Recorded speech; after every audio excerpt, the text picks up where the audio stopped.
Good morning, everyone. Good morning, good morning, good morning. Good afternoon to some of you, and even good evening to some of you, depending on where you are in the country or in this world. It is well. First off, thank you all for the birthday wishes. I appreciate that very much. I was actually just talking to Auntie Wells on the phone before I went up to the gate to meet the to meet the sheriff. It appears that they got a guy, they picked a guy up drunk and disorderly, and he had an underage person in his house. So he's going to jail for a while. And they went back into the back bedroom and they found a female German Shepherd back there with 7 puppies. So I have 7 more puppies here. Oh boy. Yeah, this is going to be fun. um, they are currently running around under they're all over the office right now. Eventually, you'll probably see them on camera here. But again, thank you all for the birthday wishes. They are much appreciated. I actually have to say this.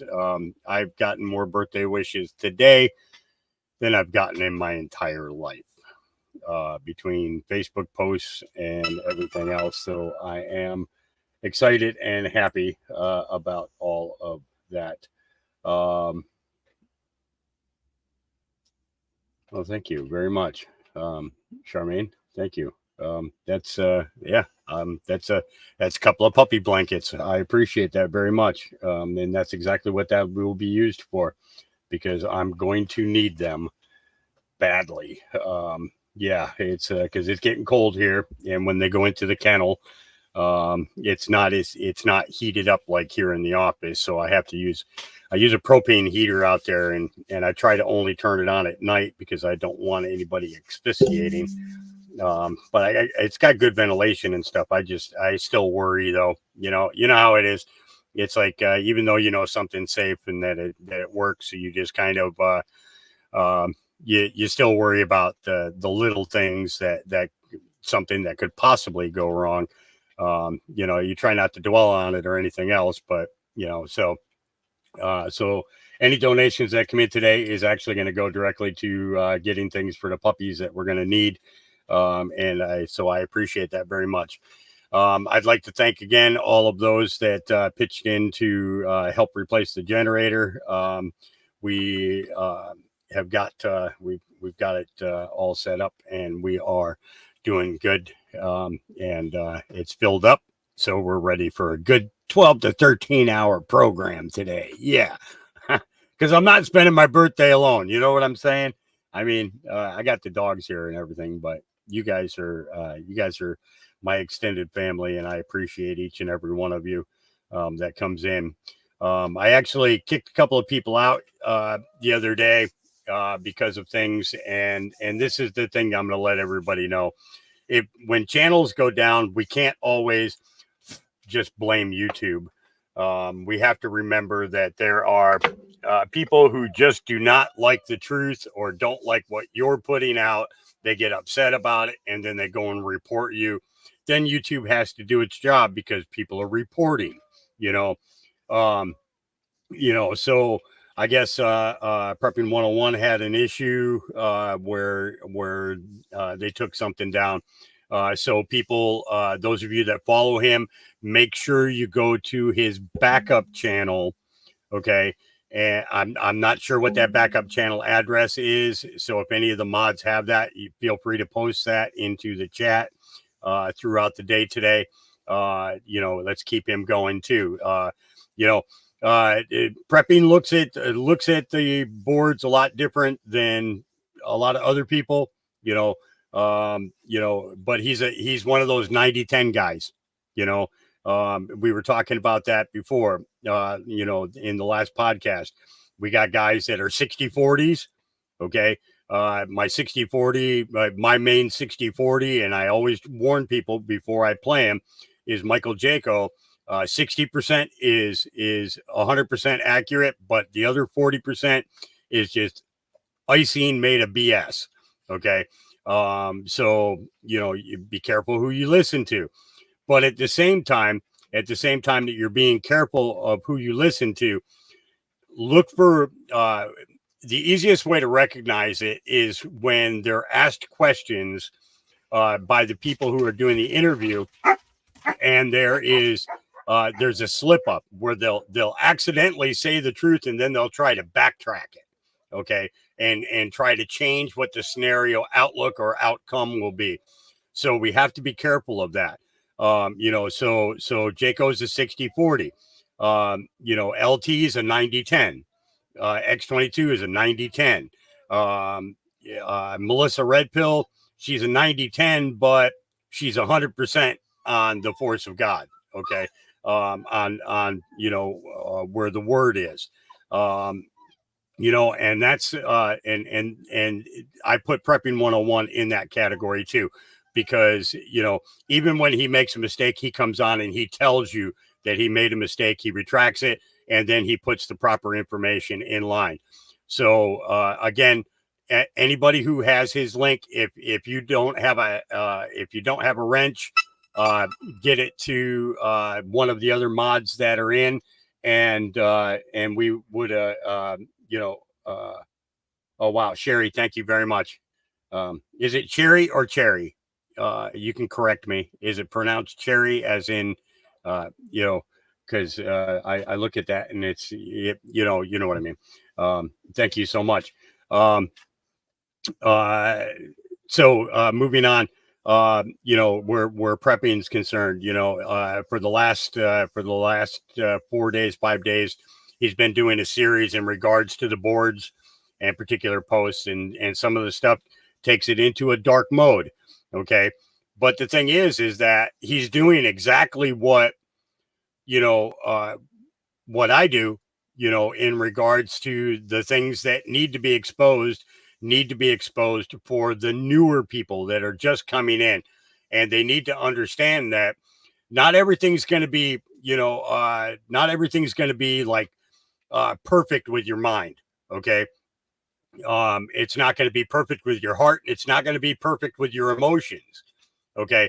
But the fact of the matter is, especially where it comes to child trafficking, child sex trafficking, human trafficking in any way, shape, or form, it's a very, very difficult topic to go into. But the fact of the matter is it has to be done. And the thing is as you research and you learn more about it, there's a certain point where you finally break free of that the emotional attachment. Okay, because at first you feel so bad for those kids, you don't want to see that type of torture, you don't want to see that type of activity going on, and then there's a certain point where you begin to get mad. Okay, and at that point there is when you start spreading the message yourself. Okay, and that's where we need to get a lot of people to. Okay. Okay, his old backup channel was Prepping 101, all caps. Okay. So look for that on YouTube, folks. Give him some subscribes. Let's get him built up to where he needs to be, and let's support him moving forward. He's a great person. He's got a great big heart, and he takes the time to listen to everybody. And that's an important thing.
Okay, am I back? Am I back? Am I back? Am I back? Hopefully I'm back. Am I back?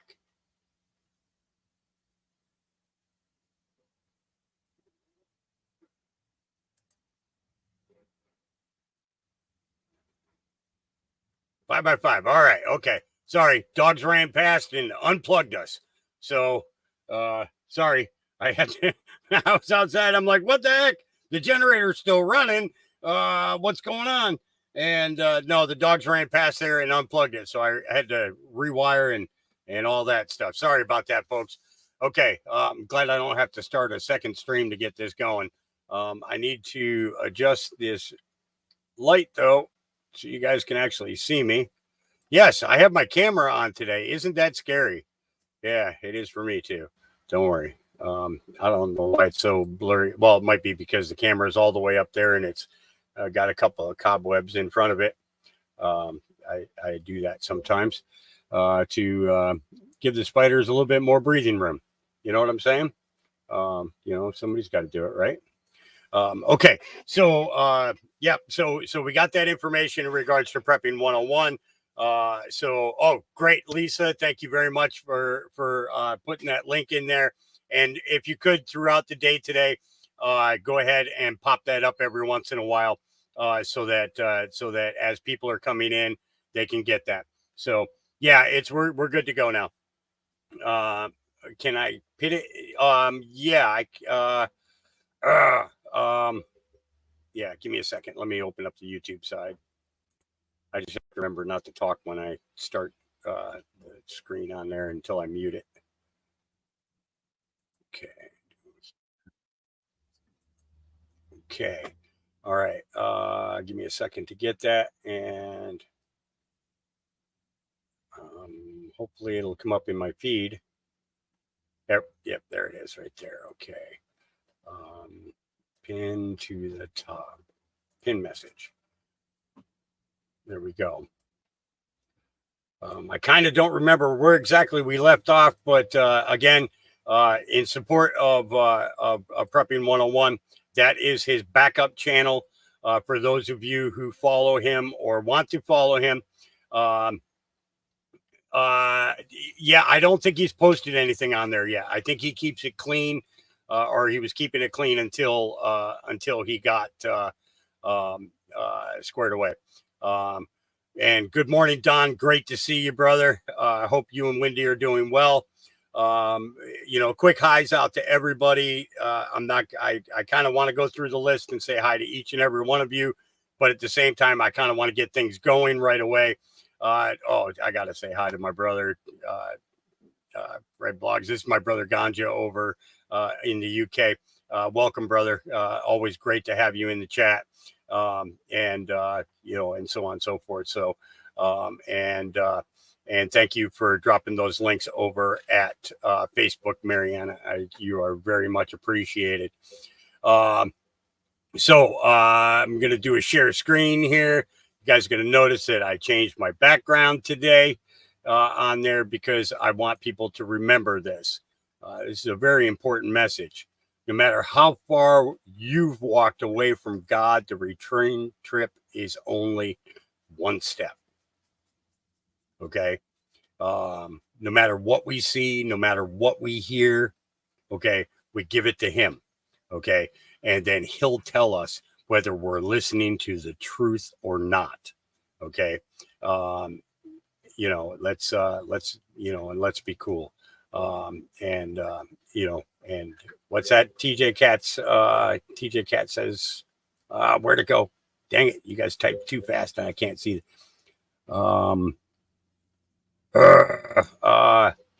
Okay. We gotta figure. TJ, give me a second. I'm going to give you a wrench so you can actually drop the link. Okay.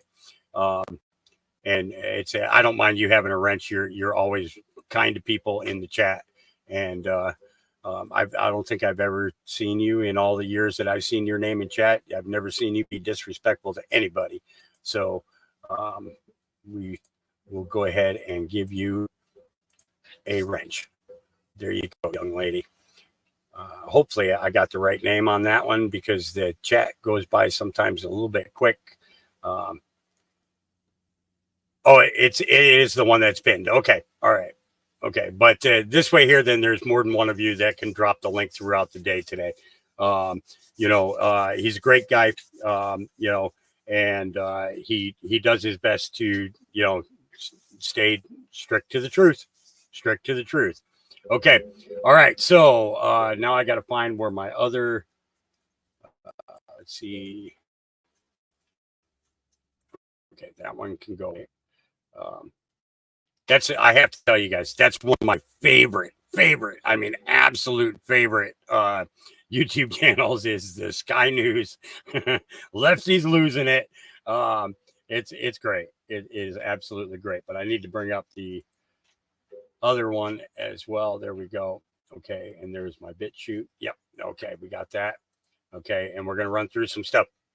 So I want to cover a couple of different things that came up on what we know as My Truth Social. Yeah. You know what that is. Let's see. Bank.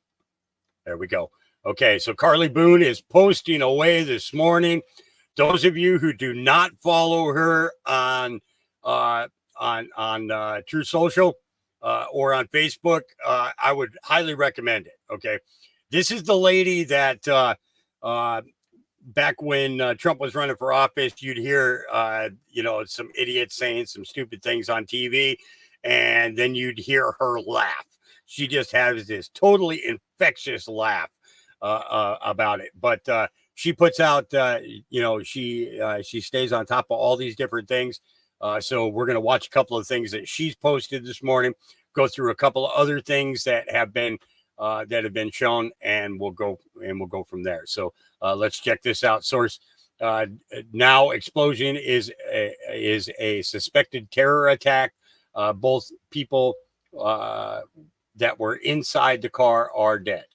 Because there are minor injuries to one person who we believe is a Customs and Border Protection employee, but could have been much, much higher. And again, as John was saying, 2 people reportedly in that car, both of them dead.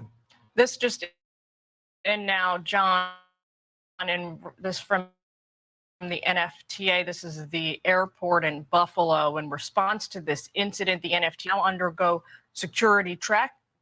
Travelers can expect additional screenings. The Buffalo and Niagara Falls airports are fully operational. They're advising travelers now to give themselves lots of extra time for these security precautions. We can only imagine, John, I think it's reasonable to expect they will now be in place for some time, resulting from this attempted terror attack. And you can imagine this being the busiest travel day of the year so far, too, that there would be a tremendous amount of traffic that was coming across the bridges from Canada into the United States. The Rainbow Bridge it's a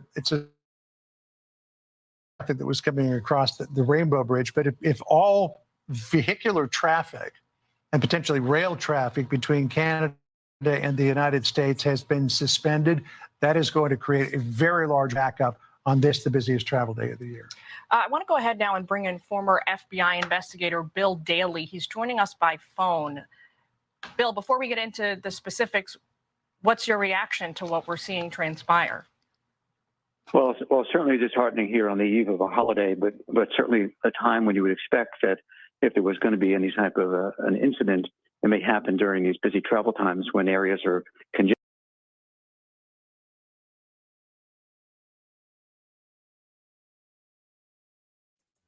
Okay, so that is currently happening up in the Niagara Falls area. There's a couple of different videos. This is put out by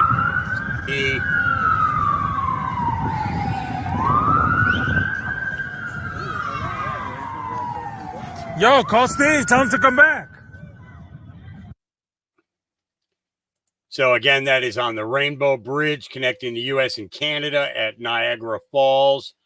Oh, cool. And so we'll be adding Space Shot 76 to our lineup today.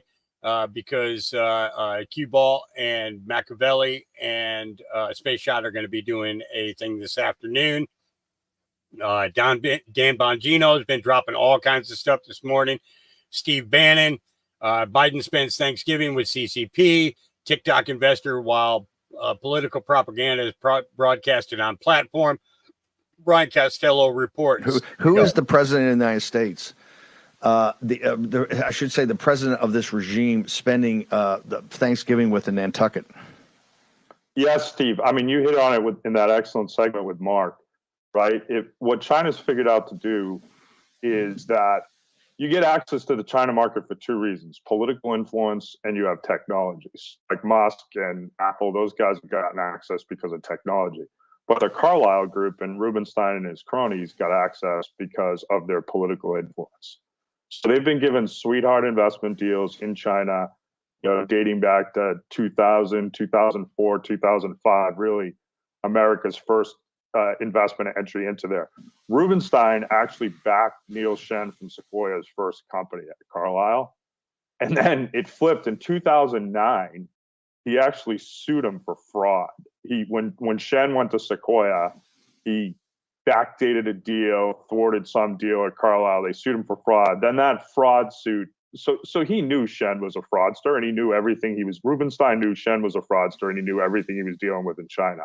I mean, he filed a suit against one of the partners from Carlyle Group, from Sequoia. Private equity guys don't sue each other. So then he backed out of that suit and then started getting into sweetheart investment deals like Focus Media, taking it private at Carlyle. So he's been side dealing with Shen and the CCP for years, Rubenstein.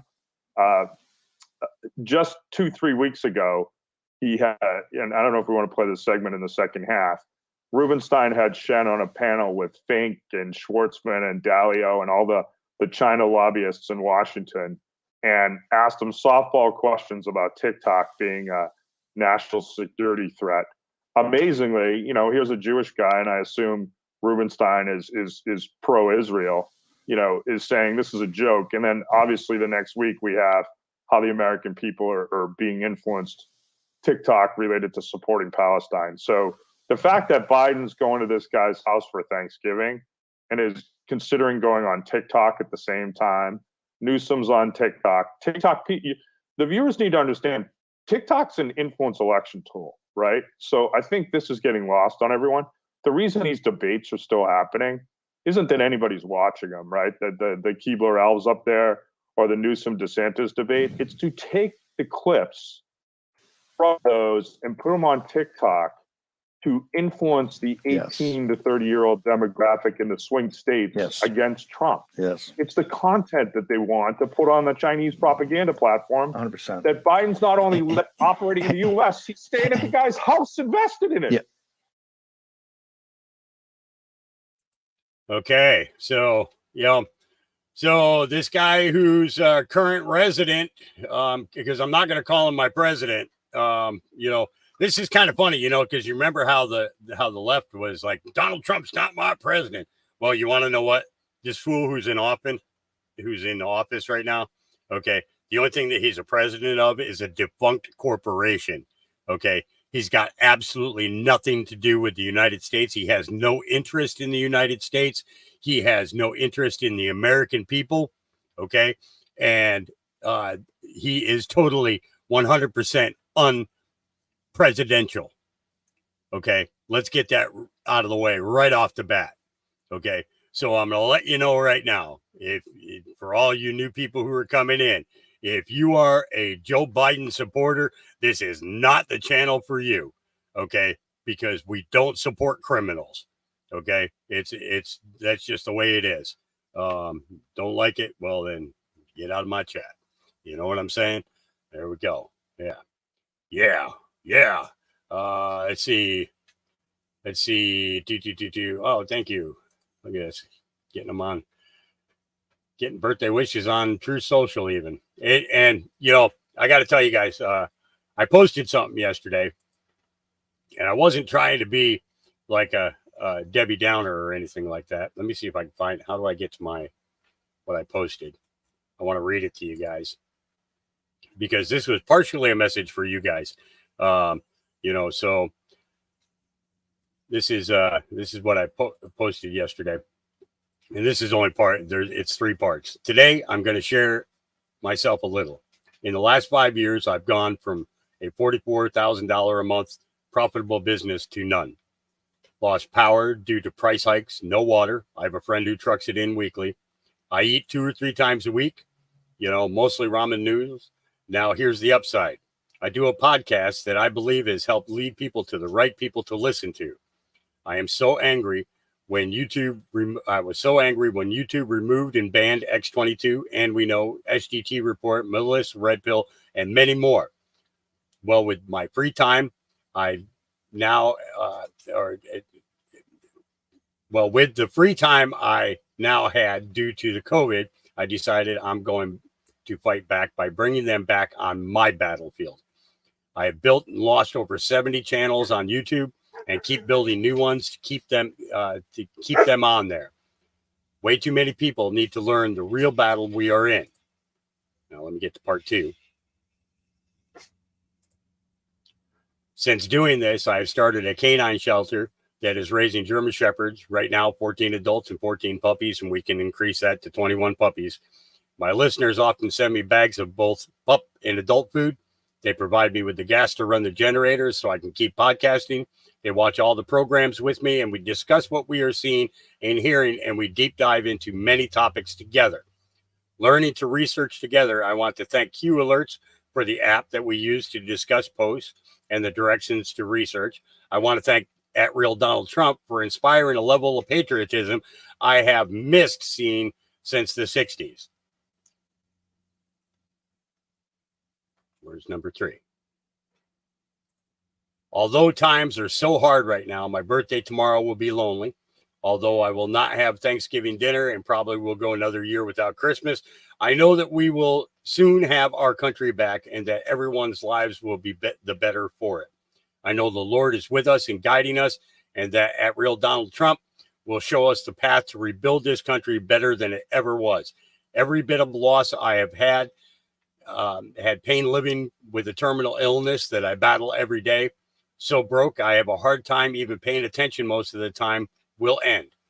And a new, brighter beginning will replace it with heart, love, compassion, and caring, and we will be better for it. Was the cost of my life and my time worth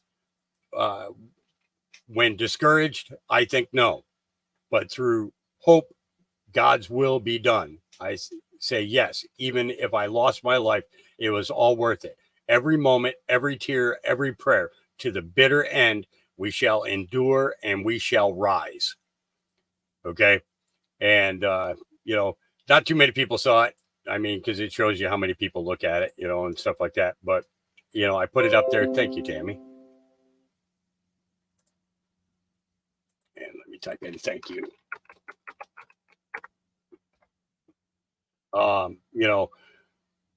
It's true, honestly, without you guys over the last couple of years, I probably would have lost my mind knowing everything that I knew before, because I was awake a long time before this awakening even came about, because of things that I had experienced. And when you go through that kind of trauma, you begin to look at everything in your lifetime. Okay. That has happened, and you just kind of never find a way around that. You never find a way back to it sometimes. What is going on? Well, I'm getting alerts like crazy.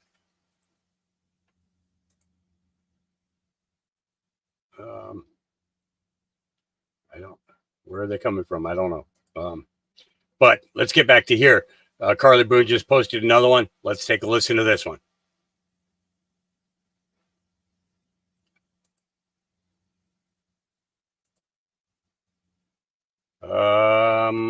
Maybe it's not going to play.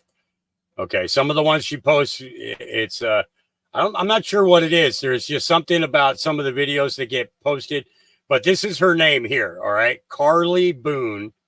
Okay, spelled Karli space BONNE. Okay, at Carly Boone. Okay, all one word, at Carly Boone. Okay. And I'm telling you, she is absolutely a sweetheart, and she is definitely someone to keep an eye out for. Okay. And on an average, she posts anywhere between 60 to 100 times a day. Okay. She watches all the hearings. She makes clips of those, posts them, everything all the way down the line. Okay. Absolutely 100% worth it. Big chap, I'm waiting on the track phone to get here. I think it comes today. I order these little $19 phones from Walmart.com. It only comes with like 15 minutes of phone time, but it gives me a new phone number in which to make a channel on. So as soon as that gets here, 24 and 25 will be built. 23 is already built, but I can't gain access to it. We have no idea why. Same thing with 15. 15 was never taken down. It was my access to 15 was eradicated.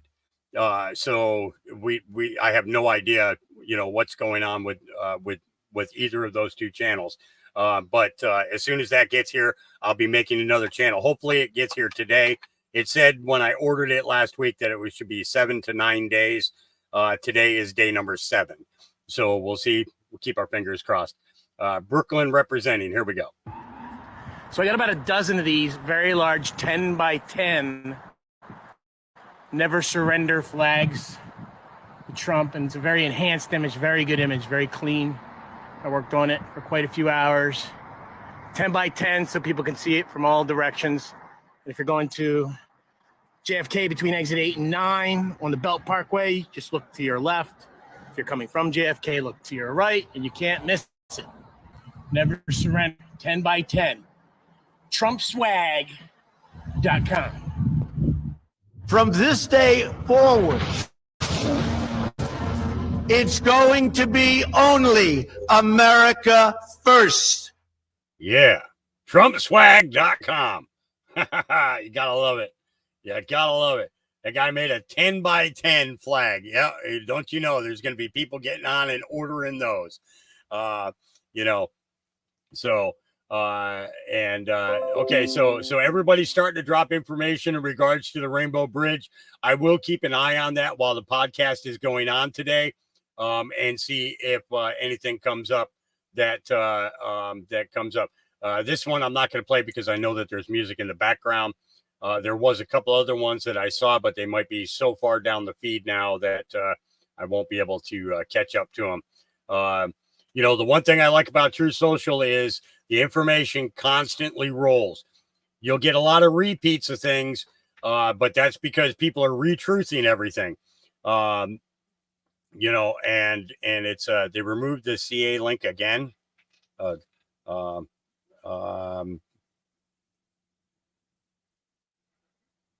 Jerry Lee, no. I did get I got a card yesterday from let me see here. I got a couple of cards here on my desk. My desk is a mess. That's why I turned my camera off, because I'm not going to use the mini cam in order to zoom in on myself. I have to be logged in order to use that. So so I received a card from Englewood, Florida. Let me see, where did that card go? Let's see, I got one from Englewood, Florida. I got one from, oh boy, come on now. Oh, okay, all right. So I got a birthday card from Richard. Thank you very much. I got a card from Kat. I know that for sure. That came yesterday, and thank you very much. And then I also got one from Jen. Jen sent it, and those arrived yesterday. I'll be going up to check the mail here in a little bit. My mail doesn't get here until around noontime each day, so I'll go up and check again later today. And thank you very much. It's nice to get birthday cards. Haven't gotten them in a long time. And I got a bag of M&Ms. Okay. she sent me a bag of peanut M&Ms. You have no idea how freaking happy I am. Okay. And what's funny is, I actually like to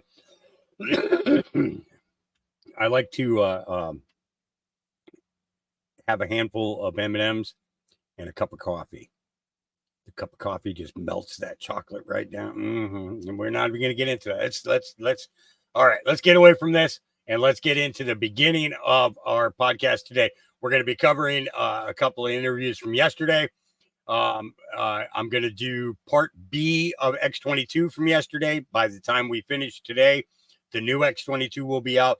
So I'm not going to do part A from yesterday.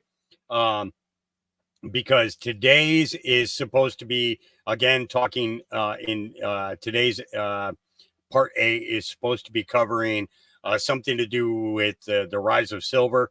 And that one, I definitely want to make sure that we get a CA link, please. That is,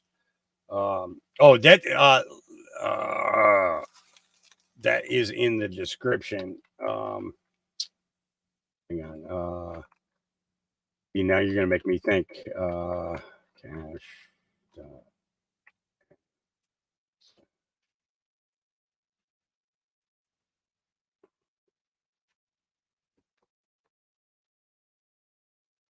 Okay. There we go. Okay. So then we got a Patriot Underground.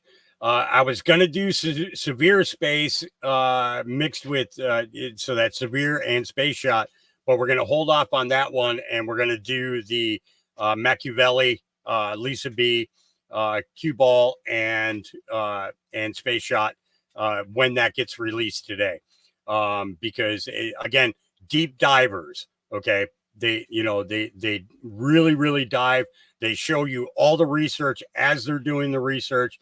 They give news articles that are linked to those particular things. It's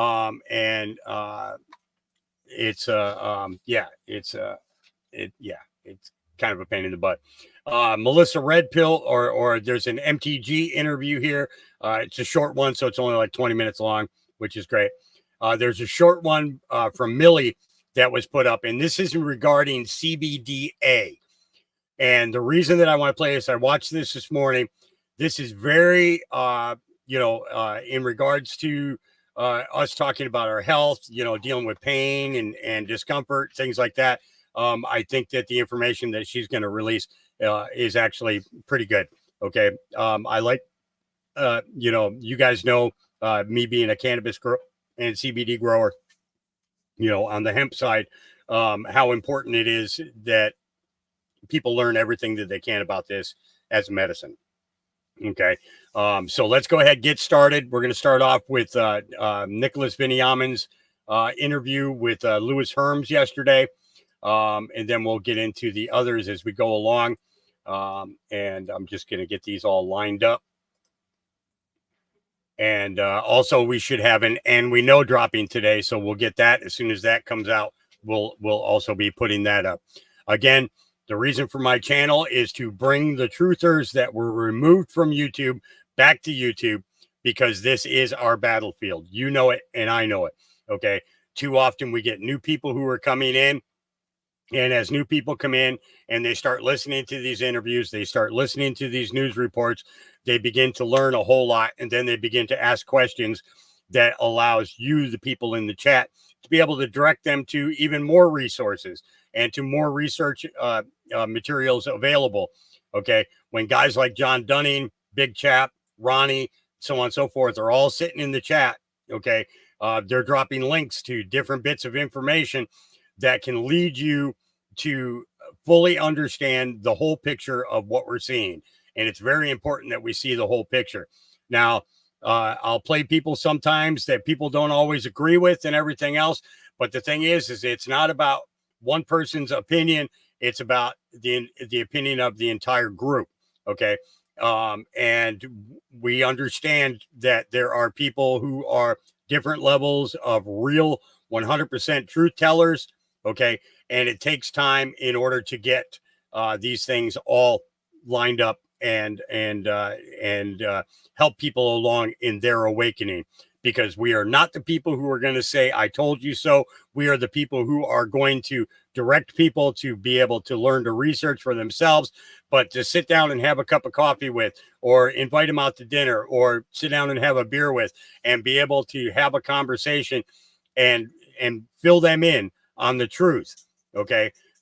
Because they're going to be coming to you to ask you. Okay.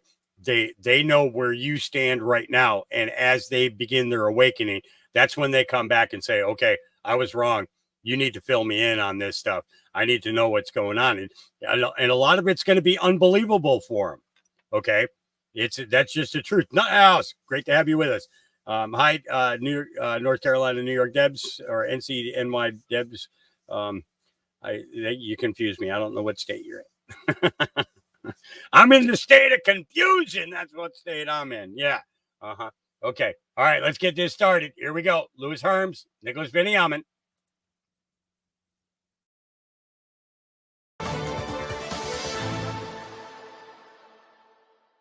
Hello and welcome. Today we've got Louis Herms, and today we are going to be discussing how Trump and Elon Musk are going to take down George Soros publicly, and how are they going to do this by taking down the media. And today we're going to be talking about that. We're going to be talking about the evidence on the J6 tapes, COVID vaccines exposed in Congress, and much, much more. Now, just before we begin, you can subscribe to my Instagram channel at nicholas.veniamin, where you can follow all my newsreels. Louis, thank you so much for joining me. How are you, and what have you been up to? I've been great. Of course, I'm writing some new documentaries and doing the news all the time, and I'm actually very, very excited because I'm seeing things permeate into the mainstream media now that even a month ago. Now it's all stuff that we know, but it's great because when it gets in the mainstream media, now the normies are going to start to wake up. So I'd like to talk about that today. It's going to, I guess, give everybody a little bit of hope and something to be thankful for.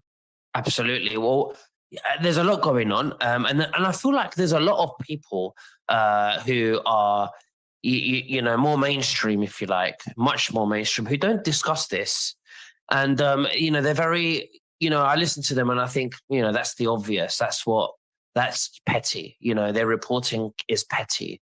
I feel like why don't you have the balls to go deeper? And why do you think that is? Well, here's my frustration with it is they know the truth. They refuse to report the truth because they're playing the game, right? They're playing the mainstream game. Is what's going to get us the most views, what's going to get us the most clicks. If we talk about the so-called white hats, I believe they have a certain narrative and they want it to be rolled out at a certain time, right? And people like you and I are just way too far ahead of it, that we're not going to get the attention for the stuff, but we're reporting the real news and what's really going on. So it is definitely frustrating to me, but I believe the reason why is because somehow somebody figured out that the people just aren't ready for the big stuff. The good news is, like, things that we were reporting on a year ago or more, just in the last week are now coming out public in the mainstream. So maybe we're getting to that point, because it does feel like we're drinking from a fire hose lately of information. Maybe we're getting to that point where we can actually see some traction. And frankly, I even told you this off air, and I'm just going to say it.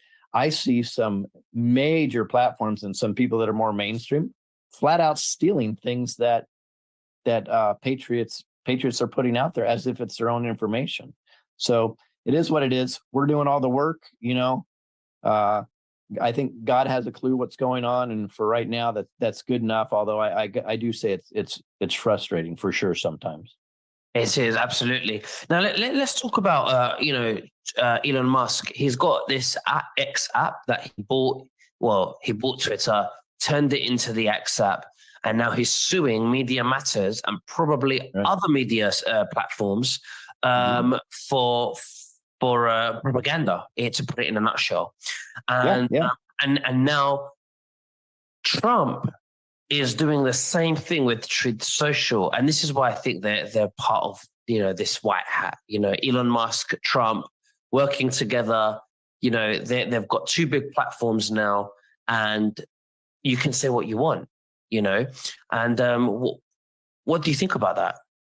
Yeah, I would totally agree. So what's happening right now, this is under the guise of going after Media Matters, and they are such a small player in this.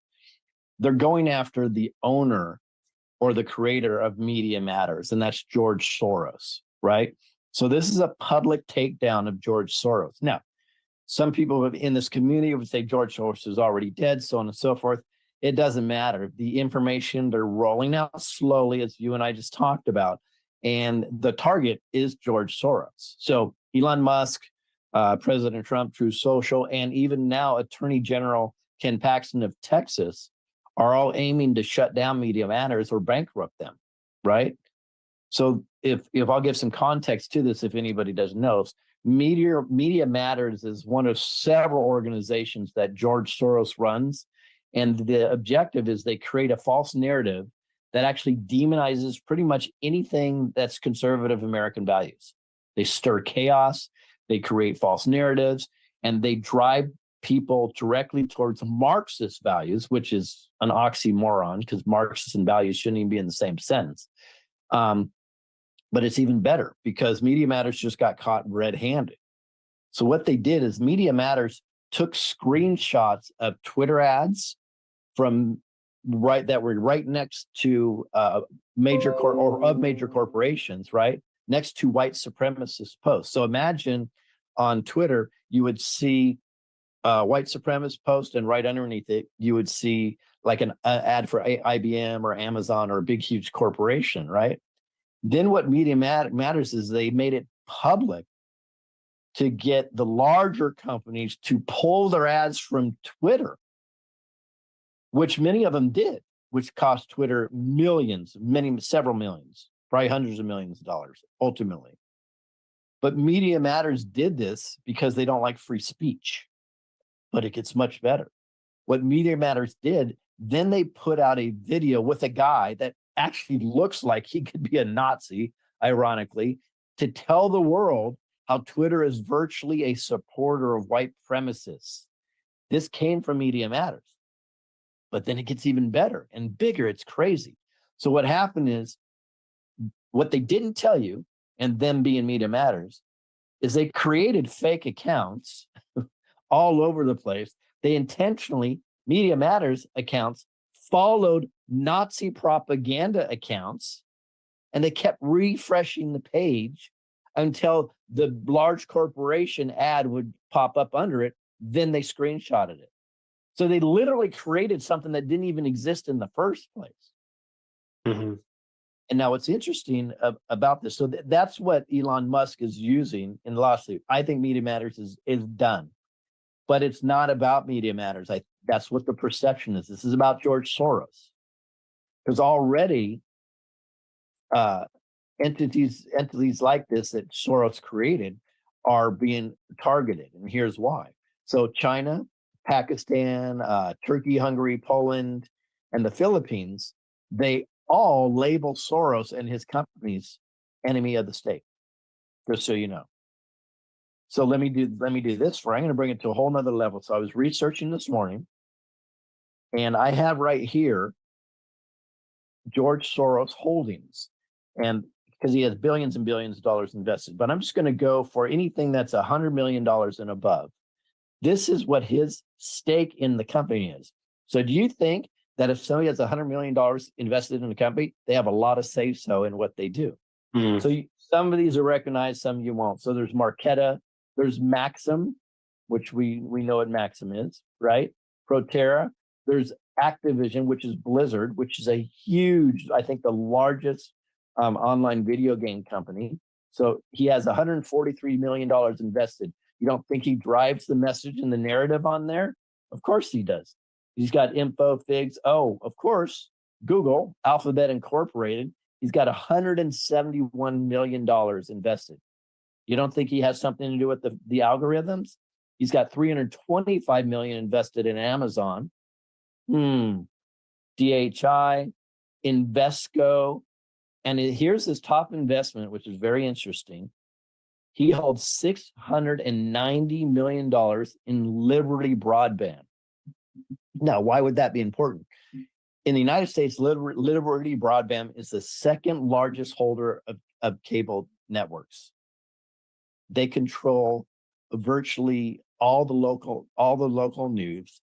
I believe they're an owner of part owner of the Atlanta Braves in Georgia. Georgia is probably one of the most corrupt states by far in the United States. And George Soros has almost $1 billion in that company alone. And they control so much. They control QVC. They control Zillow. I mean, it goes on and on and on. So you can imagine how powerful this guy is. And his direction, if you go all the way back to the 80s, what he really did is he used to control currency and manipulate currency. In fact, he did it in the UK big time, where he would short sell against currency, and then he would create a negative, and he'd buy up all the currency when it went down, and then he would when it went up, he would sell it all. He would dump it again, and he'd do this back and forth, and it would virtually destroy the economies of governments. And that's where he got his claim to fame and made a lot of money. So this guy is a disgusting pig. I hope he's already dead. But this is a public takedown of George Soros right now. And this is huge because, as we know, he's one of the deep state controllers of virtually everything that goes on. I think Elon Musk may have mentioned George Soros in his Joe Rogan interview. And we know what, Trump thinks of George Soros. We've heard him say it many times, especially in his Clinton debates. So you think that Elon Musk, Trump together, they're going after, big tech, mainstream media, which is ultimately taking down George Soros. And they're using the Attorney General of Texas, which could be considered an independent republic right now, according to what we've heard about that. So I don't think it's an accident that they have a top Attorney General from Texas involved in this also. This is all calculated. It's all, the whole game plan is together. They all look like, by the way, by the way. They know exactly what they're doing. And I don't think this is about Media Matters. I think this is to get ultimately to George Soros. Well, excellent. This will be great news. I mean, it might take months, could take a year, could take a little bit more than a year, could be really fast. Who knows? It could be staged. It could be it could be staged. And this is a very unpopular theory that it could be staged, but who knows? Now, tell me about the evidence on January the 6th tapes that are now coming out. What does this prove? And once we can prove corruption, what next? What's the solution? Yeah, it's interesting because we've been saying this since January 7th. I was there. I knew exactly what was going on. And so many tapes that are coming out, I could be like, oh, I was there. And the narrative that was coming out was crazy. But now the tapes are showing the truth. They're very, very damning. In fact, some of the internal tapes are showing Pelosi actually staged conversations on January 6th with her own personal camera crew. It's disgusting. Also, now there's also concrete proof that Nancy Pelosi and Mayor Bowser intentionally prevented National Guards from surrounding the Capitol on January 6th. Again, all that news is just coming out. I don't think it's an accident that it comes around right when the January 6th tapes come out. This is all calculated, right? So anyways, the tapes actually show several cops, which I saw it firsthand. In fact, I have some of it on video, that were instigating violence. Like there was no violence. And they were trying to cause a problem. They were trying to get it started, and they were starting violence. So even the protesters that were not Antifa or were not FBI, which there's massive proof, and we'll go into that too, were getting pissed off, and they were fighting back because they were being attacked first, right? And the cops were instigating violence. I saw it firsthand. and I was calling the cop out and some other people, and we had them on tape. So they ended up backing off because we were on tape saying, "You're trying to start a riot. You're trying to start," and we're said, "Your name is," and we were literally calling it out on camera at the time. So that guy had to back off, and he went to someplace else, probably started in a different place, right? Because he had free will. And that's weird too, because all the cops were lined up, they're in position. This guy was randomly behind the cops, starting trouble, and then he would leave and go someplace else. So he was an infiltrator on purpose. Now, you know what else the tapes show, which I think are amazing? It shows mostly peaceful protests. It shows people calmly walking through the Capitol, fist bumping police, cleaning up the trash. I mean, the reality is, the nice thing is this is starting to hit the mainstream media now, and they can't hold it back anymore. Now, is it they can't hold it back because we're winning, or is there some white hat involvement and they let everything trickle out because they believe that that's the way to win this war? I don't know. I'm not going to pretend to know. All I know is it's hitting the mainstream, and that's good news for us. And we've been trying to get this information out for almost 3 years now. Hopefully it does come out. I think Trump wants to expose it. There was a recording of Trump the other day, actually, that I came across, and he said that he publicly wants to expose the election fraud, and he wants to expose it to the public, so people know exactly about the 2020 election fraud. How do we know? Maybe when we hear that there might be a big boom of change and information to the public, it might be happening simultaneously with the information of the January the 6th tapes, with the election fraud, with the COVID vaccines exposed right now in Congress that we're about to talk about. And we've been conned. They conned us worldwide. They locked us down. They killed millions of people, and a lot of people now suffering from COVID, from the COVID experimentals, and now it's in Congress. What's happening about that? You're saying it's the first time ever that this is brought to the attention in Congress? Well, it's the first time ever that the statistics are brought to the attention in Congress, and they're using VAERS data, which we know is maybe only 5% accurate, so it's probably 20 times worse. So what happens though is they're doing it in a field room. So you'll see people like Matt Gaetz there and some other prominent figures and some doctors that we know of. The sad part is they're doing it in a field room, but it's still a legal congressional hearing, and it goes on the record.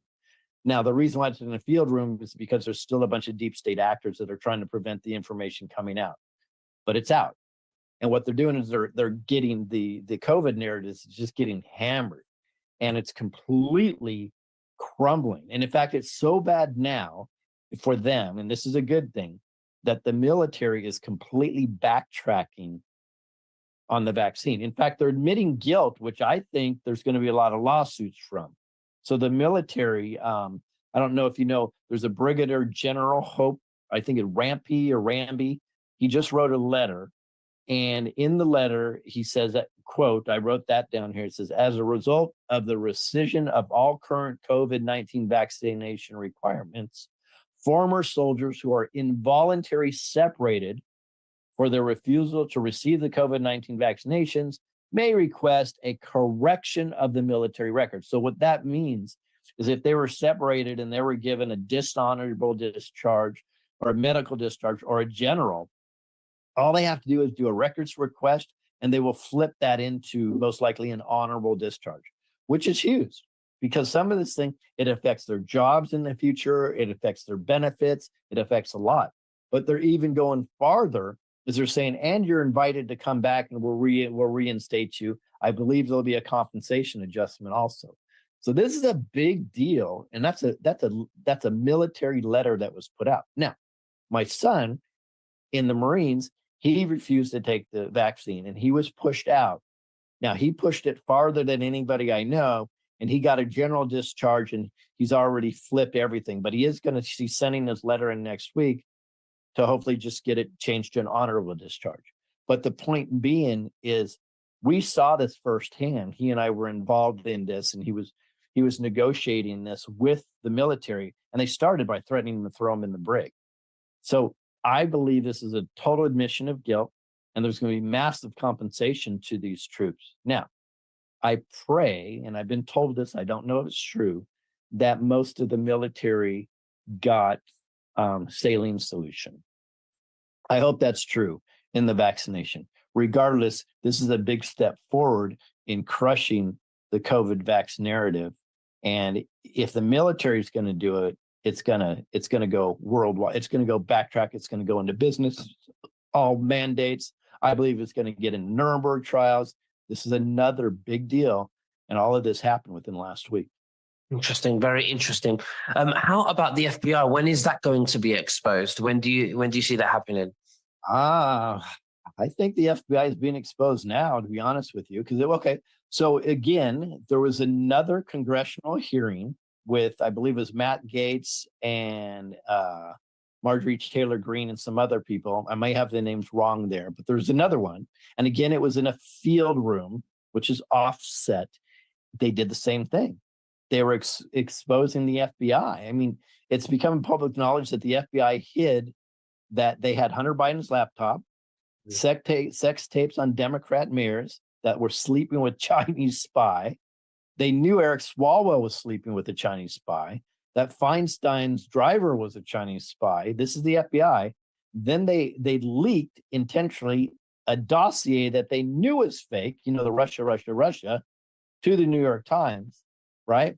But now in the hearing, they're being exposed that they had likely over 100 FBI plants that were infiltrating the peaceful protesters on January 6th. Over 100 of them in the crowds doing their things. On that day, I caught 2 of them, but that's a different story. Very interesting. Let's talk about the weaponization of glutathione and how we can get it into our bodies, because and also the benefits. People really need to know about this, and you're a massive advocate for glutathione. If you'd like to tell us. Yeah, to me, it seems like the FDA has done everything they could to prevent the information about how helpful glutathione is getting out. So I even have to be careful when I talk about it, and it's really, really sad. So the glutathione is considered the master antioxidant. And what it does is it feeds your mitochondria and other systems within your body to do what they're supposed to do. So God gave us a beautiful, perfect system, in my opinion, right? And what happens is the mitochondria sends signals and works with your immune system to go after whatever's not working properly. That's why some people think they have an issue, and when they get the right thing, which is Numi, I think is an amazing product, by the way. It's NutraSwitch. When they get the glutathione in their body, what happens is they sometimes heal things that they didn't even know were wrong. And they're like, oh, wow, look at that. My skin's changing. Or my I know somebody that had a plantar's wart, had a plantar's wart for 30 years. And the next thing you know, it's gone, right? So it's starting to do things they didn't even consider would be an issue. And my hair has changed colors completely. It's dark now where it was like. I didn't even know that was a side effect. I was taking it because of my lungs, and my lungs got extraordinarily better and all this wonderful things. So the beauty about it is that it will find what you need to be healed. Some people may have some serious issues inside of them. Maybe it could be the C word, you don't know. And your mitochondria would probably work on something like that before it's going to work on your nails growing harder and faster. But it's just I think it's an absolutely godsend, this thing. And I've had well over 100 products come to me, and I don't promote them. 2 or 3, that's it. Well, I'm going to leave the link below for this. So thank you very much. I'll leave the Numi link below for people can get this and learn about more about Numi. But Lewis, thank you so much for sharing everything with us today. I think a lot of it is good news. A lot's happening, a lot's being exposed. 2-3 years ago, we thought this is going to happen overnight with a big bang, but obviously not. This is a slow rollout. I've changed the way I look at things now, and we just have to be patient. It's the way, because people need to wake up on their own. It cannot be told to them because they won't be able to, they won't learn. They have to live it to experience it because they won't believe it, and history will repeat itself. So I guess this is the way it has to be. At least we are making progress, and I'm very happy about that. So is there anything else that you'd like to say to the viewers before we finish, Lewis? Well, I've done over 20 films, and I've been told by people that seem to be pretty prominent that I'm way ahead of the curve. So if that's the case, just go to my website, screwbiggov.com, and you'll find links to the films, or I do a daily news program also. So go to screwbiggov.com and see all that stuff. And again, Nick, appreciate everything you do and appreciate the opportunity to come on your show. And it looks like you must be using that Numi spray too, because you're looking younger every day. I am using it. No, I am. And I've given some. I am. I've given some to my mum as well. And I gave one to a friend. I have to be careful what I say because I got in trouble by the company. I'm not allowed to make claims apparently because the FDA will be onto them. But I gave one to my friend because I had a lot, and she started using it on her arm. And she said that whatever I'm not going to say names, but whatever condition she had, it disappeared. That's her experience. That's her testimonial. This is not a claim. That's her experience, and she shared that with me, and I'm sharing it with you. We're not making up anything or any claims here. And I'm saying that because the company might hear this and see it as we're making claims, and we might get in trouble by the FDA when clearly on their websites, you're allowed to share your testimonial and your experience. Right. So I'm making this very clear that this helped her. And I don't know what the big secret is. I really, really don't. What do you think? Well, I think Big Pharma controls the FDA. I think that's what it is. And without their synthetic based poisons, I think they would not have a business anymore. We need to take their fellow people down, and George Soros is one of them, and his friends, and all of them who are involved in these pillars that keep the matrix up. And Lewis, thank you so much, and we'll speak again very soon. You take care, and God bless you. Bye-bye. My pleasure. All right, that was Nicholas Benyamin with Lewis Herms. You know, that's one thing I can say about Nick is he keeps his interviews to the absolute minimum. Like he's trying to fit into a certain timeline. You know, try and keep them all like 30 minutes or less, which is great. You know, other people, you know, we want to hear more from. He pretty much goes in and does his quick interview, gets that information out as quickly as possible. And that's great. So Lewis Herms, I've been kind of following off and on for the last couple of years, very consistent in his reporting. Yeah, it's good guy. Absolutely. Okay. Up next, X22. Now this is the one from yesterday at 5:30. Today's will be coming out about between 4 and 4:30 tonight. So we'll have that as well. But I also have the MTG interview, Marjorie Taylor Greene interview that he did yesterday or this morning. That will be coming up as well. So let me get the banner switched over here.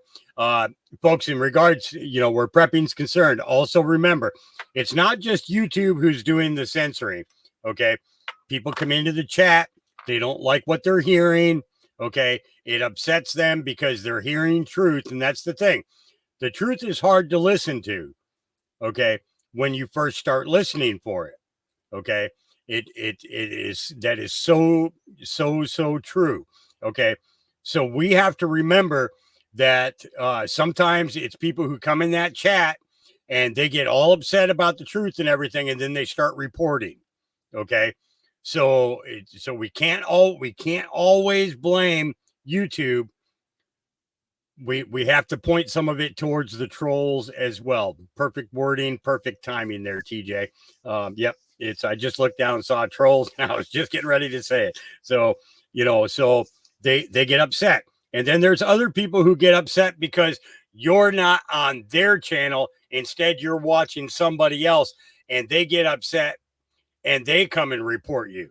because their followers are decreasing because they're putting BS out there. Okay. People are going to go to where the truth is being laid out in front of them. That's to me, that's just a fact of life. And I hope, it's my sincere hope that people really learn to grow up, because it is ridiculous to discount what somebody else is doing because of the fact that you don't want to take that step over the line and put yourself at risk, because there is censorship that goes on. Not going to say that there's not, but we can't always put it just onto YouTube. We have to remember that, the trolls. Okay. And Bambi, that is 100% correct. So what it is that people have been coming into the channels. They'll drop a whole bunch of truth stuff, to start the conversation. Okay. But then after about 30 minutes, then they start dropping offset comments and disrespectful comments and everything else. And then when you kick them, they get upset and they go and they report your channel. Okay. So we have to remember those things. We have to, we can't discount them. Okay.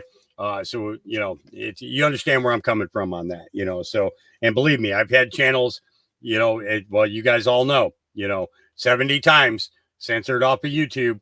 That's just one of the dangers that we have these days. So we try to make, the best of it, and we keep going, and we keep telling the truth. We keep putting the truth out there. Here we go. X22.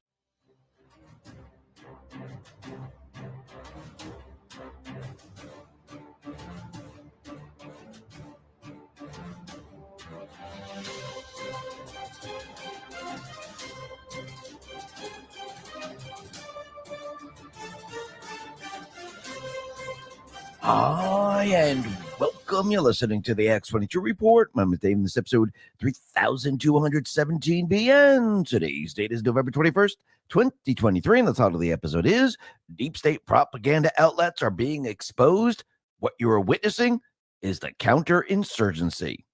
Let's talk about our health. EnviroCleanse never does this. They just announced a massive Black Friday discount. Let me tell you why this is important. They're predicting a triple-demic this year, and the best way to fight a cold or flu is not get it in the first place. That's why I got EnviroCleanse for my home, the new science and home purification. And with their limited time Black Friday sale, you'll save 35%. So why did I choose EnviroCleanse over all the others? Because EnviroCleanse is proven to capture and destroy cold and flu viruses other purifiers miss. EnviroCleanse military-grade technology wipes out bacteria, toxins, mold that can make you sick. That's why the Navy chose EnviroCleanse to protect their air on board our Navy ships. Get EnviroCleanse for your home before a virus takes your whole family down. Right now, you'll save 35% during their Black Friday sale, plus get fast free shipping. Visit ekpure.com and use code Rumble35 for 35% off. That's ekpure.com, code Rumble35 to get 35% off, or click the link in the description. And don't forget to use the code. Let's get into the economic collapse, political and geopolitical news. Now, the deep state, the corrupt politicians, big tech fake news, the puppet masters, their entire system is being exposed to the people of this country and the people around the world. Every single aspect of the system that they put into place is now being exposed, and the people are waking up to it, and the people are starting to realize and understand that this system was put into place to actually control the people, to take the people's rights away, and to destroy this country, to destroy the Constitution. And you can see it as clear as day right now. They started out by infiltrating the country, by creating an insurgency in this country, by using the fake news as their propaganda outlet. And you could see at this point, it is now being exposed. Those gatekeepers that was supposed to keep everything under control, where you had these certain news outlets that were set up to go after certain people. Well, those individuals were put into place to control those who were talking against the propaganda machine. And now we can see that Elon Musk, Chris from Rumble, Truth, they're going after the propaganda machine. First, they were exposed, and now we can see they are going to be shut down. No, I do mean literally shut down. I mean the propaganda outlets are going to be shut down because the people are going to see the truth. The people are going to see how these outlets use propaganda, and they are based in fraud. They are criminal. And this is what the people are going to see. Remember, going back in time, going to the 16-year plan, they infiltrated this country. They put certain people into place to maintain control. If you look around the country, you can see the prosecutors, the attorney generals, judges, mayors, governors, those in DC, the swamp creatures. They were all put into place to control the situation. The same thing with the corporate media. Certain individuals were brought in. If you notice, a lot of FBI, CIA, a lot of D's in these different agencies. They were brought in to make sure everything was controlled. This way, they can control the infiltration. They can make it seem like they are the majority when they're really the minority. And people now, they realize that they are the minority and they're having a huge problem. But now we can see that Truth Social, X, Rumble, two attorney generals, they're going after all of these outlets because now they're being exposed. The people are going to see the truth, which means they're not in control anymore. Remember, they were in control at a certain point, and this would have never happened under their watch, which means they are no longer in control. Yes. Are they still trying to maintain control? Yes, they are. But they're having a difficult time. Remember, everything that we're witnessing, everything that we're seeing right now is the counterinsurgency, because they set up an insurgency, which is the minority. And yes, they use violence. Yes, they infiltrate from within. They set this up to take over the country. Trump and the Patriots, they decided to set up a counterinsurgency that is with the military and the people of this country to fight against these individuals. And I don't mean physically fight. I mean they're fighting in the information war. And the people needed to wake up and see what was really going on. Because if you don't see it, if you don't know it, how are you going to fight back? How are you going to push back? You can't. And now the people, they have been seeing it. This is why we had the pause. We needed the pause to actually implement the counterinsurgency. And now that's what you're witnessing. You're witnessing the people of this country continually push back. You're looking at certain individuals teaming up with other individuals, and they're attacking the deep state players. And the people are taking back control. They're using the Constitution. Think about all the gun control laws. Think about the censorship. Think about everything they've been trying to do. Everything is being countered. Yes, sometimes it takes a little time. Sometimes it takes a couple months, but this is the game they play. They know if they go ahead and they knowingly create a law which is repugnant to the Constitution, they know that it will take a couple of months to get it through the court system. Sometimes it takes a year to get it through the court system. And they're hoping within this time that they control the entire situation, and they're hoping that people go along with it. If you take, for example, gun control, this is what they do. Oh, you know what? Let's make a pistol brace rule up and pretend it's a law when it really isn't a law, because the ATF doesn't have the ability to create laws. But let's see how many people turn in their weapons or register their weapons. And hopefully we can keep this going for maybe a year or two before it gets through the court system. And hopefully we get the majority of people to turn it all in or to register their weapons or destroy their weapons. Well, this pistol brace rule was overturned. There's a stay on it, and everyone now can have a pistol brace. Because why? The ATF can't make laws. They can't say one day, oh, it's legal, and the next day say it's illegal, and then put everyone in jail. It doesn't work that way. They don't have that power. Yes, the deep state tried to give them this type of power, like the CDC, the FDA, the ATF, where they say this is guidance, this is a rule. And people in their brains, they think it's laws. It isn't. We don't have to listen to them. It doesn't matter what they say. It's not a law. The only body that can make a law is Congress. And they know how to play the game. Now the people are learning how to play the game. And it's not working out too well for the deep state players because everything that they're trying to push is backfiring on them. And the more the people know, the worse it gets for them. And that's the counterinsurgency. And they are now struggling with all of this. It doesn't mean they're going to give up. Remember, these are bad people. This is the criminal syndicate. Think about a person who commits a crime and they're in a high-speed car chase and they have a weapon with them and the police are chasing them. And let's say they crash into something. Do they just walk out of the car and put their hands up and say, I'm sorry, you got me? No, they take the gun out and they start shooting at the police. Then they run down the street and they continue to shoot. When they run out of bullets, you know what they do? They attack the police because they will never, ever give up. That's what these people are going to do to the very, very end. And Trump and the Patriots, they knew that these people would never, ever give up. And this is why they had to feel pain every step of the way. And that's what they're feeling. They never wanted their dirty laundry exposed to the people. They never wanted the people to understand what their infiltration plans were. And the only way to counter all this is to show the people. That's the only way you can have a counterinsurgency. Because how can you counter something if you don't know what it is? So now you know what it is, and more people are learning what it is. And actually, as we go through 2024, a lot more people are going to learn. And yes, those people are going to join the counterinsurgency. That's what this is all about. And as we approach 2024, we're going to have the majority of the people countering the insurgency. Hey, before I forget, X22 is launching the second official X22 merch drop this Black Friday called We the People. This launch consists of all new items. Everything is going to be limited quantity. These are all new designs that you've never seen before, and they're going to blow your mind. Head over to x22store.com. That's x22store.com, or visit x22report.com and click on the banner, or just go to the description down below and click on X22 Store. It'll bring you right over to the store. Just enter your email. You'll get a 15% discount. Plus, you'll get a chance to win a free care package. It'll include everything from the site. Plus, during the launch, we'll be unveiling the mystery items. And these will be new products that we add to the drop. So head over to x22store.com or just click the link in the description. This is how you win in the end. And yes, Trump and the Patriots, the military, they'll make sure that we have a system where your vote counts. And that's how you defeat the deep state players. Not with violence, not with bullets. You see, that's what the deep state really wants.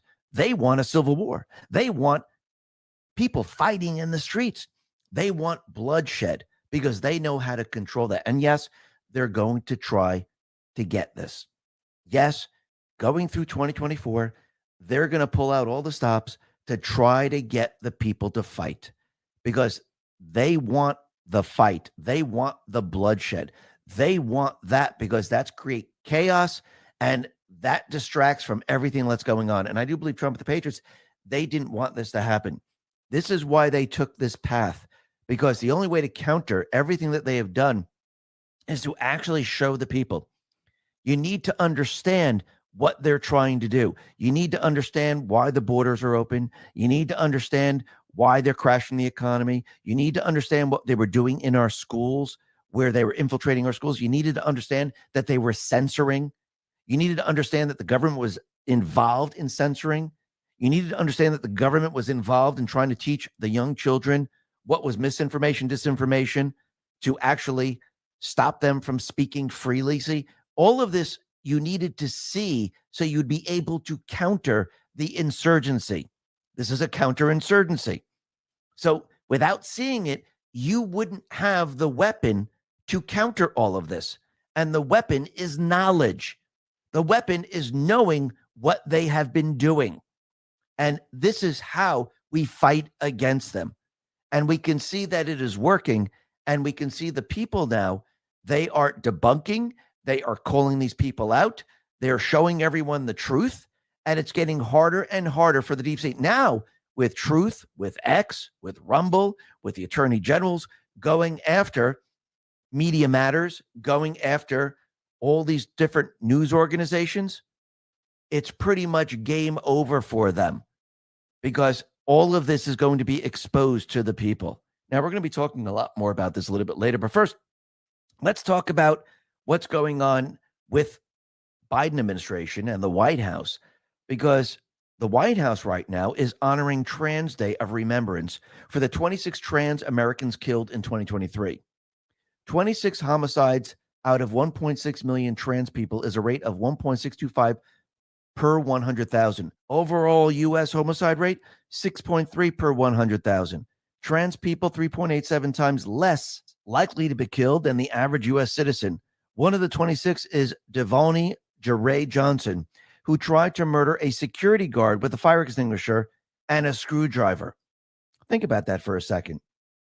So they're trying to say, oh, look, it's Transgender Day of Remembrance. Well, that's interesting because a transgender killed 6 individuals, and 3 of them were children and 3 were adult. Remember the Christian school where 6 people were murdered? They didn't mention that part, did they? What about International Men's Day, which was just on November 19th? Did she mention anything about this? Well, Mark put this out and says the facts always get in the way of the narrative. Was the White House doing the same for International Men's Day yesterday? Well, 76% of suicides are men. 85% of homeless are men. 70% of homicide victims are men. 40% of domestic abuse victims are men. Men are the majority victims of violent crime. Men are, on average, serve 64% longer in prison. Men on average are 3.4 times more likely to be in prison than a woman when both committed the same crime. So did she bring this up? Oh, no, she didn't. Actually, you can see their agenda as clear as day. You could see what they're trying to do. Remember, when this trans person killed 6 people, and now we have the manifesto, they tried to pretend that the trans person was the victim. And they said nothing about the children or the people that were killed.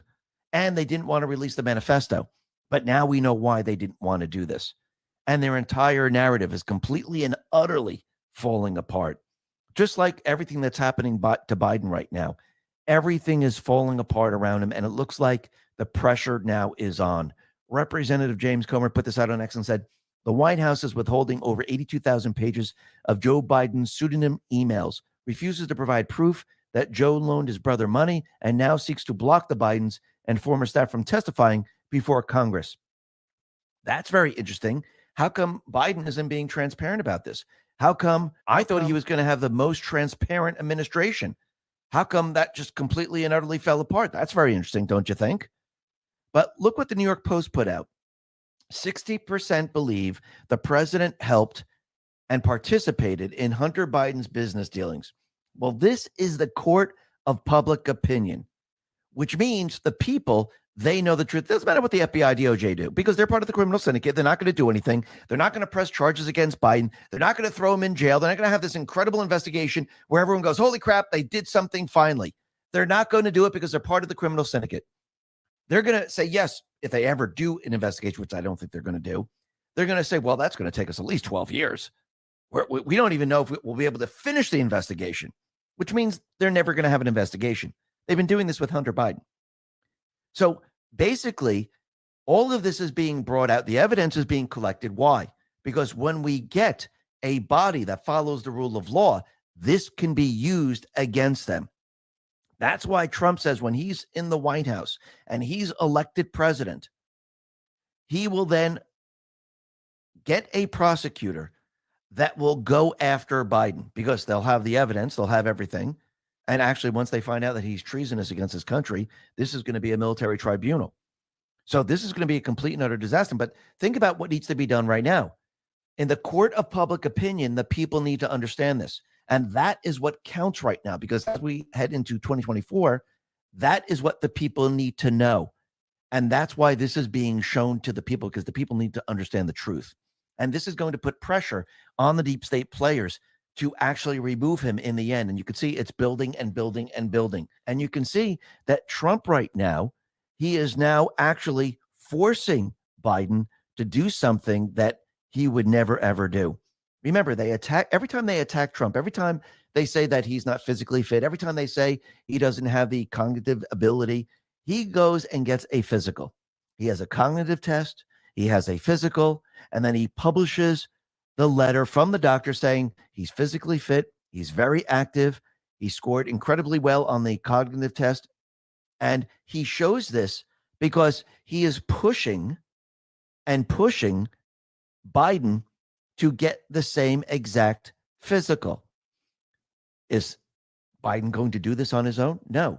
The people are seeing this, and the people are saying, well, if Trump did it, why isn't Biden doing it? Because we see him turning to people on stage that don't exist. We see him tripping on stage. We see that he can't speak. He trips up the stairs. He falls off his bike. He forgets why he's there. He mumbles. So the people of this country are going to say, shouldn't he do the same thing? Shouldn't we make sure that he can function correctly as the resident? Now, I do believe in the end, as this pressure builds with all the evidence coming out, they're going to actually use this against him. And that's how I do believe they're going to take him out with the 25th Amendment. And it seems that Trump is continually pushing it. He wants the fake news to say, hey, oh, look, it's my age. Oh, look, it's my cognitive ability. Oh, look, it's my physical ability. Trump goes, gets the physical, counters everything and says, okay, you do it now, Biden. And now the people are looking at Biden going, okay, Trump did it. He's perfectly healthy. He's great. What about you? And this is going to be a lot of pressure on Biden. Now, the other thing that's very interesting is that we could see that the deep state players, they are actually bringing in the people over the border. And every day that passes, there's more and more evidence that, yes, he has all these different agencies, even the military, helping bring these people over the border. And Wokeness put this out on X and said, it looks like Biden sent the army down to the border to help facilitate the invasion. Of course they did. So let's see. The states put up containers and barbed wire to block the people from coming into their state. And Biden sends down the military and they assist in removing it. Really think about this for a sec. Actually, I do believe DC Drano sums it all up on X. He says, never forget, they put up barbed wire to stop Americans from seeing Joe Biden's installment.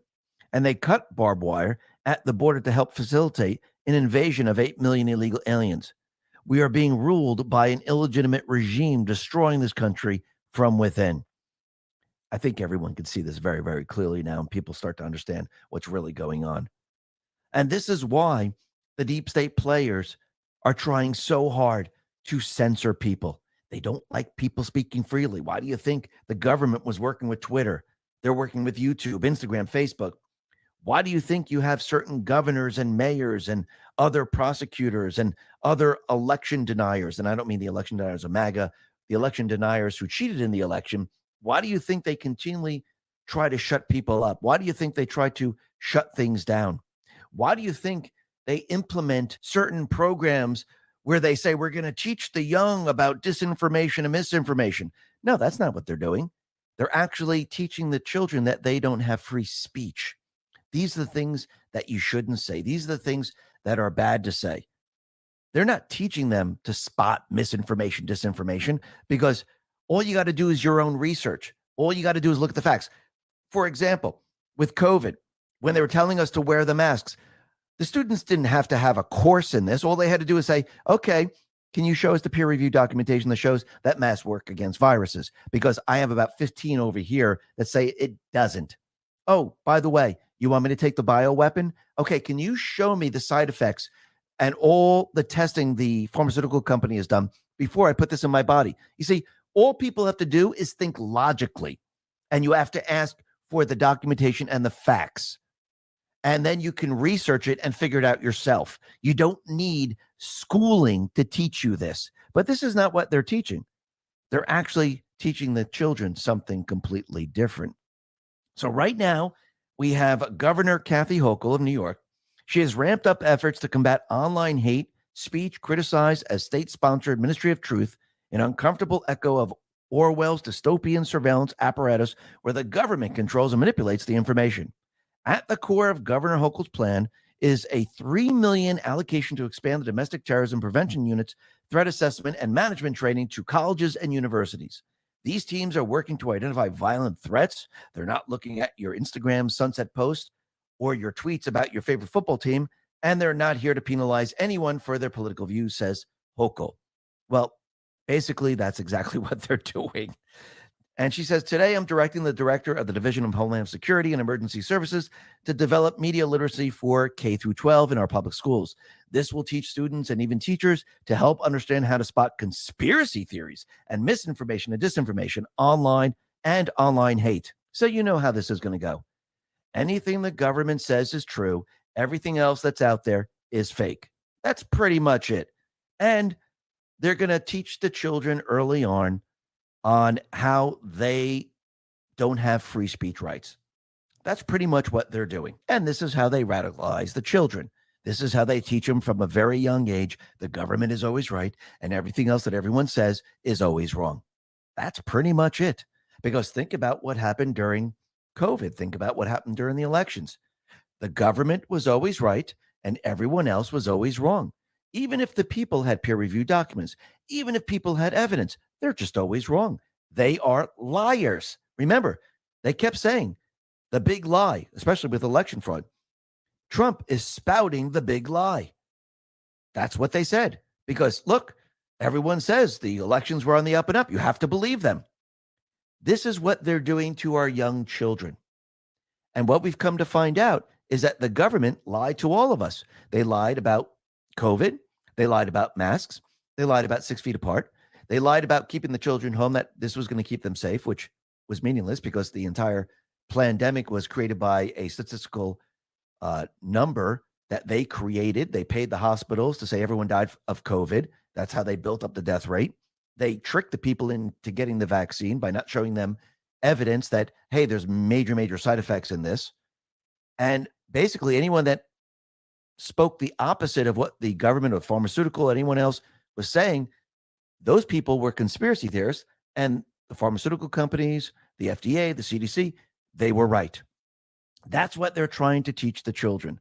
But I do believe that a lot of this is about to end. Why? Because it looks like Media Matters, they went after Elon Musk and X, and they started the domino effect.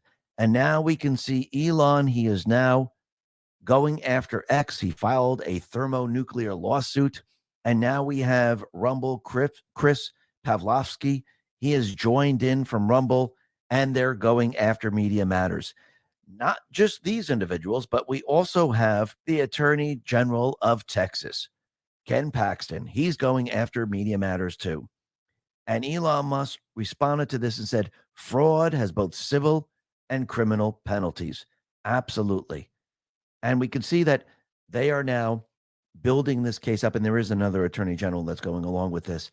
And this is all going to be exposed on what they have been doing. Now, the other thing that's very interesting is that since the advertisers decided, oh, no, look, we can't advertise on X, Elon Musk came out and said X Corp will be donating all revenue from advertising and subscriptions associated with the war in Gaza to hospitals in Israel and the Red Cross Crescent in Gaza. So now what are the advertisers going to do? This is very interesting. So X isn't going to be making any money. They're going to be helping other people. So the advertisers still not going to advertise on X? This should be very interesting. But the other thing that's really interesting is that the judge who was appointed by Trump will oversee the high-profile lawsuit filed by Musk. So this is going to be very, very interesting. Now, the other thing that's very interesting is that we can see Truth Social right now. They are now going after different news agencies because Truth is saying that they were defamed. So the lawsuit is against 20 media companies. And the owner of the Truth Social platform, Trump Media and Technology Group Corp., has launched a lawsuit against 20 major media businesses, including The Guardian, The Hollywood Reporter, and The Miami Herald. The case filed in Sarasota County, Florida, in the Circuit Court of the 12th Judicial Circuit, claims a planned media onslaught involving false reporting of a $73 million loss by TMTG. And here is what the lawsuit claims. The case is about an unprecedented and seemingly coordinated media campaign by no less than 20 major media outlets to attack Trump Media and Technology Group and its social media platform. Truth Social, by falsely reporting TMTG had a loss of $73 million. This number was an utter fabrication. Each defendant in apparent coordination reported the exact false number within approximately 24 hours of one another, each citing a Public Securities and Exchange Commission filing in which the mystery 73 million loss appears nowhere. This was a coordinated effort to damage TMTG's reputation, degrade the firm's financial standing, freeze its access to capital, and torpedo the anticipated merger between Digital World Acquisition Corporation and TMTG. On November 13, 2023, DWAC submitted an amended S-4 registration statement with the SEC, which marked a major milestone toward the completion of the planned merger between DWAC and TMTG. TMTG publicly stated that the S-4 was good news for TMTG. Because this filing involves TMTG and President Trump's True Social, however, these defendants ignored or downplayed TMTG's public statement regarding a positive development. Instead, they deliberately or recklessly published false financial information to advance a preferred and coordinated narrative harmful to TMTG. So they asked them to retract this. They didn't retract it, and now they're being sued. So we have The Guardian, The Hollywood Reporter, Reuters, Rolling Stone, Nexstar, Deadline, Hollywood, Market Watch, Forbes, Axios, The Daily Beast, New York Daily News, Newsweek, MSNBC, Mediaite, DMG Media Ltd, and CNBC. So basically, they made up this number, they didn't retract anything, and they defamed True Social. So think about what is happening right now. The tables have now turned. The deep state controlled fake news is no longer protected. They don't have control over the narrative. If you notice, there's multiple companies going after these news outlets, which is the fake news, and we have attorney generals joining in the fight. So this is a coordinated effort. This just can't be a coincidence that they're all doing this at the same exact time. So this looks like it's a coordinated effort to actually shut down and expose the deep state propaganda outlets. And this is what the people are seeing. This is what the people are learning. Just like the people are learning that all these different laws that they tried to push. Let's talk about being prepared. Violent crime across the U.S. has skyrocketed. Just recently, a politician was carjacked by 3 armed attackers outside his home in Washington, D.C. This comes several months after another politician was assaulted in the elevator of her building. Between mass shootings, homicides, kidnapping, burglaries, carjacking, and more, it's never been more vital to learn how to protect yourself. This is why myself, along with tens of thousands, are choosing the Fighter Flare flashlight. The Fighter Flare flashlight has awed people with a wonderful design and a massive light output. On top of an ultra-bright 800 lumen light, it boasts powerful strobe light modes for self-defense, glass-breaking hammer, a built-in power bank, solar-powered recharging, rope and wire cutter, siren high and low LED light modes, and much more. Countless 5-star reviews back up the notion that the flashlight is the latest and greatest in the EDC market. This holiday season, give the gift of protection for your loved ones. Simply place your order now to get 25% off, along with access to Prepper's Peak exclusive newsletter, free express shipping, and last but not least, 100% lifetime guarantee replacement before they sell out by going to fighterflare.com and using promo code Black Friday. That's fighterflare.com and use promo code Black Friday or click the link in the description. In regards to gun control, well, it's all falling apart. Like we said in the very, very beginning, they tried to push the idea that pistol braces, they're illegal. And the ATF says so. Well, they don't make the laws. And it looks like a judge came out and said, no, you can't do this. I'm sorry. And we're not going there. Everyone can have the pistol braces. And now we come to find out that the Fourth Circuit has struck down Maryland's handgun purchase permit law, saying it violates the Second Amendment. So right now you can see that everything that they've been trying to do, they knew that this is repugnant to the Constitution. They knew from the very, very beginning that they could not make these laws, but they did it anyhow. Why?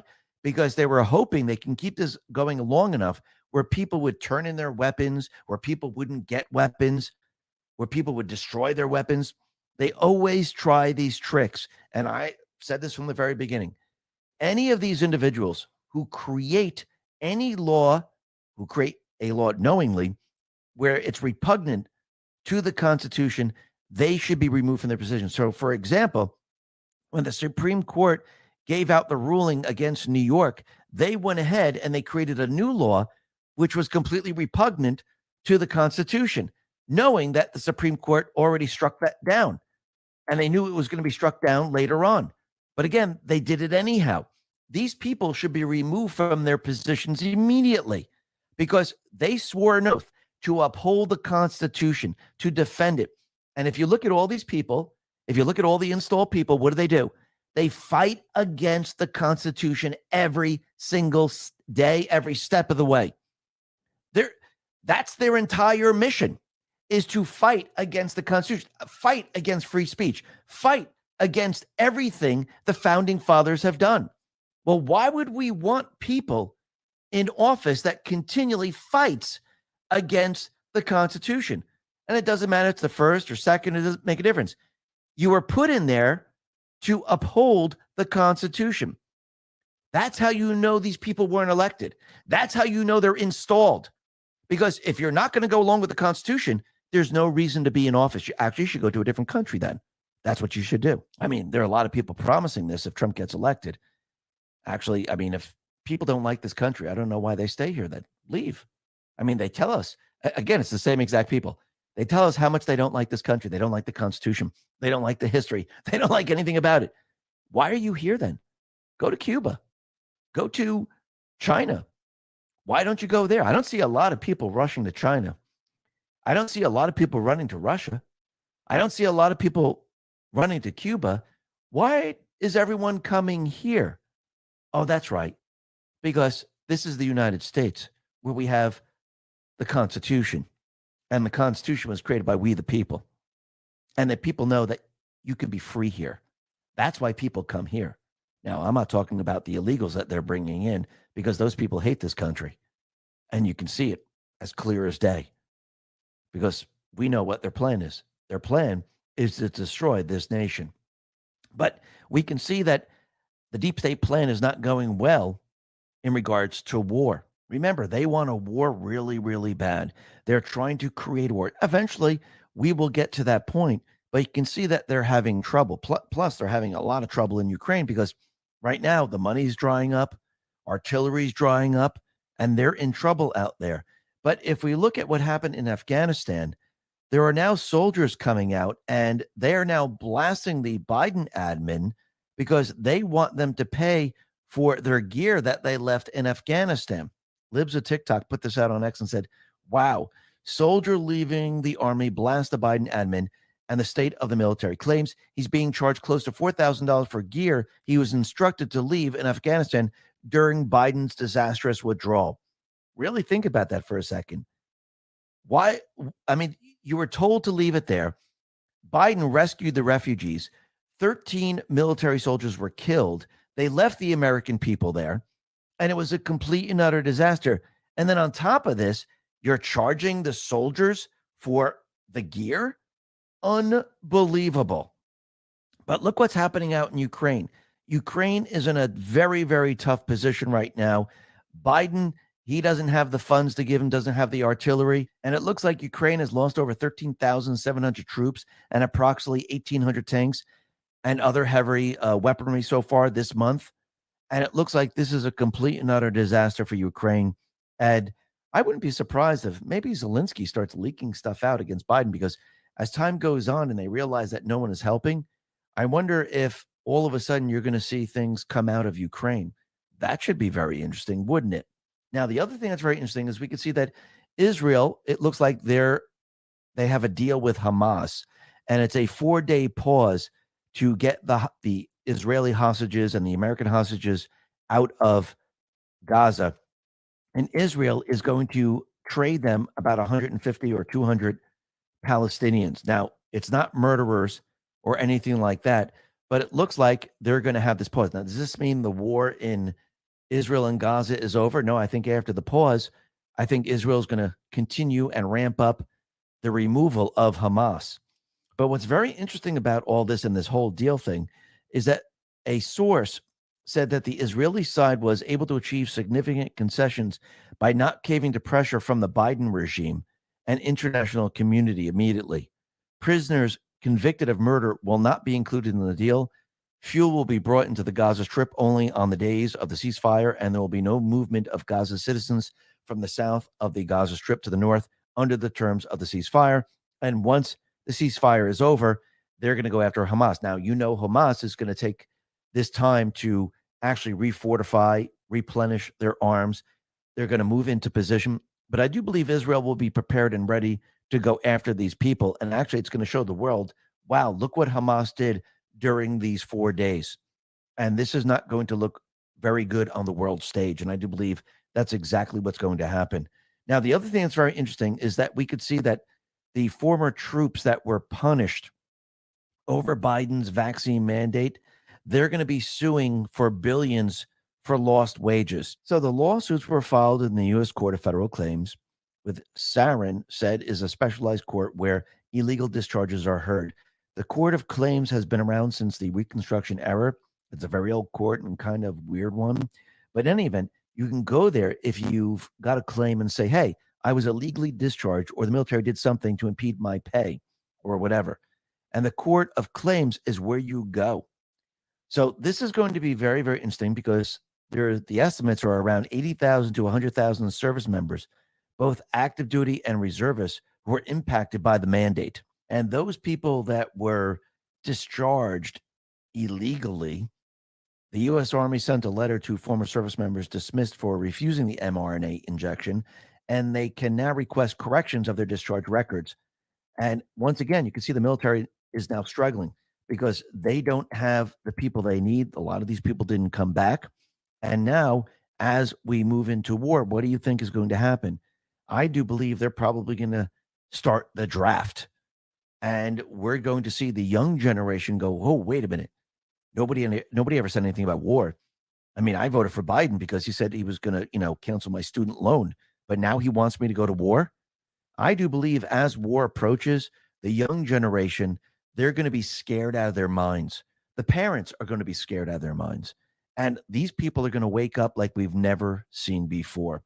And we can see that this day is coming and it's approaching very, very quickly because we're going to see war build up throughout this entire year. And I do believe we're going to hit a point where people are going to be so scared and afraid that they're going to look at the situation and go, okay, they want war. They want me to go and join the armed forces and fight in this war.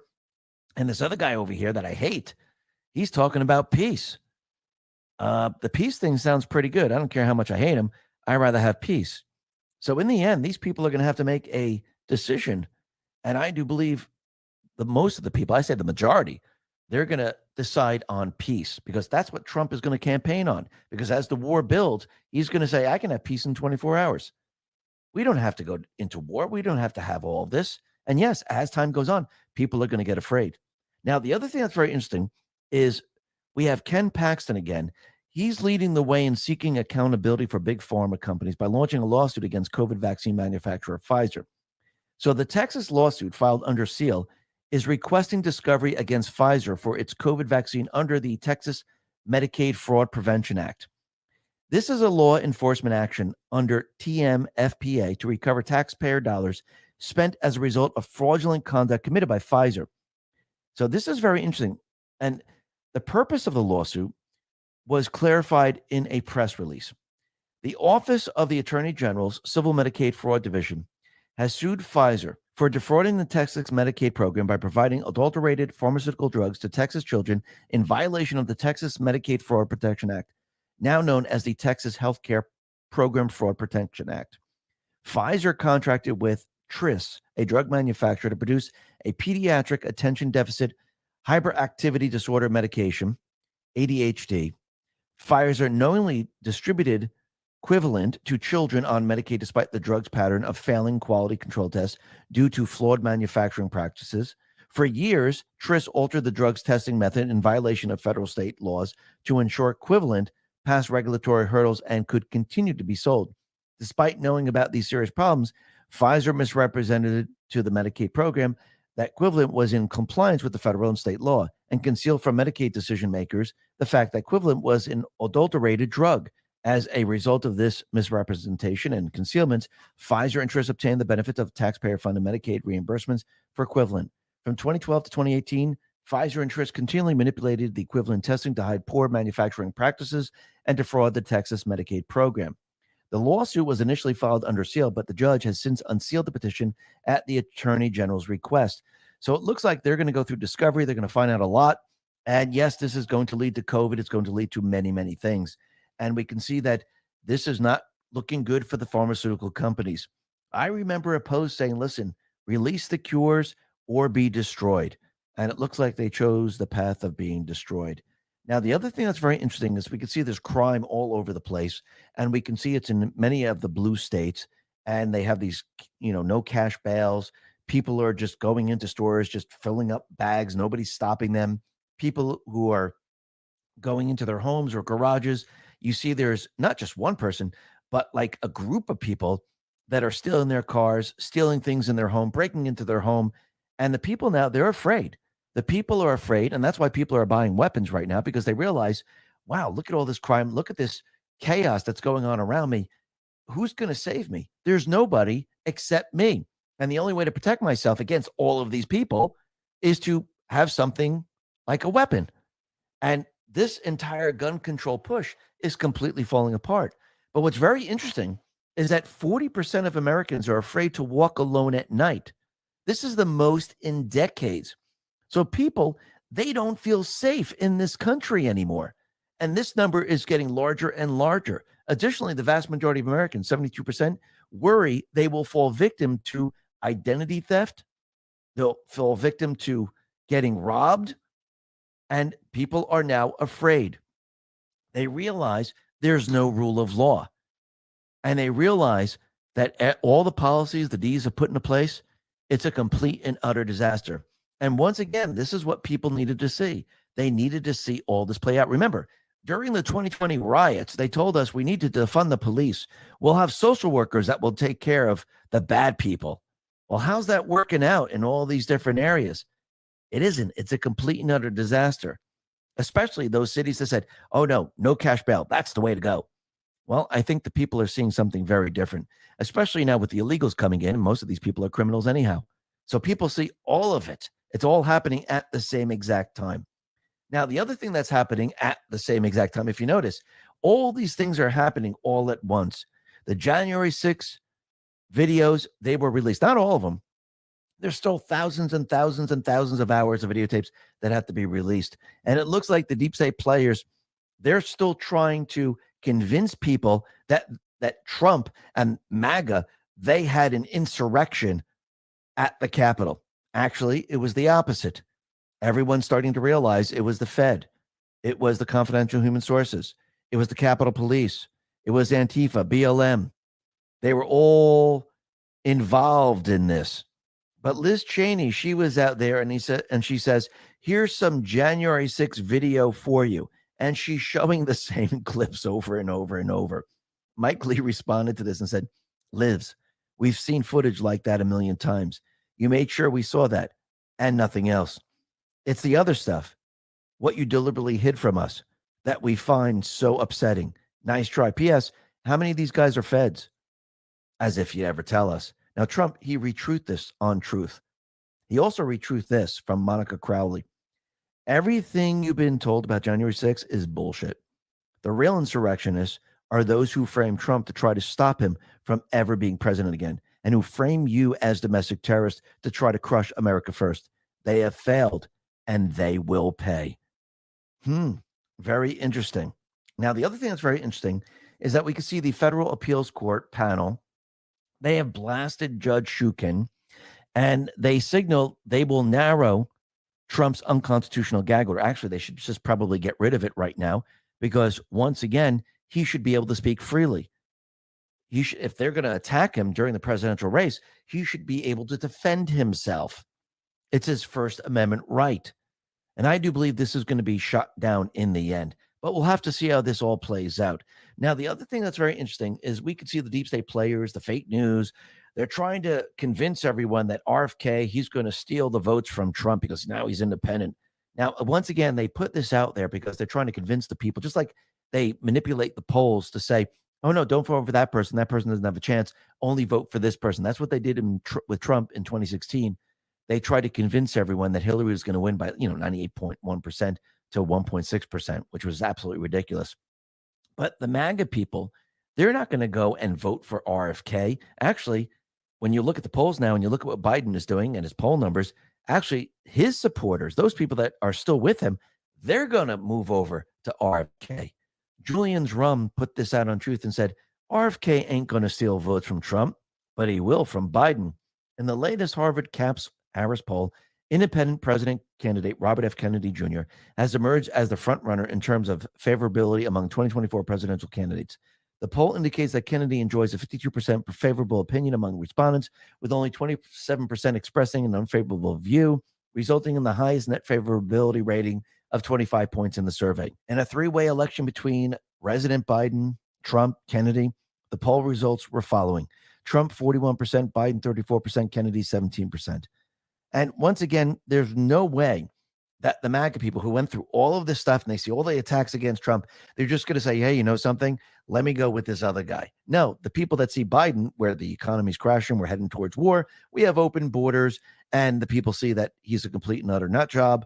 He doesn't remember what's going on, which I do believe a lot of this he's using for plausible deniability, because eventually he will be removed and eventually he will be charged.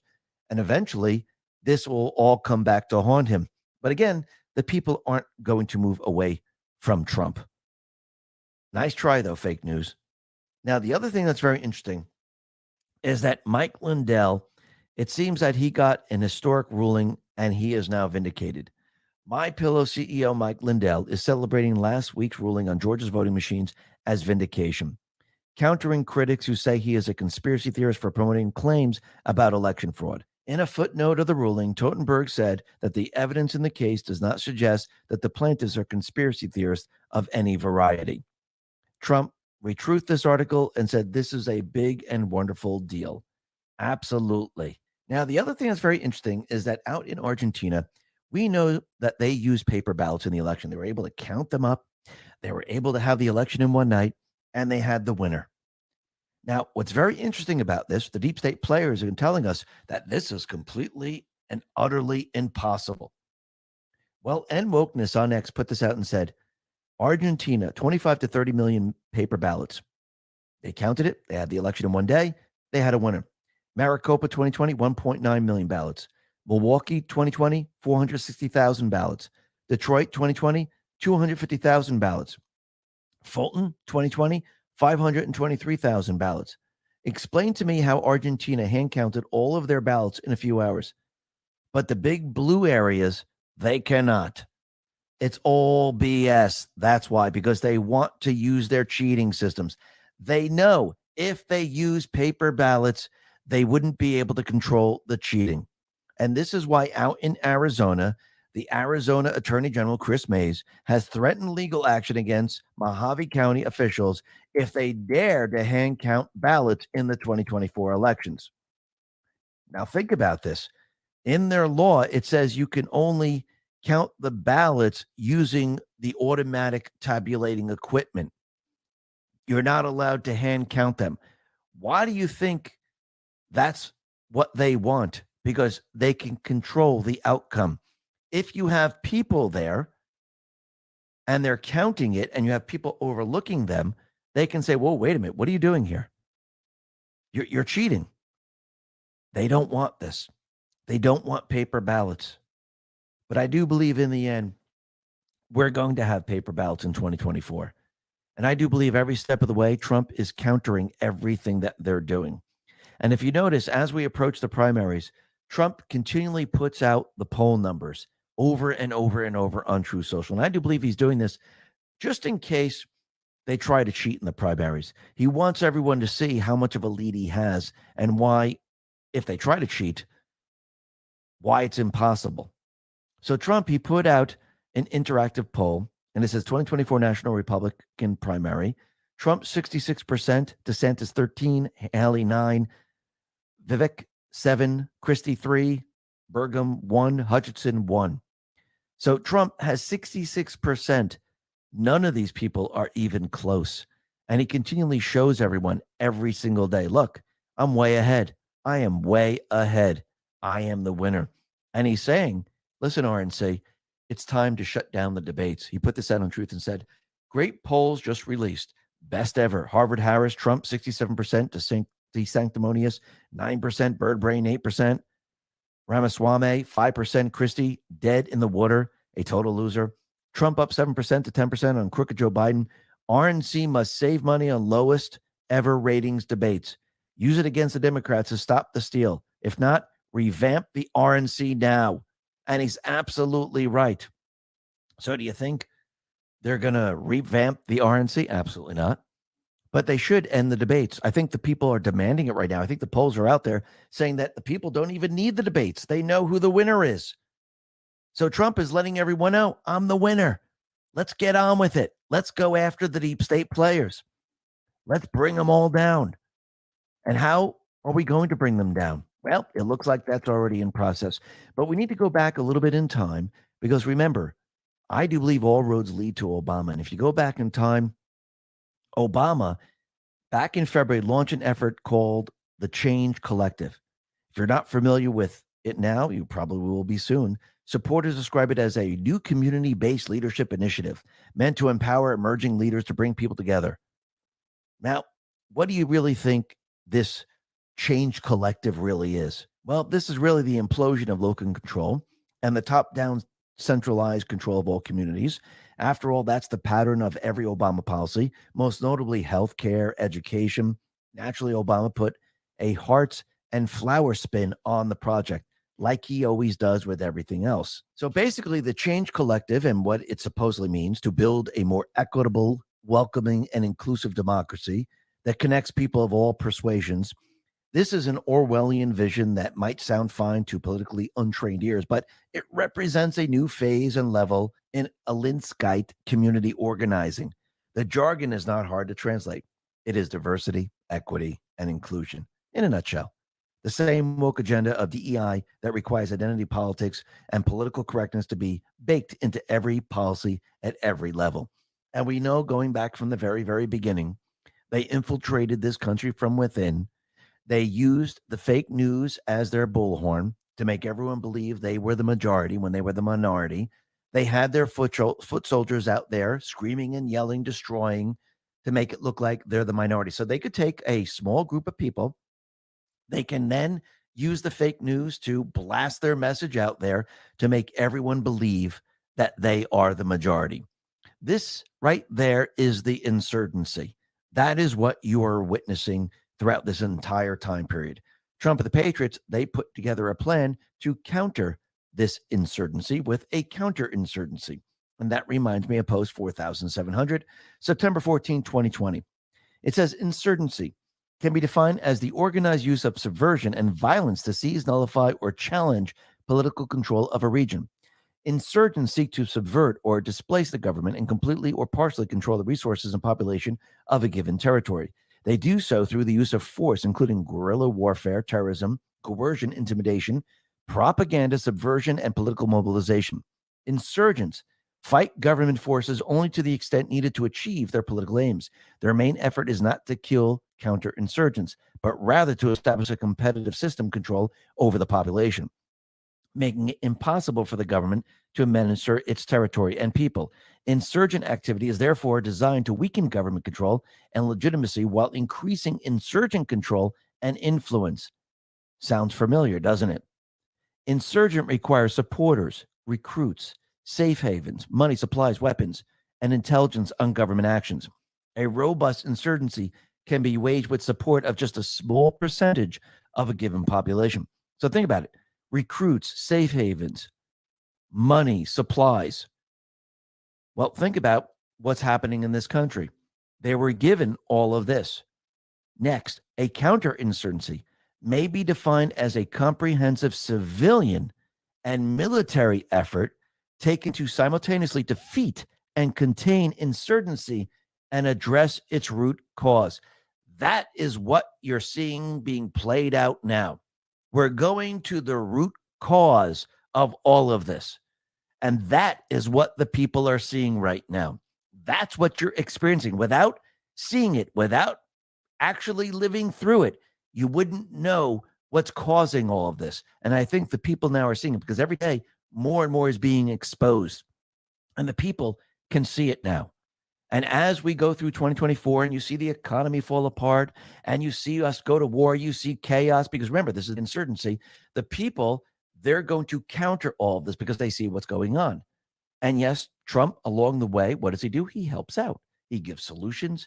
He lets people to know what's going on. People figure it out. People see what's really going on. They see the system. They see what they're trying to do. And the people go to the root cause of the problem. When the parents found out what was going in their schools, what did they do? They went to the board. Who's responsible for all of this? Oh, that's right. It's these people right here. So I do believe the people needed to see all this so they would understand how to fight back. And now the people are fighting back, and more people are fighting back. And this is getting very, very difficult for the deep state players because now the people see it all and the people are countering everything that they're doing. When more is exposed, the more the people counter everything that they're trying to do, which means that the Patriots were winning. And that reminds me of Post 204, November 22nd, 2017. Down below it says, we are winning bigly. And we are. Because the deep state right now, they're not in control. If they were in control, none of this would be exposed. No one would know what was going on. You wouldn't see Biden's shell companies. You wouldn't understand what was going on at the border because the fake news would be hiding it from you, which they are hiding it from you. They would have control over all the social media companies. They don't have control over Truth, Rumble, X, and many others. You wouldn't get this information wouldn't get out to the public. If the deep state was truly in control, you would see none of this. Just like when Obama was in office, they hid all of this from you. This was all going on. Everything that you're seeing now was happening, but you weren't allowed to see it. Trump, he wanted the people to see it. He wanted everyone to understand, look, they're coming over the border. This is what they've been doing this entire time. Yes, he might have amplified it a little bit so you could see it, so you could slap in the face and go, holy crap, what's going on here? And this is going to get worse and worse. They were destroying the economy the entire time, but now you can see it as plain days. Why? Because think about what Trump did. Trump made the economy look absolutely incredible. He lowered the inflation, made the country energy independent, brought industry back to this country, placed tariffs on China, gave it to the farmers. So now you could see the difference. Otherwise, if we went from Obama to Hillary, you would not notice a thing. You would think this was normal and they would hide everything from you. Now you could see the difference. Now you could see what's going on. Yes, you might have accelerated everything, amplified everything, but without doing this, you would never see it. And if the deep state was in control, you would never see any of this, which means they're not in control. The more you see, the more you know the Patriots are in control.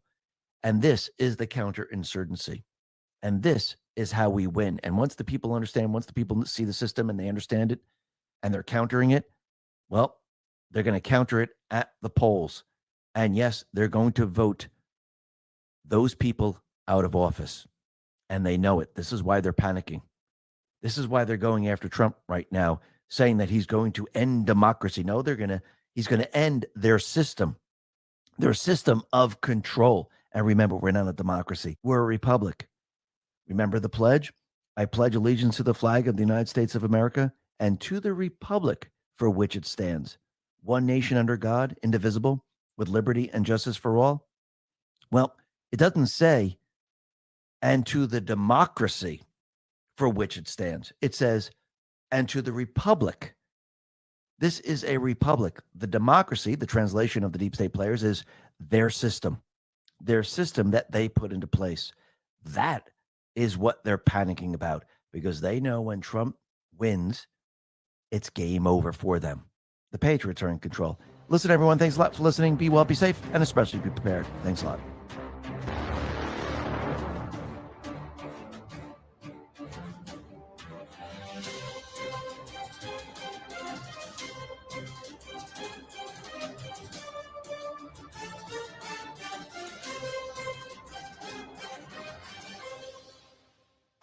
All right. And that was yesterday afternoon's X22. When the new one comes out today, we will get to that. Let me let this finish rolling. I like his credits to be able to roll for him.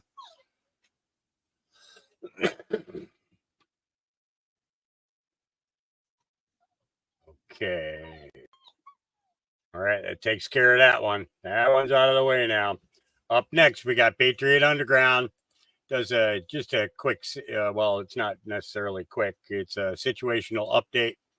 I think it's I'm not sure how long this one is. I didn't get a chance to listen to it this morning like I normally do.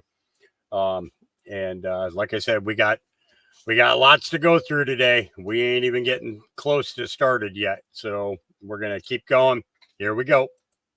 Patriot Underground.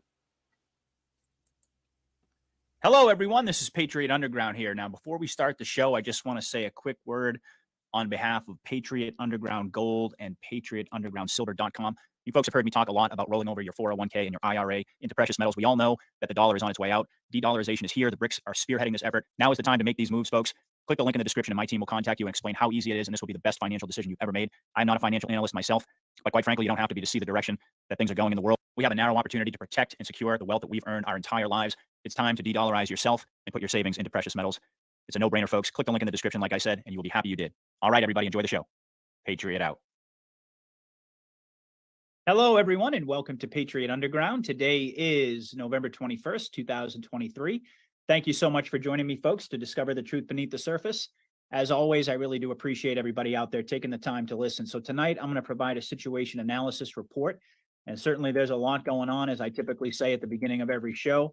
I don't know how much we're really going to cover tonight in terms of all of the information that's happened since my last situation analysis report, but I really want to take a wide angle approach, as I typically do. And I think my audience knows that that's always the lens that I try to use to make the most sense out of all this fog of war. Because I think when you really zoom out and you look at the big picture and you remind yourself what the big picture is, and you can see how these different puzzle pieces amidst all this fog of war are very rapidly starting to, I mean, at one point it was slow, but now very rapidly starting to come into place.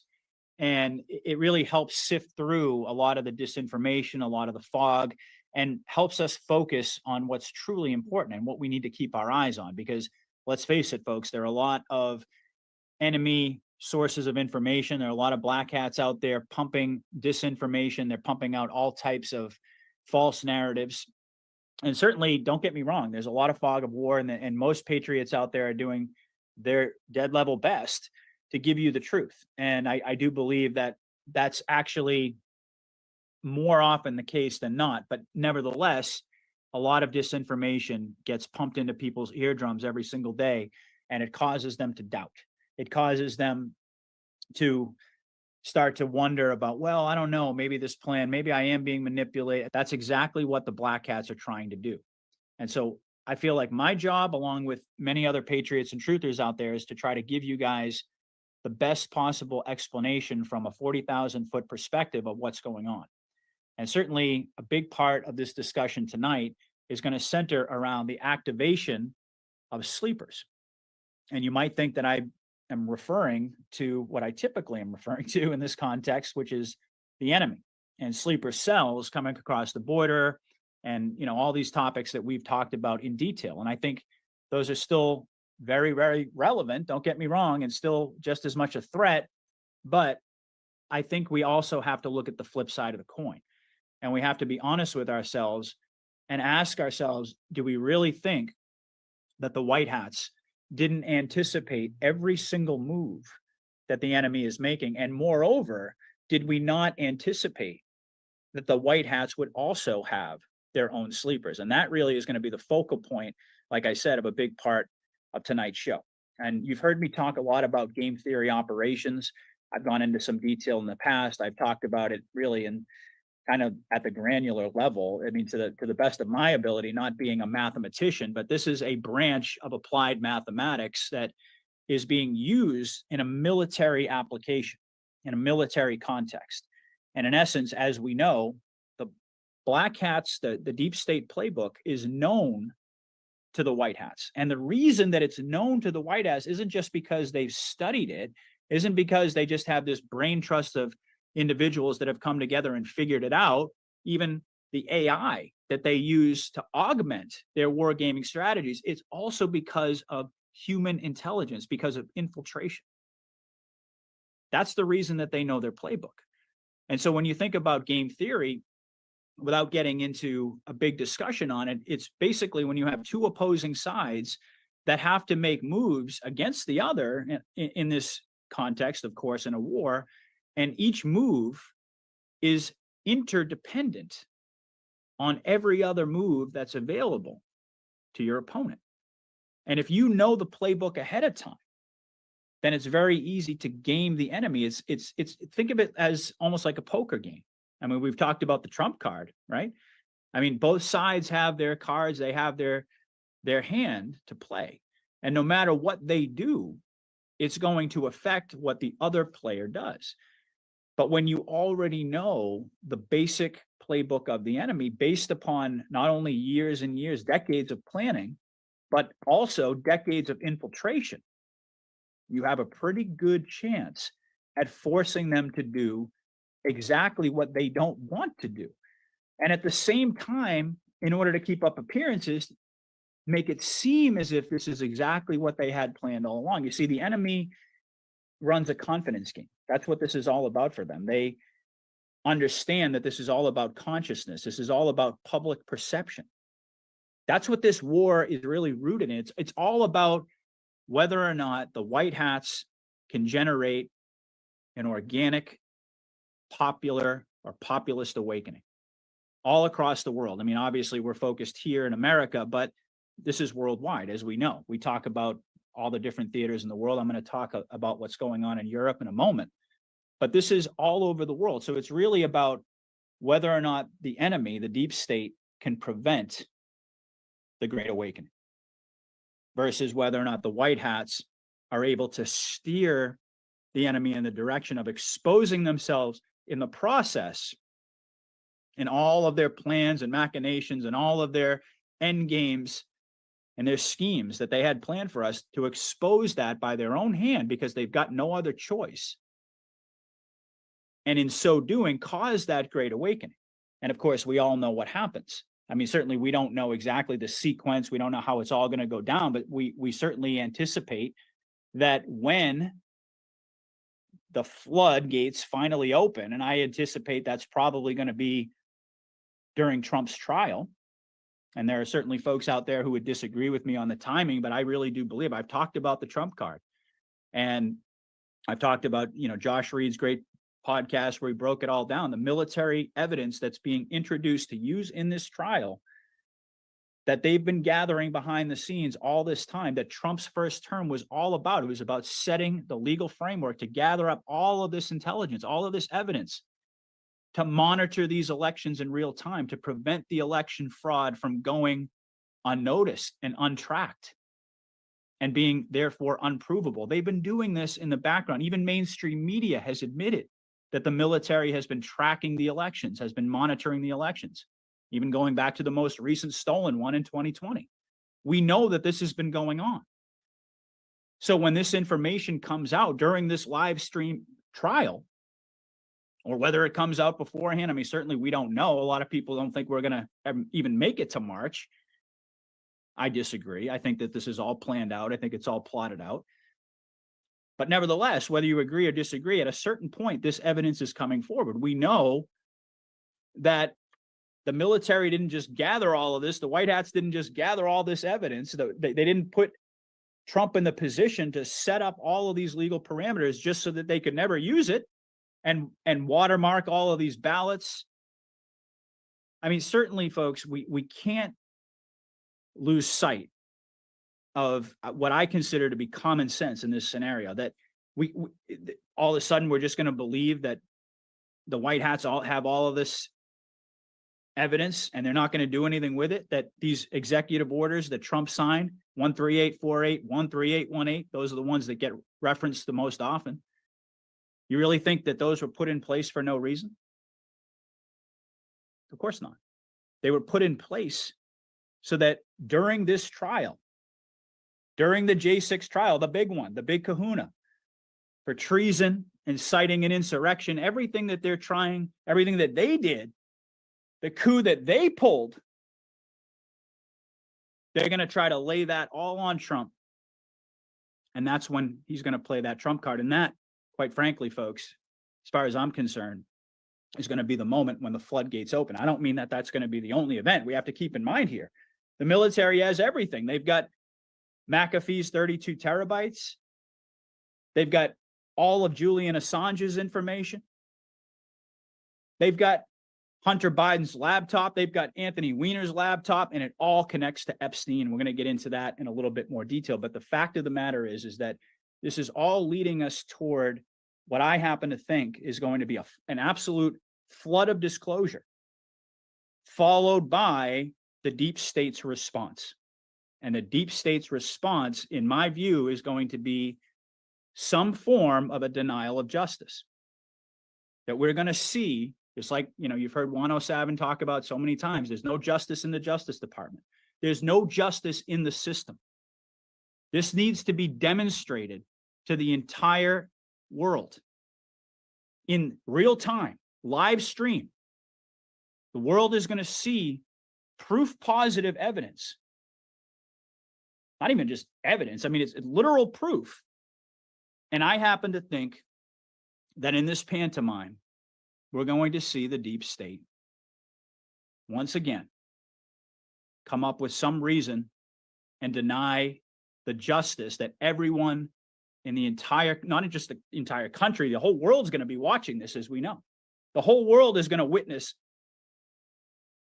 the most egregious miscarriage of justice that you can imagine in real time. And I think this all has to play out. Why? Because you can't tell people. You have to make them live through it. You have to make them experience it. This is all about consciousness, folks. Like I said, it really comes down to whether or not the white hats are going to be able to prompt the Great Awakening versus whether the deep state is going to be able to shut it down and somehow prevent our ascension. That's it. There's a million other things at play. Don't get me wrong.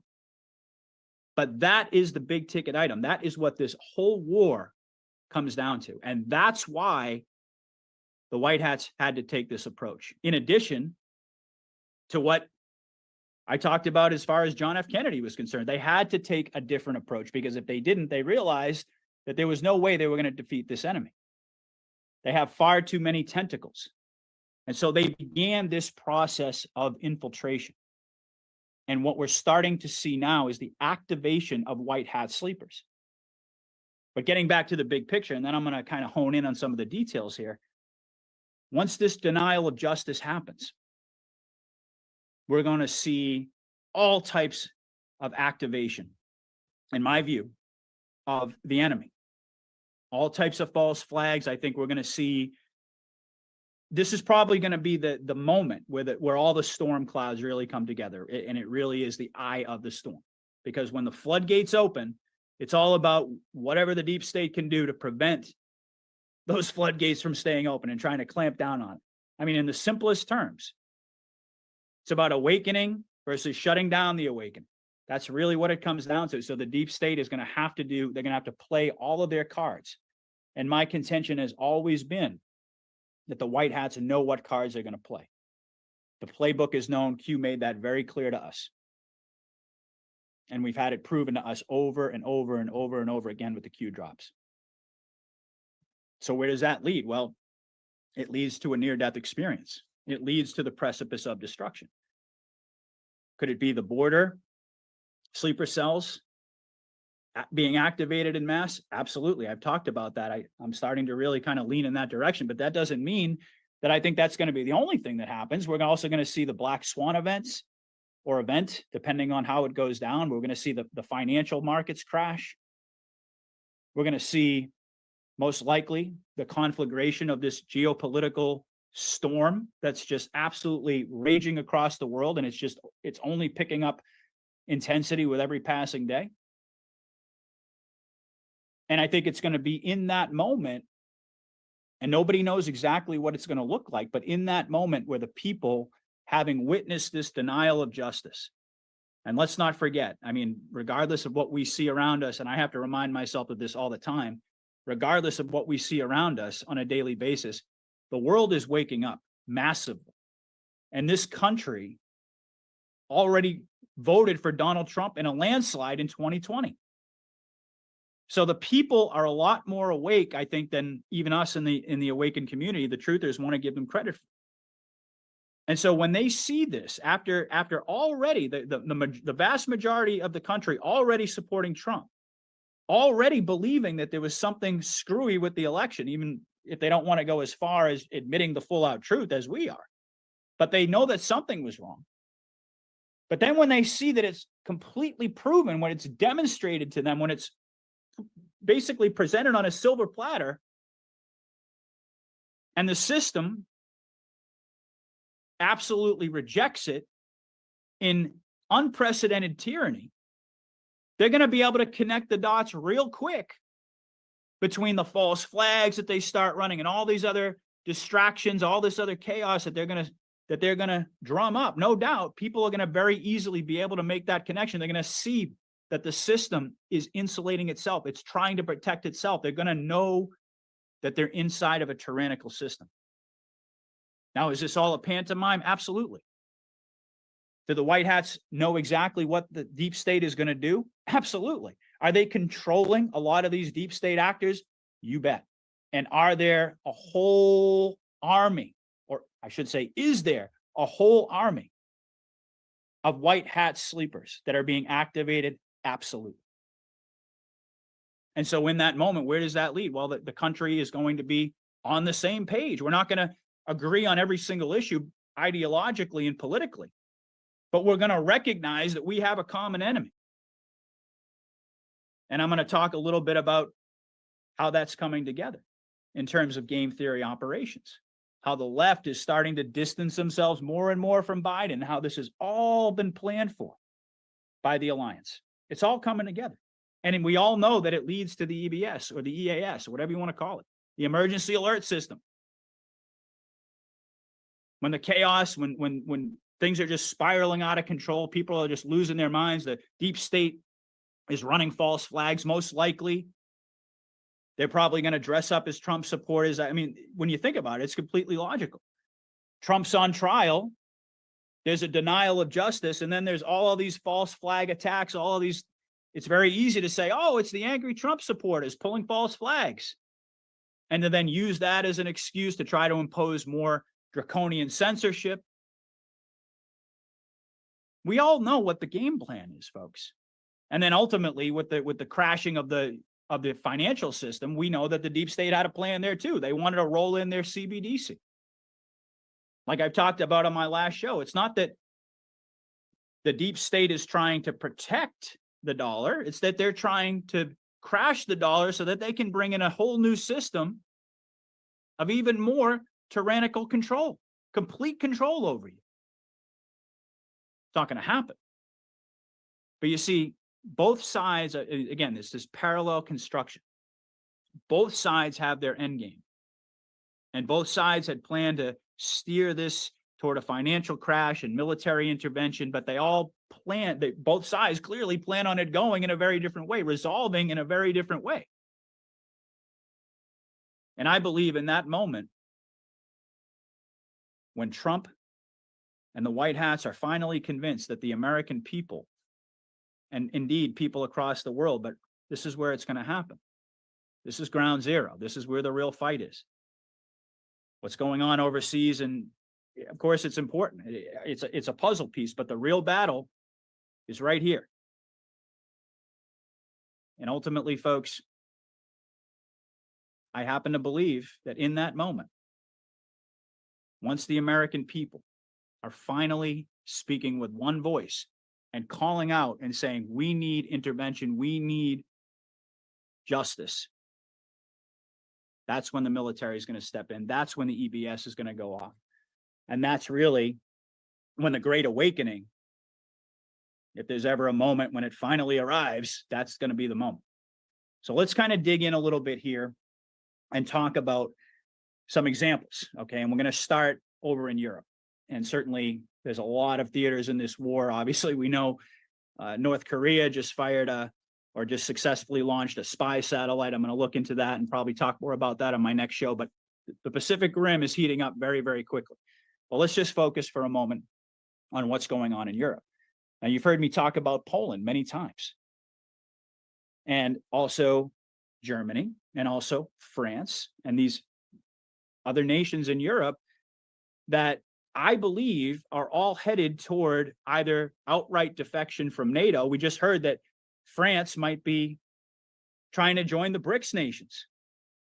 So either outright defection from NATO or some sort of a military coup. Now, what's happening in Poland very recently, the prime minister resigned and essentially has, I think, probably another week. I think they gave him like 2 weeks to form, a sort of a new government. And if he fails, then the previous prime minister comes in and he gets a crack at it. But there has been an absolutely massive populist awakening that's happened in Poland because of the economic collapse that's happening as the direct result of being used by NATO as a staging ground to go into Ukraine. And of course, all of the weapons, all of the money, all the support that they've thrown behind this losing effort. And so the Polish people have finally figured out that not just now, not just in 2021, 22, 23, but really for decades, even for centuries, that Poland has been used as a staging ground to launch wars for the military-industrial complex. Certainly, we know going back to World War I and II, especially World War II, the Polish people have woken up en masse, and let's not forget the truth about the Nord Stream 2 pipeline sabotage, false flag, that it turns out that now they're basically openly saying that this was Ukraine that was behind this. Now, obviously, we know that's a whitewash. We know that really ultimately it was Langley that was behind it, that Ukraine couldn't have pulled off on their own without any assistance, without any knowledge or technological assistance from the SEALs and all the different military assets that are absolute experts in underwater demolition. There's no way they would have pulled this off. But regardless, it doesn't really matter. In this context, the fact of the matter is that Poland realizes, just like all of these other countries in Europe, that they've been had. And this whole thing was a false flag designed to cause World War III. And so the intel coming out of Poland is that basically they're predicting that there's going to be a massive civil unrest that could lead to a very, very close to a civil war situation. And as the Polish people become more and more aware of the corruption in their government, the treason that they've been involved in, this is only going to intensify. So I happen to see a military coup on the horizon in Poland. And similarly, in Slovakia, something very interesting has happened as well. You have a divide between the prime minister of Slovakia and the president of Slovakia. The prime minister is pushing against the deep state, and the president is very much a deep state tool, a puppet. And so we're hearing more and more reports about how behind the scenes there's yet another divide within that country, and that really is the theme here.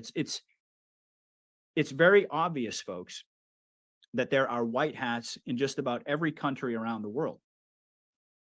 And there is a division in the military and the allegiances within the military in just about every country of the world. And so we're seeing something very similar happen in Slovakia. And there are other countries that kind of are following in this same pattern, but this is all building toward what's going to be one heck of a storm in Europe. And I've talked about how America is the real battleground as far as the deep state is concerned. The reason I say that, not that what's happening everywhere else in the world is irrelevant, no, but because when you really think about the big picture, America is the biggest obstacle in their way in terms of implementing their New World Order, in terms of achieving their goals and their agenda. But there's a massive storm that's brewing over in Europe, and they're going to see some incredible events.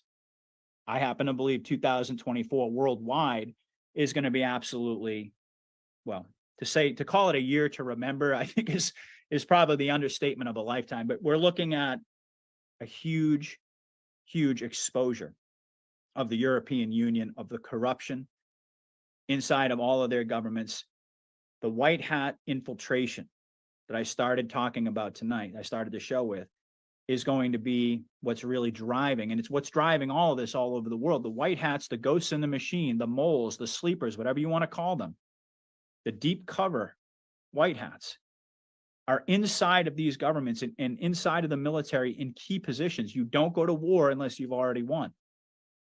We've already won, folks. This is all just playing out.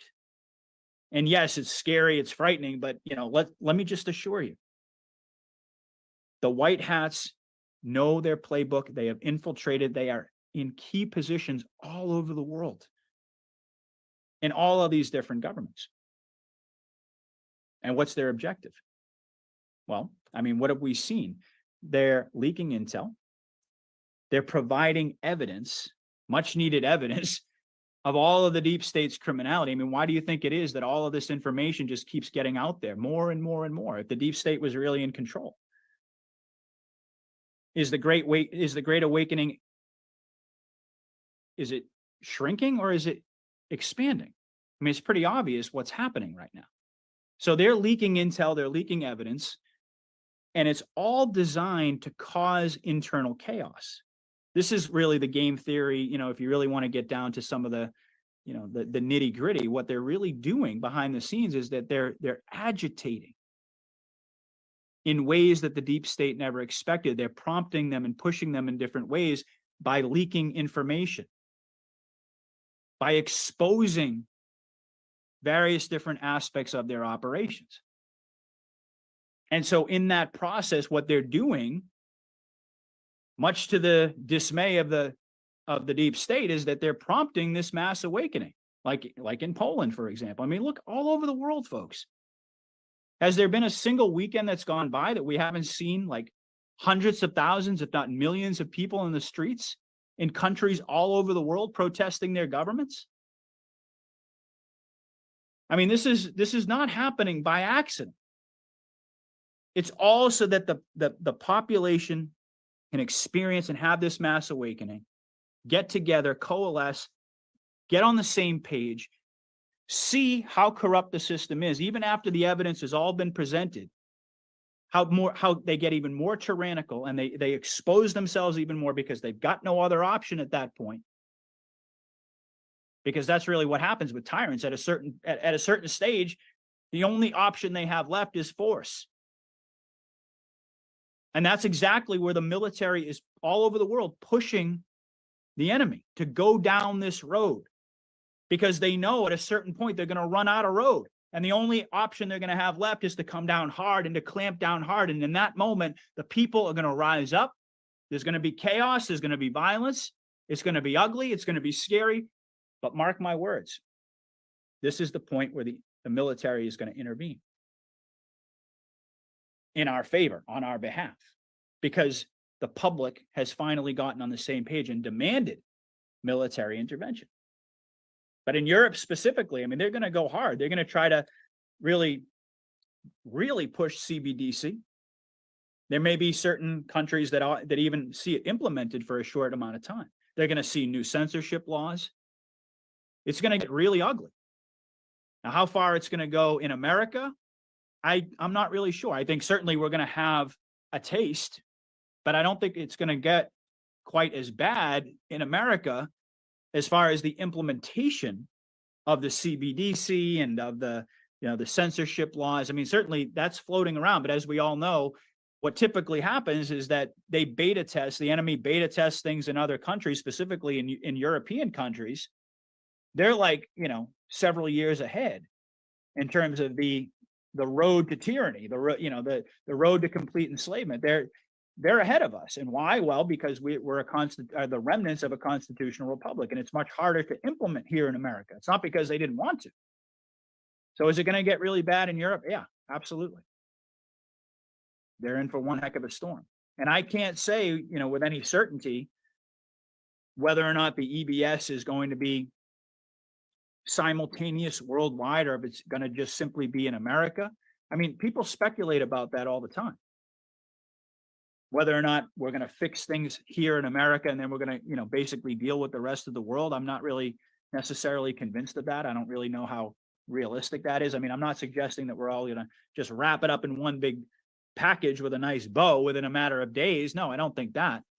But regardless of how it goes down, folks, we're going to see some pretty incredible events in 2024. But whether you're in Europe, and I know I have listeners in Europe, I mean, my goodness, I have listeners all over the world. It's crazy. But whether you're in Europe, whether you're in Israel, or whether you're in Canada, whether you're here in the United States, whether you're in South America, when you're in South Africa, wherever you happen to be, do not fret, do not fear. And remember that this is God's plan. There's a reason that you were awakened. There's a reason that you were pre-awakened. And it's not so that you could perish in the 11th hour. It's so that you would be prepared to lead on the other side of this storm. That's not to suggest that people out there aren't going to perish in what's left of this crazy storm and this crazy season that we're in. But I happen to believe the people that are listening, the people that are engaged, the people that have a relationship with God, the people that are in prayer, the people that know what's coming, at least to a certain degree. We don't know the specifics, but we know the overall game plan. Do I think that we're going to be protected? 100%.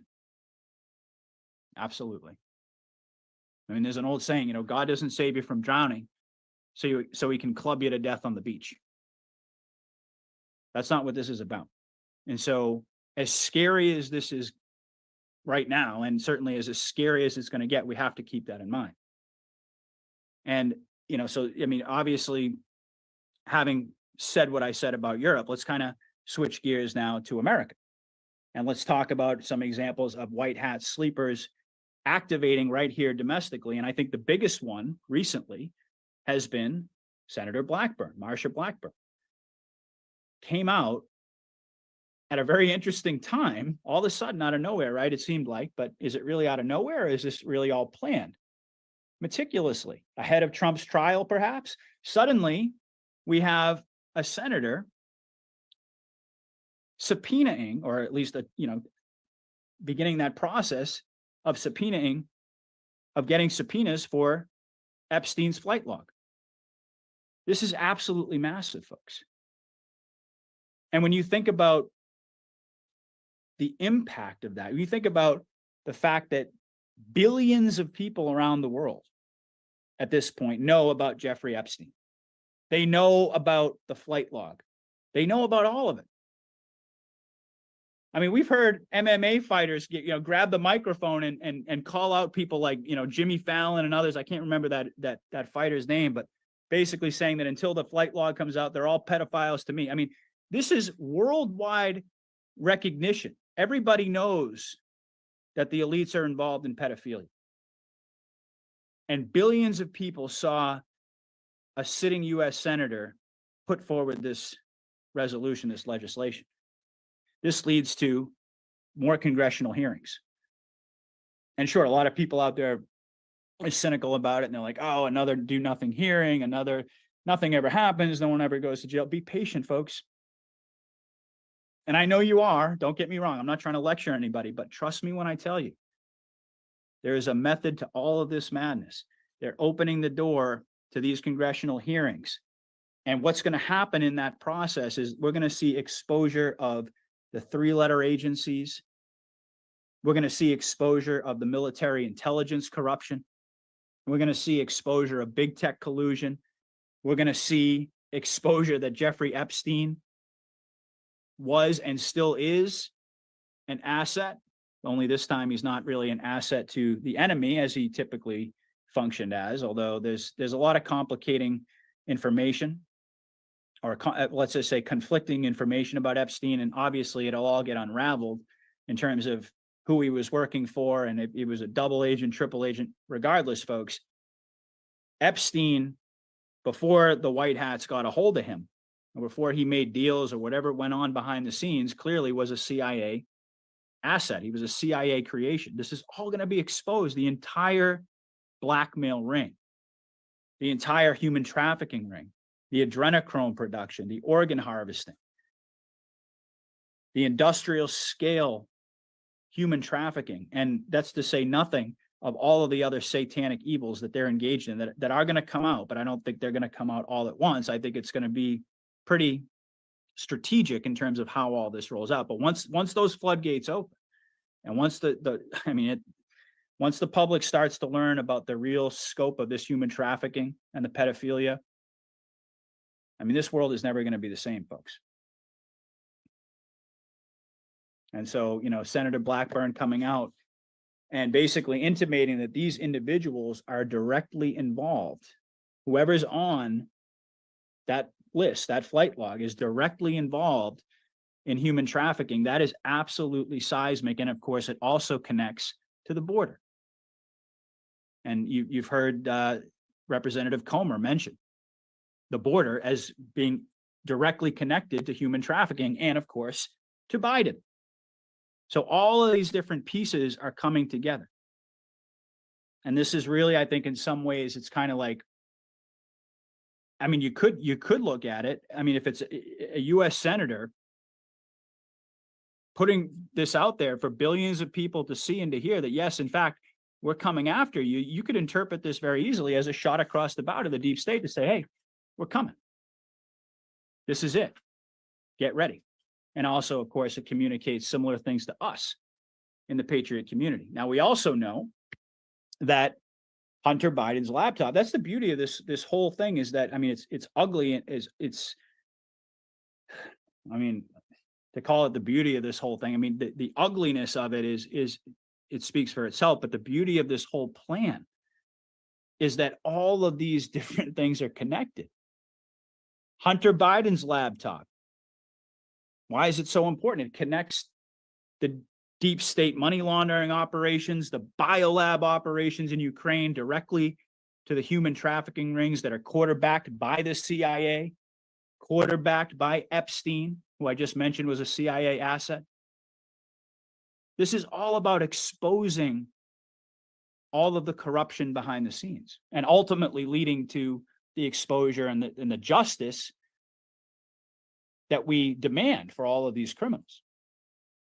But this is, I mean, the flavor of just about every situation across the world is starting to change.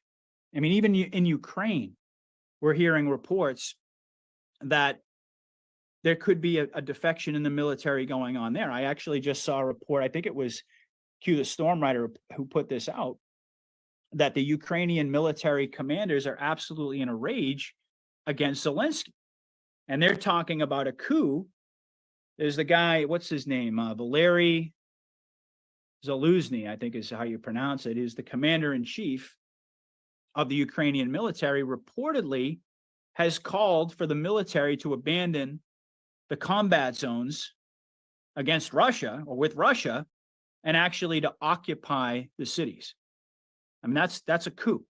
And we're going to have to see whether or not that happens. But why are they so upset? Well, I mean, I think we know. NATO and the US are using the Ukraine to fight this proxy war against Russia. I also mentioned the Nord Stream fiasco. I think they're happy about that. You think that there aren't patriots inside of Ukraine, people that don't want to see their entire population wiped out? I mean, they've literally lost about half of their population, folks. Think about that. And then think about if you're a military commander who actually has a soul. And I believe that good people exist all across the world. And that's really what this is all about. We have to remember to have faith that there are good men and women in key positions all over the world. I'm not suggesting that this guy Zaluzny is good or bad. But certainly he would be representative of, I'm sure, various different military commanders, military assets inside of Ukraine that haven't been decimated, that are watching the entire country get wiped out and destroyed, and coming to the realization that not only is this a US NATO proxy war, not only has half of their population been decimated, you've got Zelensky stealing billions and billions of dollars on top of it all. You've even got the Washington Post now talking about the Nord Stream 2 being a false flag that was carried out by Ukraine. And so that whole situation, I think, could get very interesting. I mean, how much longer can this go on? It's quite clear to everybody in the world at this point that there's no way that Russia is going to be defeated.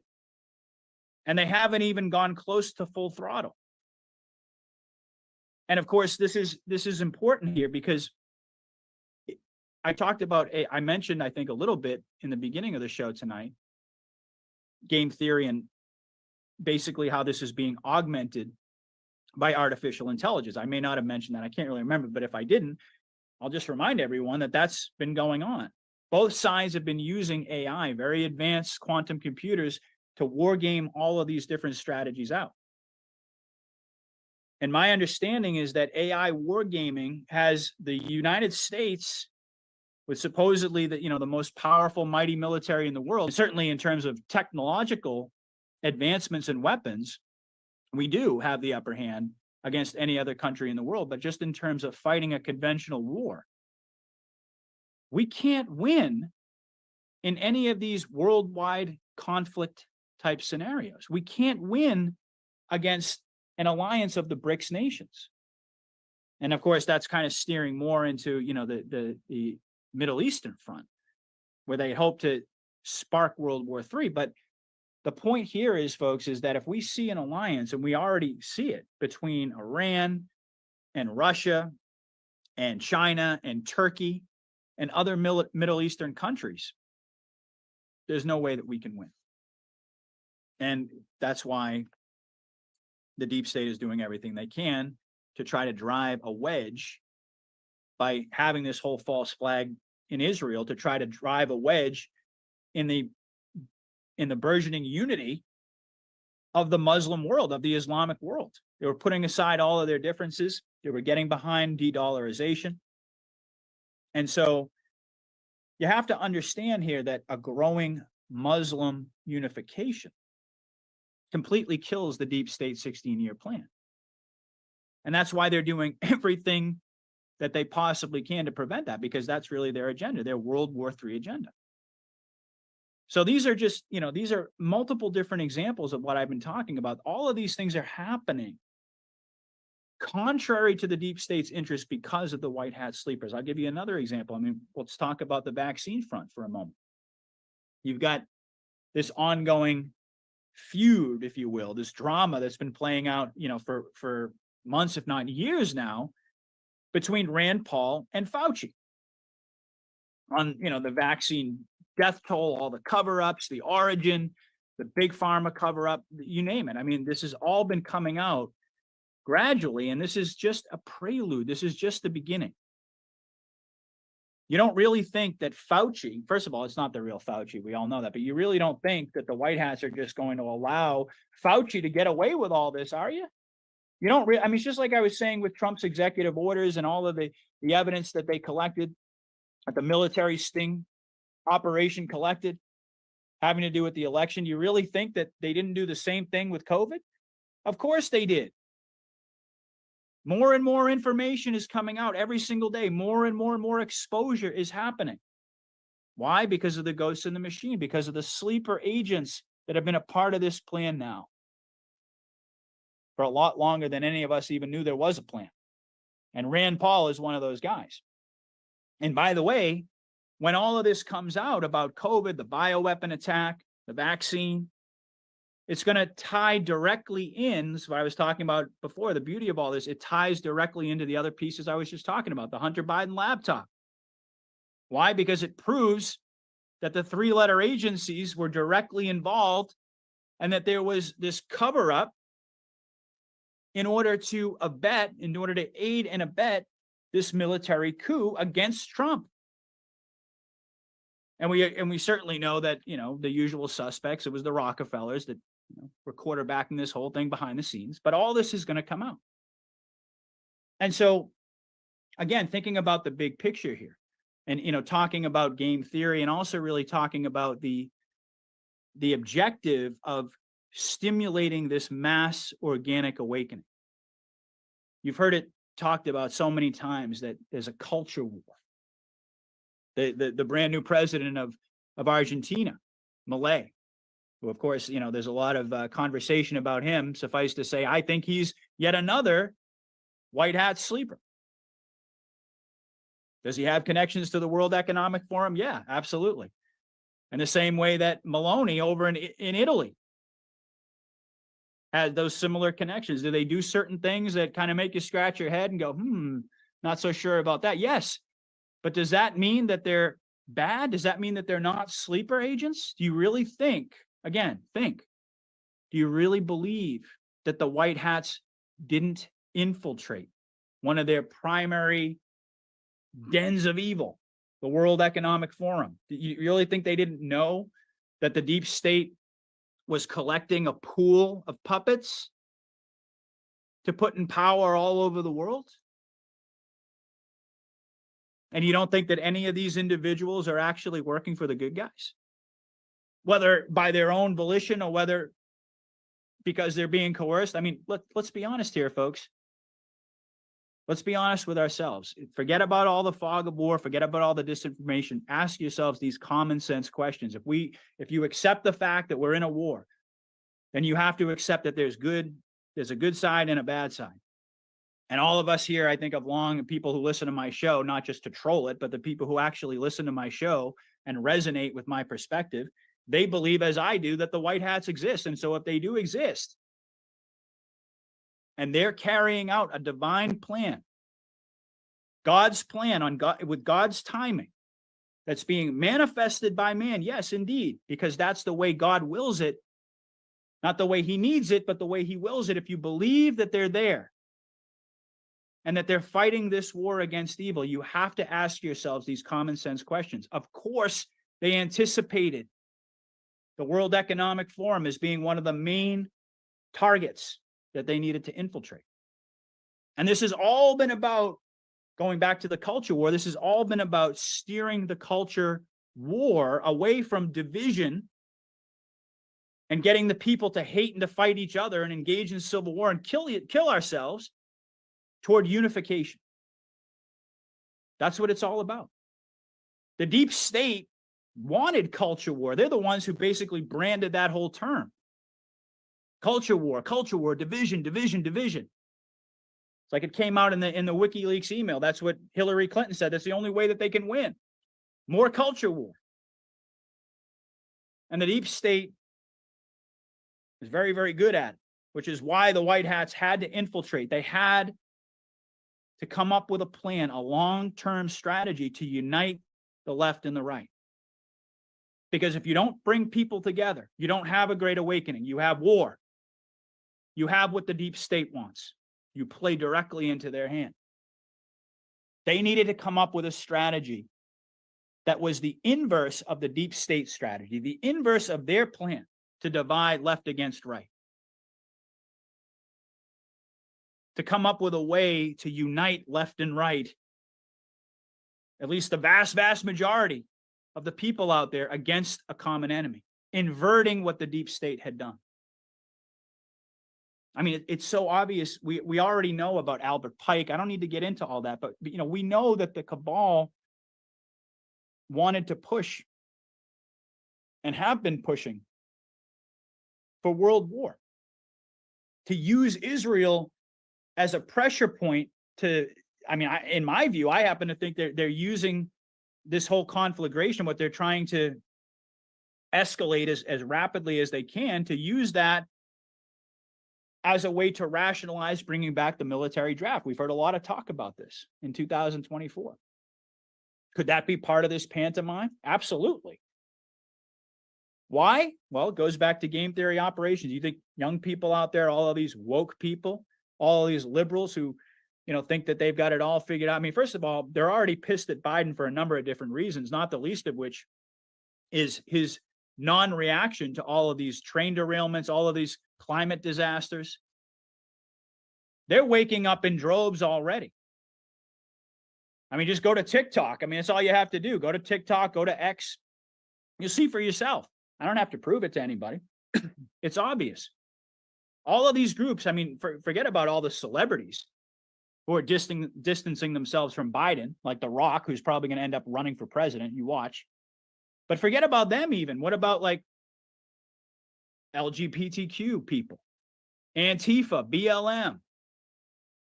You think they're going to go along with a military draft? You think they're going to go along with this march into world war? Of course they're not. I mean, certainly I know that there are some really evil people embedded in those organizations. Don't get me wrong. I'm not singing the praises of Antifa or BLM for that matter. But the reality of the matter is that most of the individuals who are part of those organizations do not want to see a military draft, do not want to get marched off to war. And this is a big part of the game theory aspect of this operation, the way that the White Hats knew that they could steer this. Because at this point in time, folks, let's face it, if we were to get into a world war, and we're not, but if we were to get into another world war situation, do you really think that they wouldn't have to call people up, that they wouldn't have to have a military draft? When you think about the manpower of these other countries, I mean, just think about it hypothetically. If there was going to be a conventional war between the U.S. and Russia and China, and I mean, just think about China alone. They would have to. They'd have no choice. You think the White Hats didn't know that? Of course they did. And that's why all of these groups are aligning against the war. They're aligning against Biden. They're all distancing themselves. They're all recognizing the deep state. They're all recognizing big pharma. They're all well, maybe not big pharma yet, but they're getting closer. Why? Because of none other than RFK. I mean, you can say all day long you don't think he's a Republican or you don't agree with him on all these different policies. I don't either. But I don't think that's what's important, because I think that RFK knows exactly what's coming in the same way that Trump knows what's coming, in the same way that all of these sleepers, all of these White Hats who have been acting covertly, they all know what's coming in 2024, and it's not going to be an election, at least not under the circumstances that we can perceive right now. A lot depends on timing, and I won't get into a conversation about that. It's conceivable we could have an election in 2024, but not before the emergency alert. They all know that this is coming. But RFK's influence has been absolutely seismic. This guy has been out there red pilling more liberals than any one of us could ever imagine to do in 10,000 lifetimes. And so, do I think that we could see protests and riots in 2024 having to do with this push for a draft? It's definitely possible. And do I also think it's going to coincide with all the other things I've been talking about tonight, specifically congressional exposure? Absolutely. Because the White Hat is going to continue leaking information. Military leaks are going to continue to happen. They've been happening this entire time. Drip, drip, drip, drip, drip, drip, drip, drip, drip, drip, drip, drip, drip. Gets faster and faster and faster, and then boom, the floodgates open. And again, I gave you my perspective on when I think that's going to happen. I could be wrong, but I think I make a pretty decent argument as far as, Trump's trial. But, putting that aside for just a moment, the three-letter agencies, the military-industrial complex, need to be exposed. All of their plans to perpetuate war for their own interests that they've been doing now for decades is going to get exposed. Not only that, there are also investigations going on as we speak inside of the military, internal investigations. So this is just going to add more fuel to the fire. The deep state military involvement in the bioweapons labs that I talked about, human trafficking, money laundering, the blackmail, the bribes, all of it. And so all of these woke individuals out there are getting actually really woke to what's actually going on right now. Game theory operations, White Hat sleepers being activated at the precise moment that they planned. And it's working like a charm.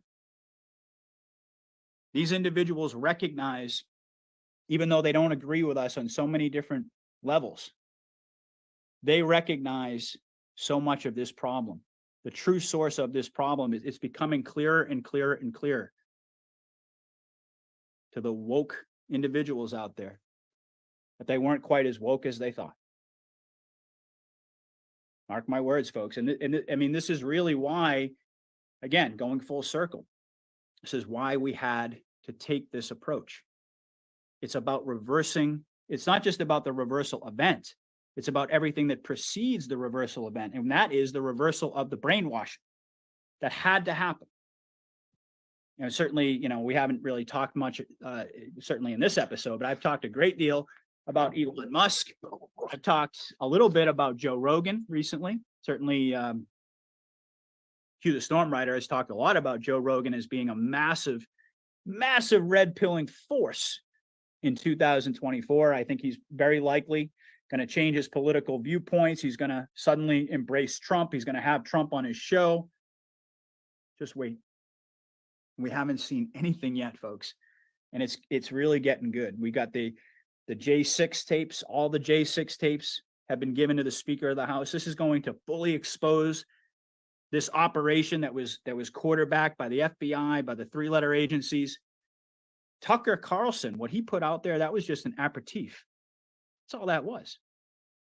That was just to get people thinking. But that was the tip of the iceberg. All of this is going to come out. I mean, and you've even got mainstream media now. You've even got MSNBC coming out and saying that Trump is going to beat Biden in the next election. I mean, can you say coffin nails, folks? Unbelievable. The mainstream media, they're still trying to say, I think it was 2 weeks ago, they said something like, I think I saw on CNN that Biden had a 58% approval rating or something like that. And I joked about it. I think it was Jim Willey that I had on the show at the time. But I mean, it's absolutely ludicrous, right? And now, a couple weeks later, they're now saying it's at 40%. I mean, they're absolutely losing their minds, folks. They don't know what to do. They're looking for replacements. I mentioned The Rock. I mean, who knows? I mean, they could pull anything out of a hat at this point, but none of it's going to work. And it's honestly, it's going to be, I think, comical at some level to watch them scramble and try to pick up the pieces as everything just crumbles. And so I think we're living through an absolutely fascinating time, folks. I mean, Benjamin Fulford, he actually put out some really interesting intel. He talked about how the Khazarian mafia is being defeated in Ukraine. They're going to be defeated in Israel. And that, he kind of goes into the history of it, that this is a centuries old plan, and that the cabal had always anticipated running this massive global slave. I know I say global, a lot of flat earthers get mad at me. So I'll just say a worldwide slave plantation that was supposed to be run out of those two countries, according to Fulford's intel. And I happen to agree with that. But, as we know, the most important aspect of what's going on in the Middle East, as far as I'm concerned, is that Israel is awake. 9 out of 10 Israelis know what time it is. They know that Netanyahu's a criminal. They're outside of his residence calling him a murderer. They were already on the verge.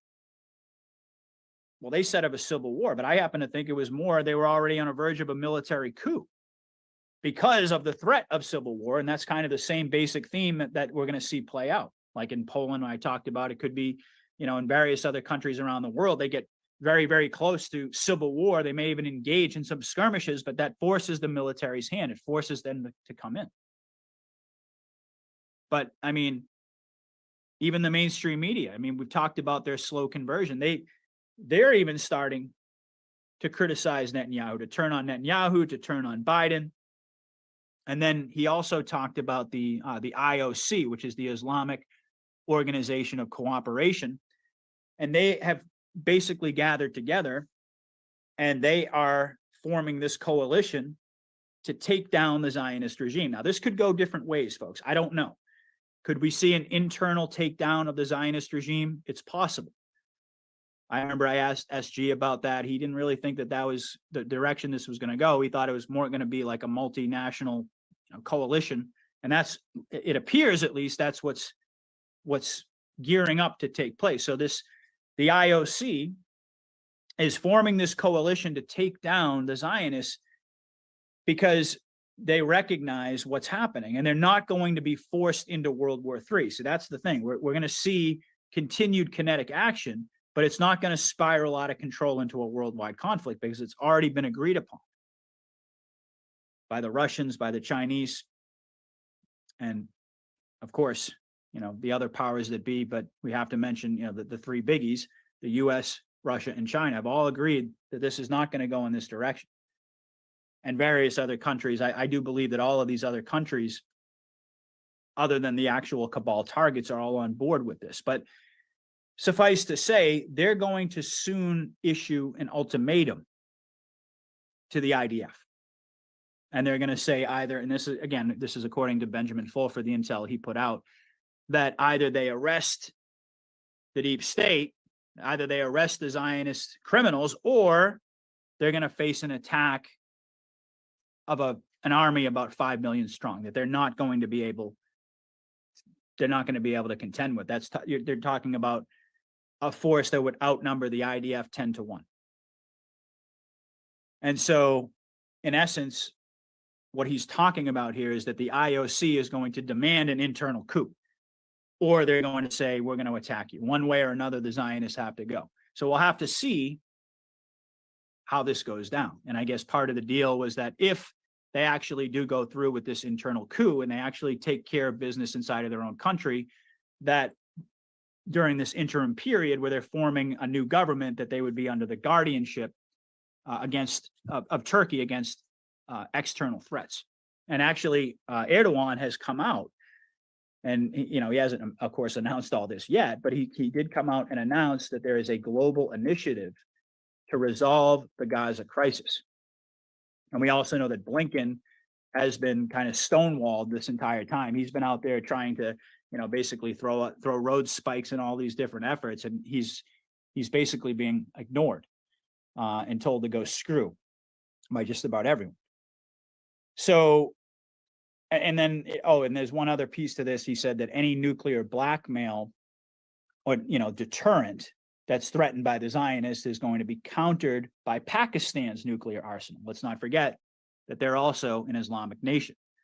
And so, he talked about how the deep state plan had been to have like the Gog versus Magog, the biblical scenario, like the G7 countries and Russia, and then, the Shanghai Organization Corporation, like all the Pacific Rim countries. The plan was to just have these two forces essentially annihilate each other and wipe out 90% of humanity. That's I guess it's the biblical Armageddon timeline of the deep state. That's what they've always been hoping and praying for and leading us toward, this entire time. But it's not going to happen for the reasons that I just talked about. So it's a very, very great time to be alive, folks. I'll tell you, there's just so much going on. Before I break tonight, I am going to cover just a little bit of information on the financial aspect of things. So I think this is very important for folks to understand. Now, we already know that the U.S. corporation is bankrupted. Okay, so everything that we're witnessing play out right now, as far as the financial side of things, is all pantomime. Okay, and so you've got we've talked a lot about de-dollarization on multiple different shows, but you've got so many different countries right now that are dumping treasuries. China, and there's so many countries that, it's mind-blowing, because basically they can't get anyone to purchase these treasury bonds. They can't get anyone to buy them.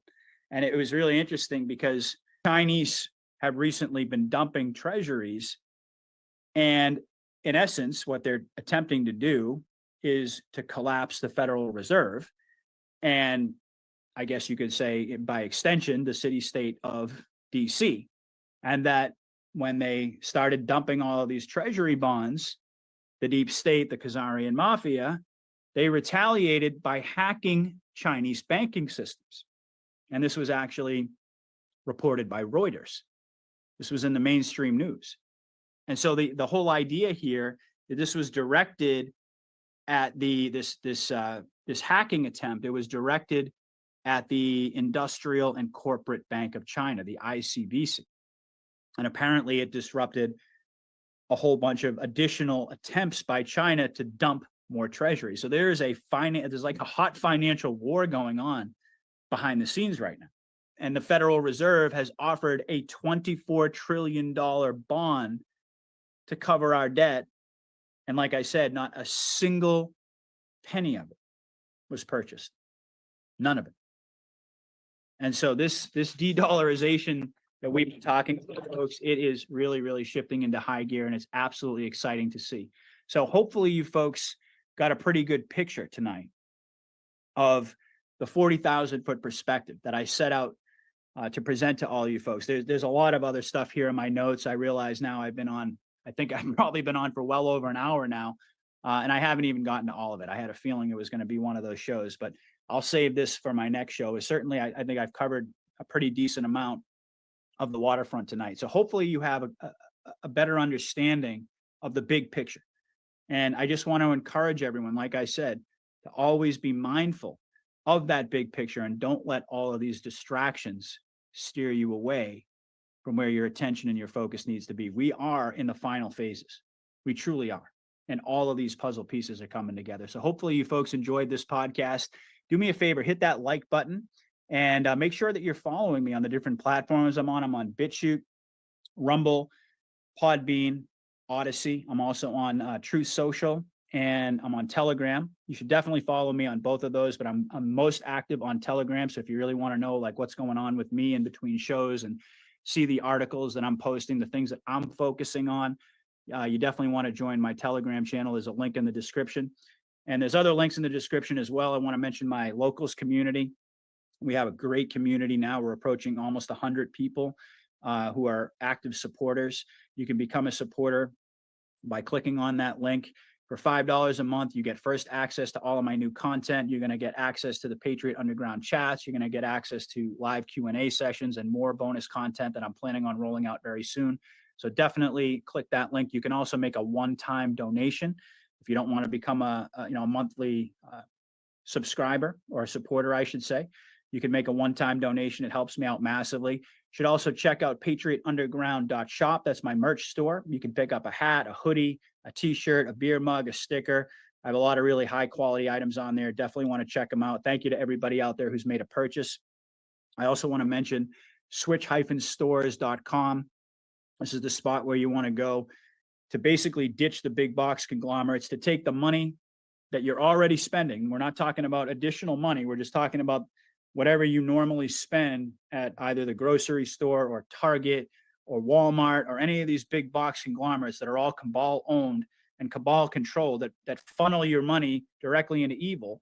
It's basically giving you an option to switch stores to get the items that you need, your toothpaste, your deodorant, your hand lotion, your detergent, a wide variety of products, folks. There's just way too many to mention. They've got the best vitamins and supplements out there, the best essential oils. Check it out today, folks. You're not going to spend additional money. In fact, you're probably going to end up saving quite a bit of money. These are high quality products, non-toxic, manufactured in the US, shipped directly to your door. It's a no-brainer for patriots. And I've tried a wide variety of their products. I've been a member now for 2+ years myself, and I absolutely love it. My family loves the products. Best hand lotion I've ever used. I'm telling you, check it out. It's worth your while. Switch-stores.com. You'll see that link in the description of the video. And finally, folks, I just want to mention, I touched a little bit upon the financial situation. You've heard me harp on this over and over and over. I'm trying to ring the alarm bells and let folks know that now is the time to de-dollarize. You see, the whole world is de-dollarizing. You should too. That means if you've got a 401k, if you've got an IRA, you want it to be removed from you don't want it to be tied to the stock market and hence the dollar. That's ultimately in a crack up boom type situation like Jim Willie talked about. It's only a matter of time before this entire house of cards comes crashing down. We know about the QFS, we know about Nasara and Jassara, but that doesn't change the fact that you've earned through a lifetime of your hard effort and your hard work, you've earned a nice little nest egg for yourself. Why put it at risk? With all the unanswered questions about what's going to happen, we see a freight train coming at you. You know, you may not know what's coming after that freight train, but you certainly see that freight train coming at you. And financially speaking, folks, all of the signs are there. All of the warning signs are there. The big banks, I mean, mark my words when I tell you, we're going to see a lot of bank failures in the very, very near future. I think before we even get out of this year, we might see another major bank failure, but who knows? They might be able to prop it up into 2024, but I'm telling you, we haven't seen anything yet. You think Silicon Valley was a big deal? You think First National was a big deal? Again, like I said, these are aperitifs. These are tea leaves, folks. Read them. Pay attention.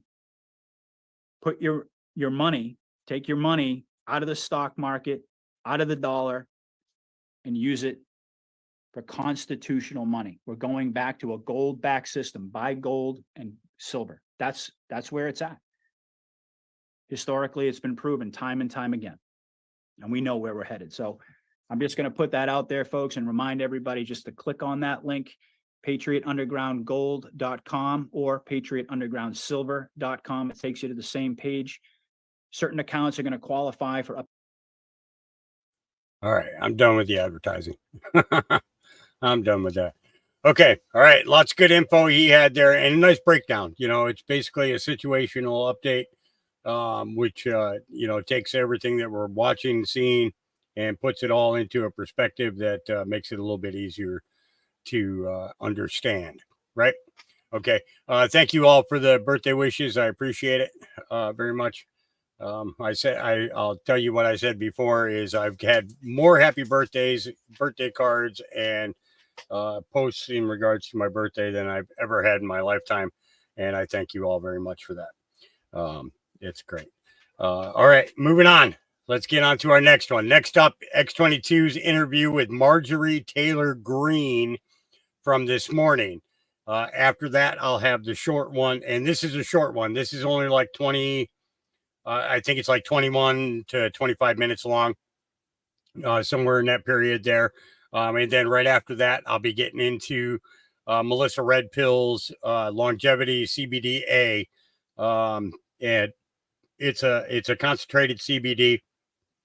And she's got a short one on that. So we'll get both of those going. But let's get to Marjorie Taylor Greene first. Here we go.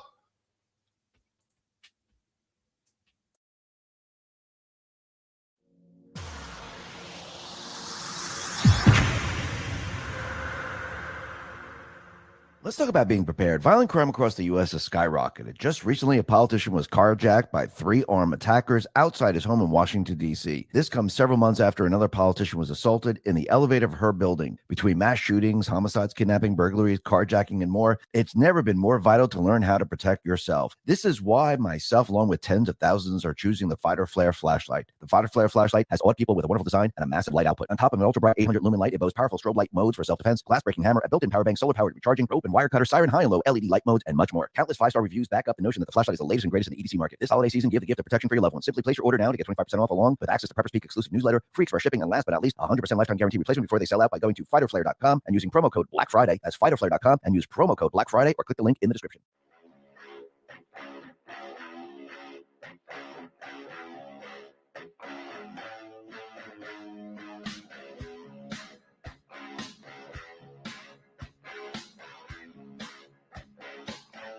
Hi, and welcome to the X22 Report Spotlight. Today we have a new guest, Marjorie Taylor Greene. Congresswoman Marjorie Taylor Greene represents Georgia's 14th Congressional District. In Northwest Georgia, Congresswoman Greene has led the effort to impeach Joe Biden, ban the genital mutilation of children, secure a southern border, end the war in Ukraine, and push the Republican Party to put the American people first. Her America First credentials are forged in steel, and she's leveraged her power to drive change in the House GOP. In her first book, Congresswoman Marjorie Taylor Greene reveals her personal account of the battles she fights in the halls of Congress and beyond. You can find her book on Barnes & Noble, Books A Millions, Amazon, Walmart. I'll be putting all the links at the bottom of the video, and I am very happy and honored to have Congresswoman Marjorie Taylor Greene on the X22 Report Spotlight. Congresswoman, welcome to the Spotlight. Thanks so much for having me on today. Hey, thanks for being here. And let me just start off with, why did you decide to write this book? Well, ever since I entered Congress in January of 2021, the media has basically created a character of me that doesn't exist. And they sold that character all over the world, all over our country, 24/7. The headlines are outrageous. And so I wanted to write a book basically to set the record straight and tell people who I really am, what my thoughts and ideas are, my own policies, and why I think it's so important to fight for our country. I also tell a lot of personal stories in this book, such as January 6th, how I was in the House chamber objecting to Joe Biden's electoral college votes and what happened that day in my experience. Visiting the January 6th defendants in the DC jail. I've been there multiple times, but I was the first member of Congress to go there in 2021 when they were being persecuted, and I tell that story. Also tell stories about bills that I think are important, like stopping gender mutilation or genital mutilation of children, and the Republicans that are actually giving me a hard time getting this bill passed. And then just lots of stories in between, some personal stories, some funny stories. But I think it's a book that people will enjoy, and I hope they order it. You can get it at mtgbook.com. It's a great read and a good stocking stuffer. So I look forward to hearing what people think. Great. So since you entered Congress, before you entered Congress, did you think it was a swamp, or did you think like, oh, well, everyone got along, everything is great there, and I'm just going to be part of this great, movement in Congress? So when you entered Congress, I mean, what did you experience? Oh, I think it's been horrible. I'm actually not a fan of Washington, D.C. And I was laughing recently. The mainstream media wrote some articles about me, and the headlines were Marjorie Taylor Greene doesn't have many friends in Washington. And I thought that was so funny. I was like, great headlines. I need to make sure that everyone knows that they're writing these stories about me, because it's true. I didn't go to Washington to make friends. I actually ran for Congress because I was mad at Republicans. And I say that as a Republican member of Congress. The Democrats, we know exactly who they are. They tell us what they want. They tell us they're going to raise our taxes, rip our border wide open, allow as many migrants as possible into our country. They want to fund every foreign war across the planet, and they're using they're weaponizing the justice system and the courts to take down their political enemies, namely my favorite president, President Trump. And I was really disappointed with Paul Ryan, his speakership, and the Republican majority under the first 2 years of President Trump's presidency. And it was their failure that drove me to run for Congress. They didn't even repeal Obamacare. They didn't fund President Trump's border wall that we all wanted. They didn't do anything about abortion. As a matter of fact, they funded Planned Parenthood for $500 million. And I couldn't believe that. So I set to work to run for Congress because I felt like if Republicans actually do what they say that they believe in and say what they're going to do, well, then Democrats aren't a problem at all, and we can save our country. And that's been my mission all along, to hold our own party accountable, push it to the right, and force Republicans to be more America first. Do you find that there are, people hear the term uniparty, they hear, rhinos. I mean, are they actually working with the Democratic Party? Yeah, the uniparty is a real thing. Okay. It's on very big display in the Senate, especially, where you've been able to see the minority leader, Mitch McConnell, Republican Mitch McConnell, leader in the Senate, work hand in hand with Chuck Schumer to pass Joe Biden's agenda. In the Senate right now, you've got Mitch McConnell fighting Tommy Tuberville, who I think who's a friend of mine, senator from Alabama. He's holding the line, trying to stop every single federal funding of abortion and fighting abortion policies. And he's refusing to allow Joe Biden's nominations to go through for the military, which I think is great, because I don't approve of any of Joe Biden's picks for the military. And it's the results speak for themselves.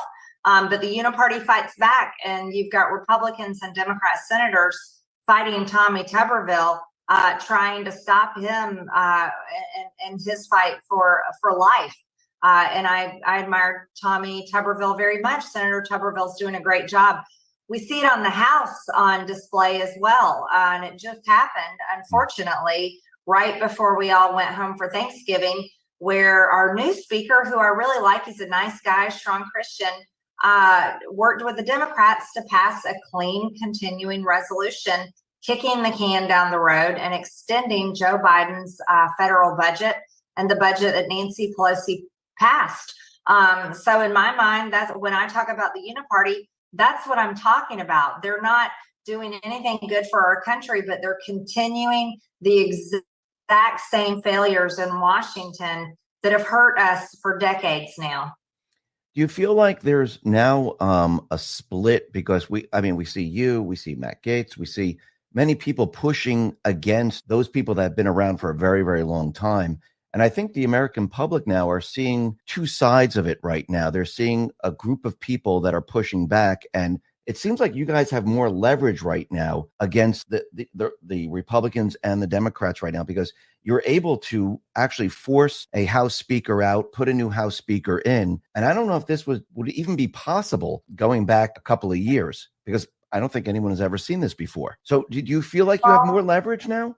Well, I think what you're seeing is people like myself, Matt Gaetz, and others are unafraid, and Right. we're willing to fight. And that's why I wrote my book, MTG. I really want people to read it, and I hope they order it at mtgbook.com, because it outlines exactly the reasons why we have to fight like this, why we can't just go along and get along in Washington, and why it's so important. And, you know, I will have to remind everybody, a few years ago, they did throw out a Republican speaker, John Boehner. And many people may remember that. And they elected Paul Ryan, claiming that he was going to be more conservative and better. And while I wasn't a fan of John Boehner, not at all, Paul Ryan actually turned out to be a disappointment, because he stopped a lot of President Trump's agenda and didn't get it passed through the House. And that's so unfortunate. So Congress is broken. I think that's the biggest message I can tell everyone, because it's the truth. And I think people also know that truth because they live it every single day. We're a nation of over $33 trillion in debt. Washington, D.C. serves every other country on the world before it serves Americans. When it comes to our border and border laws, our border's wide open, and we've let in 10 million people since Biden has become president. And this is the most dangerous thing that's happening. But you know, this is why we need more conservative fighters in Washington, D.C.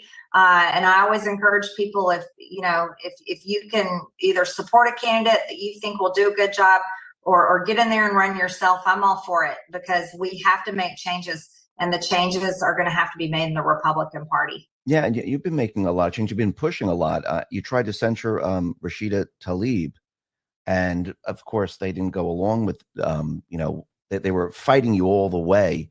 Let's talk about being prepared. Violent crime across the U.S. has skyrocketed. Just recently, a politician was carjacked by 3 armed attackers outside his home in Washington, D.C. This comes several months after another politician was assaulted in the elevator of her building. Between mass shootings, homicides, kidnapping, burglaries, carjacking, and more, it's never been more vital to learn how to protect yourself. This is why myself, along with tens of thousands, are choosing the Fighter Flare flashlight. The Fighter Flare flashlight has awed people with a wonderful design and a massive light output. On top of an ultra-bright 800 lumen light, it boasts powerful strobe light modes for self-defense, glass-breaking hammer, a built-in power bank, solar-powered recharging, rope and wire cutter, siren high and low LED light modes, and much more. Countless 5-star reviews back up the notion that the flashlight is the latest and greatest in the EDC market. This holiday season, give the gift of protection for your loved ones. Simply place your order now to get 25% off, along with access to Prepper's Peak exclusive newsletter, free express shipping, and last but not least, 100% lifetime guarantee replacement before they sell out by going to fighterflare.com and using promo code Black Friday. That's fighterflare.com and use promo code Black Friday, or click the link in the description. With this, and what was their excuse of not going along with you? Oh, they had multiple excuses. They said my censure resolution was too harsh. Mm-hmm. And we're talking about a woman that is literally linked to Hamas and Right. supports Hamas terrorism. She's a danger to our national security. She was just recently outed in a Facebook group she's been in for 6 years that is linked to Hamas and linked to terrorists.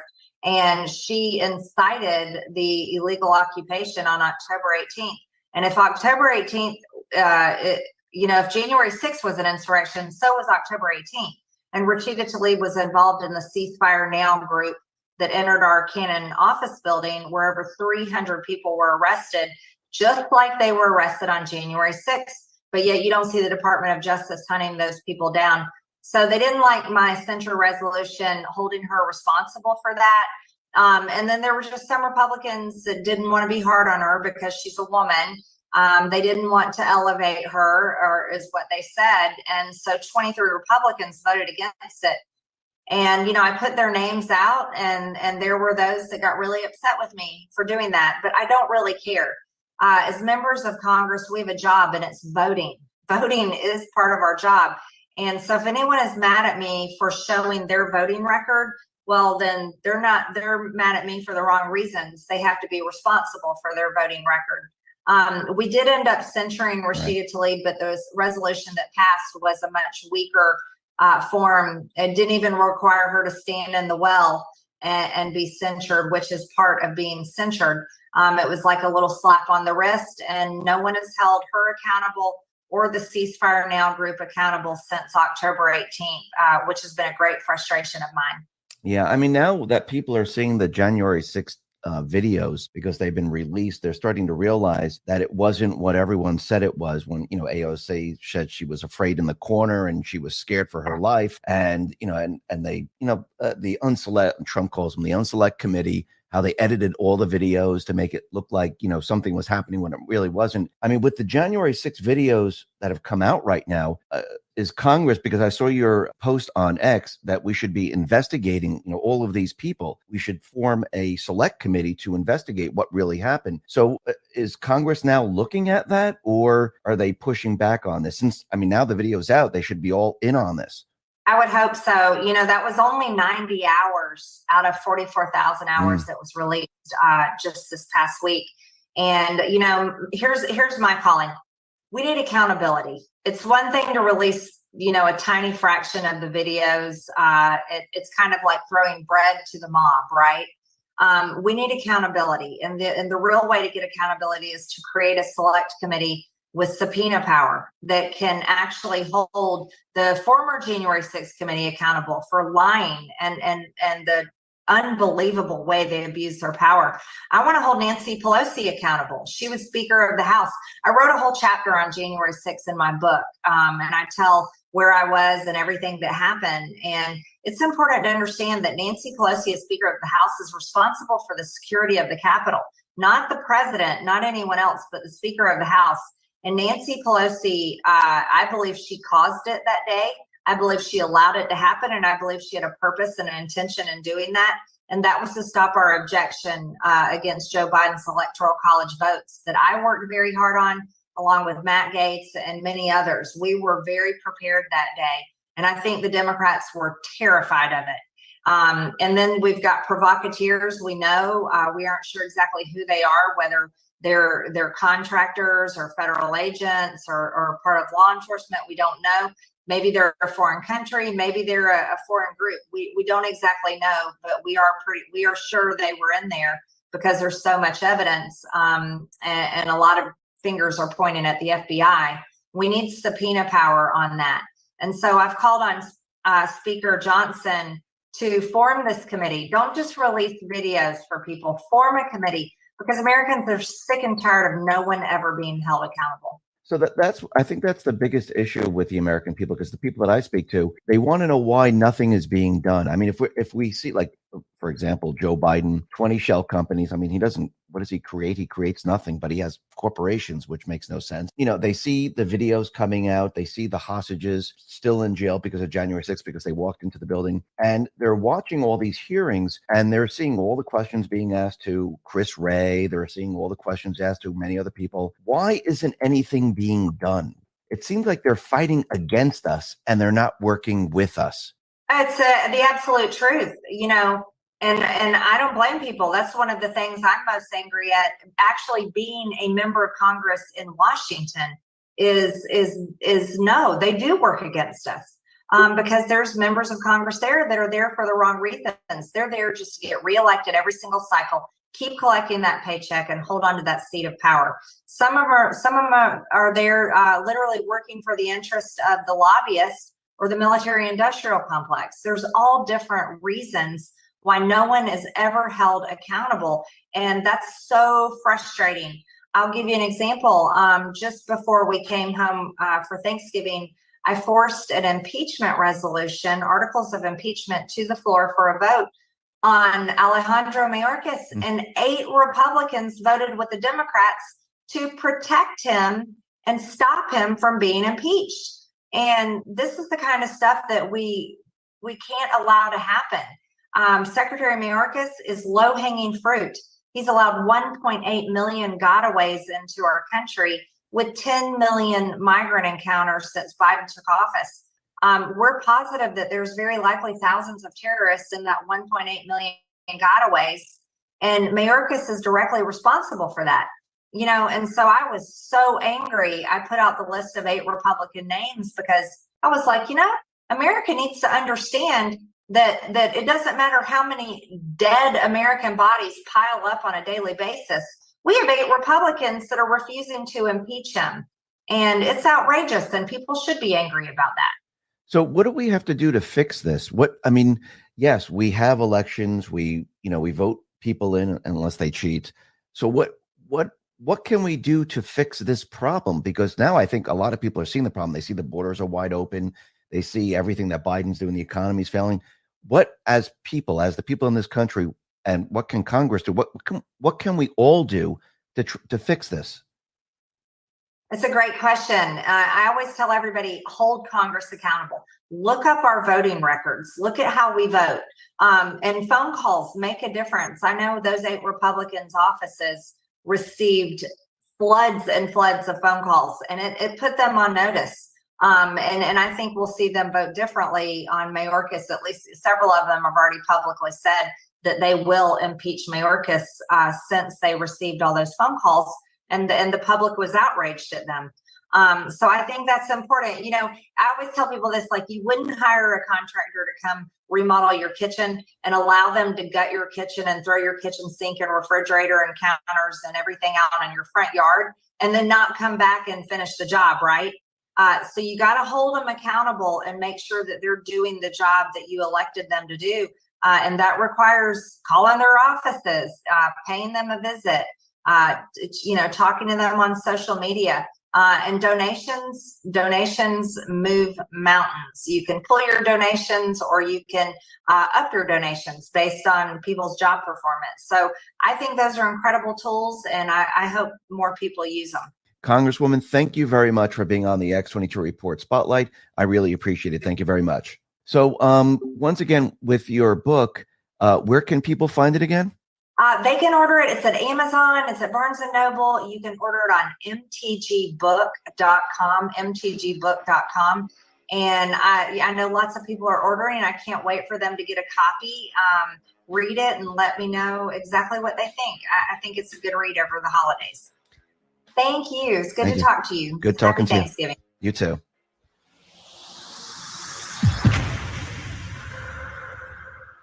All right. That was Dave from the X22 Report doing a quick interview there with Marjorie Taylor Greene. I like that it was nice and brief, not too far. You know what I mean? I had a request for the peace pipe. I need a minute to get that down and get it loaded. So we're gonna pause for a minute for station identification while I get this ready. And I hope everybody's having a great day. Those of you just joining us, thank you for coming in. And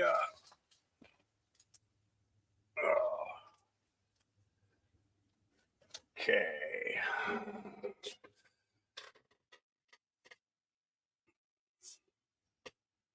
Let's see here. And where is my dang nabbit? Where is my camera button? Oh, there it is. And let's go full screen with that. Oh, hold on. Dang nabbit. Went full screen on the wrong one. And yes, this is a real one. Oh.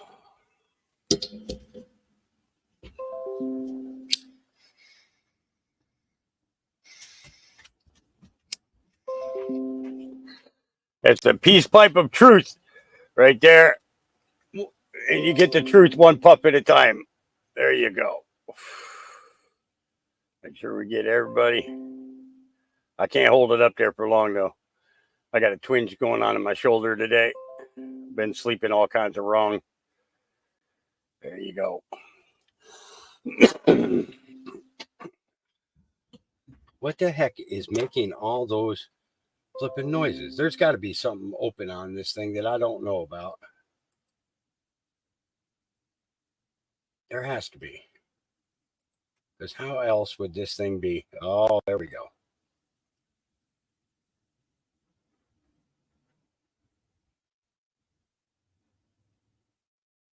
Oh, Oh, this is all Truth Social stuff.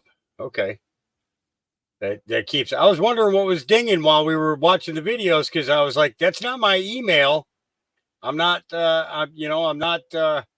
I'm not seeing anything coming up there, and I'm like, what the heck is going on here? Why is that thing making noise? Okay, so I got to close Truth Social, and then later on I'll go into the settings and try and figure out how to silence that part.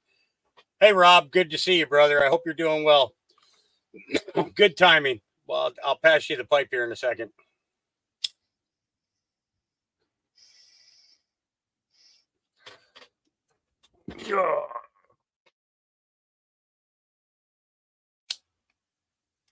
There you go.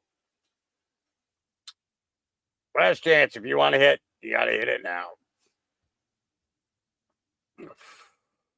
Will you hold it still already? Jesus, I'm trying to grab it. No. All right.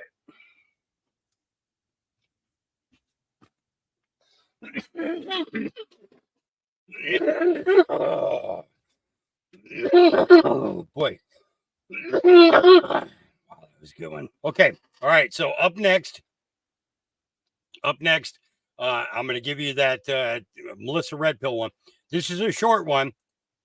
You guys know how she can be a little long-winded. But this is a short one, and this is talking about CBDA. Okay. I was watching this morning. Good information. I like the way she broke it down. I knew about CBDA already, but it was nice. It was nice to see how it was set up there. So I'm very, very glad of that.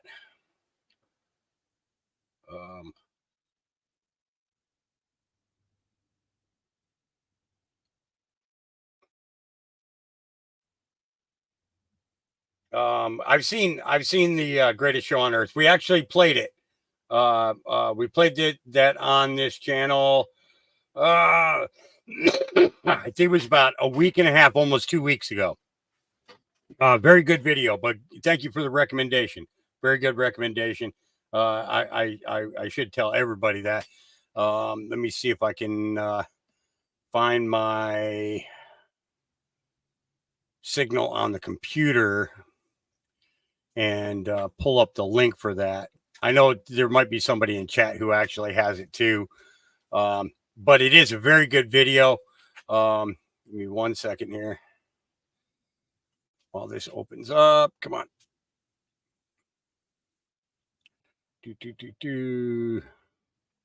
Uh-oh. Oh, that wasn't on that. Okay, dang nabbit. Okay. Give me a second. I got to copy and paste the link. Just want that. That's what I want. I want that right there. Yeah. Let me, actually, I'll just do it this way. Go here. I think it's on Rumble too. Actually, I think it's on BitChute as well. So let's go here. Whoop, here and type in Greatest Show on Earth. Greatest Show on Earth.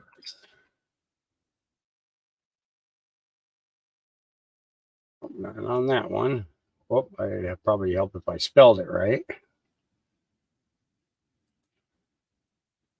I got letters sticking on my keyboard. That's going to be one of my next investments, is to buy a new keyboard.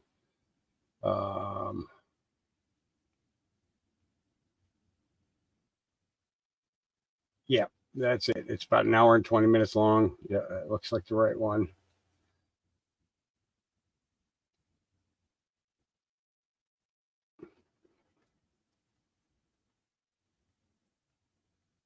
Okay.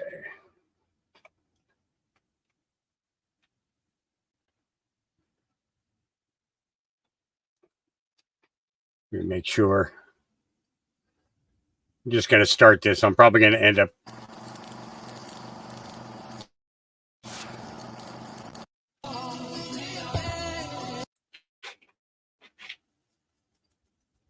Come on now. I always jump a couple of scenes because sometimes people will start off with the video that it's supposed to be, and then they turn around and they.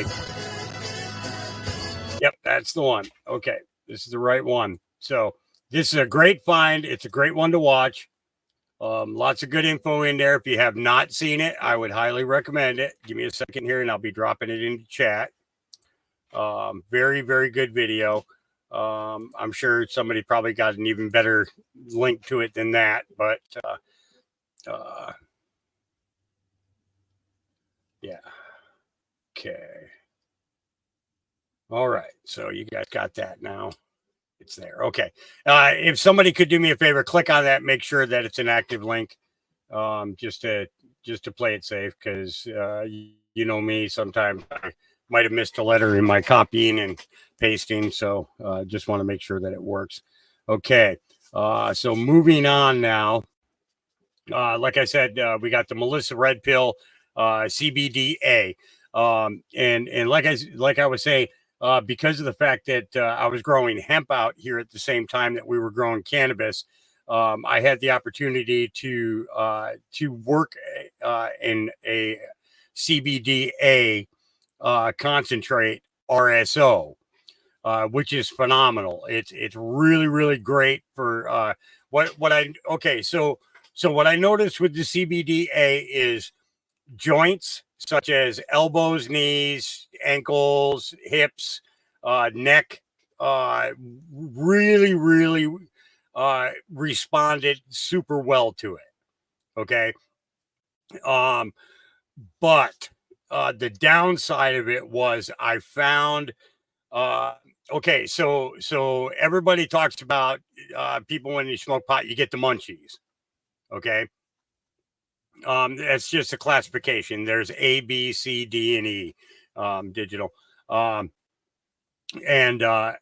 Basically what I found was I got the munchies 3 times more with the CBDA RSO than I did with the THC RSO. Okay. So if you get it and you use it, just kind of be aware to eat right before you consume the CBDA. Okay. That way then it will discount any type of getting you to like splurge on food. Okay. That's that's pretty much the only thing that I noticed. Okay. All right. Link checks out. That's great. Okay. Let's get into this one. Melissa Red Pill. Here we go.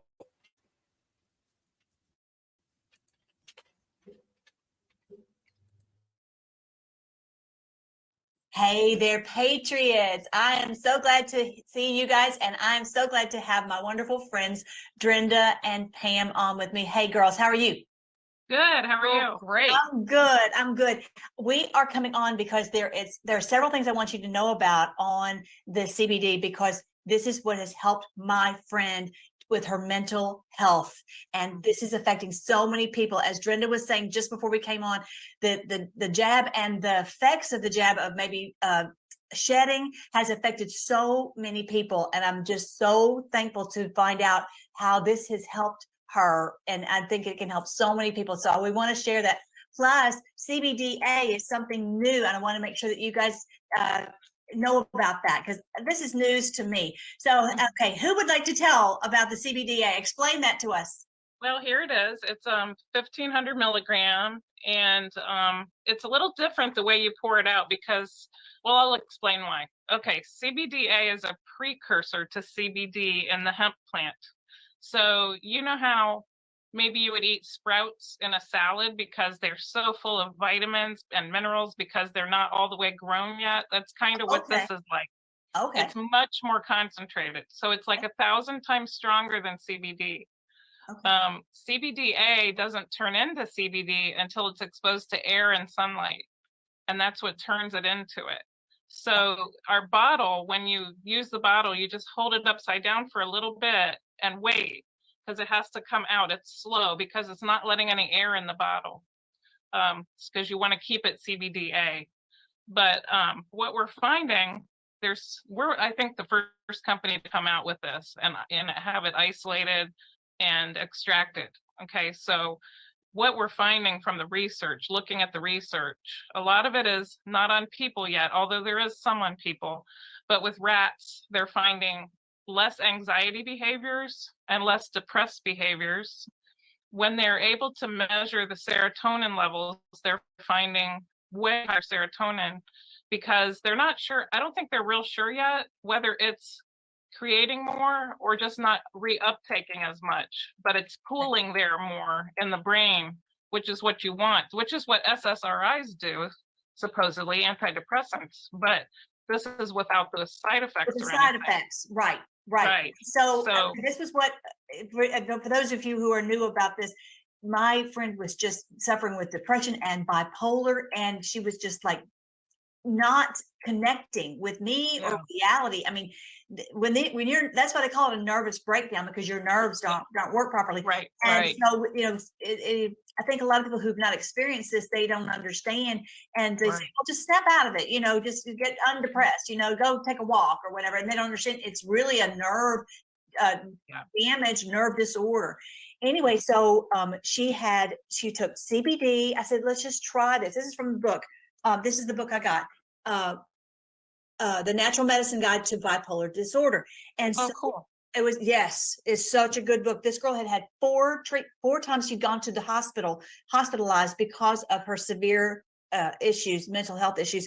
And she started doing this, and she hasn't had any more incidents at all. Oh, So- awesome. So that's what my friend started doing. She started doing the serotonin and amino acids and CBD. And Mhm. it's so amazing. I could almost see her coming back.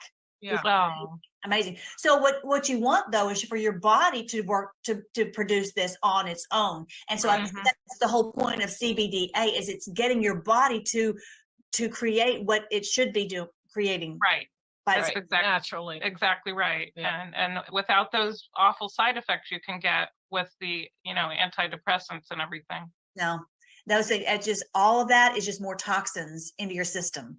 So I wanted everybody to show. I'm going to share the screen so you can tell us more about what's on the screen. But let's do this and this. And here are the explain a little bit about the CB1 and the CB2. Mainly the CB1 helps the motor skills and the mental health issues, right?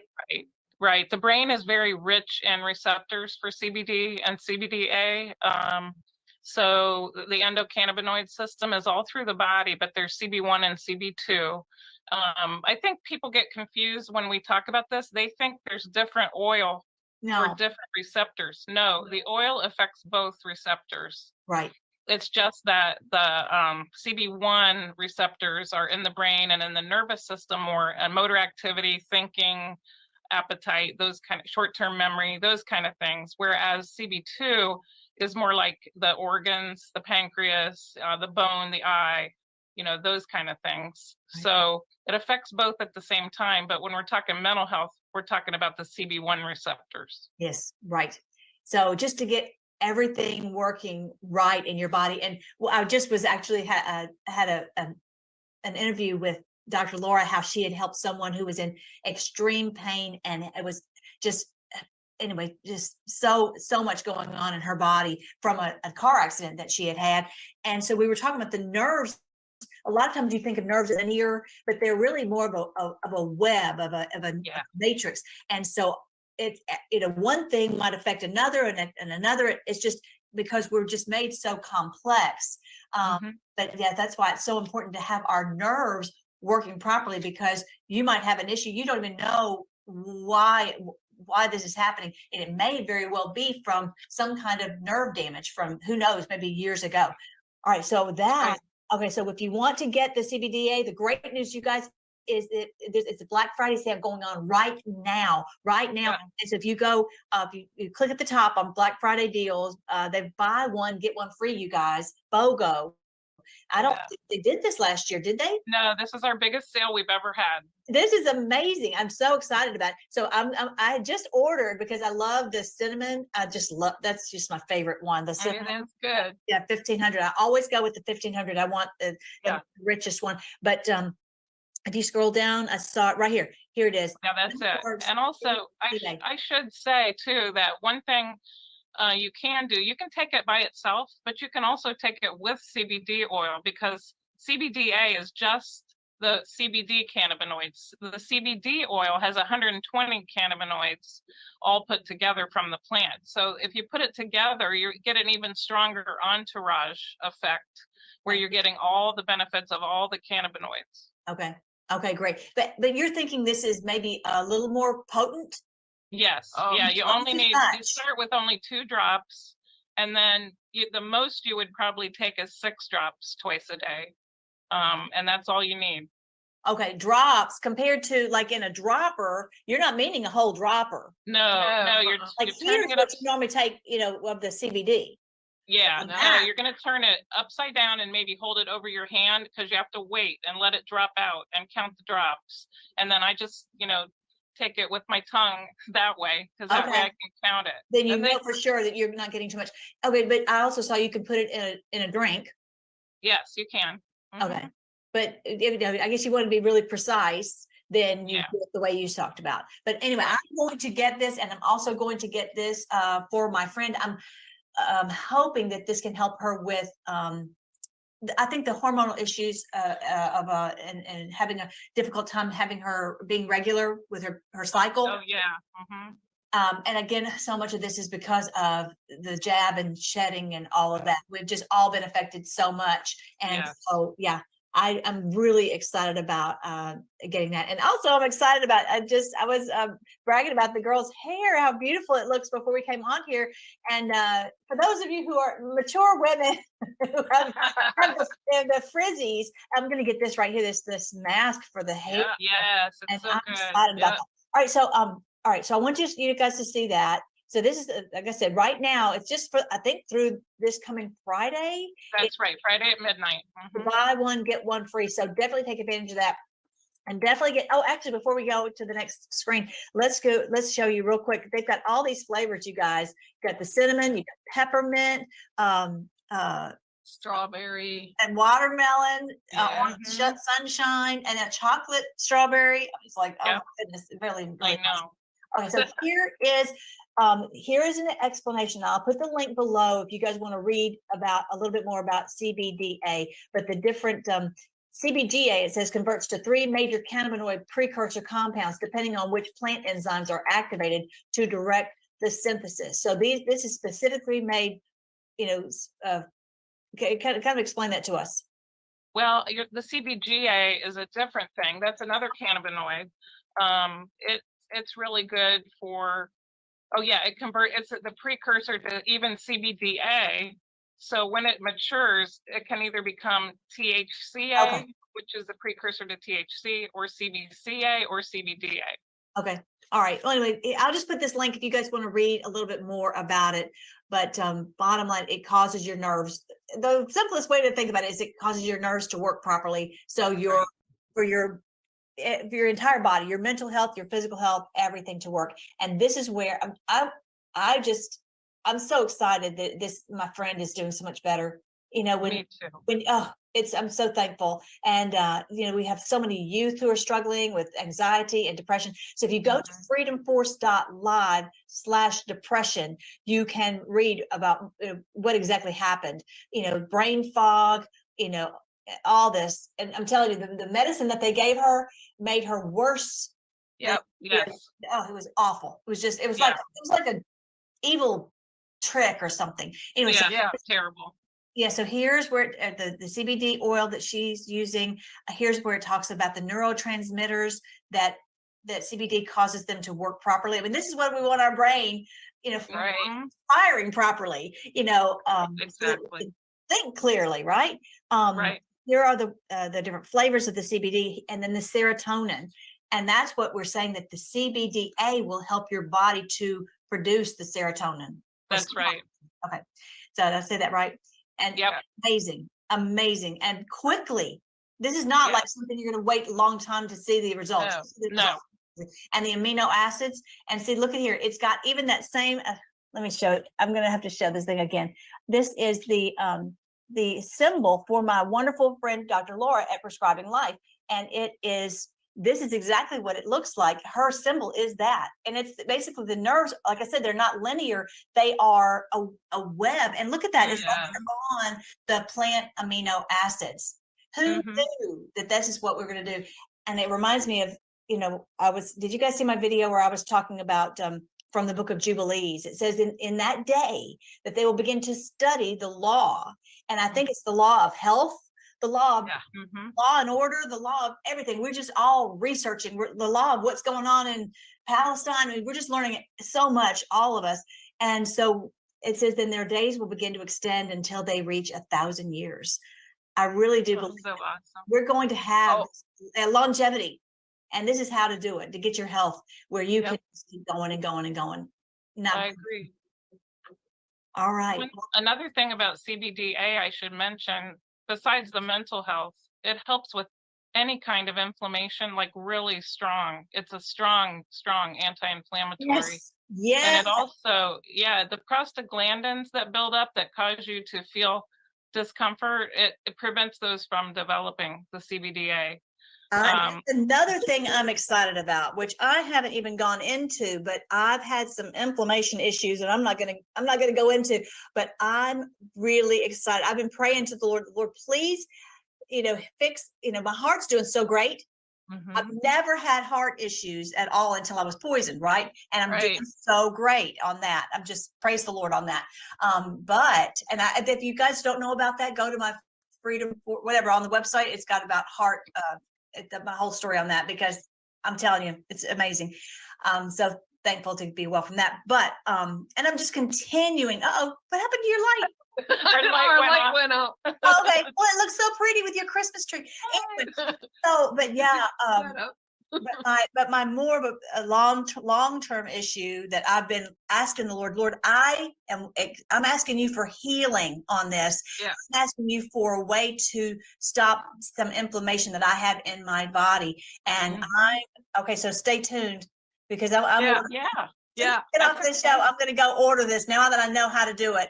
And I just pray, I believe in Jesus' name that we're all going to be well. Yeah, I do too. Yeah, it says our days. It says that in Jubilees, and also, you guys know where. Okay, I'm going to ask you girls. Do y'all remember where it says in Isaiah? What chapter? Oh boy. It will live as long as trees. Oh yes, I know. To enjoy our hard-won gains. That's Isaiah 65. I was going to say 62. I was a little off. I love Isaiah 62 also. I've been praying in Isaiah 62 for a long time, and here we are getting to see it. I'm ready. I'm ready, and I know you guys are too. Is there anything else you want to share?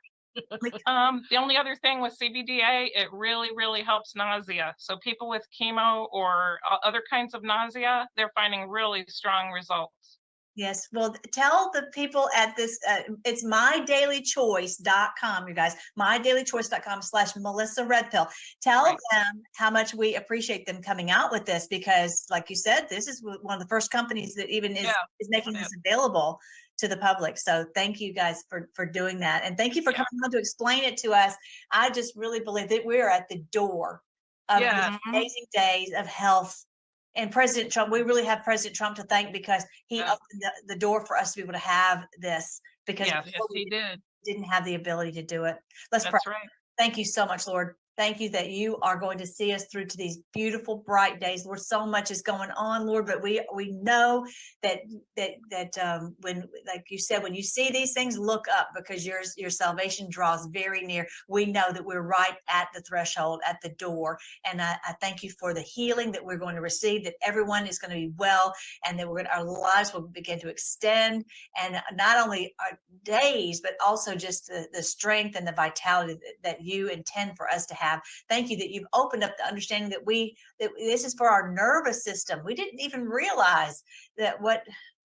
How do we not know? But anyway, whatever, now we know. And we're so thankful that you are showing us how to regain our strength and our health. We pray all this in your wonderful name, Jesus. Amen. Amen. He always answers our prayers. Yes, he does. I'm excited. I can't wait to tell you what happens after I give this a try. All right, great. Love you, girls. Okay, love you too. Bye. We'll talk to you later. That means you might come on and do a podcast. Totally calm. What can I say? I got a couple more to add to the lineup here that just popped in and popped up. So we're going to get those added to the lineup. Okay, up next, we've got Ian Clark and Nicholas Viniam. Hello and welcome. Today we've got Ian Clark, and today we are going to be discussing how the government's misinformation are killing millions of people worldwide. That's how they make their money, via Big Pharma. They get you ill and then they give you pills, and that's how they make loads of money, and it's causing people a lot of diseases and health problems. Now, just before we begin, you can subscribe to my Instagram channel at nicholas.veniamin, where you can follow all my daily news reels. Ian, thank you so much for joining me. How are you and what have you been up to? Well, things are really good lately, Nicholas, and every single month that goes by, we learn so much more. I just attended a really important women's health conference and learned a lot more even than I already am aware of. And it's just a constant learning curve. And the more we learn, the more definitive we get about what's really causing major problems, especially with women's health, because women are the core of the population where all children are born through women. And women have just come under attack from the beginning of time that we can look in recorded history. Absolutely, it's very important because they're the ones that bring in the souls into this planet, and we're in a spiritual war, and they know this. And we want to talk about how they're suppressing, and they're attacking the reproduction and women's health especially. And you wanted to talk about mucous membrane. Can you explain to the viewers what is mucous membrane? Well, the mucous membrane is the part of your body that is tissue that has fluid in it. Just think about your eyes, ears, nose, throat. They're all mucous membrane based. Think about your bronchioles, your lungs. And then that's the ones you can identify with right away. Because when people get ill, they get a chest cold, or they get bronchitis, or they get a head cold, or they have sinus headaches, or whatever it is based upon the contamination of the mucous membranes.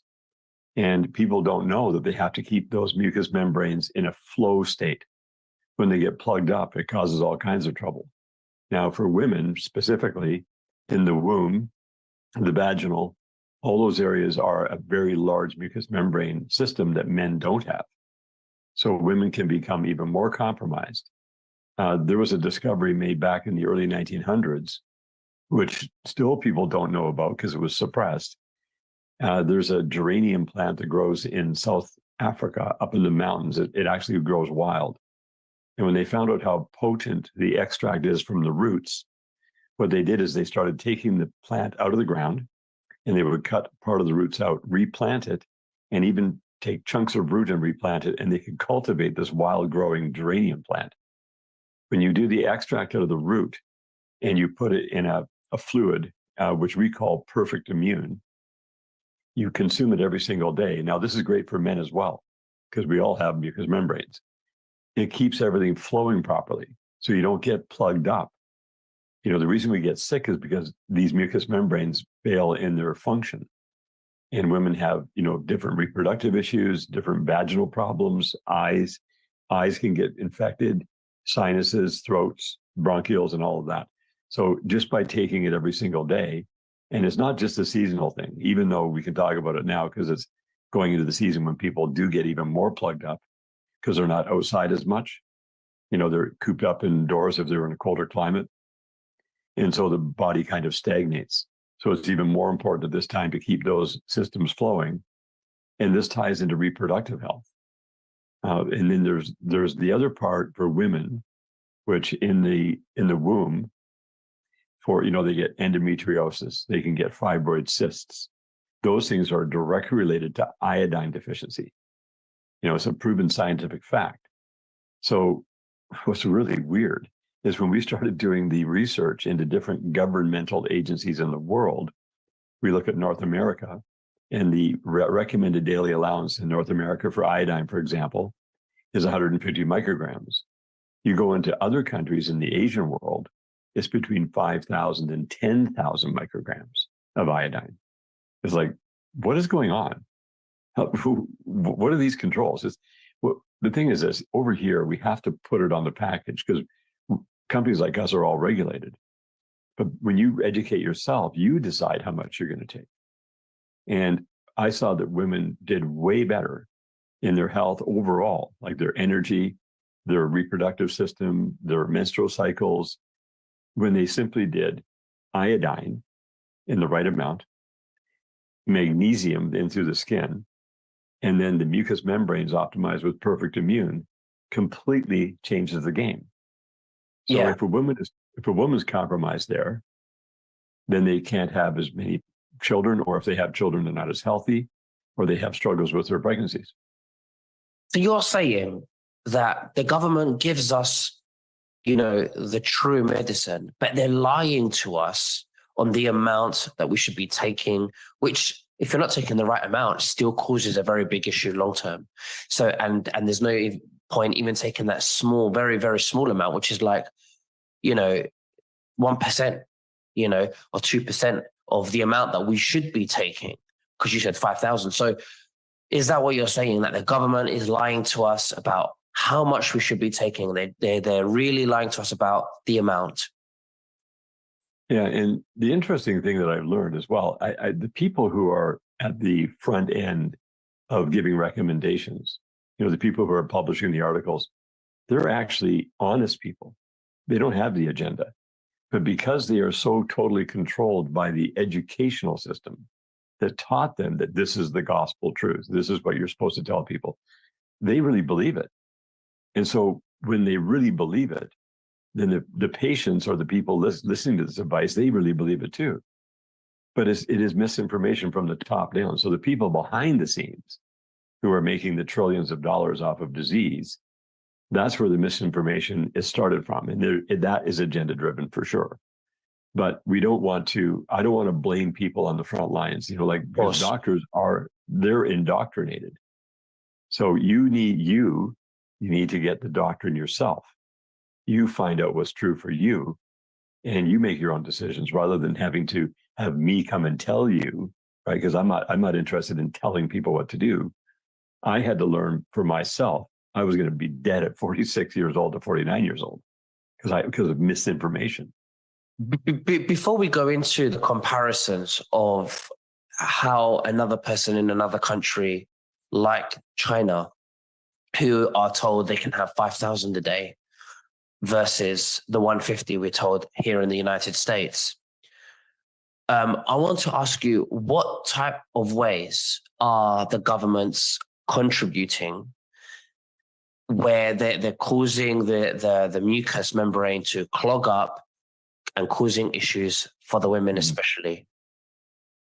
Well, number one, there's a population control thing that goes on. There's also the discouragement of women to have children if they have trouble in their pregnancy or if they have an unhealthy child. Autism is on the rise. Now, the country that stands out the best in the world for giving actually good information and has pretty much the healthiest population is, of all places, Japan. Japan is so advanced, and people they think, oh, Japan is just this little tiny country that got bombed in Hiroshima and Nagasaki in the Second World War. People need to wake up and realize Japan is very advanced. Never underestimate them. And they're actually interested in people living a long time, but having a high quality of life. So for that little country, I don't know, they just stand out of the crowd. And they're the ones who publish the right information about the amounts you should take. Well, what's the average lifespan that they end up living in Japan? And what's the average lifespan over here in the United States? Well, the average lifespan in the United States is 74 to 79 years old. In Japan, it's 83. Okay, so that's a little bit longer, but there's a whole thing with this longevity deal. And I'll get to that in a second. But the quality of life is much better. So people over there have a higher quality of life. There's more people that live to 100 over there. But it's not about living to 100. If you go and type in, longest living people, they don't look well. So I knew starting about November 1st, 2017, that there was information that we were definitely missing. Not only was I missing it, but all the health gurus, all the sages, all the experts were missing. And that turned out to be that we're all breathing air that's very contaminated with nanoparticles. And that goes in and plugs up the system. Well, guess what gets plugged up?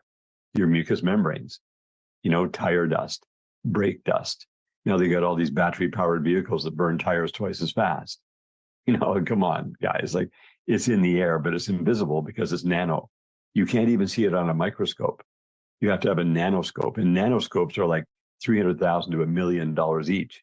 So who has those? Only very specific labs. But it's known that particulate matter is what goes in, and it's not just like the viruses they try to scare everybody with. There's real particulate matter in the air that plugs all of us up. And so you want to be able to unplug yourself from that garbage. You have to have a free flowing system. And I found out that if you consume unrefined sea salt in water that you make every day at 5 grams per liter, that allows your body to produce clean blood in volume. And that clean blood then goes out and allows the body to dump dirty blood. So this whole conversation today, Nick, is all about keeping the body in a flowing state where you can't stop what's coming in through your breath. You breathe 4 million liters a year, 11,000 liters a day. So you can't stop that. But you can start by adding these elements, unrefined sea salt, sea minerals coming into your intake every day. Iodine is absolutely essential. It goes in and it helps to clean and get all that stuff out as a fuel for your system. The Perfect Immune allows the mucous membranes to get nice and liquidy and flowing, so you don't have to go out and blow out a whole bunch of stuff out of your nose and cough all the stuff out of your bronchioles all the time. But your body is always trying to expel the stuff that is getting in. It's just not getting enough support. So magnesium levels, iodine, Perfect Immune, unrefined sea minerals, these allow your body to get into the healthiest state you've ever dreamed of. So that's the knowledge that came in where I was like, wow, I did my own calculation. Anybody can go out and do it for themselves. Look in the United States alone. There are enough tires sold every year to amount to 10 billion pounds of nanoparticulate tire dust, rubber, cotton, epoxies, resins, plastics, microplastics, metals, and chemicals. That's just from one thing. And that's one of the biggest pollutants in the world that we have right now. And it's in every country. So when people get that found out, they can actually bring their quality of life up so you get healthier every day. And a healthy body doesn't die. A healthy body keeps living. Sure. The ingredient that's used in Perfect Immune that you mentioned that were suppressed by the governments many years ago, which country actually grows it? It's actually in South Africa only. It's the only place that grows wild, and it has to be at a certain elevation in order to have that quality. You can't just go and replant that. And it's it's Pelargonium pseudoides is what the actual herbal term is, but it's all natural. It's something that's been on the earth, placed by God, so that we can have access to it. Do you think that this is why they're suppressing Africa and they're keeping it a poor country? Because really, it's such a rich country, not just in gold, but probably in minerals and nutrients and what grows under the ground. What are your thoughts on that? Oh, yeah, the political environment there for the last century has been just volatile at best. From our top to the suppression of the black population to then the suppression of the white population, just this whole distraction technology. And in Africa, I looked at some map studies. Africa is massively bigger in proportion than they make it on these maps. So I don't know what, I'm sure that they have done a lot of damage to that country and to the unlivable environment and the economic to keep that suppressed. How would you compare somebody taking 150 mil of iodine, I believe it is, versus the 5,000 in China or Japan?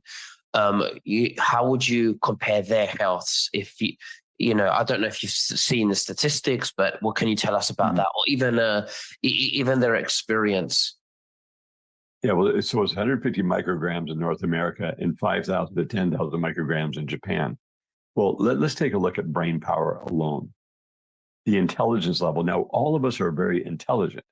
We all have access to 100% of our brains, even though we're told we only have access to 10%. But over in Japan, the sophistication levels are over the top. And that's one major indication right there. You don't see the goiters and the mental problems and things like that in Japan. And people consume a lot of seafood over there as well, which has iodide in it. You know, coming in when iodide feeds the thyroid, which converts to T3, T4 iodine hormones. So everybody in the world, though, benefits from taking the pure USP grade iodine. The perfect iodine is the perfect form of it because it comes in the form of a gas molecule that's infused into water. So when it releases, it carpet bombs all the stuff that you don't want in your system. Plus, it gives you fuel, energy. Yeah. And it converts into better immune system and better brain power. That's just one thing. Ian, you just explaining that, I really want to take some iodine right now. You know, how do I get access to this? Well, it's easy. And Activation Products is the company that we founded 17 years ago. And we had to search the world and just slowly but surely learn all the truth and find out what the science was behind each thing. And the more we learned, the simpler it got. So activationproducts.com has the iodine, the perfect immune, the ease magnesium, and everything that people need at the functional foundational level. So rather than us trying to come up with every remedy in the world, we remove the problem itself. So once the problem is deleted out of your system, you don't need all these remedies. So these functional foundational elements and nutrients are the key. And that's where everyone can find them. Absolutely. Well, I'm going to leave the perfect immune in the link below in the description. I believe that you're offering my viewers 20% off. Is that all right? Is that right? Well, yeah, normally on the interviews, that link will always work. At this time of year, because this is the holiday season coming up, we give even better discounts. So they don't even need to have that right now. They just go, their link will take them in. It's important that they go in through your link because they'll get access to all the specials that are going on in the holidays. And yeah, they'll find out when they go. It's just this 1 week only. I think it ends on the 27th. Well, I will leave the link below in the description so that people can get it now. And I also want to wish yourself and everybody else a wonderful, happy Thanksgiving and happy holidays. And Ian, it was wonderful sharing that knowledge with us. Thank you so much. Is there anything else that you'd like to say to the viewers before we finish? No, like I always encourage everyone to build your personal enthusiasm by being stronger and stronger every day, mentally, emotionally, and physically, and keeping your physical body really tuned in because that's your core access to this dimension that we're in right now. So keep your interface clear and make yourself a really happy person, regardless of circumstances around you. Absolutely. Well, listen, Ian, thank you so much. And we'll speak again very soon. You take care. God bless you. Bye-bye. God bless you. Bye-bye. See what I mean about him doing his interviews? Not a lot of lollygagging. He gets questions in there and makes it nice and brief. You know, I mean, there are some that he goes longer because of the fact that it's more on the intelligence level drops that come out through different sources and stuff like that. But when it comes to stuff like this, he keeps them nice and short. You can get the information, you can do a little bit of research, and then you can look into, getting the products in order to help you better yourself. All right, up next, and we know, where's my banners? Where's my banners? There we go. Here we go.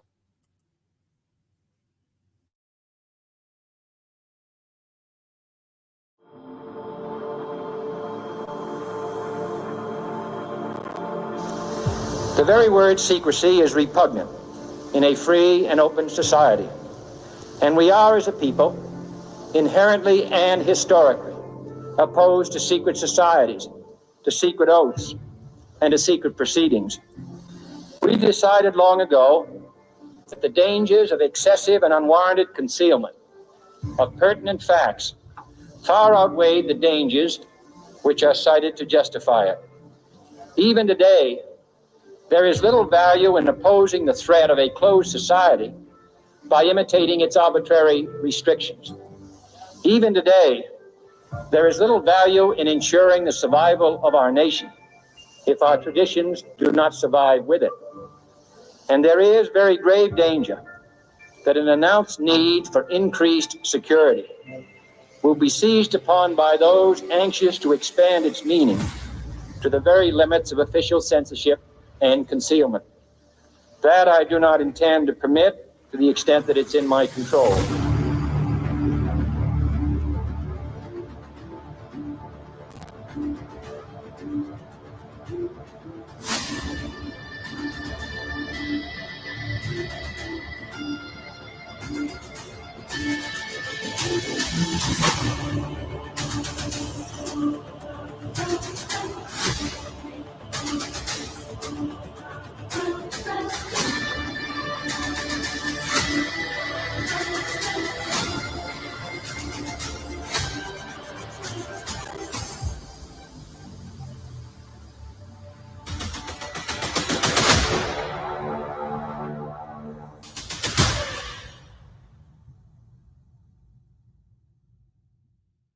Well, we have reached a day of remembrance.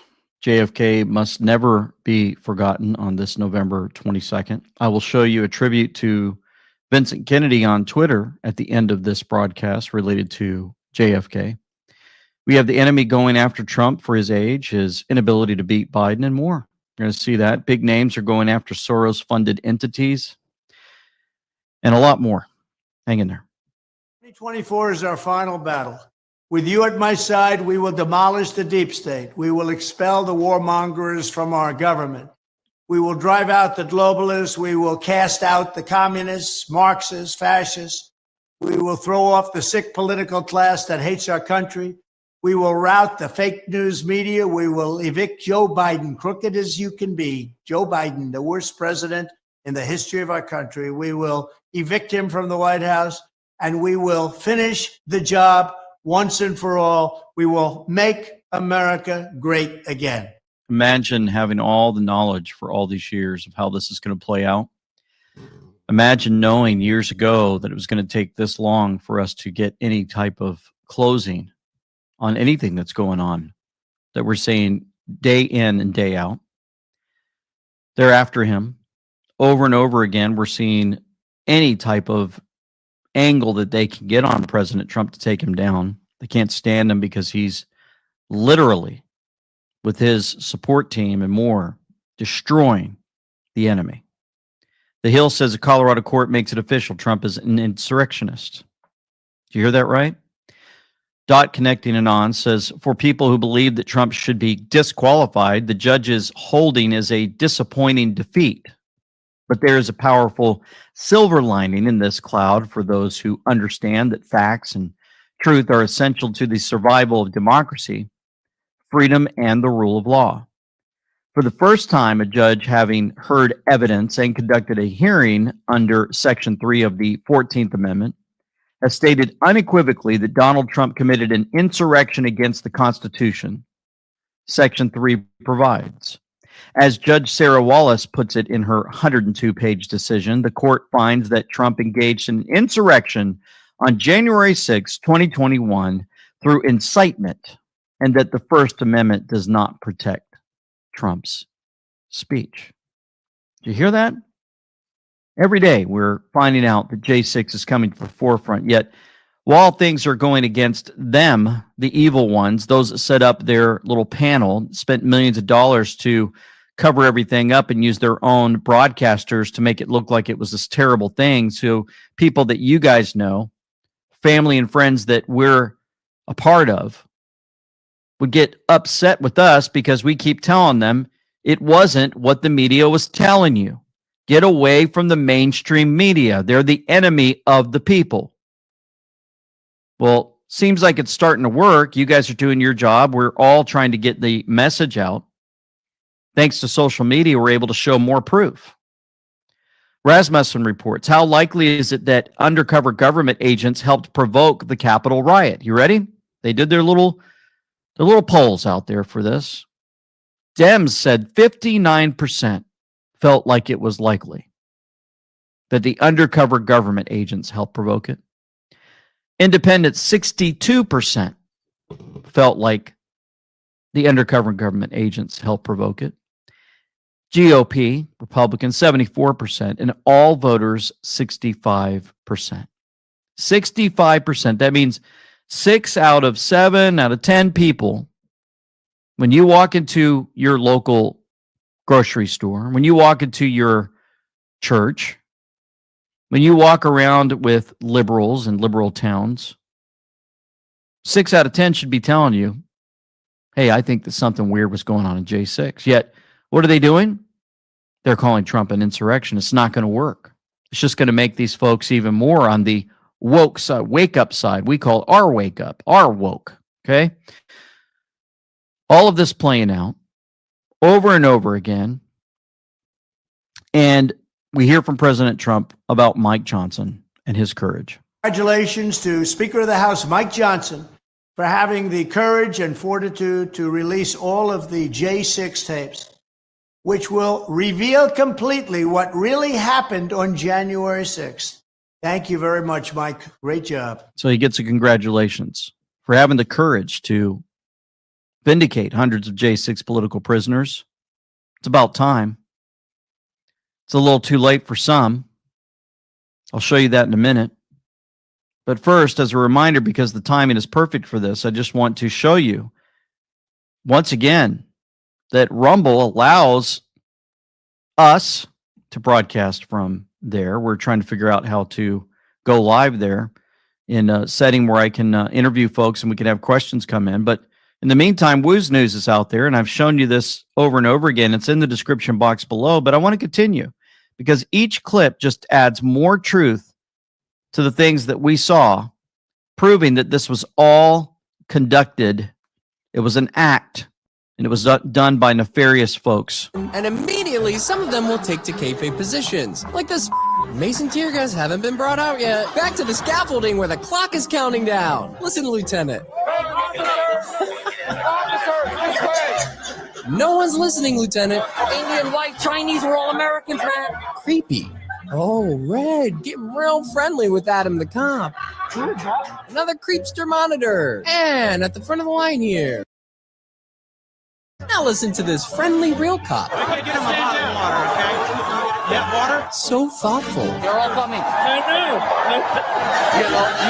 guys will literally get trampled down. We do not want it.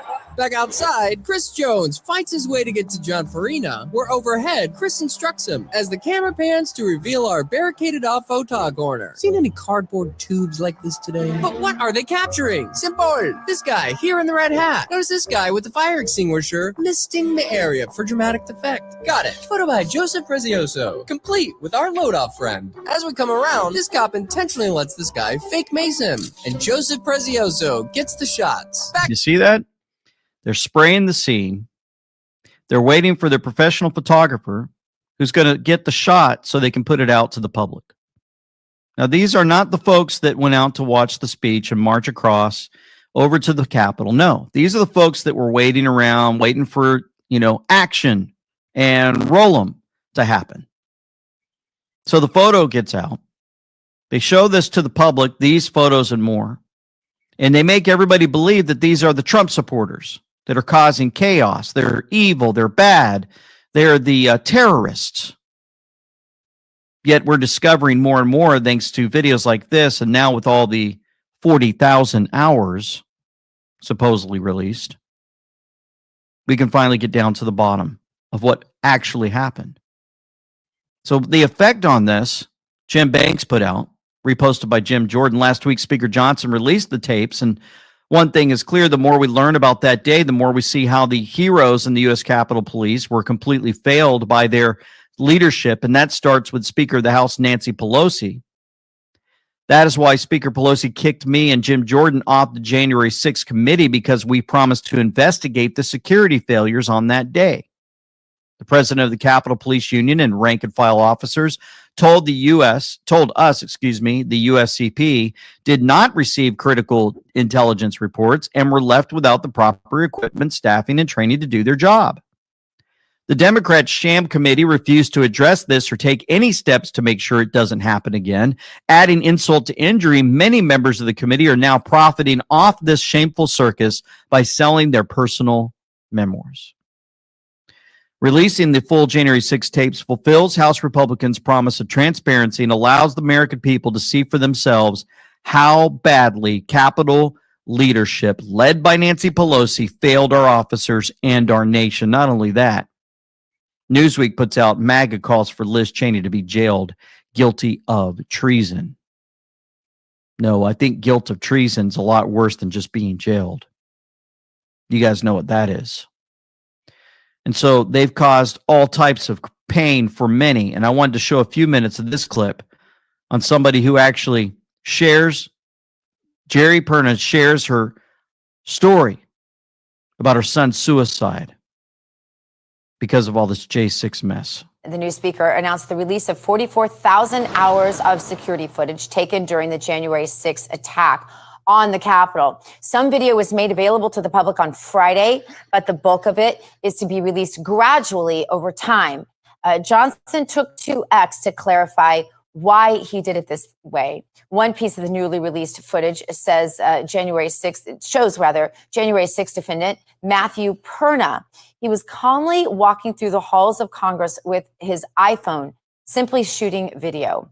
The Perna family's world was turned completely upside down after January 6th when Matthew, who had never been in trouble with the law, didn't even ever have a parking ticket when he was charged with this. Now, in order to get the ordeal behind him, Matthew agreed to plead guilty to some initial misdemeanor charges, believing he may face 6 to 12, perhaps, months in prison. But after pleading guilty, the DOJ informed him that they would seek a terrorism enhancement to his sentencing, which would raise his sentence to a potential 9 years in federal prison for this young man.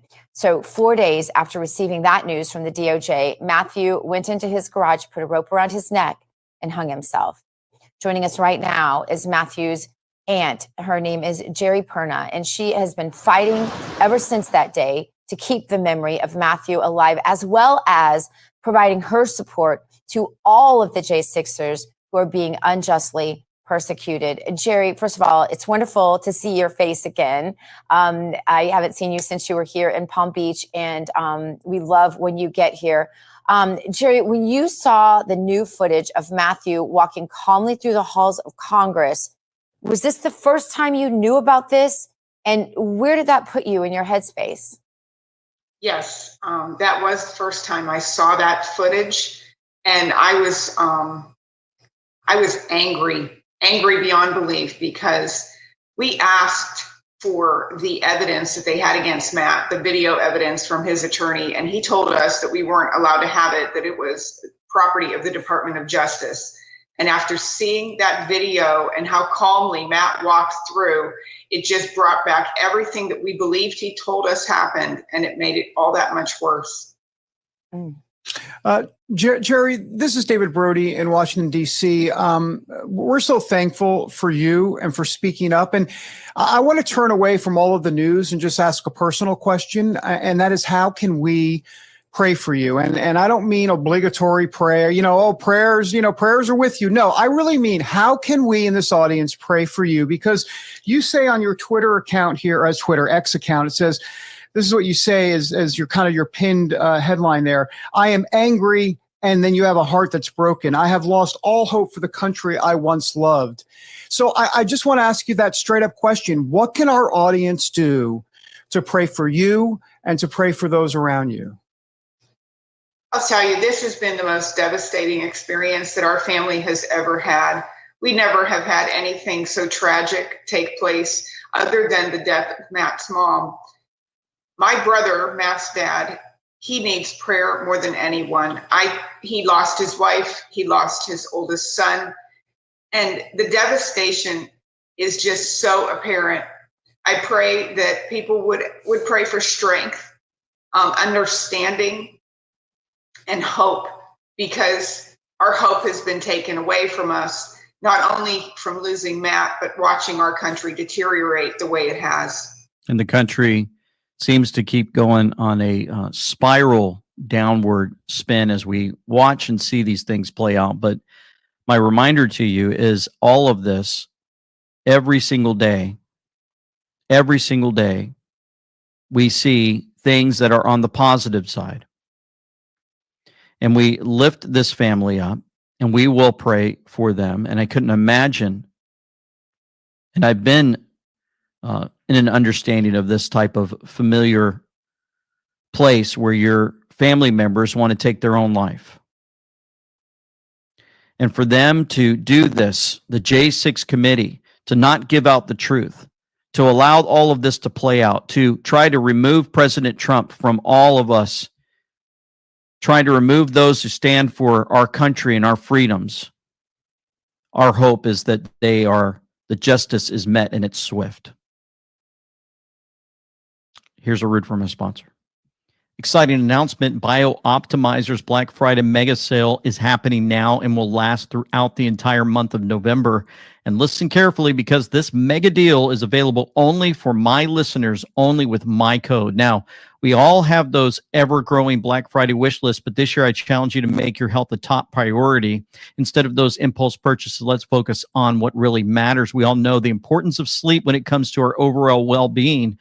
And while some might say you can't buy a good night's sleep, I'm here to tell you that yes, you absolutely can. I'm talking about Magnesium Breakthrough from BioOptimizers, a true game changer in the quest for a better night's sleep. So keep in mind that when you supply your body with these essential magnesium forms, you're in for an incredible upgrade. Magnesium supports a balanced inflammatory response, promotes healthy restorative sleep, relaxation, calmness, and better stress response. BioOptimizer's Black Friday mega sale is happening right now and lasting throughout the entire month of November. The biggest discount you can get and amazing gifts with purchase are available only on my page, biooptimizers.com/LT with the code LT10. Choose your health over unnecessary things this Black Friday. Head over to biooptimizers.com/LT and enter code LT10 at checkout.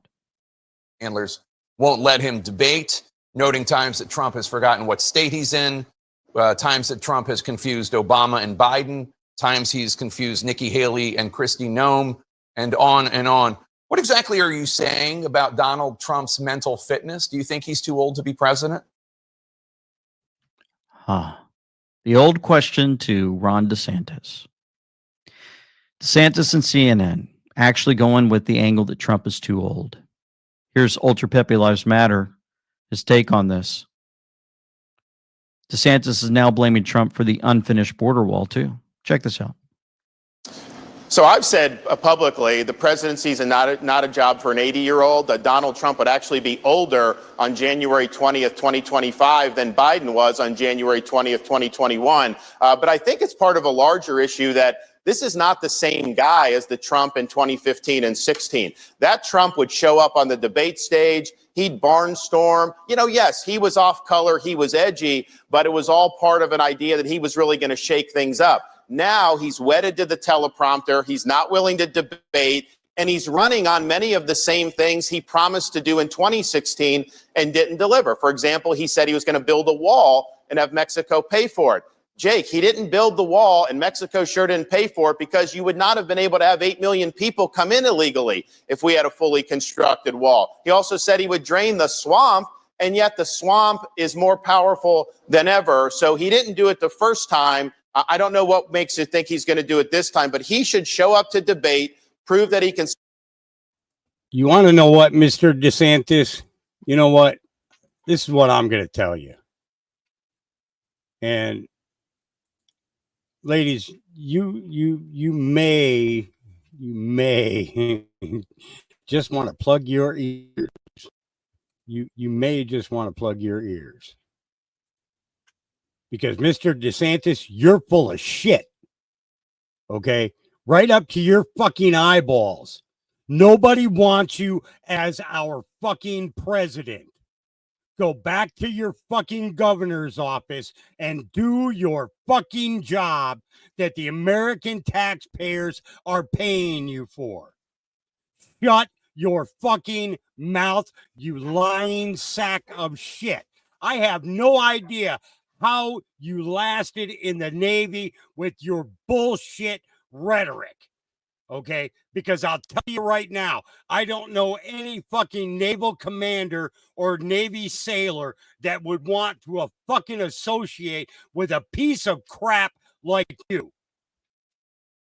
You rode Donald Trump's coattails all the way into fucking office into Florida, and then you turned around and you stabbed him in the back. You are a little bitch. That's simple. Fuck you, Ron DeSantis. Go the fuck back to work.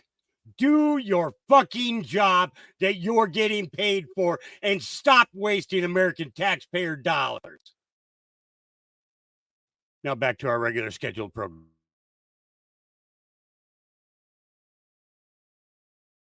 Sit on that stage for 2 hours, defend his record, defend his decisions, and tell people why he should be the choice going forward. Because what I've made the point is simple. Donald Trump's a high-risk proposition as a nominee because I think the chance of him getting elected is small, but it's a low reward because he's going to be a lame duck on day one. Even if he could get elected, he would not be able to attract the type of talent to work in his administration, and he'd be saddled with all these distractions that it'd be virtually impossible to get the job done. But are you and your campaign saying that he has lost his sharpness, his mental acuity, and are you saying he'll lose to Joe Biden? Well, I wouldn't be running unless I thought that the Democrats would beat Trump if he were the nominee. I mean, they're going very easy on him right now. I mean, they're not saying much. The minute if he were to be the nominee, I mean, you're going to see scorched earth. You're going to see all this stuff brought up from the past, and the whole election will end up being a referendum on Donald Trump. And Biden will be able to hang out in the basement, and I think he'll be able to get away with it again. Look, How does he know that? He's now blaming Trump for unfinished border wall when the D.C. establishment did everything in their power to stop Trump from doing so and literally framed Trump for treason. He is now saying 45 will lose to Joe Biden without mentioning the blatant election fraud that even empowered him in the first place. To say DeSantis has fallen is an understatement. This guy's lost his mind. Who else is out there calling all kinds of weird junk? Oh, yeah. Let's see. Nikki Haley, normie uniparty talking point that is constantly used against Trump is that he's a chaos agent that makes us all feel uncomfortable. So he's old. He's going to be constantly, talked about during the entire time that leads up to Biden, and Biden's going to be hiding in his basement. Same little talking points. But what they don't tell you is that the previous status quo was never ending wars, satanic pedophiles running our government at the highest levels, and hidden slavery embedded in the very DNA of our society. Trump has taken a sledgehammer and brought chaos to their world.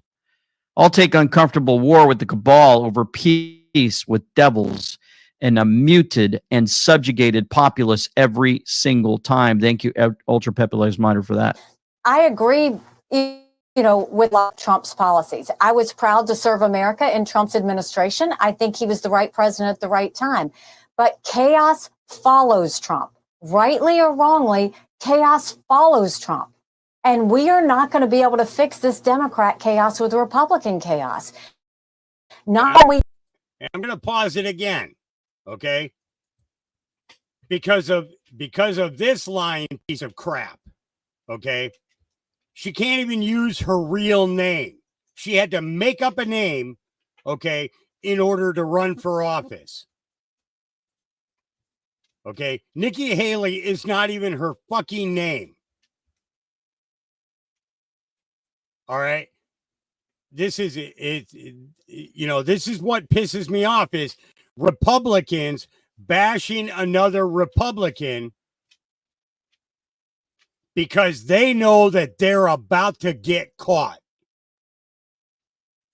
Okay? We were told this before.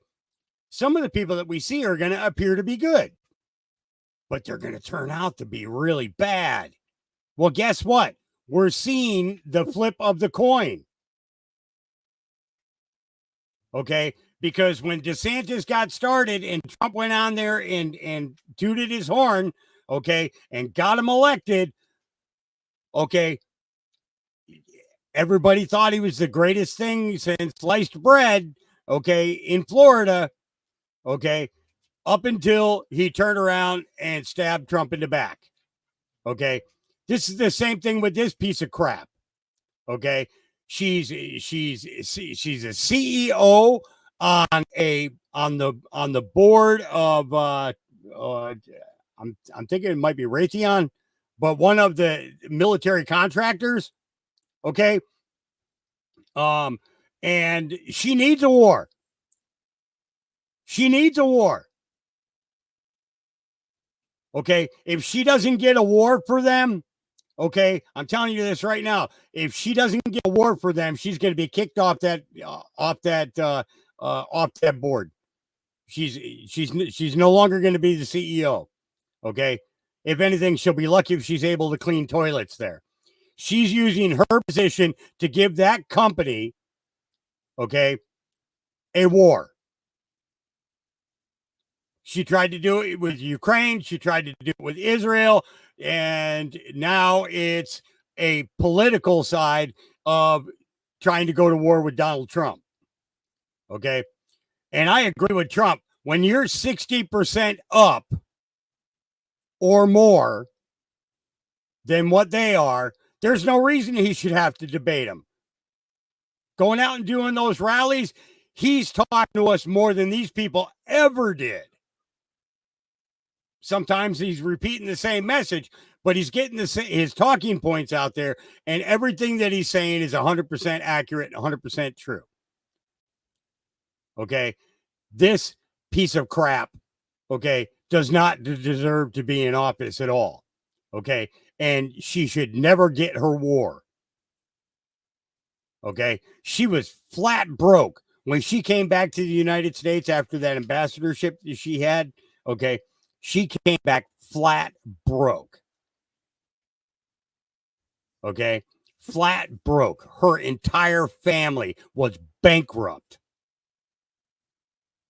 She was handed that position on a silver platter to save her ass.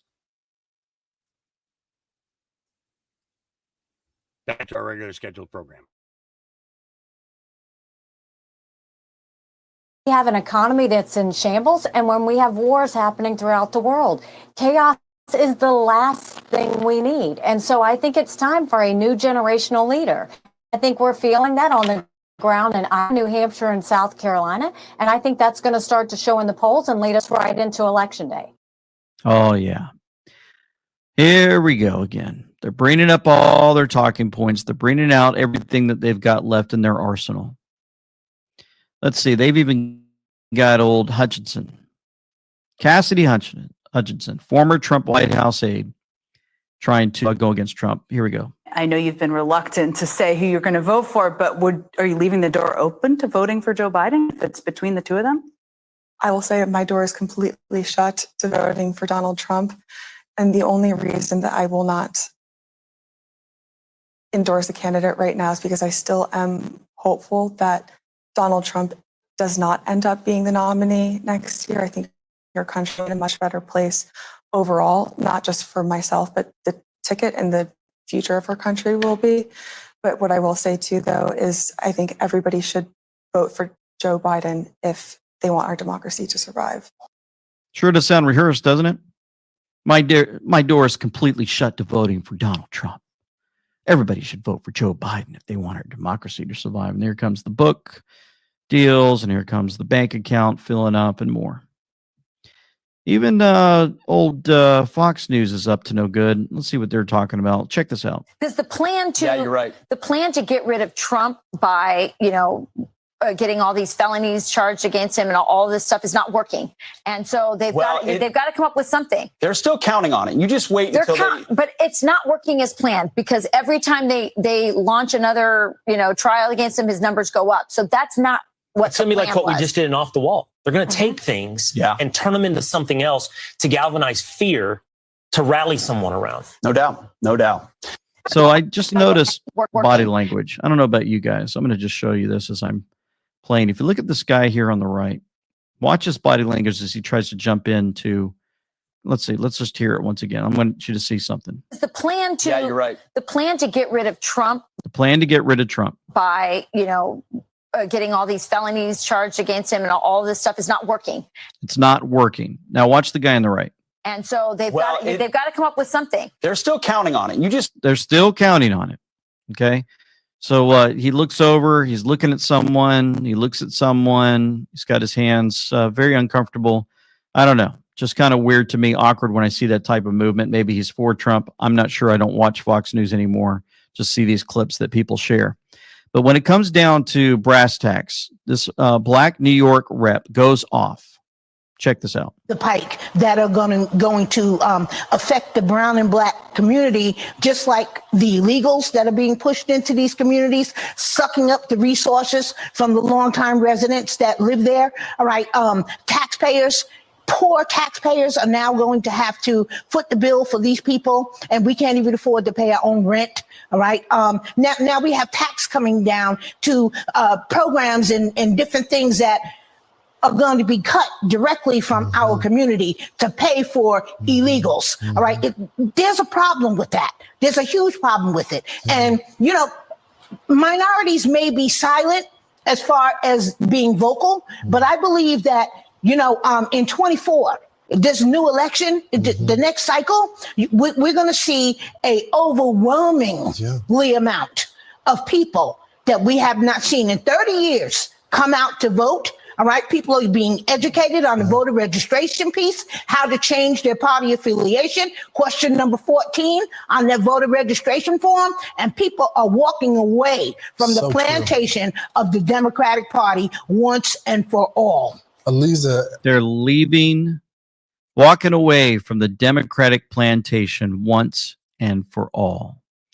And so a few other folks had some stuff to say, and I'm just going to skip through. You can go in the description box below if you want to watch this whole give and take back and forth. But even this Democrat voter is switching to GOP.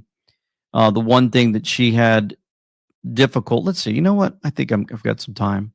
I want you to hear her reasoning for switching over. Here we go. especially the midterms. Do you think that issue alone is going to be enough for the Democrats to reelect Joe Biden? Look, if you ask me on a personal level how I vote on abortion, I am pro-choice 100% of the time.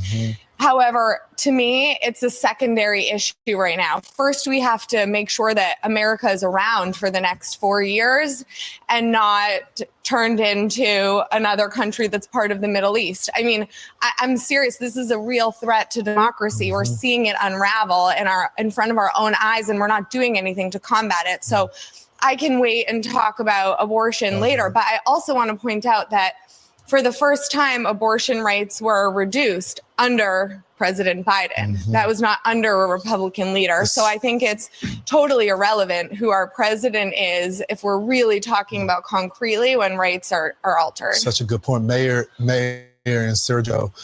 So what is she bringing up? That the amount of babies that were taken out of the womb were lower with Biden. So if really Biden was a great president, in her opinion, just the way I translated it, is he would have been better on my issue of pro-choice if he would have had more babies killed, but he didn't. So we're going to make that a secondary issue because we don't even have a country. So in a sense, in the flipping it, that's the way I hear that. And the other part is obviously the first part of it all is, do you think that the information is reaching her ears? Do you think that her friends, maybe some folks have been talking to her to let her know, look, something strange is going on. We can't take this anymore. Your Democrat Party's not for the people. I think the wake-up call happened. And listen to this answer here next. Only got about 30 seconds. If you had the opportunity to speak to the president, what would you tell him? I would tell him it's time to retire. Time to retire. Oh, yeah. That's what we like to hear right there, huh? Pretty cool. Well, folks, we're at amweknow.com. Our website has been revamped over and over again, and we've got some more stuff my son's been working hard on to get it even better than it is now. It's absolutely amazing. We've got our AWK podcast, our AWK cruise, and more. And I've showed you this before, but he likes me to just highlight this. When you go to amweknow.com, I'm going to pull it over here, and you look at it, you'll notice that right here you have AWK podcast. You can actually click on it. When you click on it, it's going to take you to our Podbean. All you have to do is click follow, share, and you can listen to our episodes. Now, we're working on trying to figure out how we're going to come up with content with audio only, exclusive content only on Tuesdays, maybe Saturdays, other days. But part of it will be me and my son having conversations about things that are going on, new updates that we have, and more. And so we're looking forward to providing that for you. We'll let you know when that happens. Really cool. Another thing is we've got our patriotlight.com up and running again. And I've showed it to you over and over again, but it's very important for you to know that this is like a one-stop shop for all your needs if you're looking for information. Now, yes, it does have some mainstream media stuff on it, but that allows you to see what maybe the Communist News Network might be saying if it pops up here sometimes, and more. And so when you hit refresh, about every 5 to 10 minutes, you've got new news popping up all the time and repopulating. Also, it has Faith on the Left with Bible verses and more for you. You've got politics, world news, markets, faith, social news, our social news that we like you to see that you can use and look at, the ones that I recommend, and you can use that and bounce it up against the things that you see on the actual news channel. Also, we're on Instagram at AWK_828 and on Facebook, AWK Updates. You can check that out. And don't forget that we have our merch, shop.amweknow.com. We've got plenty of gear ready for you for the season where everybody goes and gets their Christmas presents and more. And we just hope that you check out all of the new gear that we're pulling in. You've got these great deals that are popping up all the time that Angie and JB are working so hard. They're always trying to think of new ideas, come up with ideas for you. And it's just absolutely amazing. Sweatshirts and hoodies, accessories, hats, tees and tanks, flag collections, and so much more. And I just encourage you to go check it out. We've got the zip-up hoodie with silver logo. That's one that's popular. The navy blue zip-up hoodie. We've got pullovers, and we've got the camo look also. It's absolutely amazing. Here's more great pictures of Patriots wearing their gear.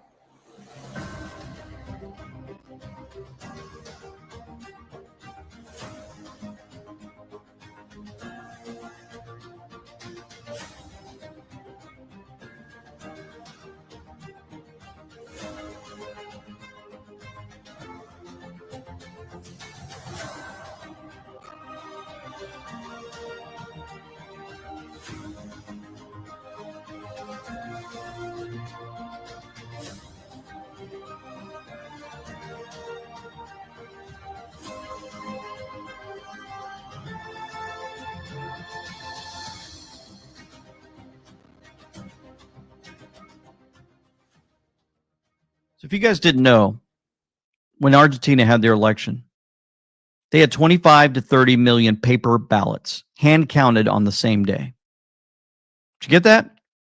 Maricopa County, 2020, had 1.9 million ballots, couldn't do it in a day.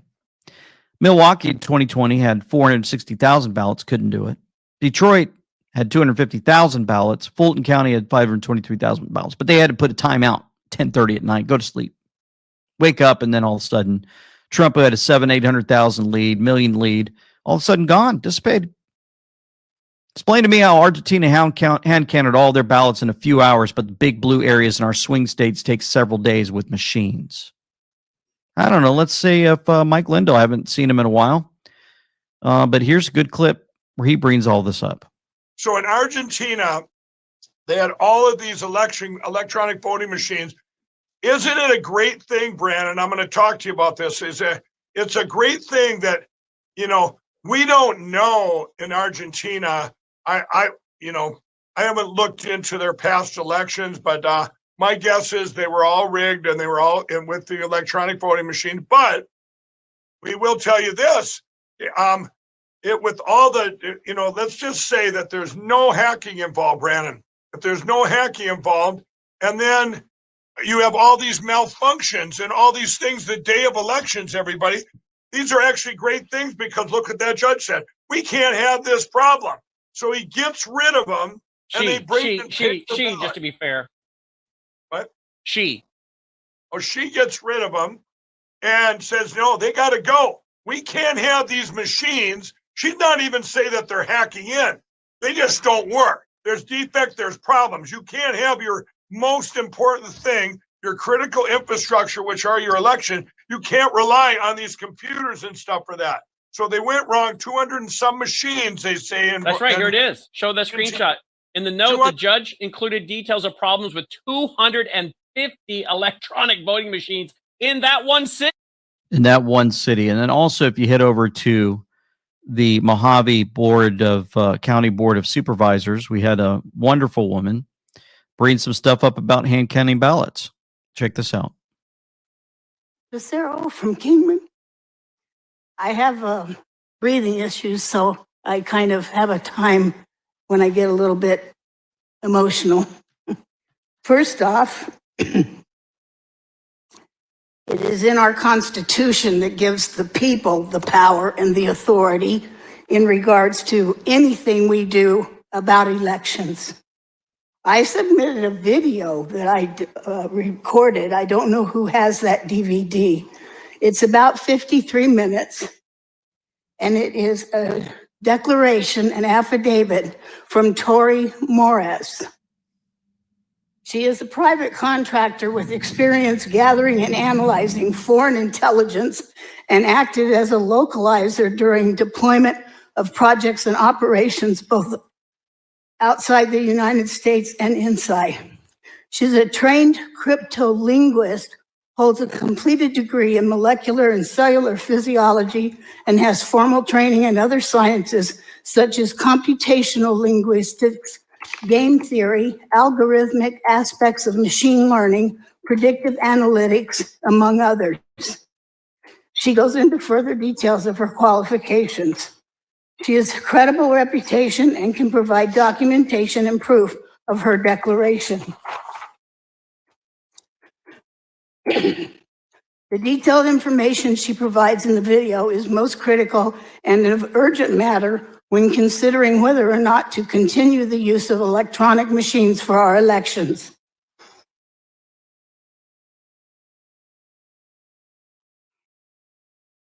I have one question for you. What value do you put on your freedom? What value do you put on my freedom? The freedom of this country. There is more than enough evidence in that video given by Tori, and she has firsthand knowledge that the fact is that electronic machines have not been lawfully and legally accredited since 2017. They were unlawfully using those machines since then because ProV&V had lost their accreditation. That was the federal regulation testing. I get a little bit confused. Absolutely amazing. The emotion, the tears, the proof, the video that she submitted, and she asked them to watch it and make sure that they get this. The value of your freedom. And she looks at them in the eyes and she makes sure that they hear her loud and clear. Do they pay attention? Who knows? They've been paid off. Who knows? But I tell you what, the Americans are standing up. They're making known all the stuff that's going on and how they figured it out. And they have a plea for everyone to start doing their part to realize what's going on behind the scenes. Part of this is still in our history. I'm going to play this clip. We'll go to the next thing just to let you know. It's all masterfully planned and executed. During the Civil War, the Constitutional Republic abandoned Congress, which forced President Lincoln to issue martial law. At this time, the Republic was taken over by foreign insurgents who replaced it with the United States of America, Inc., in all caps, in 1871. A corporation that had the same name, the United States. What better way to replace it without anyone noticing that they just got turned into a business and commercialized? Now, this corporation was later purchased by the banking powers behind the Fed in 1912. The Fed was created in 1913. Why did this happen? Well, the U.S. was bankrupt when we sold the United States to foreign banking cartels, if you will. Salvage liens were placed on every asset. Check this out, including the people of the new federalized states. Now let's fast forward to 1933. An income tax was placed on the people to pay these foreign bankers who own the IMF, which owns the IRS. Look into what the IRS actually is. Who is the IMF owned by? You got to follow the money. Who funds it? It's the same people that own the United States Inc. Same few families, and they're not American. So when I say foreign insurgents, that's what I mean. So 1933, USA Inc. goes bankrupt. An income tax is placed on its people. In other Income words, tax is placed on its people illegally. And I brought this up before. If you do your research, I don't have time to go through it now, but I found many videos of IRS folks who basically came out and started doing their own traveling around the country. Let folks know it's voluntary. Don't let them fool you. Don't let them scare you. USDebtClock.org. A lot of folks are saying, oh, don't turn to it. These things that are popping up, it's not a big deal. Well, I just like to show them anyway because I think it's cool. They popped up with this one. If you have faith as a grain of mustard seed, you can move mountains. Nothing shall be impossible unto you. You see this mountain, US to USA. Makes you kind of wonder, huh? After the video clip we just saw. We talk about this, and if you missed Sunday's interview, we had great Dr. Kirk Elliott up, silver up 100% in 3 years. Can you imagine if you would have bought silver 3 years ago? It's pretty much doubled. Big stores slowing down, huge bank layoffs, and more. We talk about all this. We go through it in detail, and he brings up some great information as we go through this in detail about CBDC and more. And it's interesting as we bring all this up. Just a clip from that. Here we go. Leave a word that she says, right? When she said, if you spend more than what they're trying to do is eliminate cash. Yep. You can't have a private transaction in cash basically go parallel with central bank digital currency, which is all digital and trackable and Big Brother and the ability to cut you off from buying or selling. What if you're listening in? I started at a weird point, but he's talking about the president of European Central Bank, Christine Lagarde, admits the EU's new CBDC, the digital euro, will be used to impose control. You're going to be face imprisonment if you spend more than 1,000 euros. So they want to demonize cash so much so that if you spend more than 1,000 euros at a time, you get put in jail. It's like, what? So interesting. If you go down to andweknow.com/gold, you'll be able to reach out to Dr. Kirk Elliott and his team. If you're looking to get silver, bring your precious metals over into IRAs and more. It's just absolutely amazing. They took care of us, and I just recommend you guys check them out. And so another thing that's been going on recently is this big Media Matters lawsuit. Elon Musk finally is pushing that. We talked about that in the last video. I'm going to show you right there. Breaking X Corp has filed a lawsuit against Media Matters. There's a copy on your screen. Elon Musk replied to ALX and said the first of many. Whoa. CNN Business says Elon Musk is now boosting the Pizzagate conspiracy theory. Oh, yeah. So not only is he bringing this up, is he going to go after Media Matters? He started to throw some stuff out there to let you know that these guys are protecting. These guys at Media Matters not only belong to Soros, but they're protecting folks who are up to nefarious things with children. You betcha. Who else is in trouble with children? Oh, yeah, former Maryland mayor and mentee friend of Pete Buttigieg. There's pictures on your screen. Patrick Wohan has been sentenced to 30 years in prison for the exploitation of 500 plus children. Not 10, not 20, not 50, not 100, 500 plus children. Crickets from the Biden White House. Wohan pleaded guilty to over 100 counts of possession and distribution of child abuse material. Wohan was serving as mayor of College Park up until last March when he resigned to deal with my own mental health. Yeah, I bet you got mental health. Former mayor's husband, Dave Kolesar, is standing by him and arguing that he's a good person in spite of everything. I continue to look up to him, to my husband. I just want to say I love you. Good Lord. 500 plus. Pete Buttigieg's buddy. You know who else's buddies? Yep, right there. You're looking at him right there on the screen. Did you know that David Brock left on the bottom left here, the founder and CEO of Media Matters? America was one half of a DC power couple with his partner James Alefantis, right? The owner of Comet Ping Pong Pizzeria, one of the biggest influencers in DC, owned a pizza joint. Yep, that's the restaurant at the center of the infamous Pizzagate child sex trafficking ring scandal. Oh, and James notably belongs to the Rothschild family as well. Did you get that? Mitt Romney is a hologram, said, here is one that you didn't know, Elon Musk. David Brock was the boyfriend of James Alefantis, owner of Comet Ping Pong Pizza. This is out on X. Elon Musk replies to that and says, weird. So finally, Elon talks about Pizzagate by replying to that. Let's see. What else do we have? Oh, yeah. Remember Google's operating cover on the man who debunked Pizzagate because he's just been arrested in an egregious child pornography case. Former editor of The Recount faces charges of possessing and distributing child porn. You guys see a consistent thing here? Crimes against children? Oh, you wait till we see the comms at the end. How they connect all this. But Media Matters. Watch the founder acknowledging Soros funding by appreciating Soros' generosity in media monitoring. This is 2014. On Fox News, Media Matters gets painted as the George Soros-funded group. Is he the main donor? Is it right for Fox News to basically describe it that way?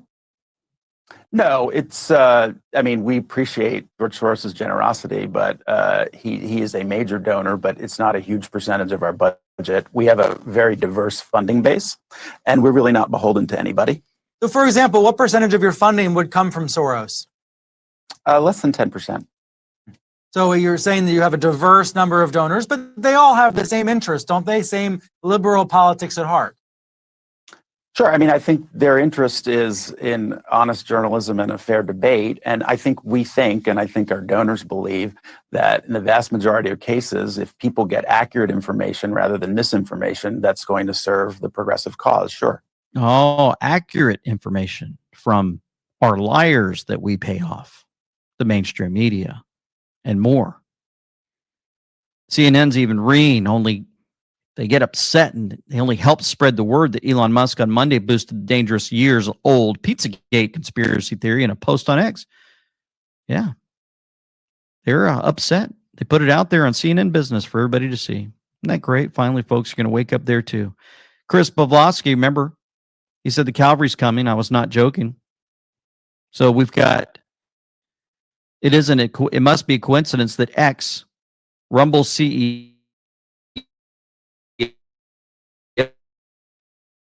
that's Chris Pavlovsky, and Truth Social all announced pushback against Musk is literally going after the pedophiles behind Pizzagate, and Truth Social is coming for Newsweek, MSNBC, Daily Mail, The Daily Beast, Rolling Stone, Reuters, and many more. It's about time. This is what people have been asking for. Enough already. These guys need to be taken out. They're the ones always coming after all the folks that are telling the truth. They're the liars. And for many, many years for them to be taken out, taken down, bankrupt, gone. Ultra Pepe Lives Matter. What an incredibly encouraging turn of events. May free speech be protected and Media Matters go bankrupt, as it is what they deserve. Absolutely amazing. And so Mike Benz puts this out. Media Matters had so much confidence before trying its decades-old usual tricks on Elon. And he posted, Elon Musk responds, justice is well overdue for that bastion of evil. And Mike Benz plays this clip from the Avengers. God, dull creature, but I will not be bullied by that.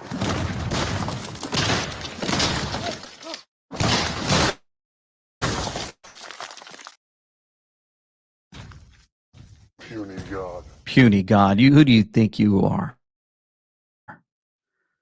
Folks, they were going to get by with all of these crimes against children and more. Media Matters.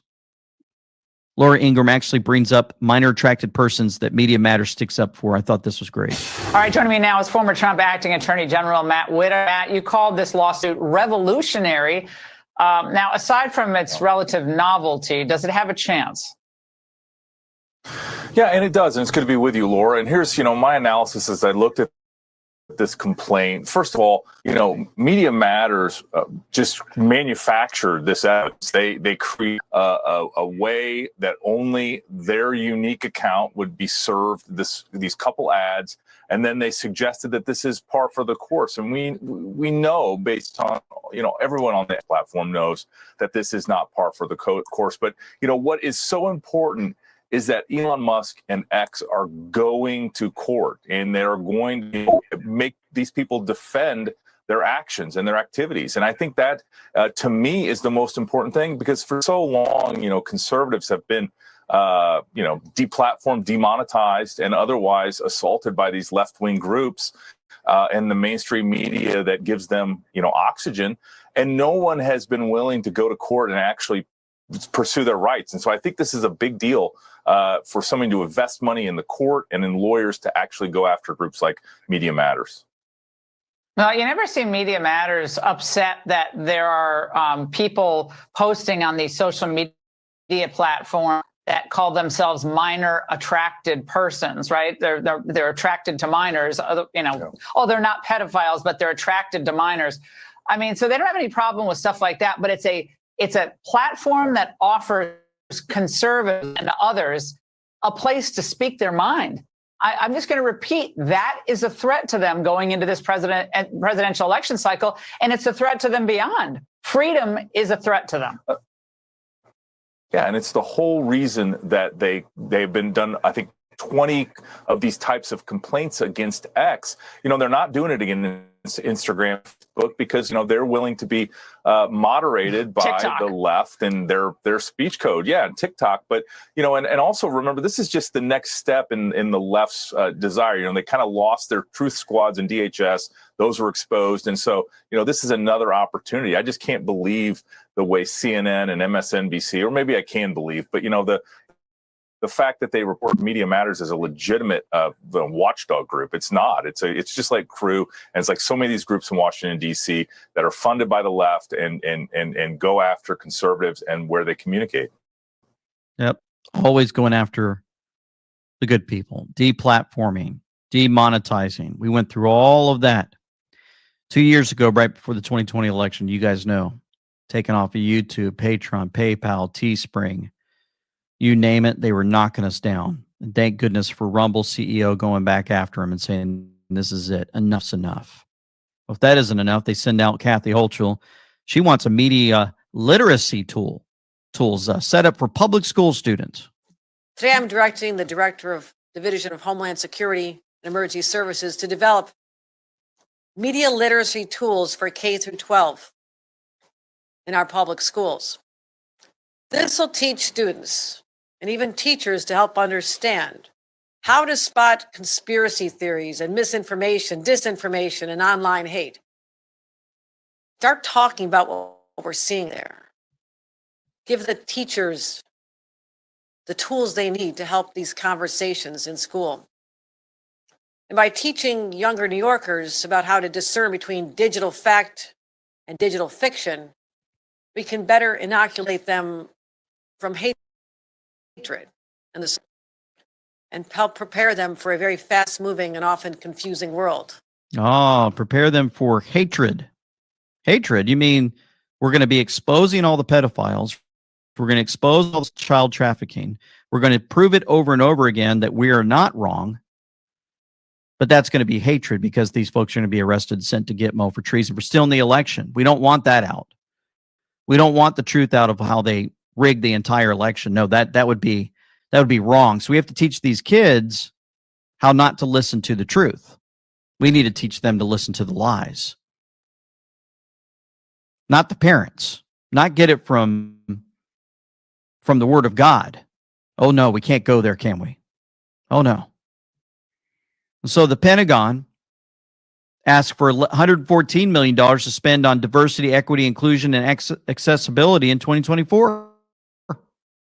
An Air Force base even warns service members to avoid Patriot rally with speaker from pro-Trump group. Text tells service members that participation could jeopardize their military career. So you go to school, K through 12, they tell you government's good, the government's good. You have to listen to the government. Whatever they say is right. Whatever they tell you at church, at home, all that other stuff, conspiracy stuff, because they're conspiracy theories. We made up that word to scare you. Don't listen to them. Oh, by the way, when you're 18, join the military right out of high school, and they're going to tell you, hey, don't go to those things. I remember, oh, yeah, I learned in K through 12 that that's not good. Yeah, that's just misinformation from Trump. I'm not supposed to listen to that. Oh, yeah. Yeah, because they're going to tell you not to go. Oh, and then, yeah, I learned in all the branches of the military, this money they've spent on diversity, equity, inclusion, they sent all of these KGB agents, these agents for Department of Homeland Security to the bases to teach us about diversity, equity, inclusion, and accessibility. You're bad. You're a Christian conservative Republican, and you're bad. That's what they told me in the military, and I'm just convinced that you're a liar. Get it yet? Yeah, we'll continue to put out memes like this for Thanksgiving. This turkey tastes half as good as it looks. I think we're all in for a very big treat. Save the neck for me, Clark. Okay.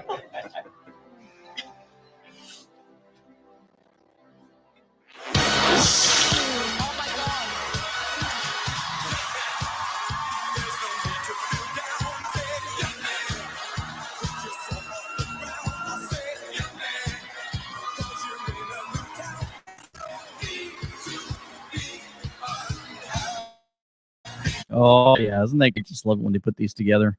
If you guys are listening, President Trump just jumped out of there, Turkey, in front of Chuck Schumer and Kamala and Adam Shifty Shift and Biden and more.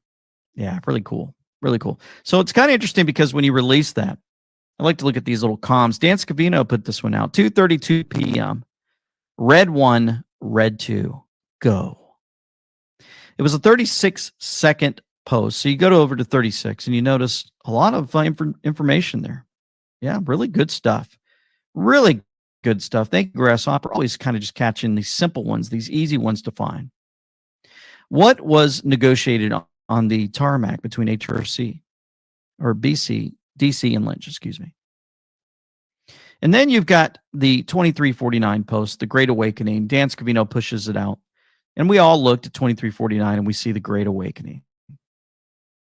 Yeah. Isn't that awesome? You can't just tell people the truth. You must show them. Only then can people have the will to change. And then these crimes against children are going to bring everyone together. Difficult truths ahead. There's a plan. It's been put together. And this Red 1 and Red 2, remember, failed. If we failed and HRC assumed control, we as patriots were prepared to do the unthinkable. Yeah, great comms, great stuff all the time. And it kind of reminds me of Vincent Kennedy, who said I believe the 22nd is the last time that he would post. And here's a clip from, for just memory's sake, on some of these things that he put out. And I'm not going to play the whole thing. It's in the description box below. Are we allowed to say JFK Jr.? Most certainly, Sir Kennedy. And so he had a lot of stuff that was trending throughout the years, kept us all together, constantly shared comms with us so we could continue to learn and grow together. It could be worse. You could be Blinken's job, just posted that one. Posted dogs and cat comms and more. And folks are really, really going to miss Vincent Kennedy because he's signing off and he's done. And it's like Santa Surfing says, Dear Vincent Crypt 46, we will sure miss you. Can some of us come with you? The world is filled with madness and you help to keep us together. This is your last Friday with us Twit peeps. Just going to miss you, my friend. And he says, let's party like it's 1999.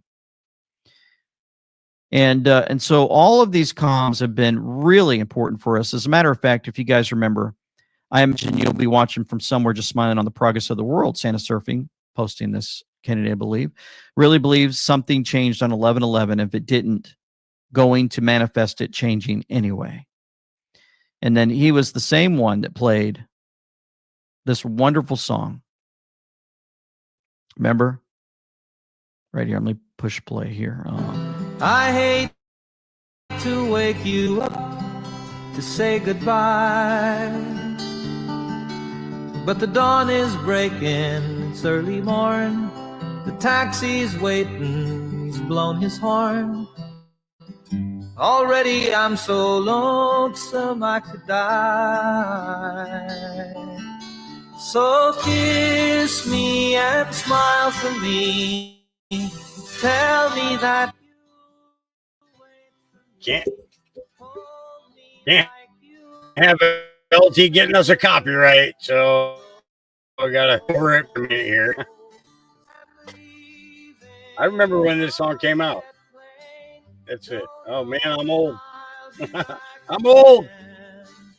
Oh man. Oh Lord. I should remember things like this. Played that one. We all remember.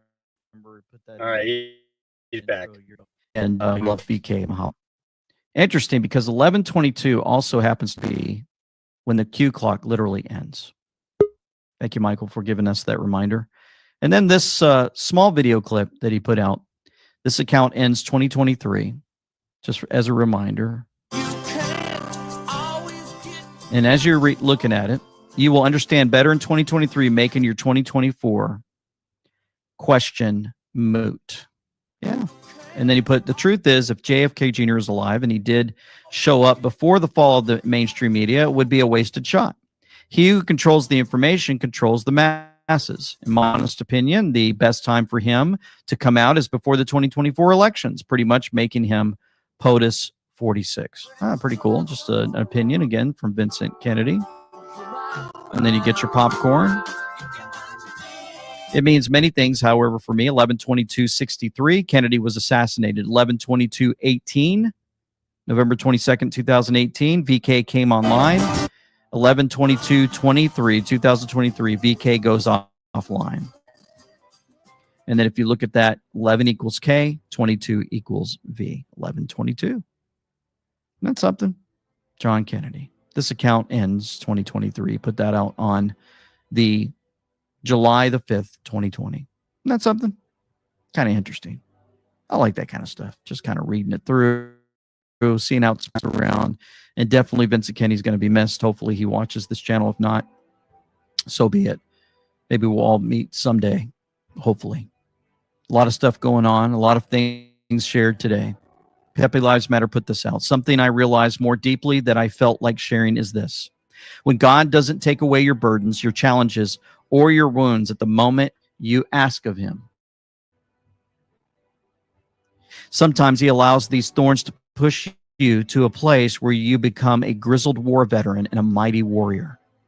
You're becoming like a king that is made possible when you continually conquer the bears and the lions in your secret place with God. Without Goliath, you do not truly become the David that God foresees you turning into. Sometimes we must embrace the cross before us and not try to escape what is making us so strong. Not that he doesn't want to see us get healed and whole, but that understand that he is using our circumstances to make us a sharper weapon for him in the future. What the enemy meant for evil, God turns around for good. Find something to be thankful for about in the midst of the trials, and remember that your greatest foes in life can certainly end up becoming a blessing in disguise. What causes you to become the mighty warrior you always envisioned yourself to be. For nothing is secret that shall not be made manifest, neither anything hid that shall not be known and come abroad. Let's pray. Heavenly Father, thank you once again for the constant reminder that you're in control, for your word that constantly reminds us that you care for us, that you have a plan for our lives. We thank you for your Son, Jesus Christ, who you sent, who died on the cross for us and is alive, rose again after 3 days. We lift up all of those that are hurting, that are challenged in so many ways with all this information coming at them, that you would allow us to sift through it, find the truth, Allow us to have the courage to stand up with our friends and family and tell them exactly what's going on each day. We ask for protection of those on the front lines, for President Trump and his family, for those that are behind the scenes. Maybe we'll never know their names, but you're using them for your glory. May you receive all the honor, praise, and glory that's due you for all that is playing out each day. We ask all this in the name of Jesus Christ, my Savior. Amen. Folks, thank you for tuning in. Please hit the subscribe button and the like button if you would. Again, thank you for going to my son's Bowling Bros channel on YouTube. They are so encouraged. They have another big video coming out soon, and I'm helping them with that. And you never know who you might see in there. So if you go check it out, we'd love for your subscription and views on that. Definitely helps our family out. So appreciate that. Thank you for your prayers, your support. You're so absolutely amazing. For now, this is LT saying Semper Fi. Happy Thanksgiving. With Ammo, signing out.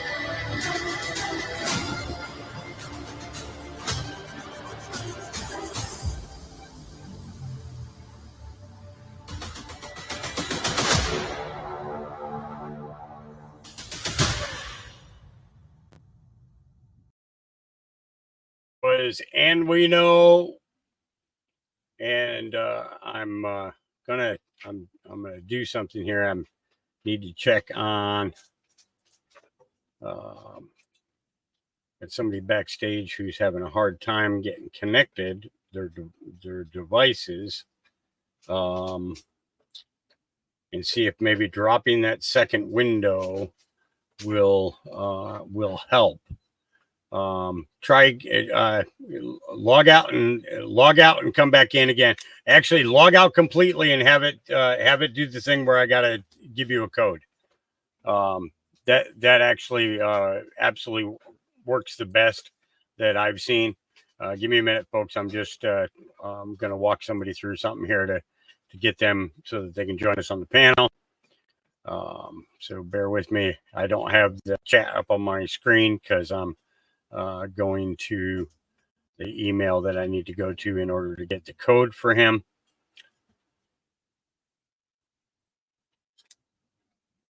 Hopefully he hears me.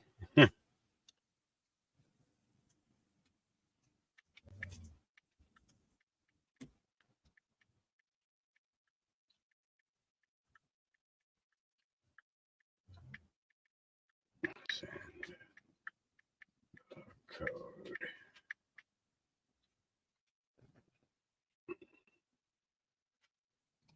Okay. Yep. So just bear with me for just a couple of minutes here, folks. I appreciate you and your patience very much. Very, very much. Very much. Hey, Remote. How you doing, brother? Glad to see you're feeling better. You know, I know you weren't feeling so hot last week, and it's good to see you up and Dave, they know it's you. They said, Dave, quit causing trouble.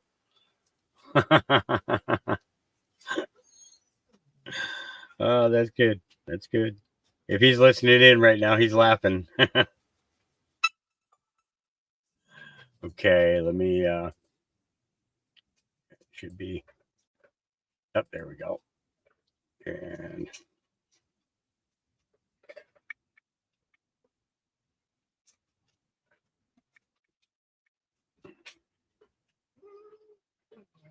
okay, see if that works. I should do it. I hope. They knew it was you. That's funny.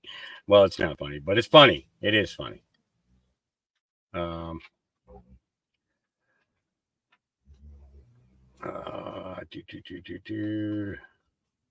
Just checking to see if there was any other emails in here that I needed to look at. And Chap, Big Chap, thank you so much for calling Ronnie and letting everybody know how he is.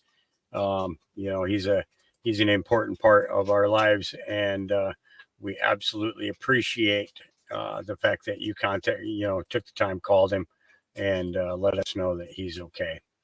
And Ronnie, we're gonna say a prayer for you before the end of the day, because we know you need him.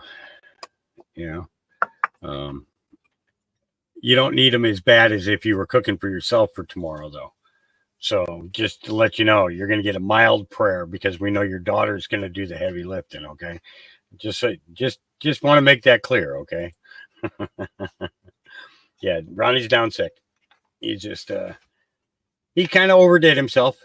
That's what happens when you try to pull a hawk, and go them long hours and everything. And you get old and tired, what can I say? Yeah. And look at that, Ronnie, even William Gramer is here, Jr. is here right now. So I get to have, this is a damn good show. Okay. I'm just letting you know ahead of time. Okay. All right. Okay. Yeah, to do it again. So I got to send them a new code.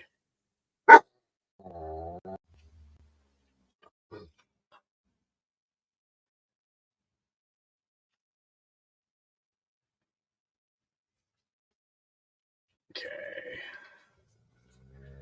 Patience. What are you all grumpy about? It's my space under the desk that them puppies are taking up, all right? So you ain't got nothing to be growling about, okay? Just because you're normally underneath the desk doesn't make it your space any more than it's their space, okay? It's actually my space, all right? And you get used to that, Mr. White Knight. Give me 1 second and see if it refreshed. Yep, there it goes. And here it comes.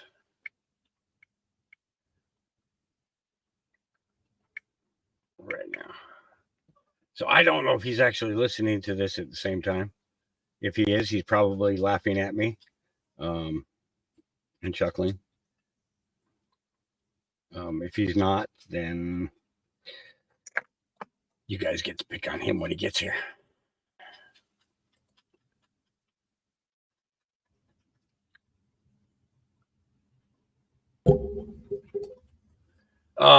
Awakened, no, I don't know any better.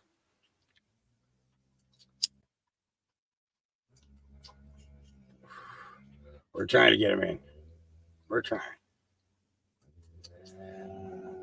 Hey, stop it already. Okay? Just chill. Ain't nothing going on. Ain't nothing that going on. They couldn't go on without you. Okay? You ain't missing nothing. Oh boy. It's a dog. Who opened the door? Oh man. Guys, I told you when that door gets wet like that, it just pops open. Coming in, Baron. Come on.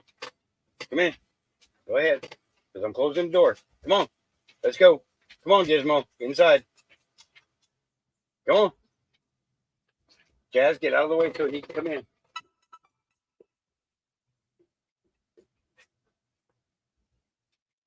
Come on. Come here, son. Close the door. Thank you. Okay. Dang nabbit. Dave, are you trying to come in on your phone? Give me 1 second.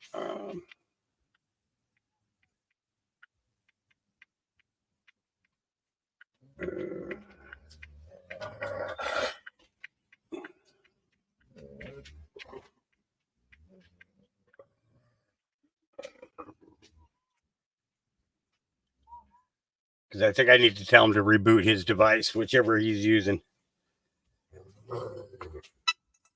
Okay, reboot.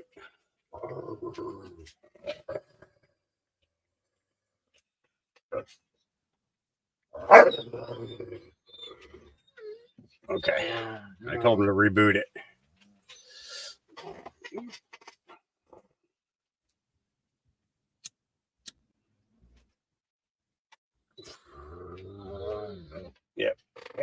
all you go lay down. Go on. You're all wet. Do you think I want you on me? I'm out of fire starters right now, so I can't crank it on to the stove on to get the dogs dry quicker. I use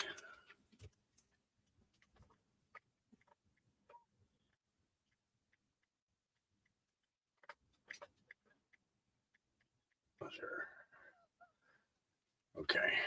All right, he'll be with us in a short bit here. We'll go ahead and get the next video going, and then as soon as he comes in, we'll stop whatever we're doing to bring him up. So okay, so we got and we know done. Now we get which one are we getting next? Oh, we're getting the actual Melissa Red Pill for today. Yeah, here we go. This is the one. Oh, I got to do a present. Hang on. Share screen, entire, and get that. There we go. Pink. Here we go. Take our freedom back. Check out my show where we discuss the wonderful truth about end times. Join me, Melissa Red Pill the World, and the Freedom Force Battalion.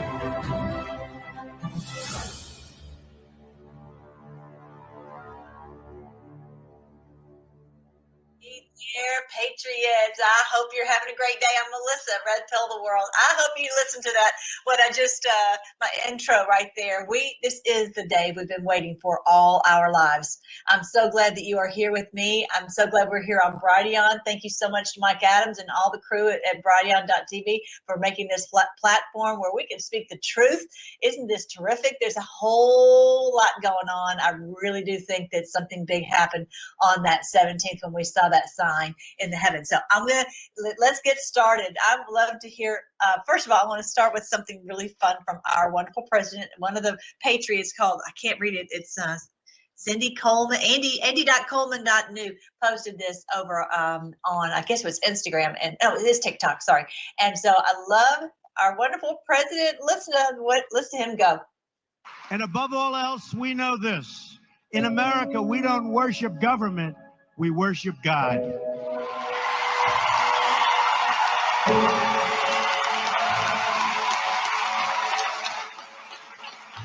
Masks, no masks, everything, you can do all you want, but you know, you still need help from the boss. We need help from the boss. What happened? We need help. Right?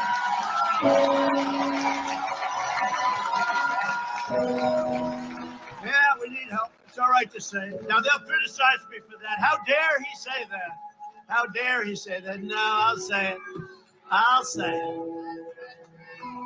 I'll say it. Somebody said to me the other day, you're the most famous person in the world by far. I said, no, I'm not. No, I'm not. They said, yes, you are. I said, no. They said, who's more famous? I said, Jesus Christ.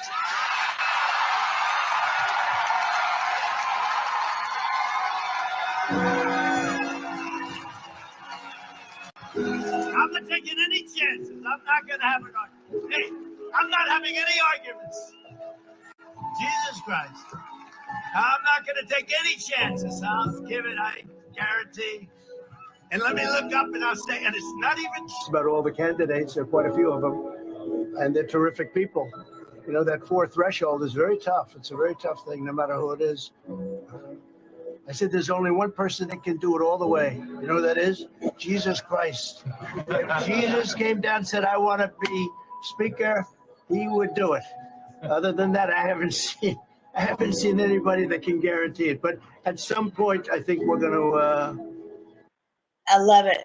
Who loves it? I know everybody's like me, and I see the smile on your face every time we see our wonderful president. I'm so thankful to see this day, aren't you guys? And I'm so glad that we're here together. Thank you guys for being on the Freedom Force Battalion. Thank you, all of you guys, for how much you are sharing all this information. Keep going. This is the day. I'm going to just read to you again this passage. I know I've read it to you many times, but it's like, put the hammer down and do not hold anything back. Get ready for Thanksgiving. Go ahead and share with your family members there. But it's just everywhere you can share the truth. Okay. So yeah. Now let's get started. What truth is coming out in a flood? This is what it's talking about. Our Lord Jesus told us that in Matthew 20. Hey guys, we're gonna pause this. We'll actually come back to it, and we'll actually back her up a little bit, and actually play that Donald Trump part again when we get started. But in the meantime, let's get our good friend up here. Hey, Hawk, how you doing, buddy? Hey, I'm doing all right. How you doing? I'm doing well. You can hear me okay, yeah? Absolutely, absolutely, nice and clear. You guys can hear him good, right? Give him a 5x5 if he's right on. Yeah, that was a little interesting little trip down memory lane for not being able to communicate with anybody. Very frustrating. Oh yeah, absolutely. The yeah, it's I got to tell you that Brave browser. Okay, this is what I've discovered. 90% of the time that I am trying to get anything done with loading videos, going to sites to watch stuff that normally I can't get into, because sometimes I can sneak into Twitter with Brave. It seems like maybe the platforms have something that identifies what browser you're using. Mm-hmm. And this it drops 90% of all ads. You don't have to use an ad blocker because the ad blocker is built into it. Yeah. And I gotta use this more. Yep. And you authorize whether you send that site that you're going to any information, so if you want to see more of that page that you're going to, and that it's a trusted site, you can click on that lion up at the top there, and you can adjust how strong your security level is for that one particular site. It makes a huge difference. Yeah. And nobody has ever had problems connecting on StreamYard as long as they're using Brave. All right, good to know. Because Chrome was not letting me access at all. So I'm glad I got up Brave. I used to use Brave and I got away from it because it was not, I was using it years ago and it just was not up to par. It was not up to par. Cheers, my friend. I'm having a little mulled wine and I'm coffee. Right on. Cheers. Yeah, happy Thanksgiving. I got the word out on Twitter, Truth. Did I do Truth? No, I didn't do Truth yet. But yeah, so did we have some numbers pop up at all? Yeah, we're up to, we've been riding around 150, between 150 to 200 since the last time you were on. So your viewers have stuck around because they want to know when you're just going to pop on, so that's why I say, if you see that I'm live, don't hesitate to come and take some of my time, because to me, that's you being able to reach these people and be able to have a direct conversation with them. And you've got, let me see here. I can tell you what we have numbers wise. We have 13 on Facebook. And I know that they're definitely yours. And we have 188 here on this side. So yeah, so we got some good numbers. Almost up to 200 here. Good to see everybody. Well, my friend, what a time to be alive. I'm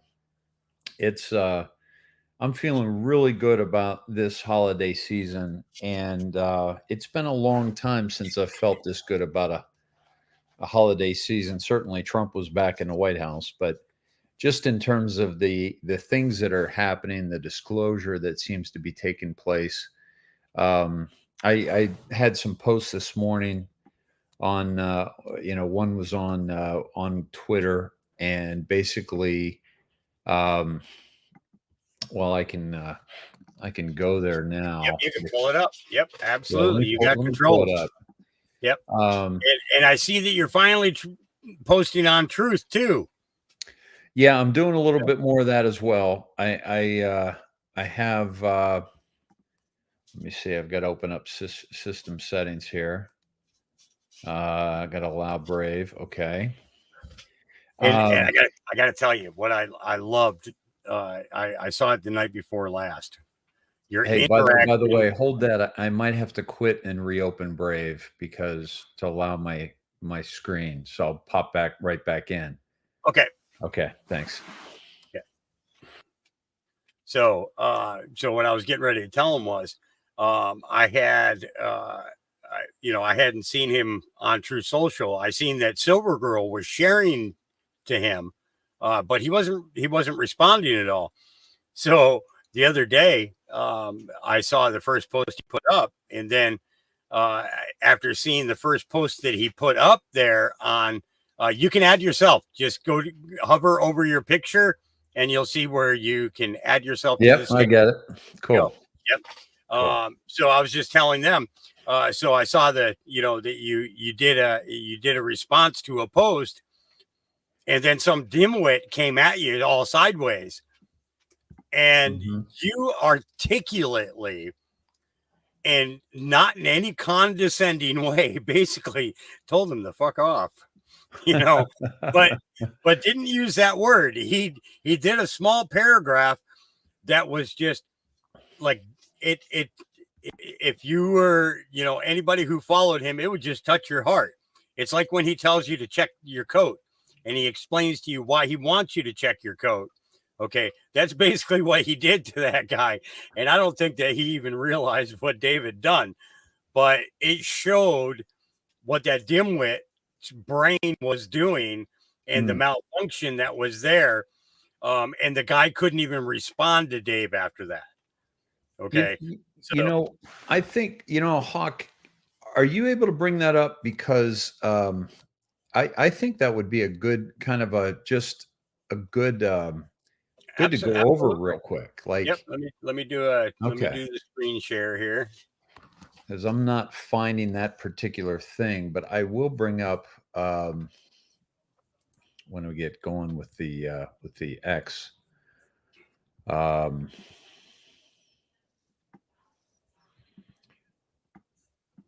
And if you wouldn't mind. And the thing is, you had responded to somebody else. And I'm like, what the heck? Why is this guy all of a sudden getting all up in Dave's stuff when Dave didn't do nothing to him? Dave was, very, very, and he was so polite about it. I mean, it was just like, it was perfect. Oh, well, it was the only. It's Truth is at David Snedeker. At David. Yeah. How come it's not coming it was in response to my my interview with Nino. And it was, I'd seen so many really positive comments on that show. And this was really the only negative one I saw.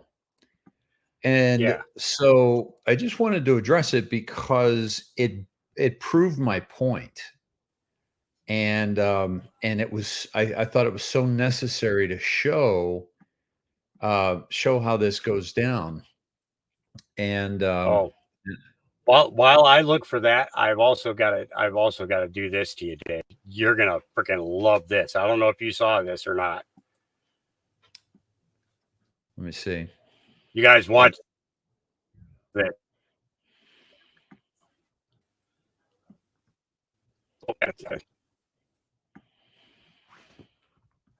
Okay. Grandpa.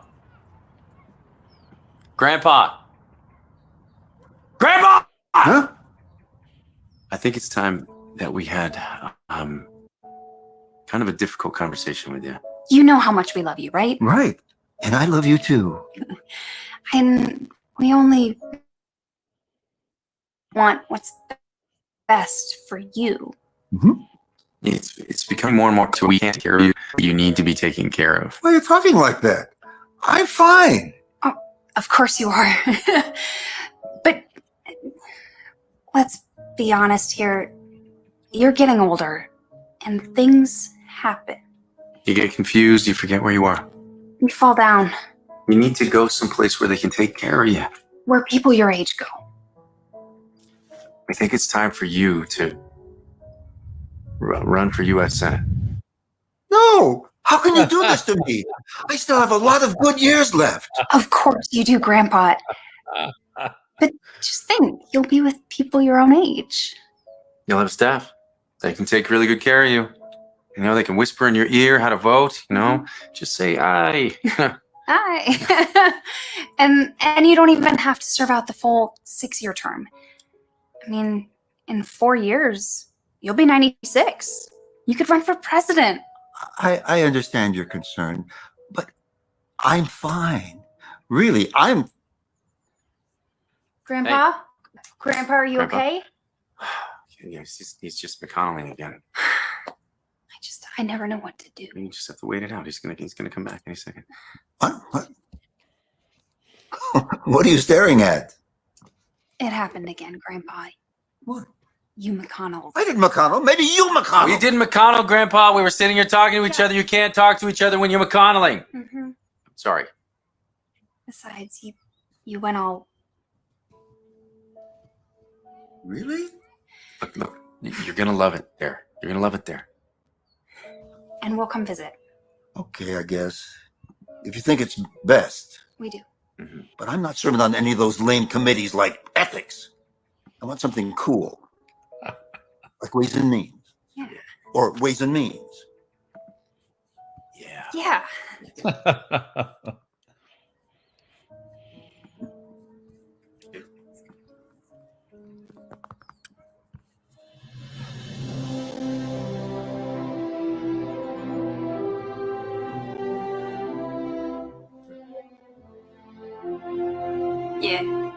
I think he's ready. Yeah. He's got a good 3 or 4 terms left. Hi there. My name is whatever, unimportant. What's important is I am running for Senate and I need your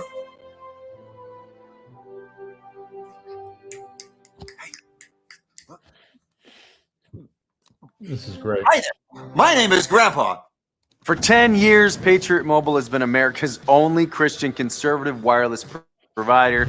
I figured you would get it. I figured you all probably would have enjoyed that. So okay, so I got up here. Okay, so when you replied, okay, you reply. So this was the original post, okay, that came up that you responded to. A few thoughts. You really can't discredit my father, or I'm sorry. The post was in regards to, well, it started off with. Can you make that full screen and take us off? Oh yeah. So Thanks. It all started originally from the post that Slow Country made of the clip from Inferno. Right. And talking about the Mickey Mouse watch. And then PM Camarco signed into Nino's Corner today to see Snedeker interview. Not impressed. Slow. Boring for an hour. And then the big reveal, the earth is flat and there wasn't a Holocaust in World War II. And by all means, stay above 700 feet to escape the floodwaters. Astonishingly poor show. Okay. And you said you are of the few who feel this way. As per many positive responses, I'm curious, what would a good show look like for you? And he said, I enjoyed every minute. Or Gammy says, no, that was Gammy. Yeah, we will never please everyone. And then PM Marco said, my father was in the U.S. Army Medical Corps in Europe from 44 to 46, and his unit triaged many POWs and slave laborers. He said the Holocaust was very real. Snedeker denies it. Easy choice for me. Well, you know, I think, Dave, that you and I actually had this conversation once before, but we did not win that war. Okay.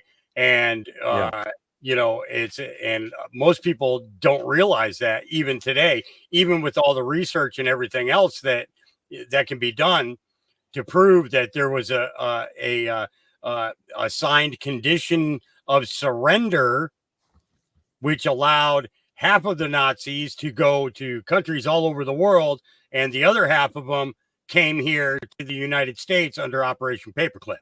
Yeah. So this guy obviously does not do any researching whatsoever, or else he would have known. But this is Dave's response to him, and I thought that this was articulate, perfectly articulate. No disrespect to your father, and I will not attempt to discredit it. Give me 1 second. Let me turn off notifications on my phone, because that's what that noise is that keeps coming up there. And if I'm going to get through this without being distracted. Okay, so no disrespect to your father, and I will not attempt to discredit his experiences or his sacrifice for his country and family. That would be foolish. However, basing your entire knowledge around his experiences and the history we've been told is not a very solid foundation of information. We know we've been lied to about everything, and as tragic as your father's experiences were, they were limited to his scope and thus incomplete and anecdotal, and and based upon anecdotal evidence. Okay, you've proven the point I made when I brought up the Holocaust. If someone questions any aspect of the history we've been told, they are pegged a Holocaust denier, which you have done. Thanks. And then he responded by saying, a few thoughts. You really can't discredit my father or what he accomplished. I certainly didn't base my entire knowledge on his witness on any subject. So that's a weak criticism of my knowledge base, but you are in error to dismiss such a valuable eyewitness as my father in the derogatory manner you have. But I watched your show and found it rather slow to develop your point. And when that was accomplished, was left unconvinced by your content. Take it or leave it. Well, again, you aren't listening to me here. So I'm led to believe you really didn't listen to me in the interview in the arena. By the way, see Roosevelt. Now, what did you mean when you said that? Oh, that Teddy Roosevelt's quote about being in the arena marred by sweat, dust, and blood. And so the critic, the critic who, well, here, I'll pull it up. I'm not doing any justice here. No, that's okay. It's a, but that just gives everybody context. It's not the critic the critic that counts. Critique. Yeah. Not the critic who counts. Not the man who points out how the strong man stumbles or where the doer of deeds could have done them better. The credit belongs to the man who is actually in the arena, whose face is marred by dust and sweat and blood, who strives valiantly, who errs, who comes short again and again, because there is no effort without error and shortcoming. But there's a part of this that's missing on this particular one, and I'll finish it.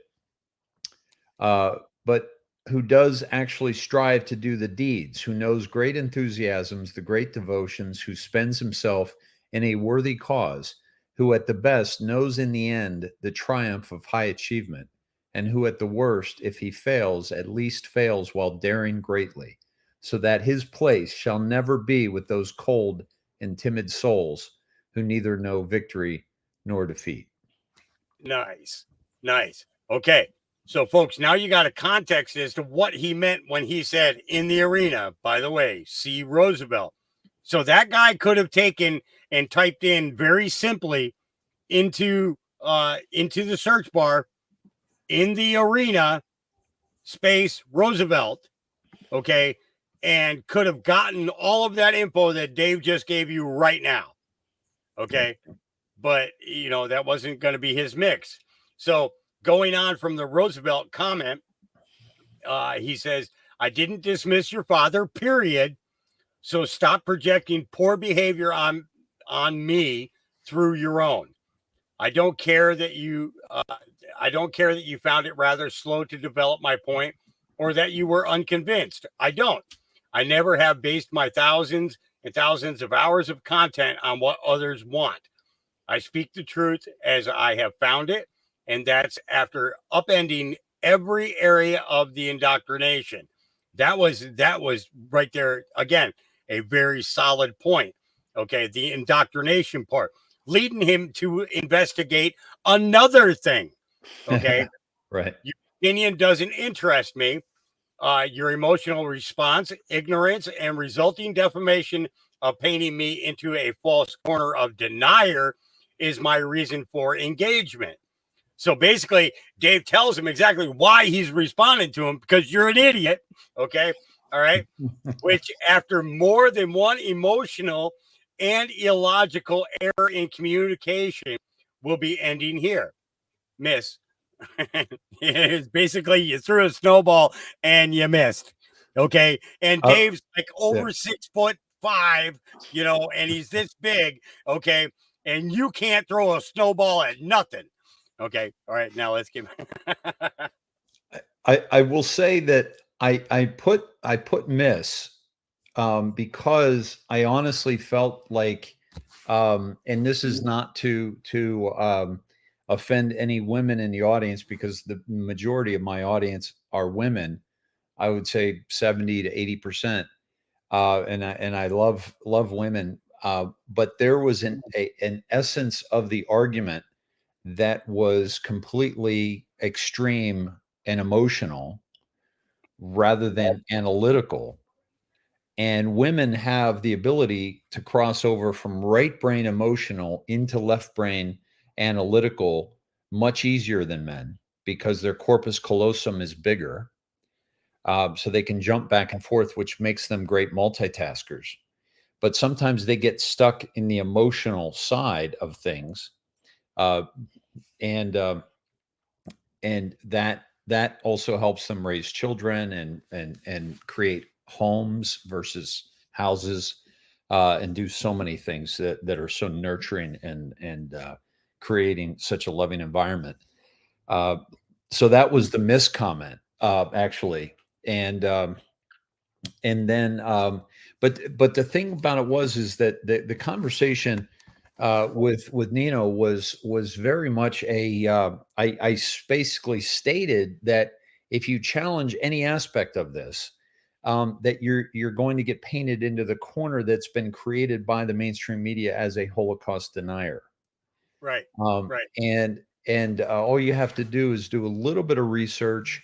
I brought up David Irving, who was basically the greatest one of the greatest living historians of the 20th century, until he wrote the book Hitler's War, which challenged the narrative of the Holocaust, because he was actually taking notes and diaries from Hitler's top people. Mm-hmm. And Well, see, now my understanding was that there were more Russians and Hasidic Jews, Russians, Hasidic Jews, and German citizens that were killed off in those camps. Those were basically the three primaries. The Khazarians were in with the Nazis. Yeah, they were a part of them. It's easy to adopt a name that associates to that country with the language because you speak it fluently. So basically, as long as your papers say, that you're German. Okay. All right. Thank you. Hey, Hawk. Yep. Hey, I got to jump to dinner. How long are you going to be on tonight? I still got a couple more hours of material to do. Because I'm sorry, folks, that it's so short. It literally took me over half an hour to get on. but I'm with my family and I've got to sit down to dinner. But what I just wanted to wish everybody a happy Thanksgiving. I did want to get into things a little bit more, and maybe we can do that a little bit later. Yep. But Family first. yeah, exactly. And but folks, please, you can find me on davidsnedeker.com. If you want some great meditation stuff, go to the Spotify link. There's just some really great content there. All the stuff on Rumble is free. All the stuff on Hawk's Mustard Seeds, the stuff we do is free. I'm going to do another show with David. He had to push it from today to next week. And I'm going to try to get back up on Rumble this weekend. So I wanted to say that. I wanted to wish everybody happy Thanksgiving. I'm very thankful and grateful for everything that's happening right now. I think we're really seeing the world shift for the better, in front of our own eyes. And I really believe that that's happening. I believe there's some major changes coming for the banking, for so many things. Please check out at Dave Snedeker on Twitter, at David Snedeker on Truth. And Hawk, thank you, brother. I'm sorry I have to jump. I actually wanted to spend more time with you tonight. No, that's all right. That's all right. Hopefully you'll be Okay. able to come back. If not, enjoy the time with your family. Thank you, brother. It's always few and far between these days. Yeah, So, I know. So it's really, really important. All right. I love you all. Thank you. All right, Thank brother. you, Hawk. Okay. Starsky, good. I don't know. You're going to have to reach out to them. I'm not in touch with Todd and Cindy these days. It's been a long time. So, but I know Todd, I know they're both still on Facebook, which I'm not able to get on. So, all right, guys, I gotta jump. Take care. All right, brother. Bye-bye. Thanks. See you. Okay, guys. All right. So we'll get back into this. We'll get right back into Melissa Red Pill. And like I said, I'm going to back it up so that we see the entirety of that Trump part again. Okay. Let me do I think it's this one. Yep. There we go. Okay. We got it. We got it back. Okay. Yeah, it was great to have him. And hopefully he'll be able to come back and join us a little bit later. I am going to say this. If Big Chap and Ronnie end up going live, I'm probably going to end it right after they start and join everybody over there. And if you are not subscribed to Big Chap's or Ronnie York's channels, I would recommend it. If you guys like my views, I think that you'll like Ronnie's.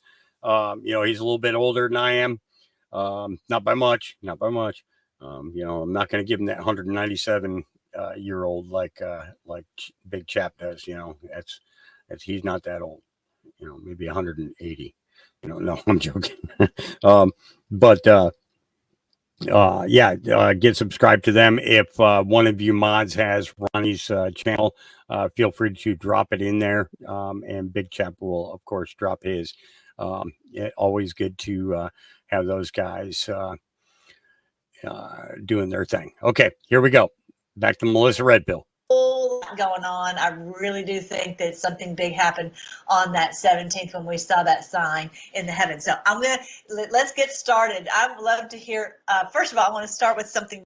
I got to pause this for a second. Okay, so after the launch for Elon, okay, Slow Country sent me a picture of something in the sky, and I want to pull this up and show you guys. When she's talking about the signs, there has been multiple of those. Okay, one of the signs that was seen was a rainbow. It was a double rainbow. Okay, and the second rainbow had a flame across the whole top of it. Okay, like it was a flaming rainbow. Okay, and this was the picture that Slow Country took out or went outside and took with his phone. Let me make this full screen. See if I can make this. Oh, I get to make it bigger. Take a look at that. Whoop.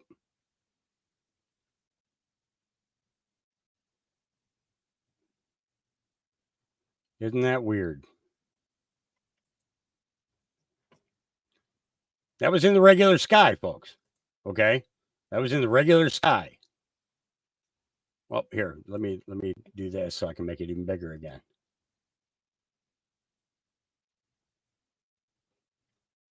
That's not the sun that he was taking a picture of. Okay. If you notice, you'll notice that the sun is coming from the right of his camera, not the left. Because you see how the light travels across the clouds there? That's how you know. Okay. Interesting? Or is it just me? I don't know. He said he was in the truck. So, but yep.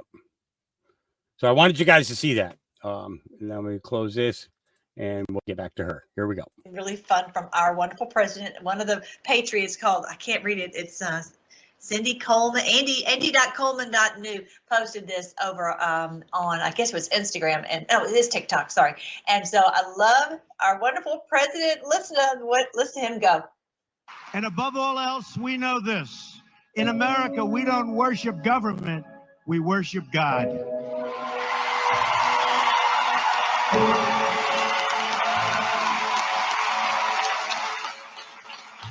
Masks, no masks, everything, you can do all you want, but you know, you still need help from the boss. We need help from the boss. That's what happened. We need help.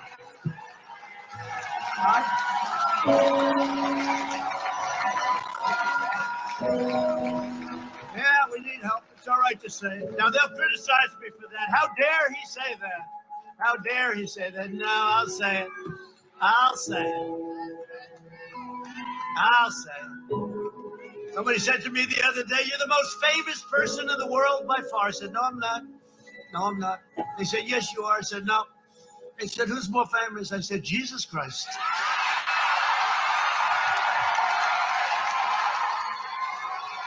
I'm not taking any chances. I'm not going to have an argument. Hey, I'm not having any arguments. Jesus Christ. I'm not going to take any chances. I'll give it, I guarantee. And let me look up and I'll say, and it's not even about all the candidates. There are quite a few of them. And they're terrific people. You know, that fourth threshold is very tough. It's a very tough thing, no matter who it is. I said, there's only one person that can do it all the way. You know who that is? Jesus Christ. If Jesus came down and said, I want to be speaker, he would do it. Other than that, I haven't seen anybody that can guarantee it. But at some point, I think we're going to. I love it. Who loves it? I know everybody's like me. I see the smile on your face every time we see our wonderful president. I'm so thankful to see this day, aren't you guys? And I'm so glad that we're here together. Thank you guys for being on the Freedom Force Battalion. Thank you, all of you guys, for how much you are sharing all this information. Keep going. This is the day. I'm going to just read to you again this passage. I know I've read it to you many times, but it's like put the hammer down. Do not hold anything back. Get ready for Thanksgiving. Go ahead and share with your family members there. But you know, it's just everywhere you can share the truth. Okay. So yeah. Now let's get started. What truth is coming out in a flood? This is what it's talking about. Our Lord Jesus told us that in Matthew 24, he says, they won't know what hit them until the flood comes and washes them all away. What is this flood? Is it water? No, it's a flood of truth. And that's what's happening.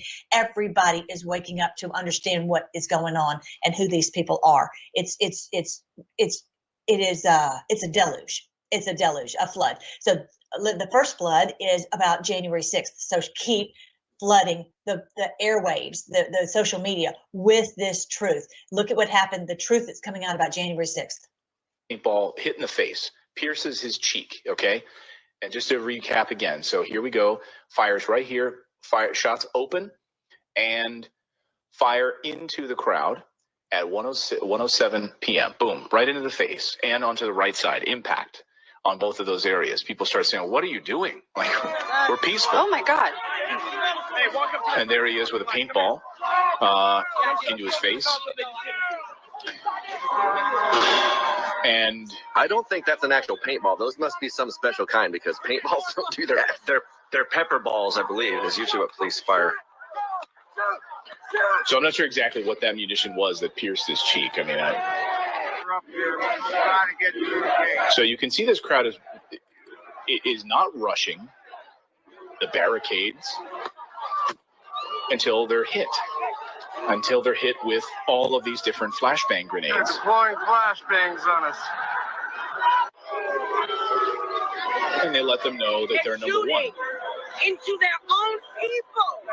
We're supposed to be supporting Blue Lives Matter. We represent Blue Lives, and this is what they do to us. Stingbo deployed! Stingbo deployed! Stingbo deployed!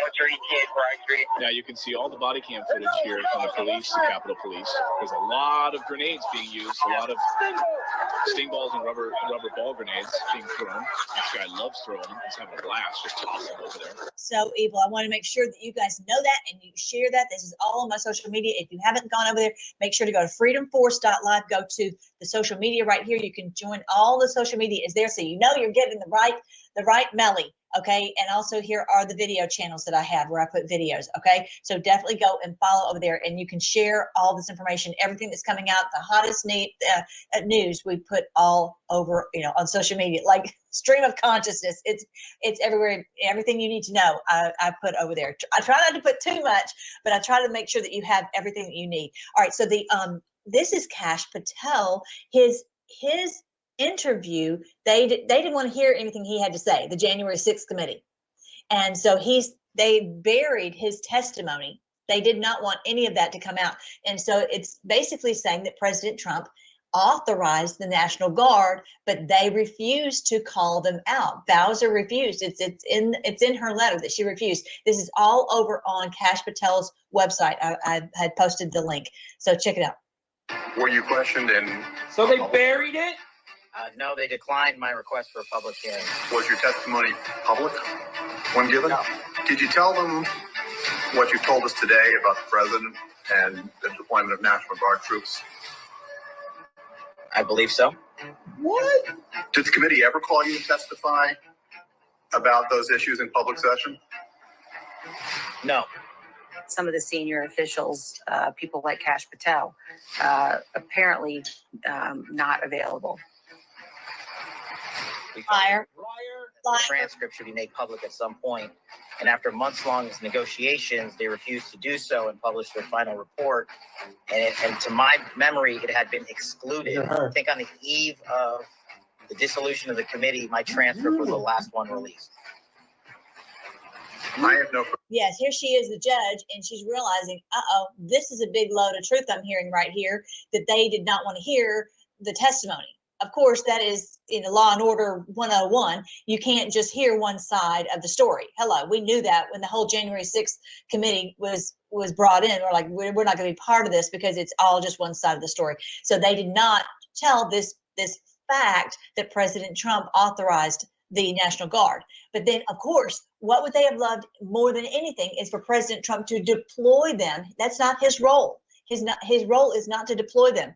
His role was to authorize them and for them at the Capitol to deploy them. This is what Kash Patel's testimony is all about.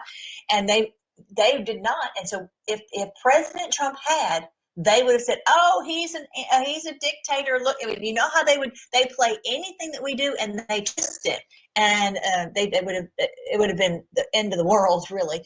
So I want to make sure that we share that truth that Kash Patel brought out, and the January 6th committee buried. All right. So then this guy, I don't remember his name. Anyway, he is saying that they put all of her January 6th people under the jail, in solitary, but not a peep about Epstein. Check it out.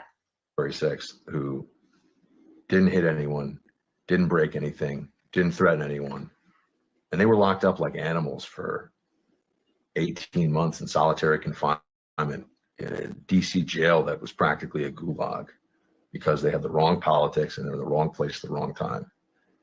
Jeffrey Epstein was trafficking underage girls, and the system gave him a 6-month home confinement, go into a county jail for a couple of days a week thing, and just, made most of it go away.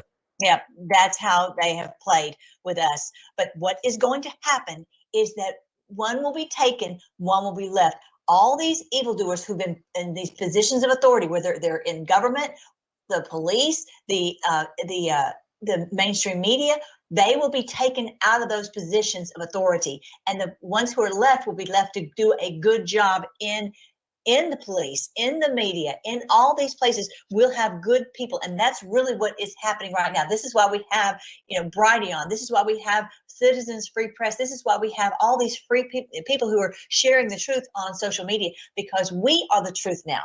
We are the ones who are getting the truth out, and we will have, finally, these people will be removed from us, because they do this intentionally. They enjoy making us crazy with their brand of law and order, which is anything but. It's disorder. This just came out yesterday. I wanted to make sure that you saw this. Of course, I care nothing for Merrick Garland, this Department of Injustice, but he's got his people behind him, which I'm not even going to go into what's going on behind him, but whatever. He's saying that Binance had been doing these transactions, illegal transactions. They have made this illegal for them to do these transactions, and I haven't gotten to the bottom of it. But I have something sounds fishy to me, and I'd like to hear your comments. Put the comments in the comment section below what your thoughts are, because they do not allow them to do these transactions in Crimea and in the occupied areas, the Russian occupied areas of Ukraine. Okay, so check it out. So what does that tell us?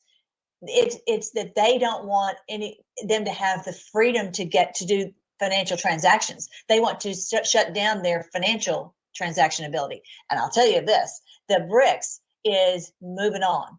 They are not playing with the dollar anymore. They're doing the transactions in gold-backed currency. They're not going to use the monopoly money, the play money of the cabal anymore.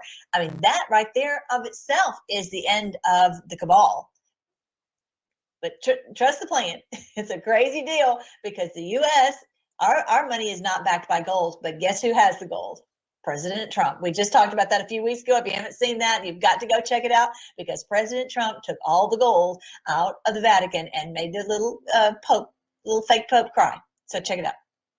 Between U.S. and Iranian users, and it facilitated millions of dollars in transactions between U.S. users and users in Syria and in the Russian-occupied Ukrainian regions of Crimea, Donetsk, and Luhansk. Binance's own compliance personnel also knew that the company's anti-money laundering procedures were inadequate and would attract. Okay, so I just think that this is just their rule, that they don't want any transactions done with these what he says is Russian occupied areas of Ukraine, Donetsk, right? Just right along the Russian border.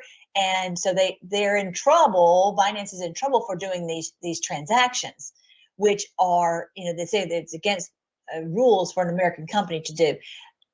The reality is one day soon, we'll have free and fair trade based upon gold-backed currency. That is where we're headed, and they are trying to stop it. And it's this little thing right here is not going to stop it. All right. So this is the latest thing about Media Matters. I've got to make sure that you guys know about this.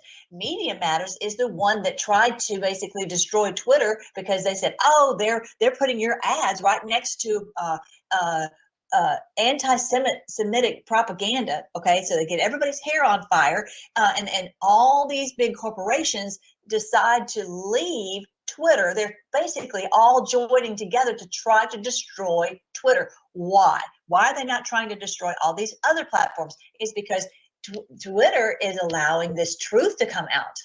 Twitter is, whether you like Elon or don't like Elon, the point is that we're able to speak the truth over there now. And they are not stopping it. Yes, I know he said you can't say from the river to the sea, blah, blah, blah. I know that, be that as it may, that's just his one little cover. But be that as it may, you can say 99.999% of the other things that you want to say over there now. So this is a big deal. So Tim Cast is saying that all of them are joining in to try to to stop big Media Matters and all these who are controlling and trying to censor free speech. Because if we don't have free speech, it's just like we don't have free and fair elections. We don't have a country and we don't have our freedom. This is where we have to fight on this. So I want to make sure that you guys see this. Check out what Tim Cass says. Elon Musk. That's a little loud.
Oh, flipping poop in a jar. How in the hell did that happen? Hang on a second. I had to have done something. Sorry.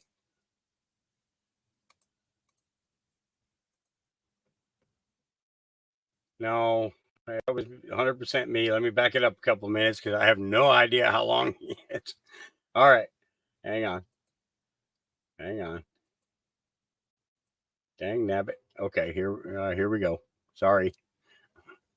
No, I think I did it. I think I started to try and type something, and I hit one button that dropped somebody down or something like that. Okay, here you go. Done it, right? Just right along the Russian border, and so they're in trouble. Binance is in trouble for doing these transactions, which are, they say that it's against rules for an American company to do. The reality is one day soon, we'll have free and fair trade based upon they're not. Dang nabbit. Hang on a second. I did it again or something. No, I didn't click something, obviously. Let's hit the audio button. Maybe that'll help. Okay, let's try it again. With the dollar anymore, they're doing the transactions in gold-backed currency. They're not going to use the monopoly money, the play money of the cabal anymore. I mean, that right there of itself is the end of the cabal. But trust the plan. It's a crazy deal because the U.S., our money is not backed by gold, but guess who has the gold? President Trump. We just talked about that a few weeks ago. If you haven't seen that, you've got to go check it out because President Trump took all the gold out of the Vatican and made the little fake Pope cry. So check it out. Between U.S. and Iranian users. And it facilitated millions of dollars in transactions between U.S. users and users in Syria and in the Russian-occupied Ukrainian regions of Crimea, Donetsk, and Luhansk. Binance's own compliance personnel also knew that the company's anti-money laundering procedures were inadequate and would attract. Okay, so I just think that this is just their rule that they don't want any transactions done with these what he says is Russian occupied areas of Ukraine, Donetsk, right? Just right along the Russian border. And so they're in trouble. Binance is in trouble for doing these transactions, which are, they say that it's against rules for an American company to do. The reality is one day soon, we'll have free and fair trade based upon gold-backed currency. That is where we're headed, and they are trying to stop it. And it's this little thing right here is not going to stop it. All right.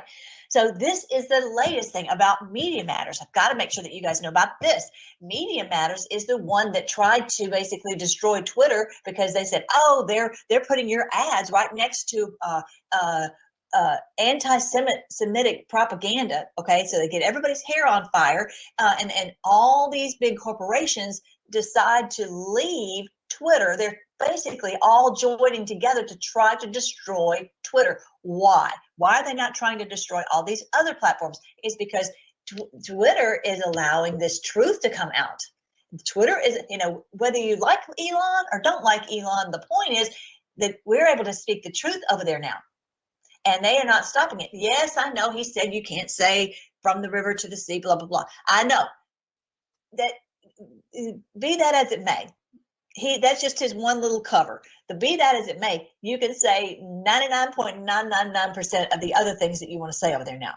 So this is a big deal. So Tim Cast is saying that they're all of them are joining in to try to stop big Media Matters and all these who are controlling and trying to censor free speech. Because if we don't have free speech, it's just like we don't have free and fair elections. We don't have a country and we don't have our freedom. This is where we have to fight on this. So I want to make sure that you guys see this. Check out what Tim Cass says. Elon Musk. That's a little loud. Sorry, Elon. That's loud. I'm sorry about that. Has filed his lawsuit against Media Matters, and he says it is thermonuclear. Everybody is now joining the war against the censorship industrial complex. That's what they're calling it. A group of activists and political personalities who have been filing false takedowns and waging the cancel culture war against so many of us, and now the war is on. Babylon Bee announced they'd be pledging $250,000 into ads on X. I immediately got on Twitter and announced we would be joining the Babylon Bee's efforts with a $250,000 ad campaign of our own, and many others also joined in. Andrew Tate pledged $1 million per month. So many people are joining the fray. And Chris Pavlovsky, the CEO of Rumble, announced the cavalry is coming, and they too will be assisting in the war against the censorship industrial complex. We have the court filing. It is up, and we're going to go through it and talk about why it's so serious. Love this. Everybody, it's just like the flood is coming to wash them all away. Everyone is joining in. So what you can do, you may not have $1 million a month to put into this, okay?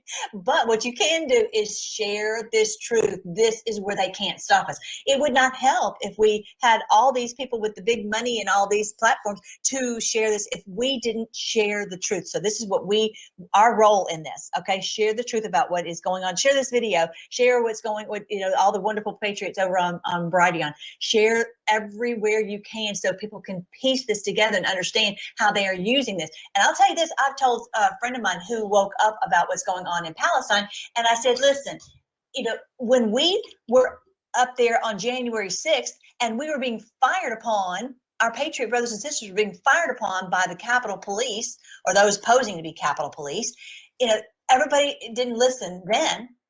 And they said, oh, you guys must be insurrectionists. But look at the truth. Understand that we're all being duped. We're all being played. We're all, so we've got to figure it out that we can't buy into their lies. And the media is the enemy of the people. And they've done the same thing with people who were protesting peacefully about BLM. Yes, there were some people who did the bad things. I understand that, just like on January 6th. But the point is, most of the people there were just trying to peacefully protest. Same thing with the genocide protests. They're being called every name in the book, and we all have to realize that the media plays us and gets us to fight each other. I think that, they're seeing through it. We're all starting to see through it. I'm kind of disappointed, to be honest, in some of the patriots who are lambasting those who are fighting against genocide. We've got to, come on, patriots, you can do this. Think for yourself. Don't fall victim to the mainstream media. These people are out there. Maybe there's some who've done something you don't agree with, but the point is they're out there trying to stop the genocide, the massacre of innocent people, and specifically children. So I'm going to talk about that here in a minute. So yes, this is so great. So we're stopping the Media Matters. We're going to work together to stop Media Matters. And I want you to see the connection, because this is going to be the end of it. I'm going to tell you what's going to happen next. David Brock was the boyfriend of James Alefantis, the owner of Comet Ping Pong. Okay, David Brock is the head of Media Matters. He's the one that they're all going against and going to expose and to bring them down, because this was illegal what he did, to bring up lies, literally his point was to try to destroy Twitter. Okay. So David Brock, though, do you understand it? He's connected to James Alefantis of Comet Ping Pong. Remember the ping pong, the Pizzagate, and all this? And we got, oh, this is fake news. This is not true, blah, blah, blah. The Pizzagate restaurant. Alefantis is the pizza shop owner at the time, was on GQ's 50 most powerful people in DC list. They were whatever, in some kind of gross relationship. Anyway, the point is we're bringing down that very head of Media Matters, and this is going to come out, the truth about what's going on with the Comet Ping Pong and the Pizzagate. This is what it has to be. It's crimes against children, and all the people who are awake to what's going on in Palestine and the Palestinians being massacred, they will not have, I just talked with my friend last night, they will not have a problem at all believing that these people could do such evil to children. They understand that. They would know it full well that these people have no compunction about doing anything. This is the former editor of the Recount faces charges of possessing and distributing child porn. So they're trying to stop this truth from coming out. Google is covering for this man who debunked Pizzagate because he's just arrested in an egregious child pornography case. All of this is coming out. All of this is coming out. This is what we need to make sure that people understand and connect these dots. That Media Matters is not our friend. They are trying to stifle free speech, and you know, all of this is connected. And what it boils down to is crimes against children. This is what we've been told for years would happen, and we're here. Sometimes you can't tell the public the truth. You must show them. Only then will people find the will to change. Crimes against children unite all of humanity. This is where we will be. We will all be connected and say, okay, we get it now. We get it now. These people are doing crimes against children, and these are the ones who have got to go. They have got to be cast out of the earth. We cannot have a world like this. This is exactly what my friend has been telling me. I can't live in a world like this. Can't live in a world where this is allowed.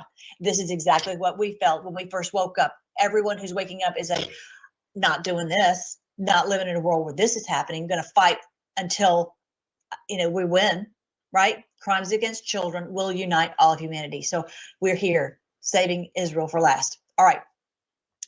Okay, so Media Matters also, I want to make sure that you see Ken Paxton has opened an investigation into Media Matters. Not only is Elon Musk and Andrew Tate and all these big guns coming out against Media Matters, Ken Paxton is doing the same, bringing out this investigation on their fraudulent activity. So this is huge because, again, if we don't have free speech, we don't have a country. If we don't have, if we have all this censorship. So thank you, Ken Paxton. Thank you. He's also, the man is a busy man.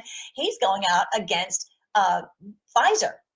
Today, I filed a suit against Pfizer and Tris Pharma for defrauding Texas Medicaid and providing adulterating pharmaceuticals to children. Crimes against children. I'm horrified by the dishonesty we uncovered in this investigation. Pfizer and Tris intentionally concealed and failed to disclose the issues with Quilivant to receive taxpayer-funded benefits through Texas Medicaid, defrauding the state and endangering children. Our civil Medicaid fraud division has done an outstanding job holding these pharmaceutical companies accountable. That's just so awesome. Guys, connect this dot also, because they'll realize they're trying to change them, basically to give them transgender drugs with some of these pharmaceuticals and do gender confusion. And everyone's going to realize that they've been, even those who have been, transgender rights and all that, they'll realize it's about what's happened to their hormones have been so badly affected by Pfizer and the big pharma. This, I believe, is what he's talking about. Is he's been horrified at the dishonesty we uncovered in this investigation, that they were saying that they were doing providing a service, something healthy for the children, and it was actually harming them, harming their hormones and causing this gender confusion. So awful. So awful. Thank you again, Ken Paxton, for all that you are doing. Then the Trump media, they are suing all these media outlets, you guys. The Guardian, Hollywood Reporter, Miami Herald, Reuters, Rolling Stone, The Hill, Benzinga, Market Watch, Forbes, Axios, The Daily Beast, Gizmodo, Salon, New York Daily News, Newsweek, MSNBC, Mediaite, and that's not the spell right. Anyway, and Daily Mail and CSNBC. Thank you, Disclose TV, for sharing this. This is the actual lawsuit. If you want to go look on Disclose TV to see that, things are really heating up. This is the Trump media is suing all of these because they've been able to get away with their lies and nothing has happened. And we are all coming out against them. So let's share this truth everywhere you possibly can. All right. Then President Trump had a meeting with Mike Johnson. Let's see, on the 19th. So there you go. What are they meeting for? Right? Because President Trump is technically not the president, right? Why would he meet with President Trump? What would you imagine that they talked about? President Trump knows the truth about what's going on in Palestine. He said that this has to play out. He also said that Israel has gone too far in what they were doing against Palestine. He can't say more than that, but we can. If you haven't seen all my videos, I actually just did one with Nino Rodriguez, and I think he's going to maybe post it today. Here it is, the 22nd of November. And I was just exposing all of it, like guys, how I have. I mean, I've got the receipts, I've got the goods on everything that they've been doing, and biblically, and understanding biblically, and I explained to him why they lost the land. The Israelites lost the land because they didn't keep the covenant. And the Lord said they would be deported. They'd lose the land. And that's exactly what happened. I mean, I went into how it's called Palestine. I went into all of that. So we are, I have a feeling, and of course, President Trump knows all this. Again, he can't say what we can say because he's in such a unique position. They can blow you and me off, but we are the little ants that like the Lilliputians or whatever that anyway, they can't hold but they can't hold us down. So the point is, President Trump, I have a feeling, had a long discussion with Mike Johnson about what's really going on in Palestine and giving him a primer in what's really happening. I have a feeling that was part of the conversation. I wonder how much more was the conversation. It would be interesting to know. Who knows? But yeah, it's all going to... We're really, things are really heating up. All right, so now I want you to see, did you know that 200 counties have said no more machines? They've tossed out the machines and they're going with paper ballots. Thank you, Mike Lindell. I'm telling you, the man is unstoppable. Check it out. At that Atlanta, it's great that they're opening doors up it's really helping us, Steve, with the Election Crime Bureau and the LindellPlan.com, everybody you can look at. It's helping us. So now we can go to these clerks and stuff in the country and say, look, a whole country did it, and they did it in less than 5 months, and it's about 10x cheaper. There's so many reasons that we're able to take out of the hands that they had before, going, I don't want to do that because it's going to take too long. I don't want to do paper ballots and it's going to cost too much. All these things are lies they were told, and now with these examples, we have great sales pitches being able to go into these counties, and we're going county by county to every county in the United States. We have over 200 committed to go paper to paper and hand count it in the 2024 election, and more are jumping on every day, Steve. That's amazing. Thank you so much, Mike Lindell. 200 counties going paper. I have a feeling it's just going to become more and more and more. If they do paper, just like in Argentina, we'll get it done quickly. We'll know that very night. It won't be this mayhem. It's been too much mayhem. Done with the mayhem. We're going to do paper ballots. As President Trump said, watermark paper, and no more of this baloney. And you can do it in your little bitty precinct. It's easy to do. It's so easy to do. And so I'm so thankful for what Mike has done to fight so hard on this. Oh, so don't forget, it's Black Friday sale, 80% off. This is a great time to go and get goods, the things for your family for Christmas. This week, I think maybe through Sunday, is free shipping. So jump on that and get free shipping. That is going to save you some money too. So and he's also trying to save you money. My Pillow free shipping. I'm telling you, my favorite thing is the My Pillow topper. If you get that for your family members, they will love you forever. That is the most comfortable thing, and it's guaranteed. If they don't like it, they can send it right back. But the point is, oh my goodness, it is so cozy. It really is. I don't even move a muscle all night when I'm sleeping.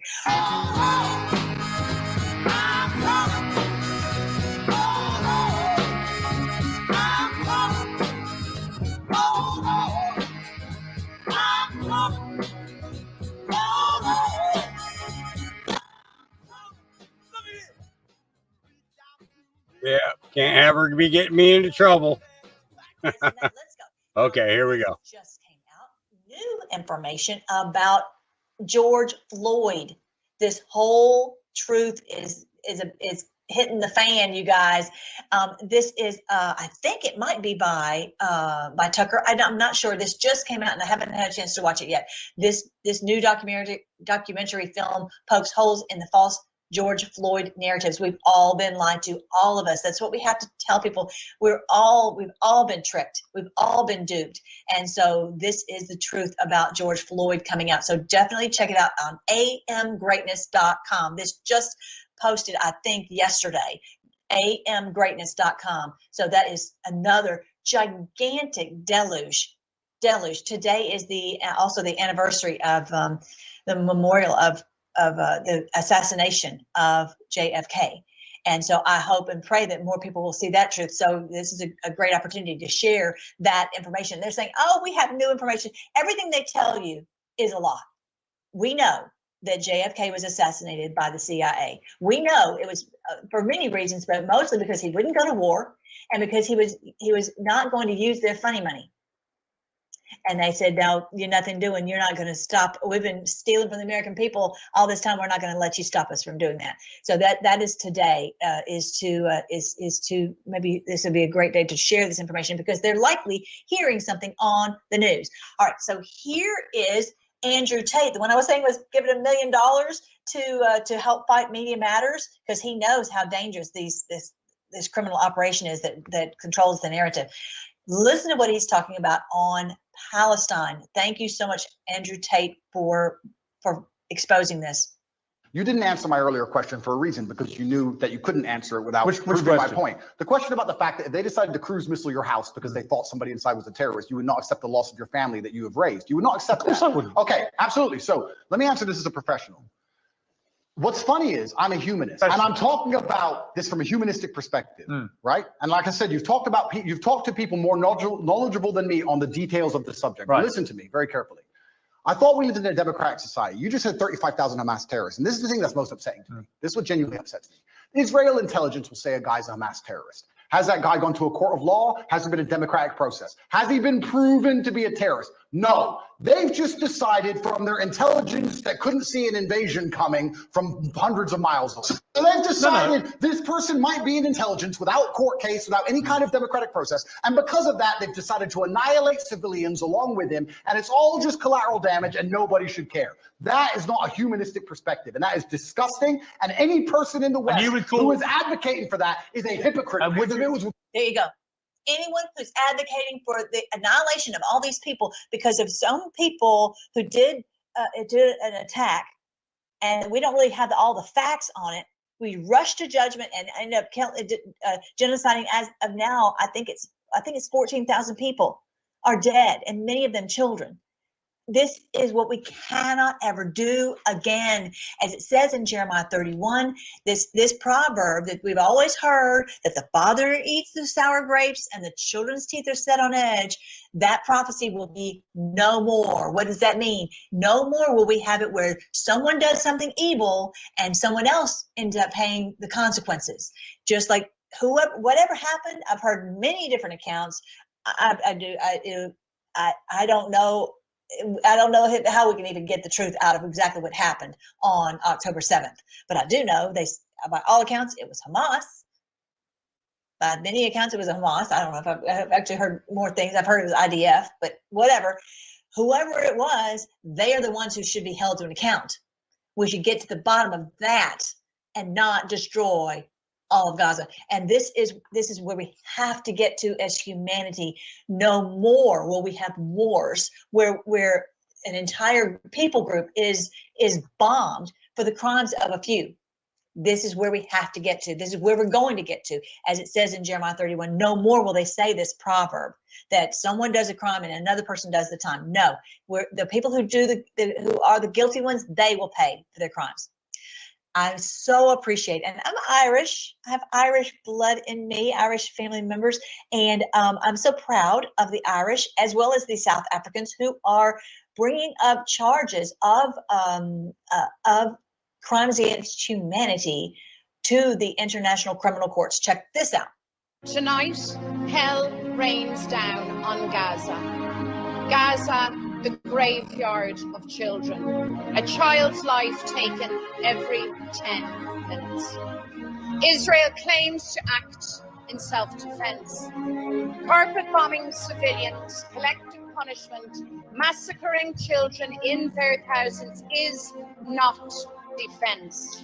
The world sees Israeli actions for what they are: barbaric, hateful, cowardly war crimes. That is why the Irish government must take the lead and refer Israel to the International Criminal Court and send the Israeli ambassador home.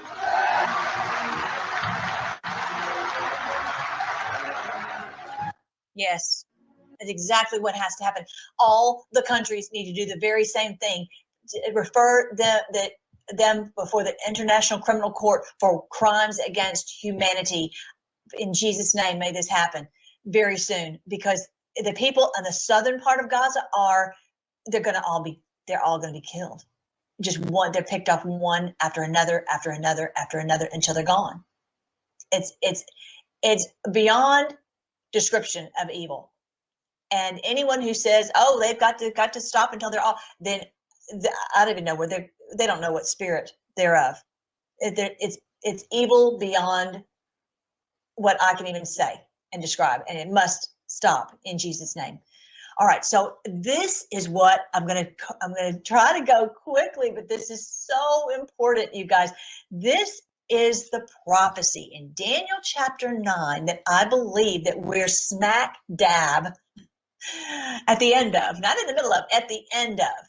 Okay, this was when Daniel was in Babylon. If you remember, the people who lived in Israel the southern tribes were exiled to Babylon. The northern tribes were exiled to Assyria. Why? Because they were all doing genocide. They were all doing Baal worship. They were all killing children. So evil. That's what they were doing. That's what they were doing. And this is in your Bible, and as well as mine. Okay, you can read it for yourself, but that's exactly what the Lord said. And he said, if you obey me and follow my word and do what's right, you'll be blessed. But if you do evil, such as Baal worship, you will lose the land. So important. They lost the land. They were dispersed. They were scattered. And it was really, to be honest, it was a good thing, because when they were there, they were so easily controlled. And they had these kings who would lead them to do what, this Baal worship is a good thing. They would do this evil. And so this is why the Lord scattered them. And this is why James and Peter both wrote these books to the scattered tribes. Many of us are part of the scattered tribes. Okay, we're not going to get off into all that. In Daniel chapter 9, verse 27, there's a promise. The Lord says these promises will be fulfilled in 70 weeks. It says 70 weeks are determined upon thy people and upon thy holy city to do all these blessings, to finish the transgression, to make an end of sins. I'm not going to go into all that right now. But anyway, it says it divides out the period of time between 7 weeks and 60 and 2 weeks, which doesn't add up to 70. I'm going to get to that. So it says that the Messiah would be cut off at 62 weeks, which is 62 weeks. Okay, when our Lord Jesus was taken, put on the cross. And it says, okay, so I'm going to show you what these weeks are about. Clearly, it's not about weeks like what we think of as weeks. And that's why the Lord told us to celebrate the feasts, all of the feasts, the biblical feasts. Did you know and you guys who have ever been on my channel, you know, there's a biblical festival called the Festival of Weeks. What the whole point of the Festival of Weeks is you count 49 days. And on the 50th day, you celebrate that one day there'll be a Jubilee. You do this over 50 years, and that 50th year, there's a reset, a financial reset where all the captives are freed, all the debt slaves are freed, all the money is returned, all the land is returned, everything is set right. And that's what it's supposed to be. That is then the way the world should have worked, instead of people being perpetually in debt, and for this one group to be able to gobble up all the resources, all the funds, and then everyone else to be the slaves. Okay, but they didn't do this. And I'm going to show you the picture of. I'll go into all this in the book.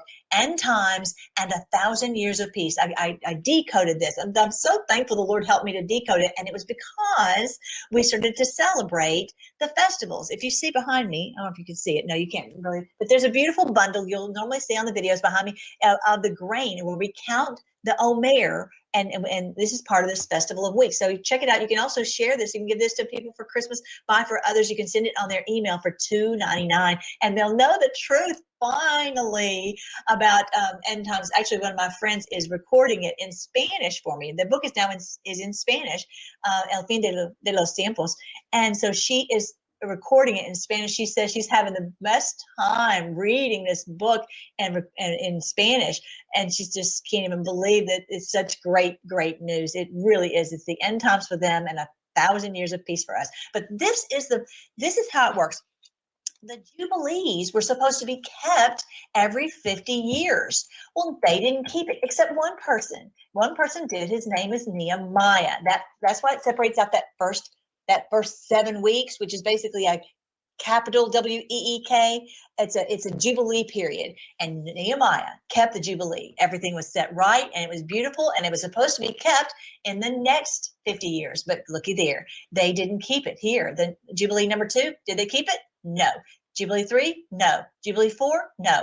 All these years, and it was just about time to keep Jubilee 10 for the 70 weeks, and they wouldn't keep it then, and that's when Jesus was cut off. This is what it's talking about right here. It says, that's not the one. This one right here, after 62 weeks, after those 9 more Jubilee periods, shall Messiah be cut off, but not for himself. And the people of the prince that shall come shall destroy the city and the sanctuary. That's exactly what happened. They destroyed the city and the sanctuary. It's all been knocked off. The temple, the second temple, is gone. It's reduced to rubble. It just rocks are down off the Temple Mount, still sitting where they fell to this day.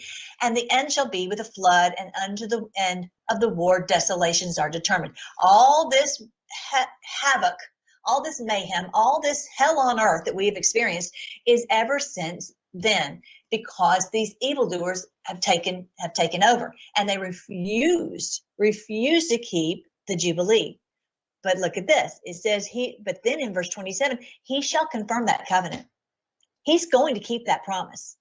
This promise is going to happen, but they thought, the disciples thought Jesus was going to keep this promise for the people of Israel, the people who lived in Israel. He says, no, I have many sheep who are not of this fold. I have people all over the world. Go into all the world and preach the gospel. This promise has to be for not just for the people here. It has to be for all the world. And we know that now, that we can't just have the gold back in America. It has to be, the currency has to be gold back everywhere. And this is what we're seeing. Do you guys see it? This whole BRICS is about having gold-backed currency. And this is happening step by step by step.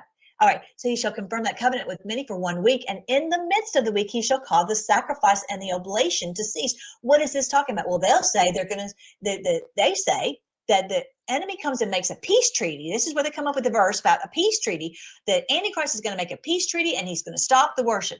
That's not the correct interpretation. The truth is, this is about our Lord Jesus confirming this covenant, this 70-week covenant. He promised that one day we would have Jubilee, and that's where we're headed. And he's confirming this covenant because of what we're seeing right now with the awakening of all of us joining together, all of humanity joining together. This is the promise that he made, and he's confirmed it. He's confirmed his promise to keep, because in context, this is about this covenant, this 70-week covenant that God made. He's determined this, that he will fulfill these promises. And he says he will confirm that covenant for 1 week. This is the lowercase week, one more 7-year period that we are lacking, okay, to fulfill this Jubilee.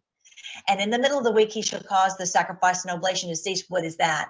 Our Lord stopped the sacrifices. Remember back in the day, remember when in the middle of COVID and we had the ship out in the harbor, in New York Harbor, and President Trump kept saying that we see light at the end of the tunnel. That's what he's talking about. They stopped this sacrifice of children. This stopped in Saudi Arabia. This stopped all over. Are some people still doing evil? Yes, but it's not like it was. It was all everywhere. They were completely just free to do it, and he stopped it.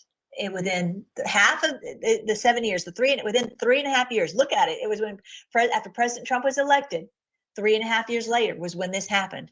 In the midst of the week, 3.5 years later, the sacrifice was stopped. This is what he was saying. This is what he was telling us. And for the overspreading of abominations, he shall make it desolate. Because, in other words, for what they have done all over the world, they caused all this evil all over the world, whether it's in Palestine or in South Africa or Uganda or in Venezuela or wherever it is, all this evil, they will be made desolate. This is talking about the evildoers will be made desolate, even until the consummation, and that determined.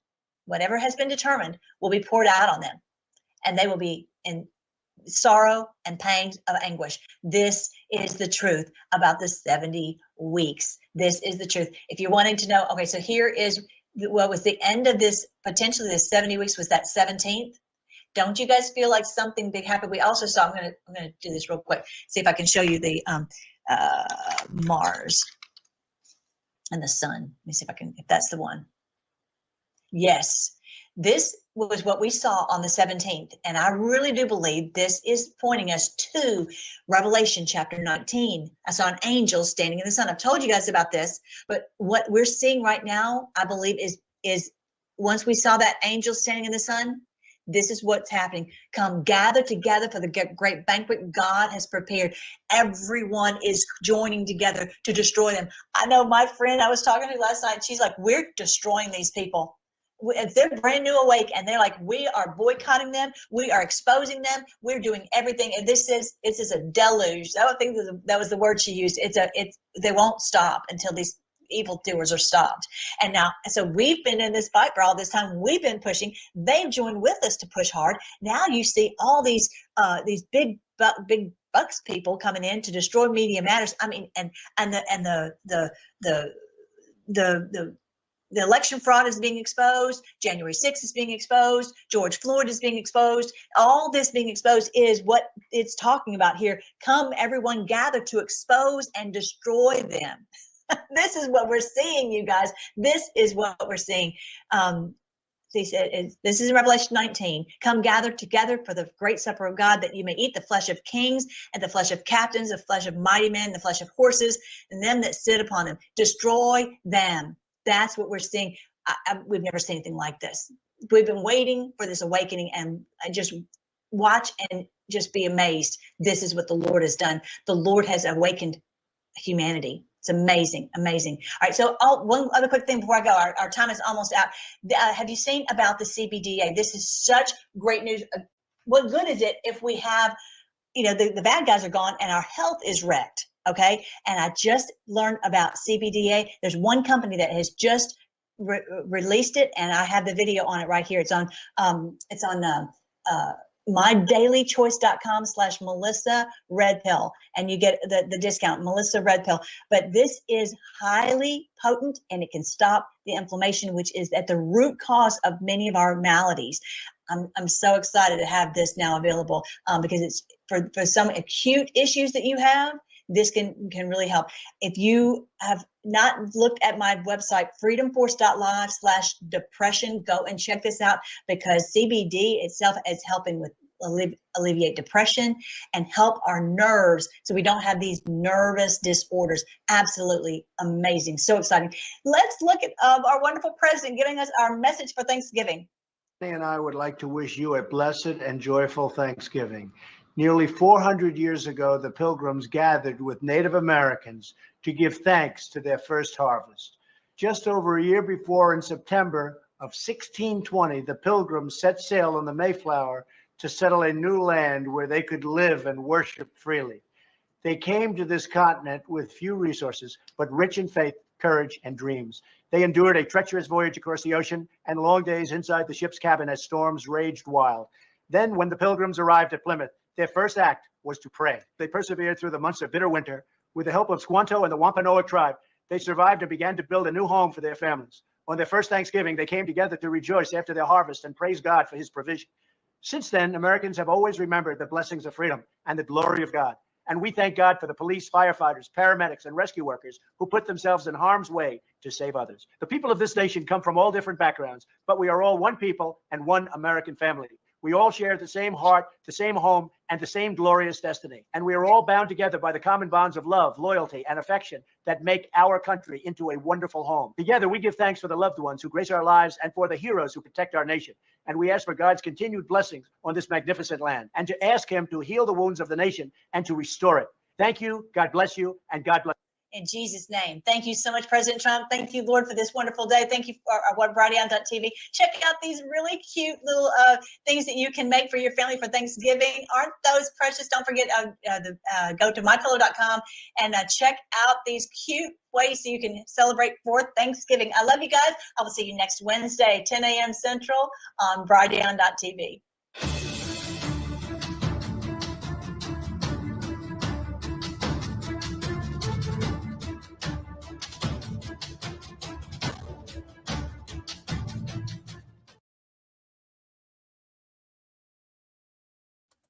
All right, that was Melissa Red Pill. All right, up next. Whoops,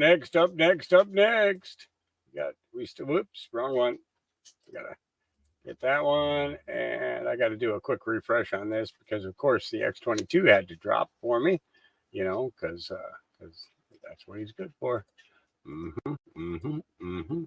Okay, so we got the lineup for the last three for this evening, unless something super good comes out. And believe me, if something super good comes out, I ain't stopping. We're going to go for it. You know what I'm saying?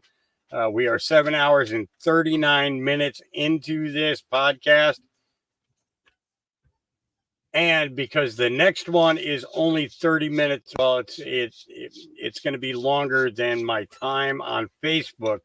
So what I'm going to do, guys, on Facebook is I'm going to drop you. I'm going to restart Facebook side titled Part 2. Okay. Just so everybody knows. Okay. Get ready to do that right now. And then as soon as that comes on, we'll be pulling up the SGT report and then hitting, of course, today's X22 report. So bear with me for just a minute here, folks, while I make this quick change. Okay, Bink. Okay, now I need to add them back and add a GP2. Whoops, nope. 2. Okay, let me copy that and put that in the down below part so that it's in the description as well. Bink. That takes care of that. And let's get them back with us. because we had like 20 something people over there watching. Okay. So we're going to give it a minute to load and get those guys back with us. It should happen rather quick because we kind of gave them a heads up this time. Normally, I end up having to do it, and it's in the middle of a video, so I don't get to tell them or warn them. So we're going to give them a minute to come back with us. And then we will jump right into this SGT report with Dr. Rennie Moon, his interview.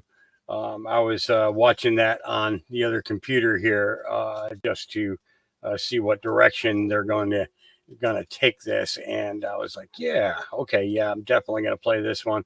You know, I tried to play all of Sean's stuff primarily because of the fact that, you know, he does listen. He listens to both sides. He asks questions on both sides, and he isn't afraid to give his opinion. But you know, his report no different than LT with X22 and Dave with X22. And LT with And We Know, was a Red Pill, and you know, many others. You know, the more of their content that gets over here, whether it's something that totally interests me or not, is important to bring to you guys because of the fact of the heavy censoring that is going on. Okay, well, we gave them, yep, we got a few of them back over there now. Okay, so we're going to go ahead, get this next video going. Here we go. SGT report.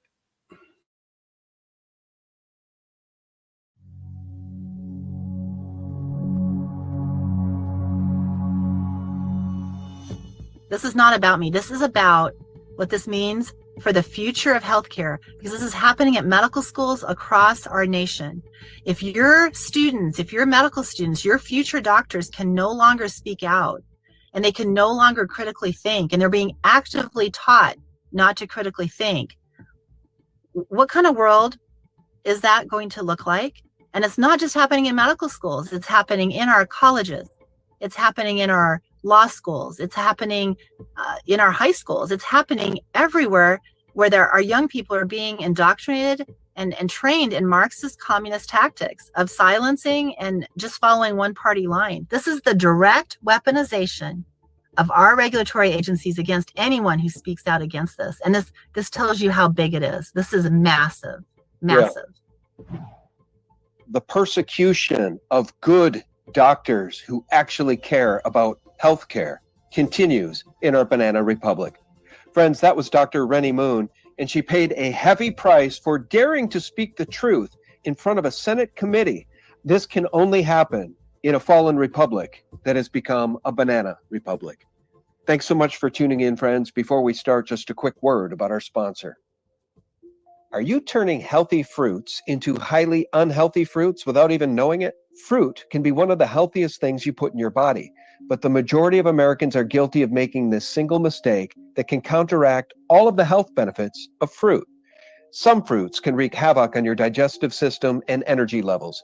In this viral presentation, world-renowned heart surgeon Dr. Stephen Gundry showcases the 3 fruits to stop eating today. Go to thehealthyfat.com/SGT or click the link I'll leave it below in the description box to learn the top 3 common foods that are the cause of fatigue. Eliminating these fruits from your diet could forever change the way we help increase energy levels, decrease brain fog, support digestion, and even lose weight. And by activating this specific process in your body, Dr. Gundry has seen thousands of people dramatically improve their health, even at the age of 40 and beyond. This video has been watched by over 20 million people to date, and you can learn all about it for free at thehealthyfat.com/SGT. It's linked below this video. Dr. Gundry will teach you exactly how he's kept his weight off for free at thehealthyfat.com/SGT.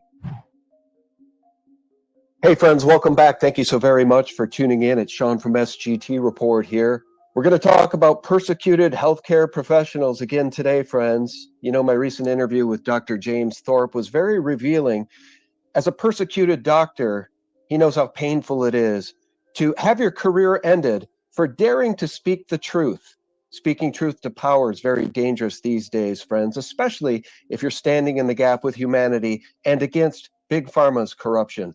Now, Dr. Thorpe recommended that I bring on this guest, Dr. Rennie Moon, to discuss her persecution after 25 years of being a pediatrician with a stellar record, an absolutely stellar record for her patients. She was fired from Kaiser Permanente in 2021 over COVID-19 vax mandates because she wouldn't play ball with officialdom. And then get this, do you guys remember Senator Ron Johnson's hearing with experts and medical professionals about COVID-19 vaccine efficacy and safety, which we know doesn't exist? Well, this woman, Dr. Rennie Moon, was there on her personal time, and she dared to speak the truth at that meeting. And she paid a very heavy price for doing so. Dr. Rennie Moon is here with us now. How are you, Doc? Good. How are you? Thank you for having me on. Well, I'm very glad to have you on, and I'm sorry that you're being persecuted because I know it's even worse than I've shared. Where would you like to begin?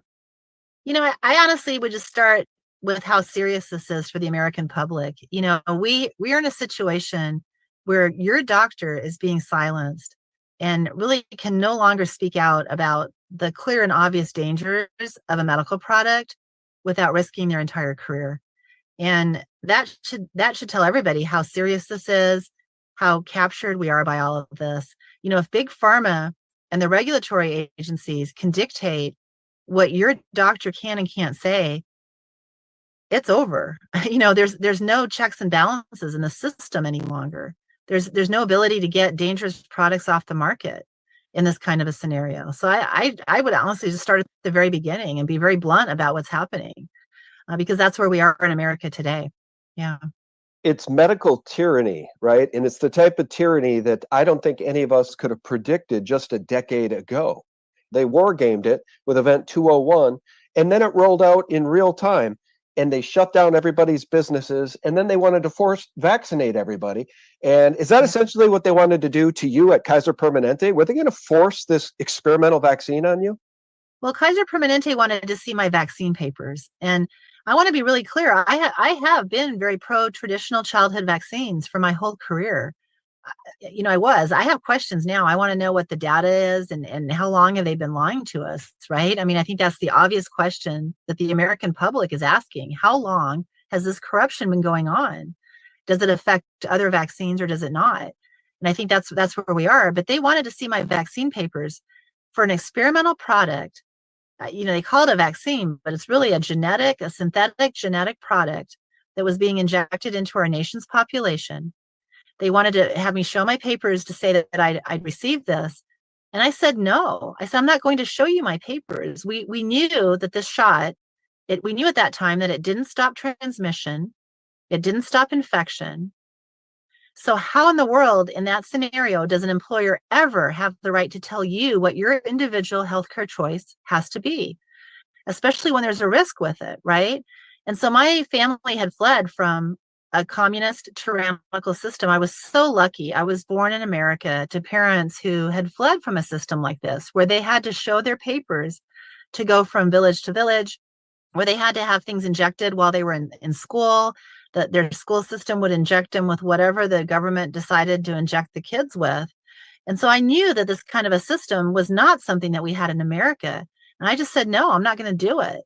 So I actually just refused to show my vaccine papers to my employer. I didn't tell them yes. I didn't tell them no to whether I've had the shot or not. I said, it's none of your business. And yeah, they put me on unpaid administrative leave and then terminated my employment. Now, again, to be crystal clear, I have a clean record of patient care. I've never had a lawsuit against me in 25 years of practice. I've never had any actions against any medical license. This was me just saying, no, I'm not going to subject myself or my patients to this kind of tyranny.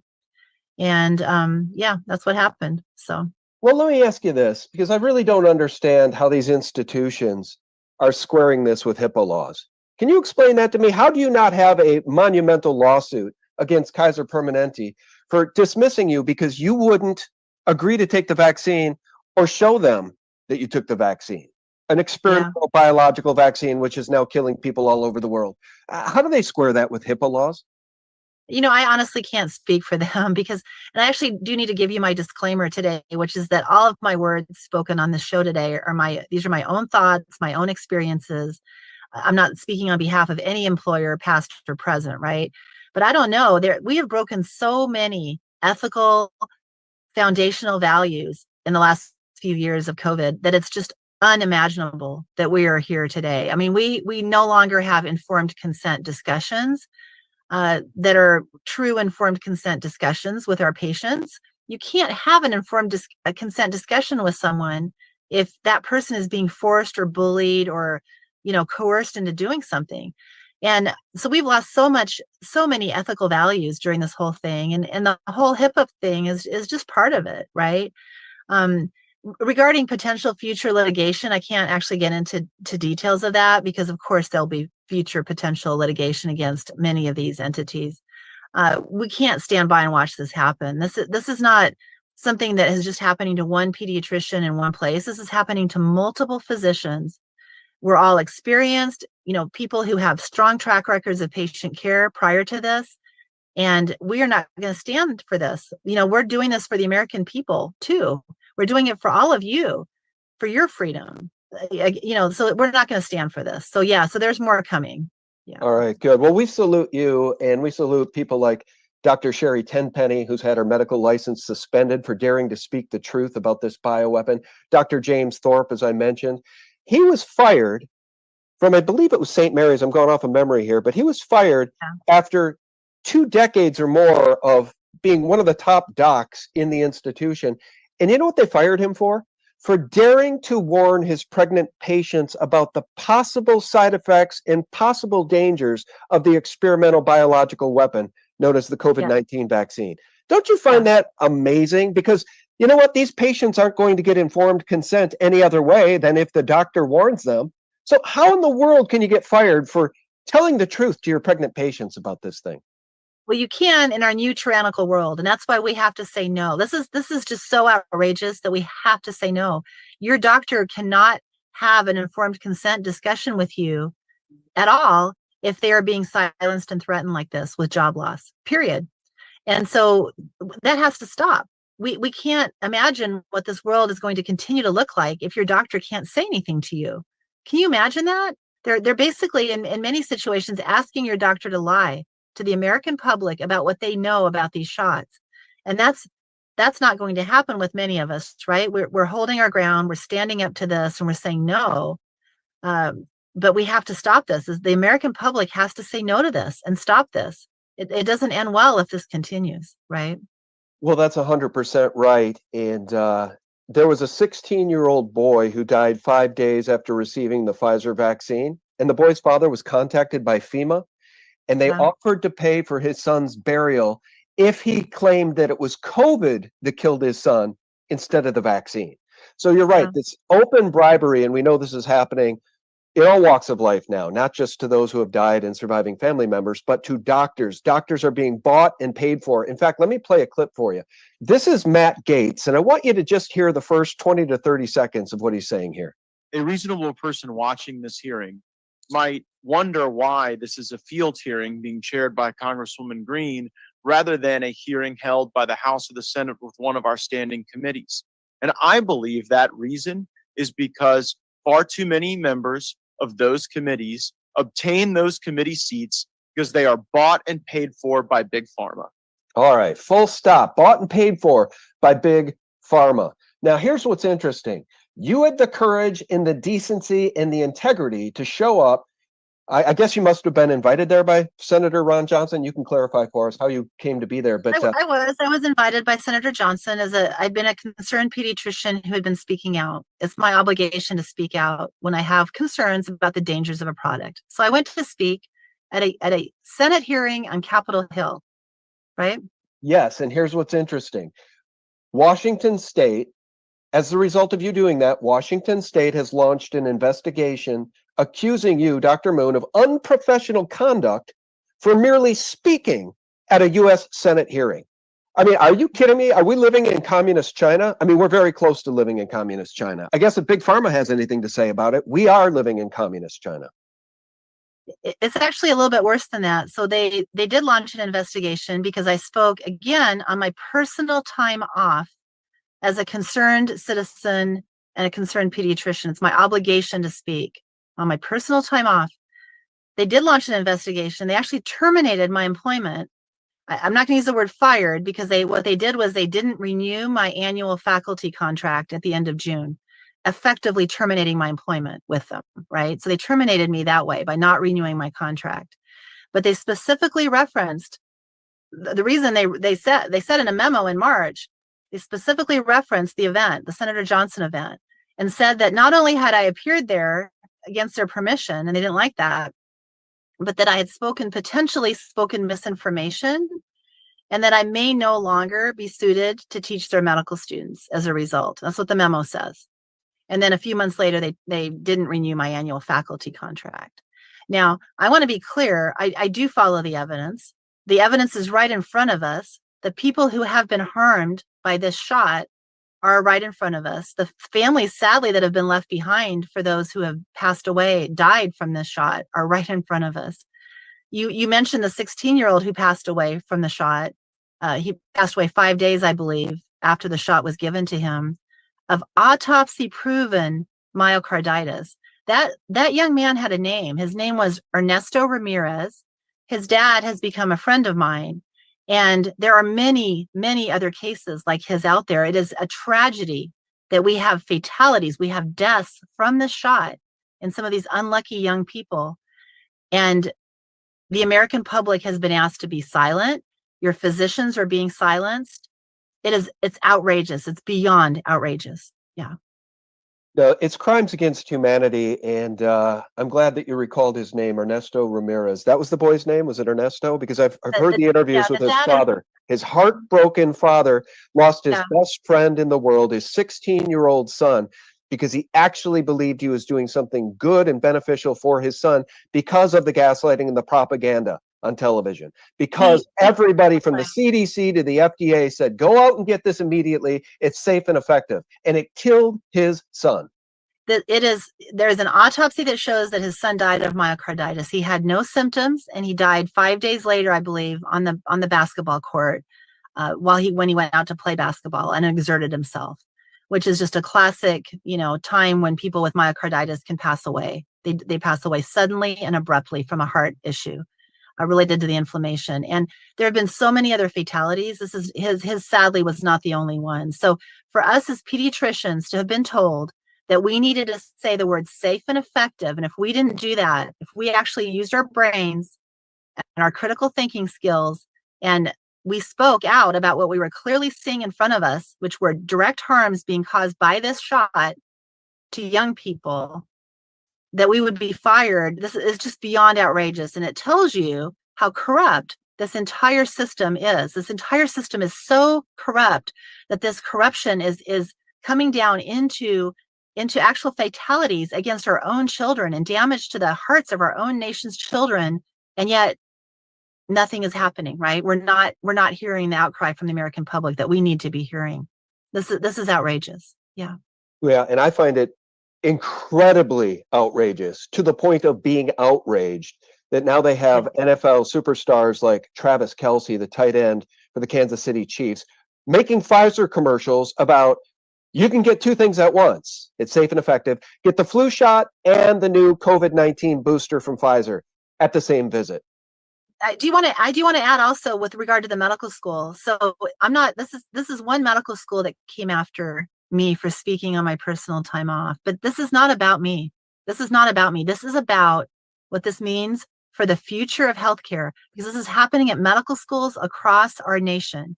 If your medical students, your future doctors can no longer speak out, and they can no longer critically think, and they're being actively taught not to critically think, what kind of world is that going to look like?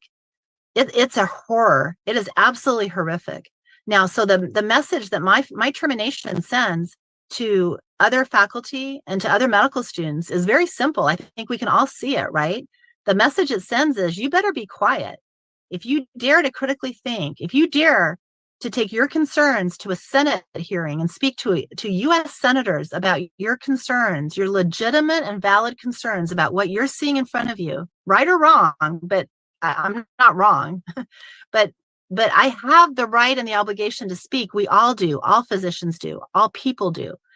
If you can't even take that to your own Senate for a hearing because you're silenced, the message back to the medical school and that they want to do is they want to silence all of us. They want to send this message of like, look what happened to her when she spoke out. You better be quiet. You better color in the lines. And if you don't do that, your whole career is going to end. Right? That's right. This is an intimidation tactic to silence us. And this has happened in history before. It happened to my very own parents under communism. They saw the same type of thing happening in the colleges in their former homeland of Czechoslovakia under communism.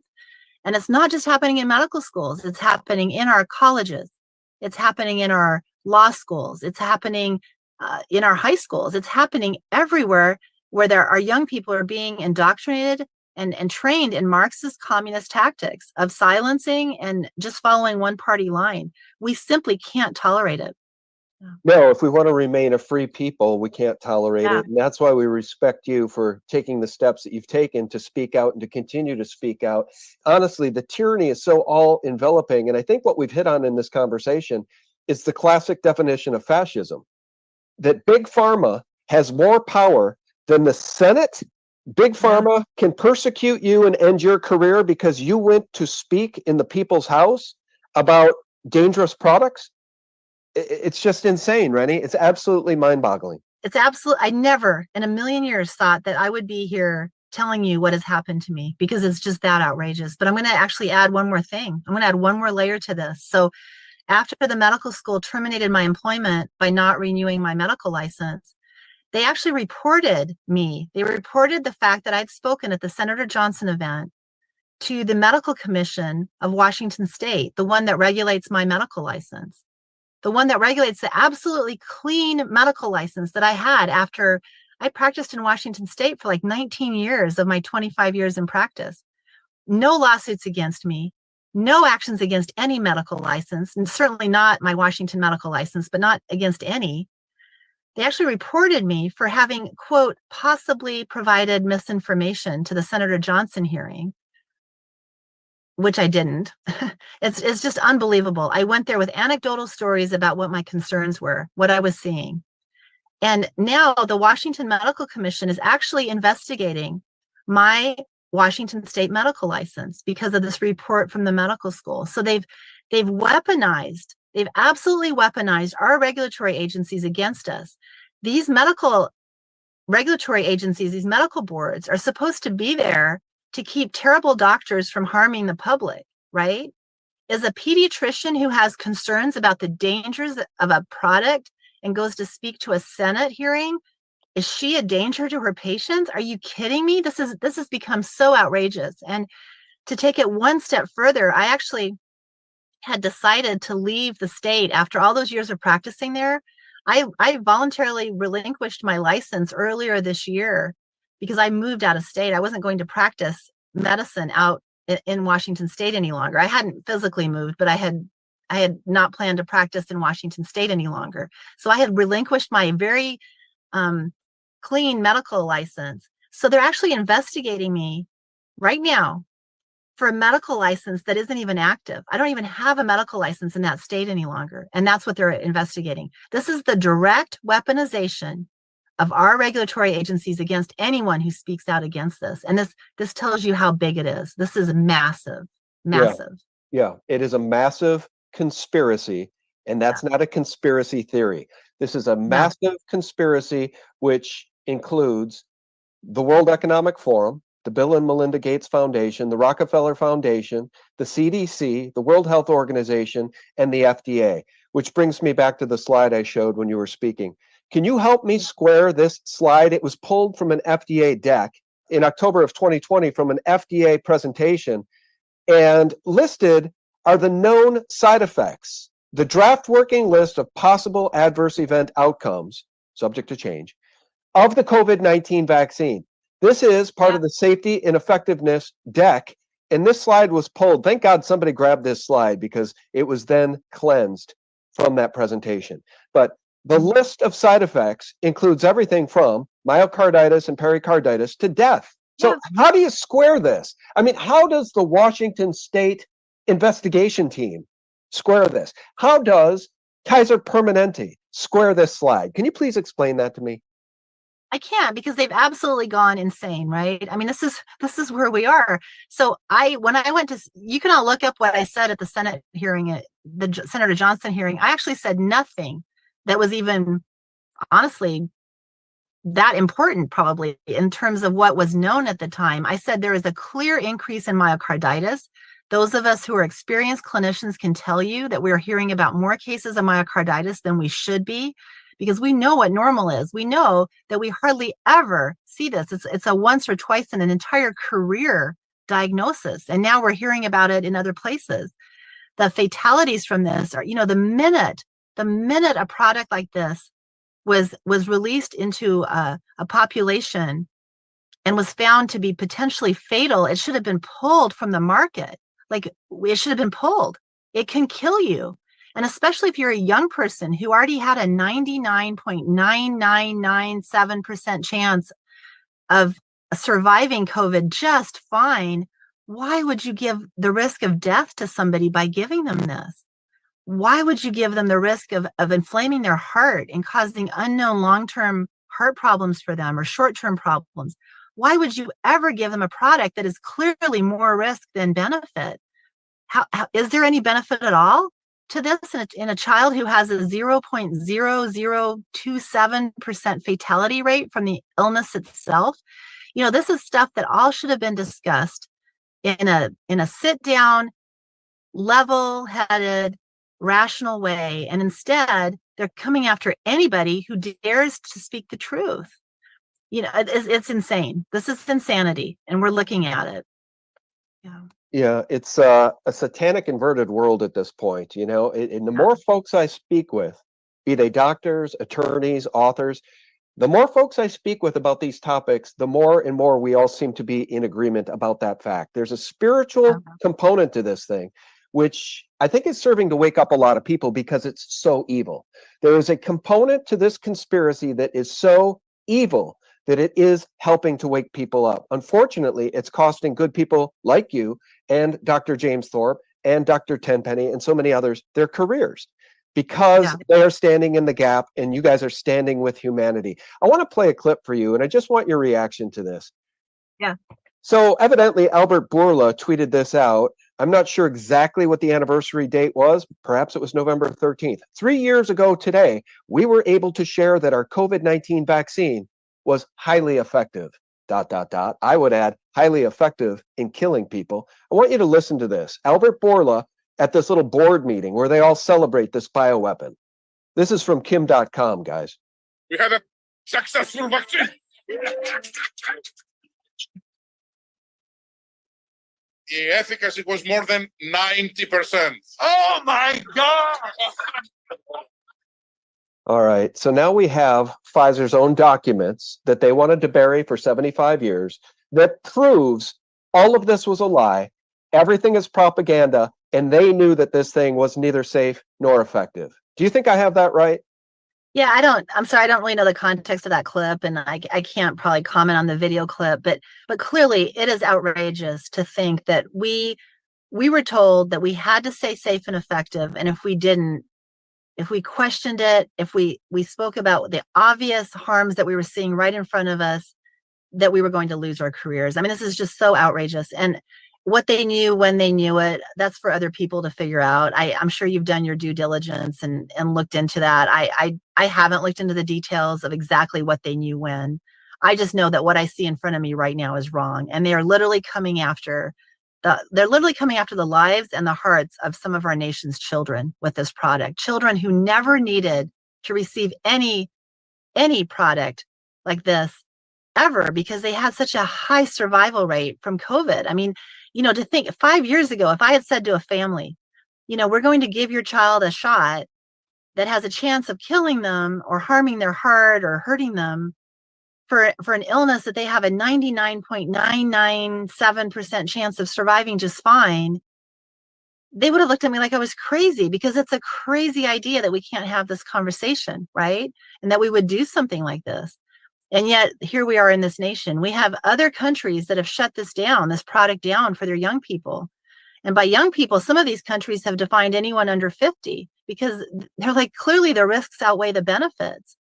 And in America, we can't even speak about it without losing our careers. It's just unbelievable that we're here. Yeah, it's pure madness. Well, all right. I know you didn't want to comment on that particular clip, but I will. And I'll quote Kim.com, who says, arrest the criminals at Pfizer. And I couldn't more wholeheartedly agree with that. By the way, I think Albert Bourla, the CEO, he should burn in hell for his crimes against humanity. I really believe that. Unless he begs for forgiveness on his hands and knees from God himself, this man needs to burn for his crimes because he has the blood of millions of people on his hands. And let me just say one last thing. Anecdotally speaking, we had a family friend who passed away while he slept about 5 nights ago. He went to bed with no expectation of dying that night, and he passed away in his sleep. This was a man who was ready to welcome his grandchildren into the world. He'd built his dream house and equipped it so that he would be surrounded by family, and he died while he slept. We're going to the funeral tomorrow as we're having this conversation.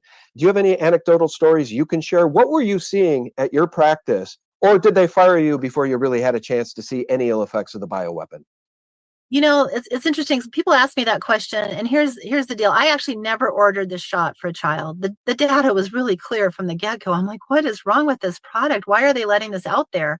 I watched every one of those FDA hearings. So I personally never gave this to a child in my practice. But I did leave practice because of the mandate issue. My job was terminated because I stood up to the mandate. So what I have been seeing has been, as I've been working around the country in just different locations, and I've had, like, for example, just a week ago, I was taking a history from a young mom who was telling me that her nephew was diagnosed with myocarditis a week after he received this, I think he said it was a Pfizer shot, or she said it was the Pfizer shot.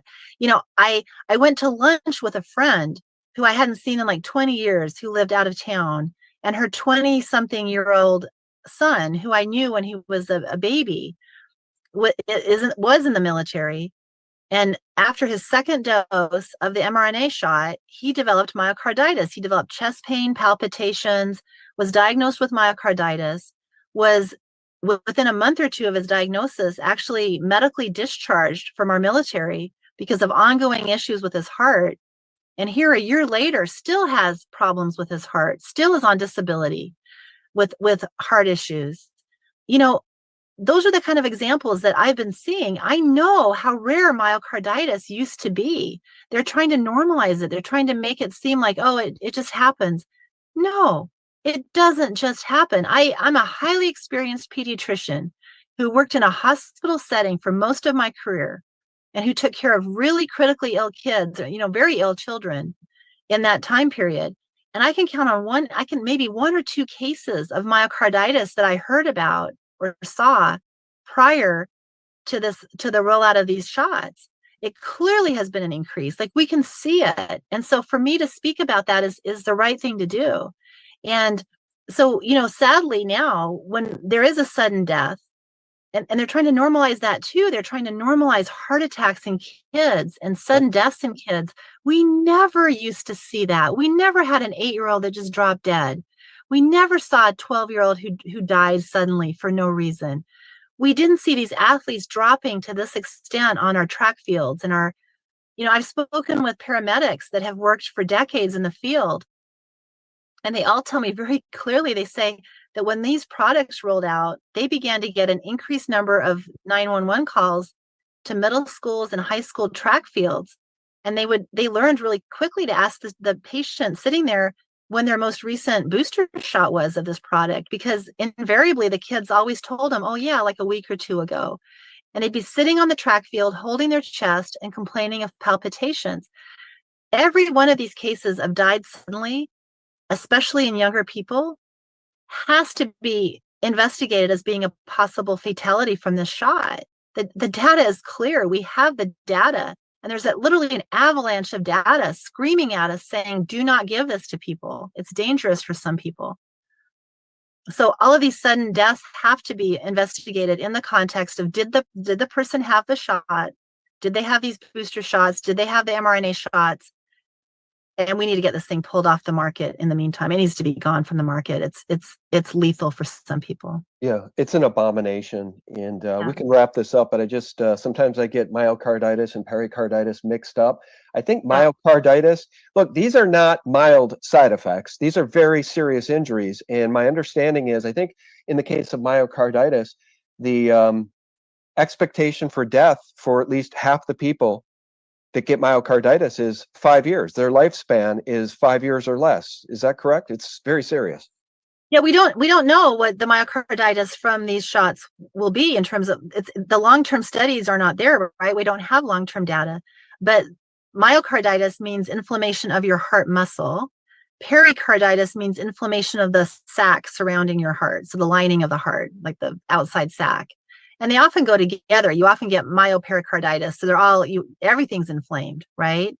So the trouble with having an inflamed heart is that can lead to permanent scarring and permanent damage.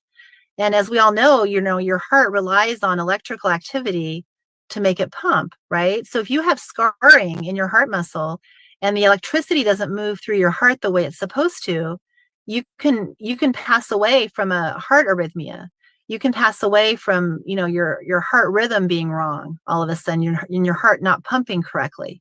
Yeah. These are all really scary things. And when you think these are, many of these are young children who have their whole life ahead of them. They have a whole lifetime. What kind of damage has been done to some of these kids? We need to stop these because there's no benefit to them from these shots. Where's the benefit? No one's shown us that. And when you have the potential of causing severe and serious harm, like deaths and permanent heart damage, we need to know, the American people need to know, what's the extent of this? What does this mean for my child who had these shots? There's many people out there who trusted these agencies and who gave these shots to their children.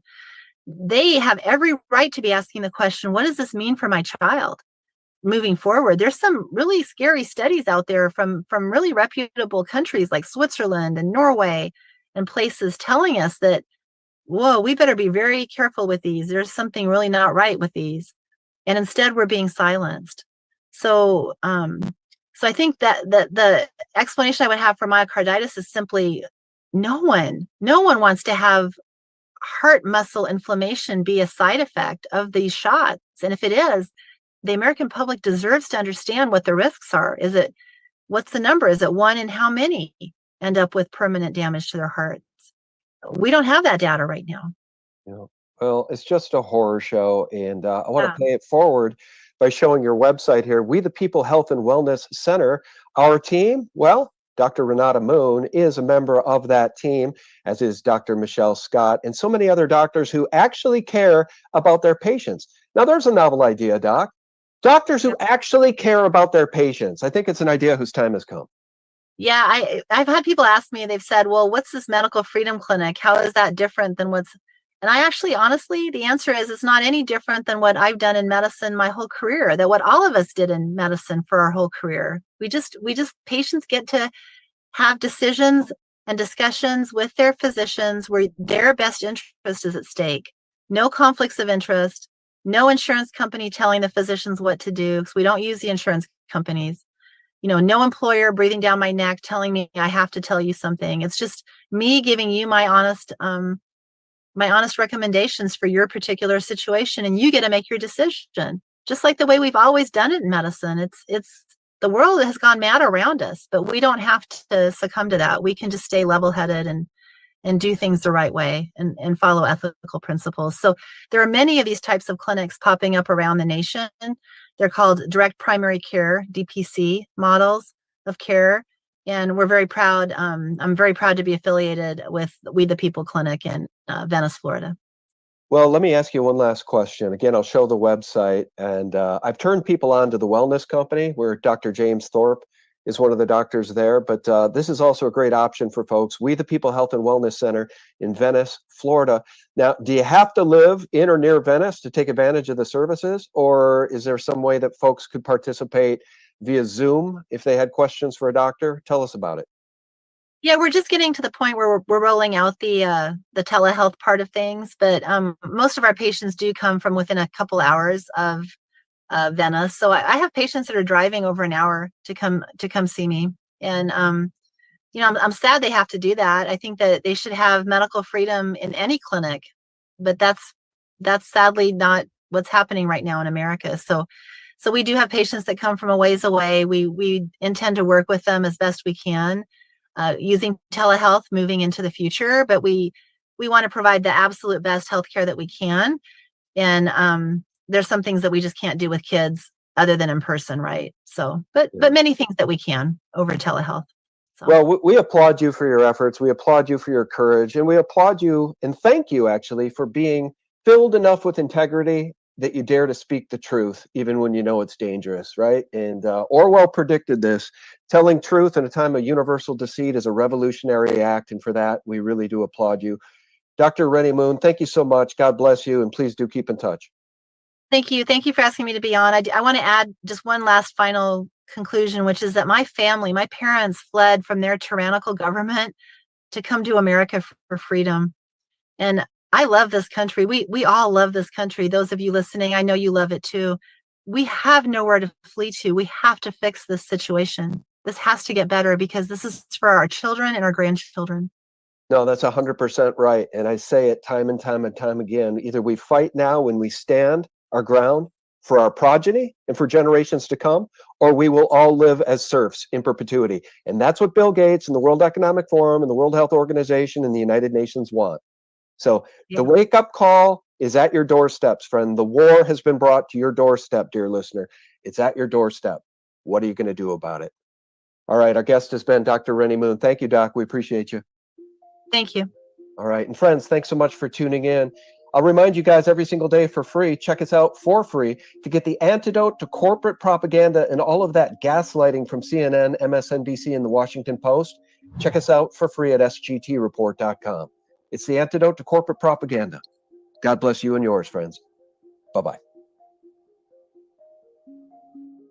Then, once the infrastructure was deployed, then they graphinated the population through creating a fake pandemic, making people shelter in place for better tracking and tracing abilities, and injected most of the world's population with graphene.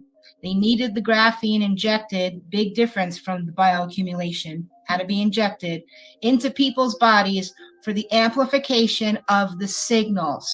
And the new system with the graphinated population is now ready for the deployment of 15-minute smart cities as a means to control the world's population.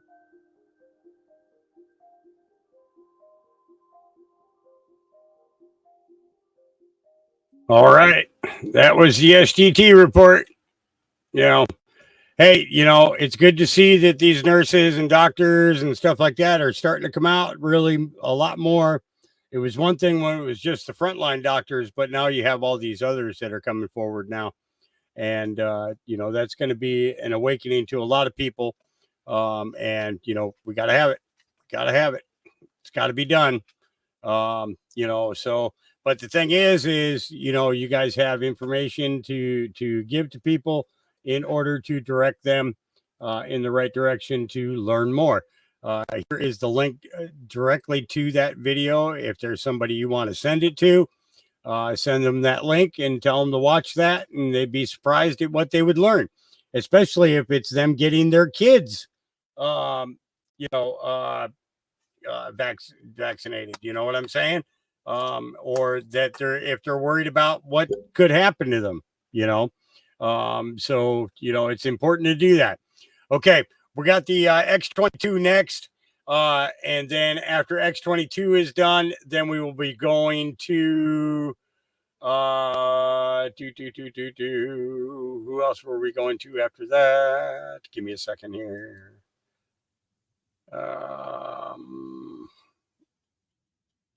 Oh, well, I guess I was pretty on top of things. Okay. After that, we'll be going to Space Shot on Rumble. All right. So let's go ahead and get these the X22 banner up. Where are you? And I'll be doing both A and B. I'll be stopping A during his outro and flipping right into B. Here we go, folks.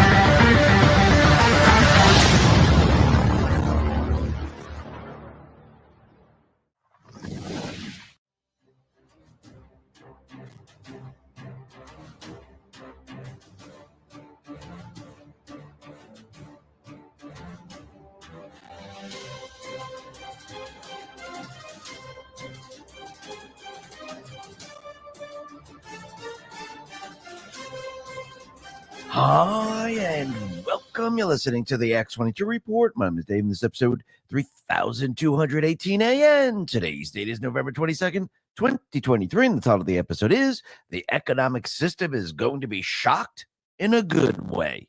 Let's talk about being prepared. A nationwide blackout could strike sooner than anyone realizes. Given the increased frequency and extreme weather events, natural disasters, a growing risk of war, cyber attacks, terrorist attacks, and more, learning how to survive without the power grid has never been more vital. This is why myself, along with tens of thousands, choose the Lightbug. The Lightbug is an ultra-bright and portable floodlight designed for life-threatening emergencies. Its compact size allows you to take it with you anywhere. Its solar panel charging ensures it works in virtually any environment, and its power bank allows you to keep all your devices charged, even in the worst condition. The Lightbug is highly effective for emergency car repairs, fishing, camping, night markets, and more. Countless 5-star reviews back up the notion that Lightbug is absolutely critical for surviving an extended power outage or blackout. Simply place your order now to get 25% off, along with many other free bonuses like access to Prepper's Peak exclusive newsletter, free express shipping, and last but not least, 100% lifetime guarantee replacement. Act now before they sell out by going to lightbug.com and use promo code Black Friday. That's lightbug.com and use promo code Black Friday for 25% off, or click the link in the description. Let's get right into the economic collapse financial news. Now, the deep state, the corrupt politicians, the private what's the central bank, the World Economic Forum, as they try to continually bring us into the Great Reset, the Green New Deal, because we could see that they're paving the way to actually unleash this on the public. Well, I do believe in the end, this is all going to completely and utterly backfire on them, because they never got what they actually really wanted. What they really wanted was everyone to be afraid, trapped in their home, or death and destruction all over the place while we're in war. Since they didn't get that, this is going to be a major, major problem for them. Because remember, every step of the way to actually transition the entire world into what they want, they have to do it out in the open. They have to do it while the people are watching, what the people are seeing, what they're doing. They're going to see every tactic that they use. They see the agenda. They see everything that's going on. And as people experience this, and as they try to transition, I'm talking about the deep state, the central bank of the World Economic Forum, as they try to transition us into their green new world, well, people realize, hey, listen, I need power. I need gas. The country can't survive like this. This is going to destroy manufacturing. And while you're in the process of doing this, the entire economic system is imploding because of all of this. Hey, before I forget, X22 is launching the second official X22 merch drop this Black Friday called We the People. This launch consists of all new items. Everything is going to be limited quantity. These are all new designs that you've never seen before, and they're going to blow your mind. Head over to x22store.com. That's x22store.com, or visit x22report.com and click on the banner, or just go to the description down below and click on X22 Store. It'll bring you right over to the store. Just enter your email. You'll get a 15% discount. Plus, you'll get a chance to win a free care package. It'll include everything from the site. Plus, during the launch, we'll be unveiling the mystery items. And these will be new products that we add to the drop. So head over to x22store.com or just click the link in the description. So the people could see it very, very clearly. Now the people are going to see the central bank digital currency. Remember, we discussed this yesterday. They already put out a handbook for the central bank digital currency, and the people are going to see this too. And the people are going to reject this. I do believe Trump and the Patriots, they're going to use this against them. And we can see there are more and more countries that are now electing leaders that are going to go up against the establishment. Look at El Salvador. You have the president there. Look at what just happened in Argentina. Now we have the Netherlands, where all of a sudden, this is a huge upset for the establishment. These are the people, they don't want these people in power. They don't want these people to actually go up against them. But when you start to look around the world, you can see things are changing. Now, I do believe that the entire economic system is going to go through a huge shock. And I do believe this is going to happen right around the election time. But I do believe after that, once we get the person that we want in there, which I do believe is going to be Trump, I do believe the economy is going to turn around like we've never, ever seen before. And the people are going to be absolutely shocked on how the economy all of a sudden takes off. Remember, he was able to make the economy look fantastic while he was playing in the central bank illusionary economy. Imagine what he can do when there is no central bank, when we remove ourselves from the fiat currency. You think the economy of this country and around the world is going to take off like we've never seen before? Absolutely. And I do believe that day is coming. But you can see the deep state players, they're going to be pushing their agenda. They're never going to stop until we destroy them in the end.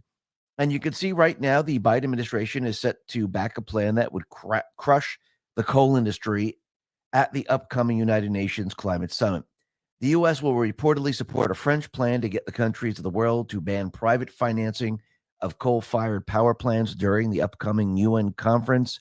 This is known as COP28, and the plan is likely to drive a rift between countries like the U.S. and France and those like China and India, because you have to remember these countries, they rely on coal, and they rely on coal to feed their economies. It's cheap, it's reliable, and they can create electricity from this.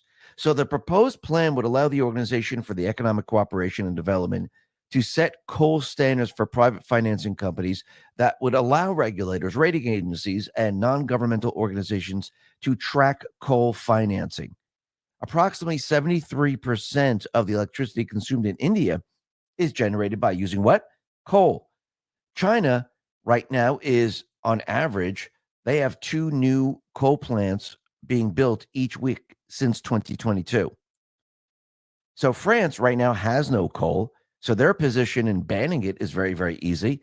The U.S., on the other hand, has the largest coal reserves by far in the world. And coal is the leading source of electricity in the world. So what's going to happen? I do believe countries are going to push back because they need cheap energy to keep their economies going. When you try to transition, just look at Germany, when you try to move out of the coal-fired plants, and you try to move away from nuclear, and you try to go to net zero and all green, what happens to the country? Well, manufacturing implodes on itself. Then you lose jobs. The economy then runs into major, major problems. And that's exactly what we're seeing out in Germany. And actually, if you look at California, actually, they're heading down the same exact track. There's really no difference. And you can see both of these different areas, they are templates for the Green New Deal, the Great Reset. But as people watch this entire disaster play out, the people realize this is not going to work out well in the end. Why do you think Newsom's poll numbers are taking a dive? Why do you think people are leaving California? Why do you think businesses are leaving California? Because they know. And look what's happening with Ford and the other auto manufacturers where they were going to usher in the electric vehicle age. Well, they're going bankrupt. They can't produce these cars. And the only way they're able to produce the cars is with subsidies. If you take away the subsidies and you take away all the taxpayer money, because the taxpayers don't even want this, if you take it all away, these companies wouldn't be able to even tackle this whole thing. They would look at it and go, yeah, it doesn't make monetary sense here. We checked the numbers out. We worked them out. It just doesn't work. And we can see that Ford Motor Company right now and China's contemporary Amperex technology are already cutting jobs and financial investments at the electric vehicle battery plant set for Marshall, Michigan. So they were planning to join forces. They were going to create 2,500 jobs, and now it's put on pause. And it looks like they're not going to be creating as many jobs as they thought. And I think in the end, what they're going to do is most likely this will probably never open. And we can see that, again, this entire push into the Green New Deal is completely falling on its face. And the people are watching this all play out. And it's getting worse and worse as time goes on, just like the economy is getting worse and worse as time goes on. When you look at the housing market is a complete and utter disaster. Remember, the Fed has been raising rates, has been pushing a lot of people out of the market. Those people that came into the housing market and now they've been living in their house for quite a while, they came in at 2%, 3%, and they want to go sell right now. They're going, holy crap, if I sell my house and I get something else, it's going to be like 8%. This is absolutely ridiculous. So the housing market is having a huge problem. And the national median price of existing homes of all types, single-family homes, condos, co-ops, wholesale closed in October, dropped by 391,800, down by 5.1% from the peak in June of 2022. So we can see that the housing prices are starting to drop because why? Well, number one, people are having a difficult time getting loans. People are pushed out of the market, and those people that want to sell, they're not really selling. And existing home sales, it looks like they are dropping like a rock. And it actually, if you go back to 2020, we are past that point already. And that was during the pandemic, which is not a good sign whatsoever. But when you look around the country, you can see the Northeast is down by 15.8%. The South is down by 14.6%. Midwest is down by 13.9%. And the West is down by 14.8%. So it looks like it's pretty darn bad right now. And again, if the Fed decides to raise rates one more time, which they might, well, it's going to be a complete and utter disaster. Remember, their entire mission here is to actually push the economy off the edge to usher in the central bank digital currency and the Green New Deal. This is why they're releasing the handbook for central bank digital currency. This is why they're attacking the exchanges, and they're going to continue attacking the exchanges because they only want one thing. They want everyone looking at their central bank digital currency. That's it, period. But again, this is going to be a very difficult period of time for them because they're going to have to convince Congress. Let's talk about being prepared. A nationwide blackout could strike sooner than anyone realizes. Given the increased frequency and extreme weather events, natural disasters, a growing risk of war, cyber attacks, terrorist attacks, and more, learning how to survive without the power grid has never been more vital. This is why myself, along with tens of thousands, choose the Lightbug. Lightbug is an ultra-bright and portable floodlight designed for life-threatening emergencies. Its compact size allows you to take it with you anywhere. Its solar panel charging ensures it works in virtually any environment, and its power bank allows you to keep all your devices charged, even in the worst conditions. The Lightbug is highly effective for emergency car repairs, fishing, camping, night markets, and more. Countless 5-star reviews back up the notion that Lightbug is absolutely critical for surviving an extended power outage or blackout. Simply place your order now to get 25% off, along with many other free bonuses like access to Prepper's Peak exclusive newsletter, free express shipping, and last but not least, 100% lifetime guarantee replacement. Act now before they sell out by going to lightbug.com and use promo code Black Friday. That's lightbug.com and use promo code Black Friday for 25% off, or click the link in the description to actually vote for the central bank digital currency. Now, it didn't work with the vaccine passport. That fell on its face. And right now we have multiple bills in Congress saying, yeah, absolutely, we're not going in this direction. So yes, they're going to try to use this event that's coming up. Yes, they're going to say, oh, because of the crisis, we can make it a lot easier for everyone. This could actually help with the crisis. And we call that the central bank digital currency. All we got to do is transition everyone's fiat into this new system. Well, I don't think it's going to work. I think what's going to happen, Trump and the Patriots, they're going to step in and say, you know something, maybe we should go back to the Constitution. Because yes, we're in a crisis. It's a terrible thing. But I don't think we should be going to the central bank digital currency. I think we should actually go back to the Constitution, and the people should create their own currency. And I do believe in the end, that's where all this is going to hit. Do I mean it's going to happen exactly at that moment? I don't think so. I do believe they will push off the central bank as hard as they possibly can, and the central bank will have a very difficult time, and this will expose everything about the central bank. I do believe in the end there might even be investigations or audits of the central bank. But before we get there, we know the central bank is destroying their old system. Now, Trump, the Patriots, they didn't want to destroy the central bank system because the central bank would fight back. So the best way to do it is allow the central bank to do what they do best, destroy their own system and make them think, hey, we can bring everyone into our new system. Well, we know that this is not going to work out well for them. And we can see the system that we have today is completely and utterly falling apart. Right now, high-end retailers, they're also facing a downturn. Wealthy Americans now are cutting back on spending. So we have Apple, Coach, Nordstrom. People aren't going to these stores. They're not purchasing like they did before. And we can see this is a major, major problem because we know that Best Buy, Lowe's, and many other stores, Kohl's, they're also having problems. So we're seeing this on all fronts right now, and it's getting worse and worse. But think about it. We have the entire world changing right now. We have leaders that are being put into place, and these people are elected by the people. And these people, they're looking to move away from the central bank system, move away from socialism, deport a lot of people. And actually, this is going to shock the entire economic system. And I do believe we're going to see more and more of these type of leaders come online. FX Hedge put this out and said, there's no money. Argentina's Milei doubles down on economic shock therapy. Argentina's libertarian president is sticking by his plans for economic shock therapy to fix the country's mirage crisis from triple-digit inflation to rising poverty and a death of foreign currency reserves. So already there's a push to move away from the central bank system. Like I said before, all the people need to see is one country move away from the central bank system and have that country do really, really well. And once the entire world starts to see this, and then you see another country come online, and you see that country do really, really well, and then finally you have the United States come online, and they move away from the central bank system, and they do really, really well. Well, the rest of the world is going to follow suit, and it looks like we're heading in that direction. And it looks like the Dutch Donald Trump, Geert Wilders, has won the election to be the next prime minister of the Netherlands with a landslide margin. The result puts him in line to lead talks to form a new ruling coalition and become the country's prime minister. Yet another major loss for Klaus Schwab and George Soros. If you notice, the world is now changing for the good. And I do believe this is all being set up, put into place. So when the world needs to move away from the private West Central Bank, the rest of the countries, they can see the difference between a central bank economy and a people's economy. And you needed to put people into place to carry this out. And I do believe they are going to carry this out because these individuals, they were voted into office by the people. They weren't installed, which means that the deep state players, they are not controlling these people, just like they're not controlling Trump. This is why they're attacking him. Now, does this mean they're not going to attack these people? Of course they are. They're already starting to attack Javier Milei.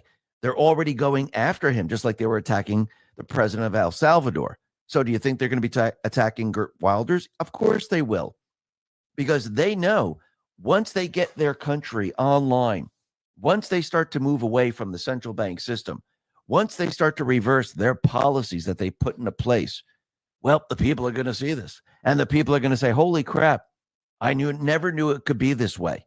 And I do believe once the United States moves in this direction, which I do believe it's going to happen as we approach 2024 and people vote for Trump, because remember, the economy is going to be breaking down. We're going to be heading to war. And when people get laid off, when people don't have money, when you have high inflation, well, the people, they decide where the country needs to go. And, you know, the person that's talking about solutions, the person that's talking about how we can make the economy great again, how we can create jobs, well, that's where the people are going to go. The other side, when they're talking about, hey, look, there are no problems. Everything's great. The economy's doing well. And there are people getting laid off. People can't afford food. People can't afford their bills. Well, it's not going to work out very well for the deep state players. It's not going to work out well for the central bank. And I do believe this is where we're going to see the difference. And yes, in the end, we're going to see the economy do something that we've never seen before. Because remember, we've been stuck in a private Western central bank illusionary economy since 1913. And it just got worse and worse as time went on, especially when we hit the 70s and then when we hit 2008, 2009, because then the central bank took complete and utter control. So we have been in this central bank illusionary economy, and we've never seen an economy without it. So the people of this country and the people of the world, they don't even know what it's like. This is something the central bank has hidden from the people for a very long time. They never wanted the people to see this.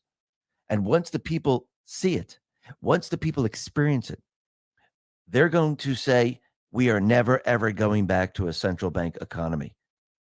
Actually, they're going to say, I don't even know why we were in a central bank economy. Why didn't they do something a long time ago? And people are going to start to ask questions. People are going to say, why was it always like this? And now we can see something completely different. And I do believe in the end, this is going to destroy the central bank system in the end. Because once again, we need to get rid of the central bank. Because if we don't, we're still going to have the same system. We're going to have a private corporation creating currency. The people are borrowing this currency. They need to pay taxes on this currency because there's interest attached to it. Because who pays for the interest? We, the people, which then again enslaves the people. And if we keep this system, we're going to end up with the same exact government where it's going to get corrupt. Why? Because you have no checks and balances. You just have money printing. And yes, you can continually borrow and borrow and borrow, and nobody checks it all out. Nobody knows what's going on. And you can end up money laundering all this money. If there's a finite amount of money that you can use and there's checks and balances, well, this is a complete and utter story. And actually, when you put that system in place and you place tariffs on other countries, they fund the government. We, the people, do not have to do that. And I do believe that's where we're headed. And I do believe this is why Trump showed everyone that we can place tariffs on other countries. We can fund the farmers. If we can fund the farmers, well, we can fund a lot more then. And if we manufacture, well, then we can actually export a lot of our items. And those items that are coming into the country, well, they can have tariffs placed on them. And that money can be used for all different things. And remember, it's a certain amount of money. It's not just, oh, let's just borrow more. Let's just borrow more. So government is going to have to be very careful in what they spend on. It's almost like a household. You're making a fixed income. Most people are. They're making a fixed income, and you know how much you have to spend. And you have a budget. You look at the numbers. and you say, okay, this is what we have, because you know that you're not just going to borrow another million the next day, because you wouldn't be able to pay it back. It'd be completely and utterly impossible with a fixed income. It won't work. And once again, I do believe government is going to be heading down this path. And I do believe everything is about to change. And yes, it's going to be a shock to the world. But once we get through the smoke and the dust, we're going to see the other side, and it's going to look absolutely incredible. Listen, everyone, thanks a lot for listening. Be well, be safe, and especially be prepared. Thanks a lot. All right, we're going to stop that one right there because we're going right into part B. Don't need to see an outro until the end, right? Right. Okay, and I'll try to remember to fast forward through all the commercials. Sorry about that little hiccup there. But, in response to your question, what's up with the puppies? We got 7 new puppies today. The sheriff brought them out. They did an arrest, an adult male who was drunken disorderly. When they went to his home, they found out that there was an underage young lady in his house. I'm not going to call her a young lady because she was like really, really underage. That did not belong to him. And when they went in the back room, they found a mom and 7 pups. So we now have the mom and 7 pups. But the sheriffs are actually bringing out milk and a bag of puppy food for them to make sure that we have enough, which is cool. So I'm going to get this started, and then I've got to run up to the gate and meet them in order to make sure that I get them supplies down here for the puppies. So, yeah, so we're up to 20 puppies here on site now. And I didn't need any more. Yeah, and they're not so healthy. The largest number of them. It looks like a couple of them ate a lot and the rest of them did not. So we're going to get them taken care of. And then at the same time, I'm going to tell the sheriff they need to bring shots out for them. They've got to get that first distemper shot in order to fight off any disease that they could get. And that's ultimately important. So, yeah. And, hey, I'll keep them out here for a few weeks, but they're going to also have to help get rid of them because, people don't want to drive all the way out here and then deal with 14 adult German Shepherds in order to get to the puppies. So a little bit of help will do, justice for us. So we'll see if they can rehome some of these kind of right away. They appear to be about 4.5 weeks. So it's going to be a couple of weeks before they'll be able to be rehomed. Like I said, they took to the milk that I had this morning when I gave it to them. They took to the milk with no problem. A couple of them tried to lay down in the milk bowl while there was milk in there and eat, but that doesn't work out so well when you got a bunch of them standing around one big bowl. But it's we'll get them healthy and get them rehomed, and that's the important thing, right? That's every life matters, every life. So we do everything that we can to keep these puppies alive and safe. Here we go.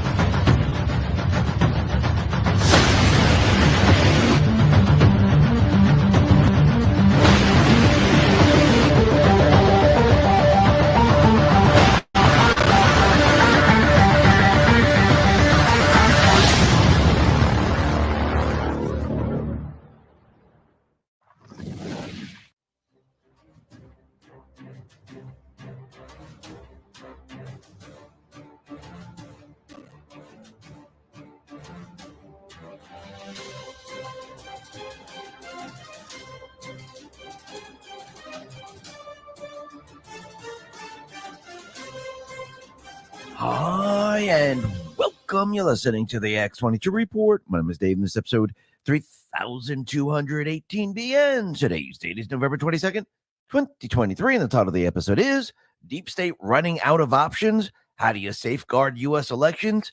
It had to be this way. Let's talk about being prepared. Night vision binoculars are the coolest pieces of tech anyone can have, but until recently, were too costly for the average Joe. Likely, newer models have caused prices to come way down. If you enjoy fishing, hunting, spotting wildlife, or just want to keep an eye out for intruders after dark, you'll find a pair of night vision binoculars very useful. This is why some tens of thousands are getting Night Watch Pros. Night Watch Pros affordability allow anyone to see with predator light vision and pitch blackness. They're highly effective for watching wildlife, scenic viewing, surveillance, patrol detection, home protection, and much more. Plus, they include typical high-end night vision features, including 4K video recording, a clear HD display, 5x zoom, anti-shake technology, and a long-lasting rechargeable battery. Tens of thousands of 5-star reviews back up the notion that Night Watch Pros are the best choice for night vision binoculars on the market. This holiday season, give the gift of protection to your loved ones. Place your order for the Night Watch Pro now, and you'll receive access to Prepper Speed's exclusive newsletter, free express shipping, and last but not least, 100% lifetime guarantee replacement. Simply go to nightwatchpro.com and use promo code Black Friday for 25% off to take advantage of this limited time deal before they sell out, or just click the link in the description. Let's get into the economic collapse, political and geopolitical news. Now, the deep state, the corrupt politicians, big tech, fake news, the puppet masters, they are now running out of options. Remember, they've tried to stop Trump from the very, very beginning. They came after him when he won the election in 2016. That all completely and utterly failed.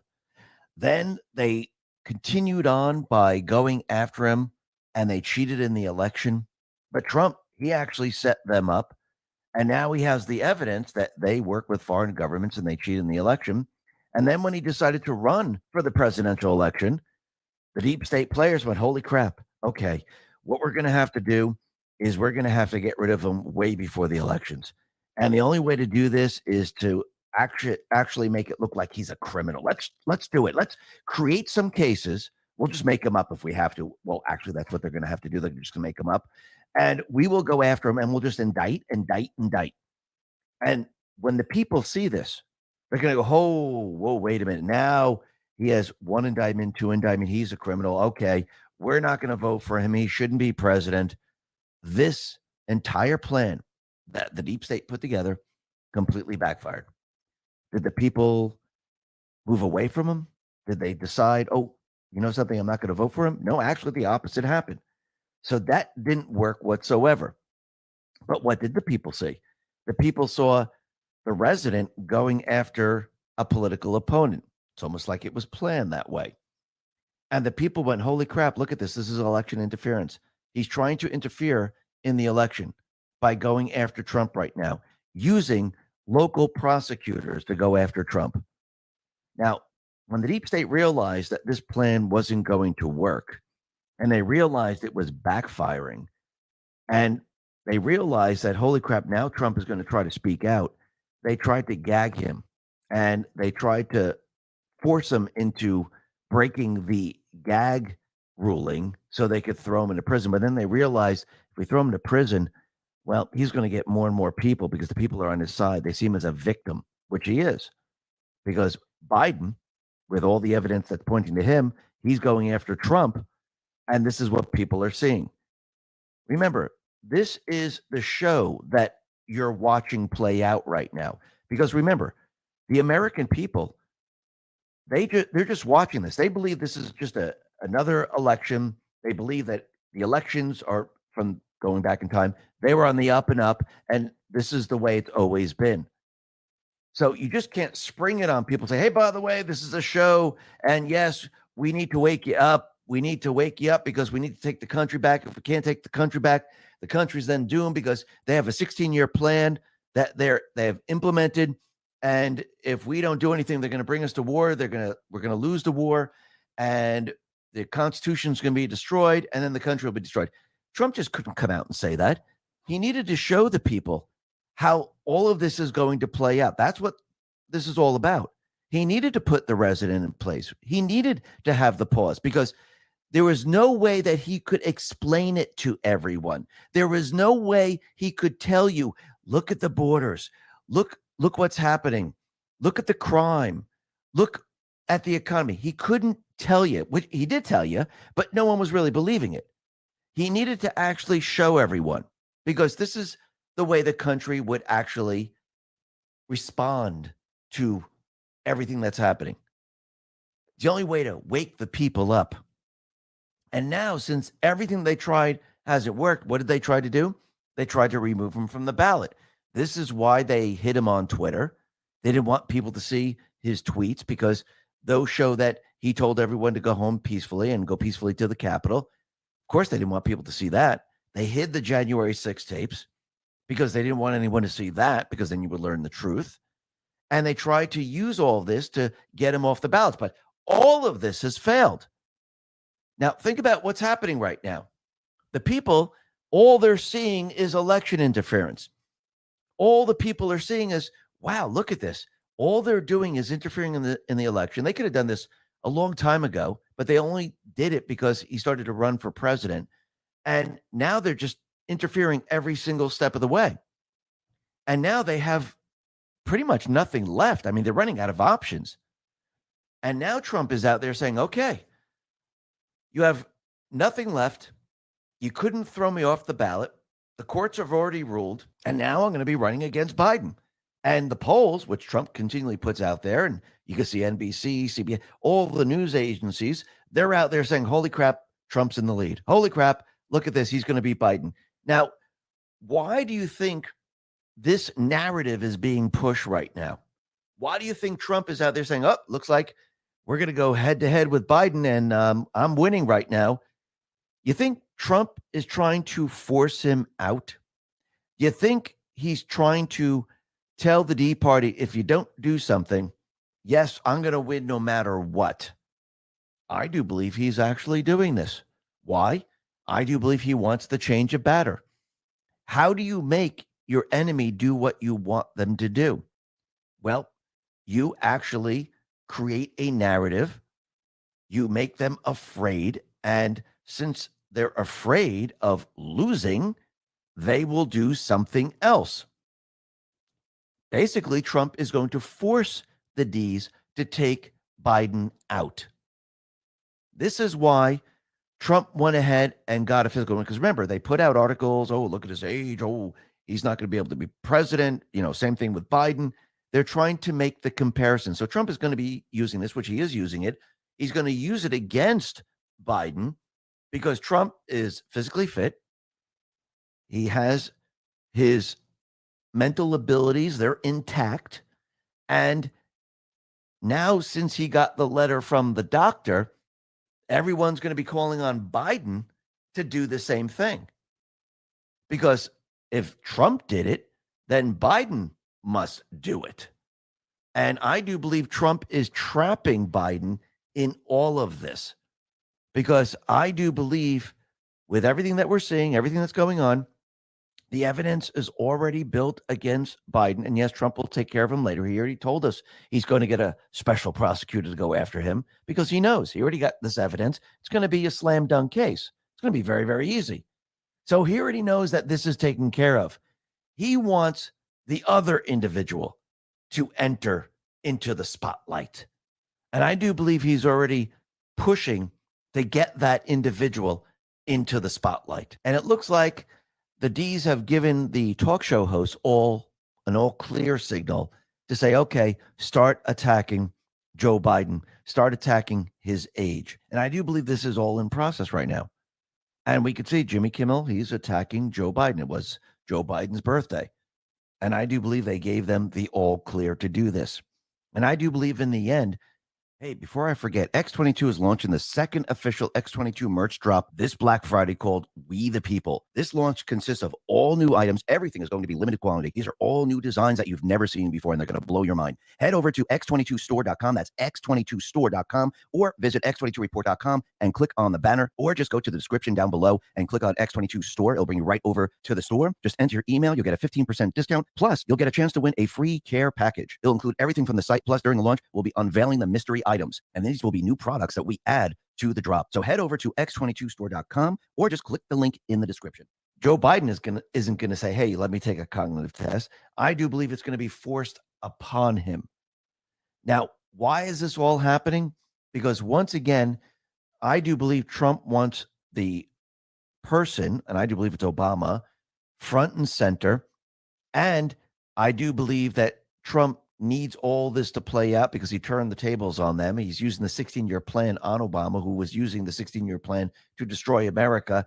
Trump turned it around. And now, as we approach the elections, he wants the people to see it all play out. And he wants the people to make the final decision during the elections.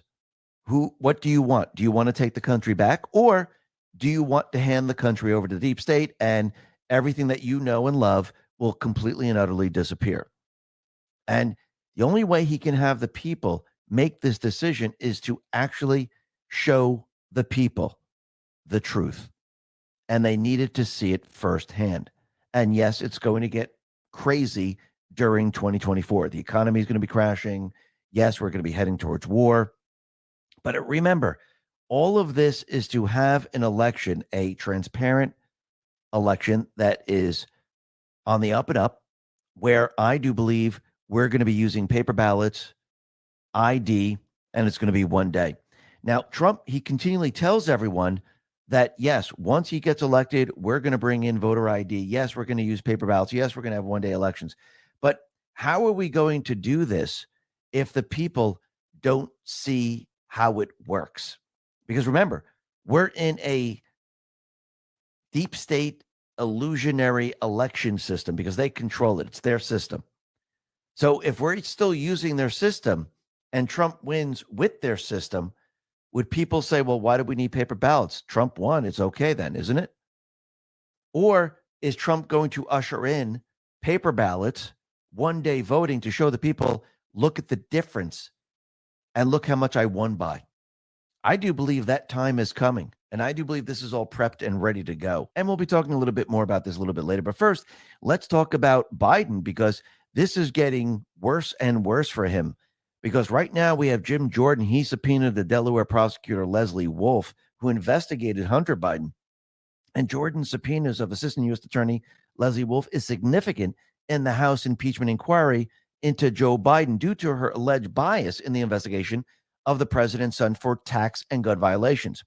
Wolf allegedly refused to allow investigators to ask Joe Biden, being the big guy. Wolf allegedly ordered the investigators in August 2020 to remove any reference to political figure number one from a search warrant. A document subsequently released that showed that Joe Biden is political figure number one. Wolf allegedly prevented then United States Attorney David Weiss from asking questions about an email on Hunter Biden's laptop detailing a business deal with CEFC, China Energy Company, mentioning 10 held by H for the big guy.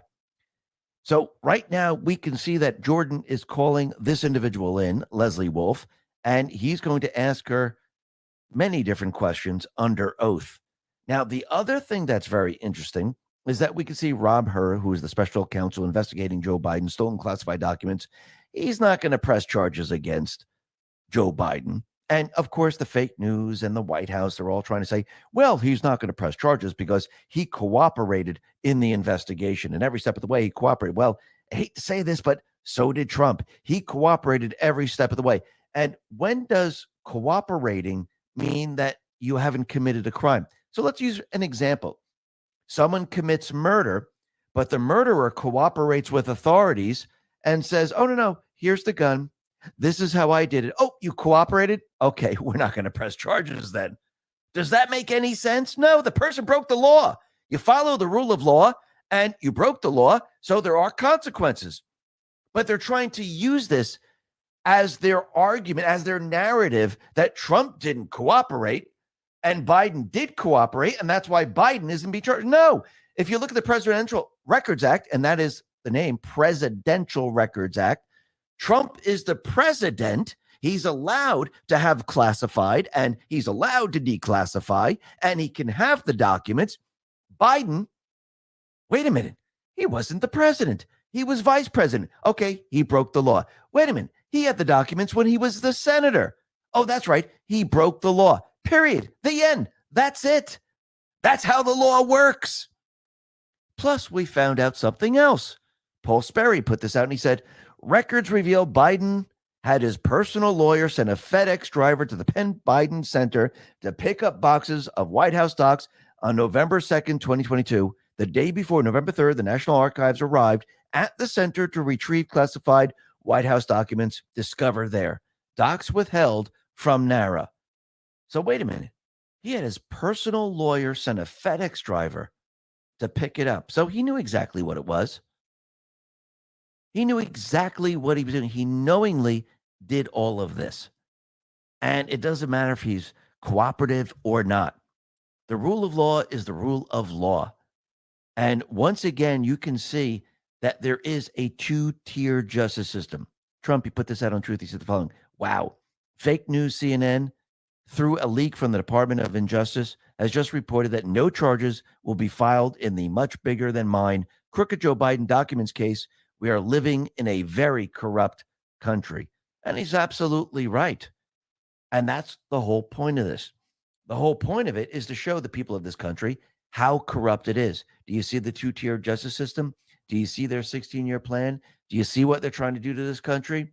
Well, if you don't like any of this and you don't like an economy that's crashing, you don't like losing your job, and you don't like going to war, then vote for Trump. But if you like all these things, well, vote for Biden. And that's the decision people are going to make in the end. And you know what's very interesting about all of this is that every day we start to see more and more human trafficking. We start to see more and more pedophilia. And it seems like it's always revolving around the same exact players. And it's all part of this system. So there was a recent crackdown on human trafficking in Georgia. And there's an unsettling revelation that has come to light. Among those apprehended in law enforcement sting operation is Stephen Francis Hovnik, a senior official with the Department of Defense Education Activity Americas Division, which oversees elementary education for military families. Hovnik, 64, was arrested on November 15th in Georgia on suspicion of pandering.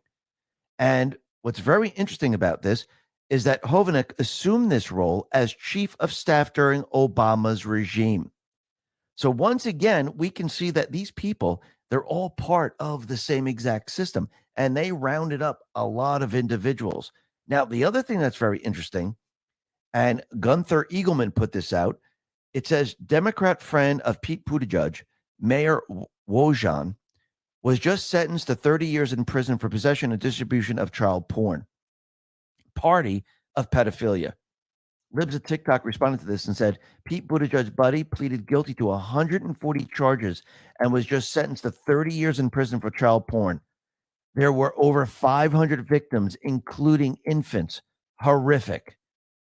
It's always the same people. We have a criminal syndicate running this entire country. They took this country over and they're running it. And what is Trump doing? He's exposing the whole thing. And the people are seeing it every single day. And if you notice, more and more of this information is continually coming out.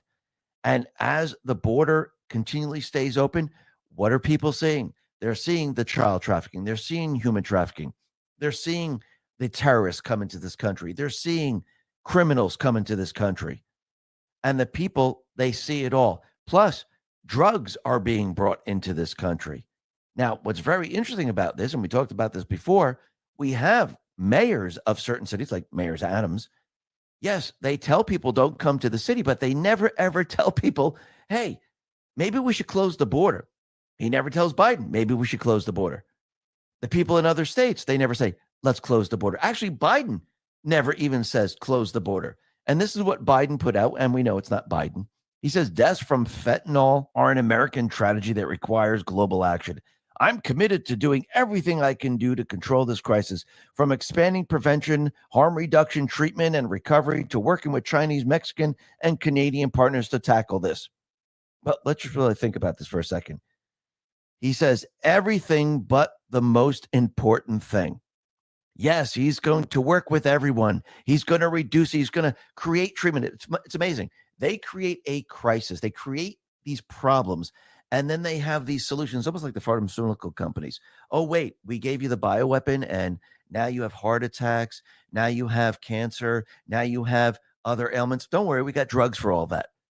But they're the ones who created it. Now they created drugs to actually help with the thing that they created. Well, isn't he doing the same exact thing? He's coming up with all these solutions, and there really is only one solution. And I think Roseanne Barr says it the best. Close the effing border then, dipshit. I think she just says it plain as day, right there. She just says it all. Hard stop. Thanks, Roseanne. Thanks for speaking your mind. Now, the other thing that's very interesting is we know that the government, they've been spying on Americans and censoring Americans and actually controlling Americans. Because remember, the government is not working with the people. The government is working against the people. If you notice, these individuals, every step of the way, what do? They fight the Constitution. I mean, I don't think they can make it any clearer. I mean, look at the gun control, look at the censoring, look at the spying, look at everything that they have done. Look at the January 6th prisoners in prison, which Trump calls hostages, which they are. Some of these people haven't even been on trial, which violates their constitutional rights. But Representative Dan Bishop put this out and said, Wired reports on a government program that allows officials to access phone records of Americans who aren't suspected of any crime. Government surveillance and censorship aren't isolated to our current moment. We must always fight hard for our freedoms. So what are they doing? Well, a little-known surveillance program tracks more than 1 trillion domestic phone records within the United States each year. And according to a letter Wired obtained that was sent by U.S. Senator Ron Wyden to the Department of Justice, it shows that they're using this program to actually spy on the American people. So a surveillance program, now known as Data Analytical Services, has for more than a decade allowed federal, state, and local law enforcement agencies to mine the details of American calls, analyzing the phone records of countless people who are not suspected of any crime, including victims, using a technique known as chain analysis. The program targets not only those in direct phone contact with a criminal suspect, but anyone with whom those individuals have been in contact as well. The DAS program, formerly known as Hemisphere, is run in coordination with the telecom giant AT&T, which captures and conducts analysis of U.S. call records for law enforcement agencies, from local police and sheriff's departments to U.S. custom offices and postal inspectors across the countries. Records show that the White House has provided more than $6 million to the program, which allows the targeting of the records of any calls that use AT&T infrastructure, a maze of routers and switchers that crisscross the United States. So these people have been using this to basically spy on the American people. And we can see that as every day that passes, the American people learn more and more about what this government is actually doing, because they're not upholding the Constitution. They're not defending the Constitution. They're working against the Constitution and doing everything opposite the Constitution says. And once again, the only reason they're doing this is because they were never elected by the people. They were installed and they were put in a place, and they're controlled by certain entities. Some are controlled by foreign governments. And that means they're not going to work with the people. Let's take, for example, Adam Schiff. He has no idea what the Constitution means. Remember, he's a liar, he's a cheat, he's a criminal, and he lied about Trump with the Russian collusion. Remember, he said he has the evidence. He has it all. Well, where is it? Why didn't he produce it? If he has it, why didn't he just show the American people? Because that was all propaganda. But this is what he put out on X. Elon Musk has been amplifying anti-Semitic content, profiting from misinformation, and allowing pro-Hamas propaganda to spread on X. This needs to stop. I've joined Representative Dan Goldman and Representative Raskin in demanding accountability from X. Well, Michael Schellenberger went off on Adam Schiff and said, "You are a sitting member of Congress. Do the words Congress shall make no law abridging the freedom of speech mean nothing to you? Free speech once meant something in the Democratic Party. You are a traitor to the country, to your party, and to liberalism. Shame on you. Nobody merits censorship for legal speech, but if anyone did, it would be you, Representative Adam Schiff, for spreading a ridiculous conspiracy theory in order to weaponize the FBI with the goals of spreading disinfo, undermining democracy, and removing an elected president." And he's absolutely right.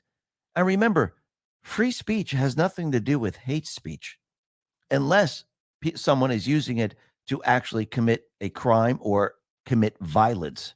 But if someone is just hateful to someone, well, that's still free speech. That's why our founding fathers didn't say, hey, by the way, you could say this, but not that. They said, no, you have the right to speak freely. Now, if the people don't like what you're saying, or they're being mean or hateful, as long as they're not calling for violence, as long as they're not breaking the law, the people can say it and the people can ignore it. That's how the system works. But again, these deep state players, they basically want to control what people are saying. They've been trying to do this from the very beginning. It's pretty obvious how the government was working with Twitter, working with YouTube, working with Instagram, Facebook to censor what people were saying. And they censored a lot of people. They violated everyone's constitutional right. Actually, these agencies, they should be held accountable. If Adam Schiff wants to hold someone accountable, you should go look at your own swamp because you're the one who's been doing it. But the good thing is the people see all this and the people understand it. Now, what's very interesting is that we can see since Elon took over X, a lot of people are starting to learn a lot about what's going on, especially the young generation. And since Elon has taken over, and I'm not saying the system's perfect. Yes, there's still people that weren't allowed back on. There is still some censoring. But for the majority of the people are seeing the truth, and it's waking a lot of people up. Now, do I think this is a coincidence? Absolutely not. Do I think it was planned from the very beginning? I do believe so. Clandestine put this out and said, from 2020 to now, there has been a 30-point shift in favor of Trump among voters ages 18 to 34. Why? Because of free speech on X, nearly 60% of X's 556 million users are ages 18 to 34. There is a direct correlation between Elon taking over Twitter and the shift in public perception, especially among the younger generations. They're finally being exposed to deep state corruption because opposing viewpoints were allowed to be voiced on X in real time to a massive global audience. The conflicts in Ukraine and the Middle East have done irreparable damage to Biden's approval, and the truth about these situations were made only available due to Elon's control of X and the ascension of the citizen journalism movement. The younger voters are not learning the truth by watching the mainstream media. They're getting red-pilled on X. This is what the deep state feared would happen when Elon took over. This is why they fought him tooth and nail and set all the dogs loose on him. This is why Media Matters and the ADL are trying to smear Elon and making false allegations about widespread anti-Semitism. They knew if there was a free marketplace of ideas and opinions, that their propaganda would not be able to survive. And sure enough, once free speech was introduced, their control of the narrative dissipated rapidly and substantially. The labors of citizen journalists have started to bear fruit. The legacy media are failing, and the awakening is happening. It's working. And it is working because people are not just seeing this. They're not just seeing the censorship, but they're also seeing how the deep state players was trying to take their weapons away. And one major event and many other events happening in this country turned everything around.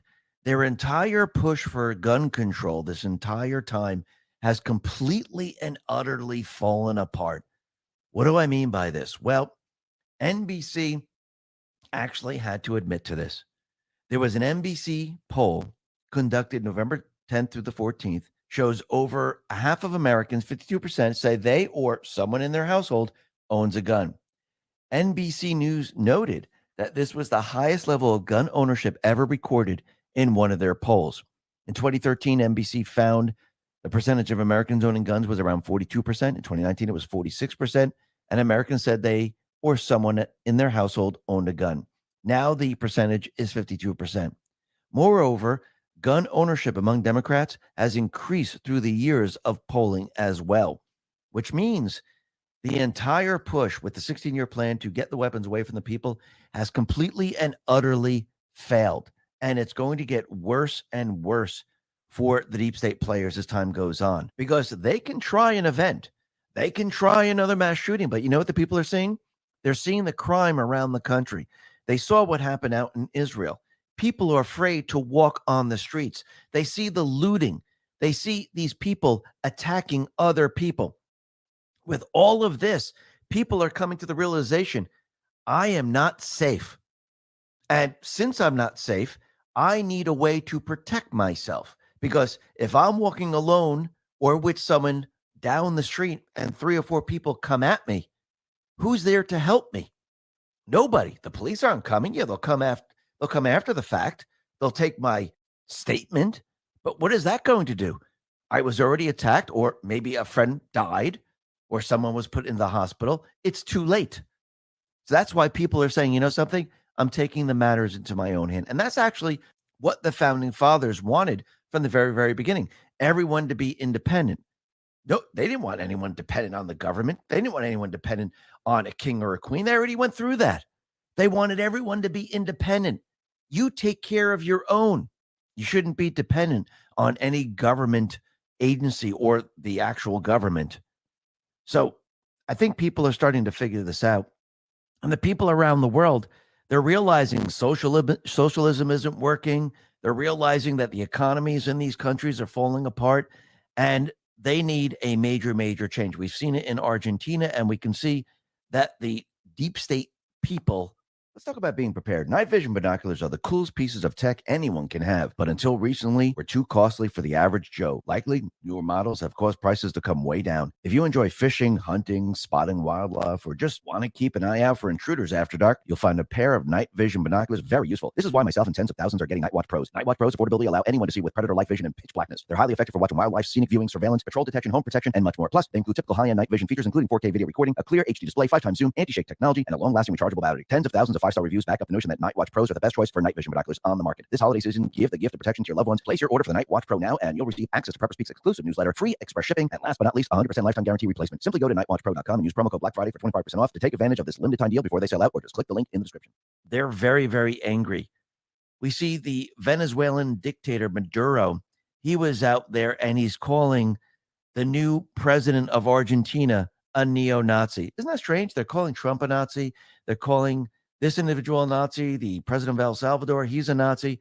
It's funny. When you put the people that are elected by the people into a position of authority, all of a sudden they become Nazis. So basically what these people are doing, they are projecting who they really are onto the people that are actually elected. And now we see that the Dutch Donald Trump, Geert Wilders, he's won the election to be the next prime minister of the Netherlands with a landslide. And we can see that the deep state, they are panicking right now. And Klaus Schwab lost another country. This is not working out well for them. And it's going to get a lot worse as time goes on, because I do believe the Patriots are in control. And we could see the deep state players, they're falling right into Trump's trap. They are now trying to push a war. They're using everything they possibly have to start it. And I do believe Trump, he wants them to go down this path because he wants to show the people how evil these individuals are, what they will do to cover up their crimes, where they'll bring us to war. Now, remember, they used the pandemic to cheat in the election. They thought they were going to use it to bring us into the Great Reset, the Green New Deal, but that completely and utterly fell apart. So they're trying to push war. That doesn't mean they're not going to try to use another pandemic, which I do believe they'll try multiple times, but I don't believe they'll be able to get it off the ground. And I think all they'll be left with is war. Now, what's very interesting is that U.S. bases in Iraq and Syria, they've been attacked like 64 times in the past month. You think they're trying to start something? You think they're trying to get a war started? I do believe so. So while the bases were being attacked, what is the Department of Defense doing? What is the Pentagon doing? Well, they want like $114 million for diversity, equity, and inclusion. I mean, really think about this. Does this even make sense? Of course not, because they don't care about that.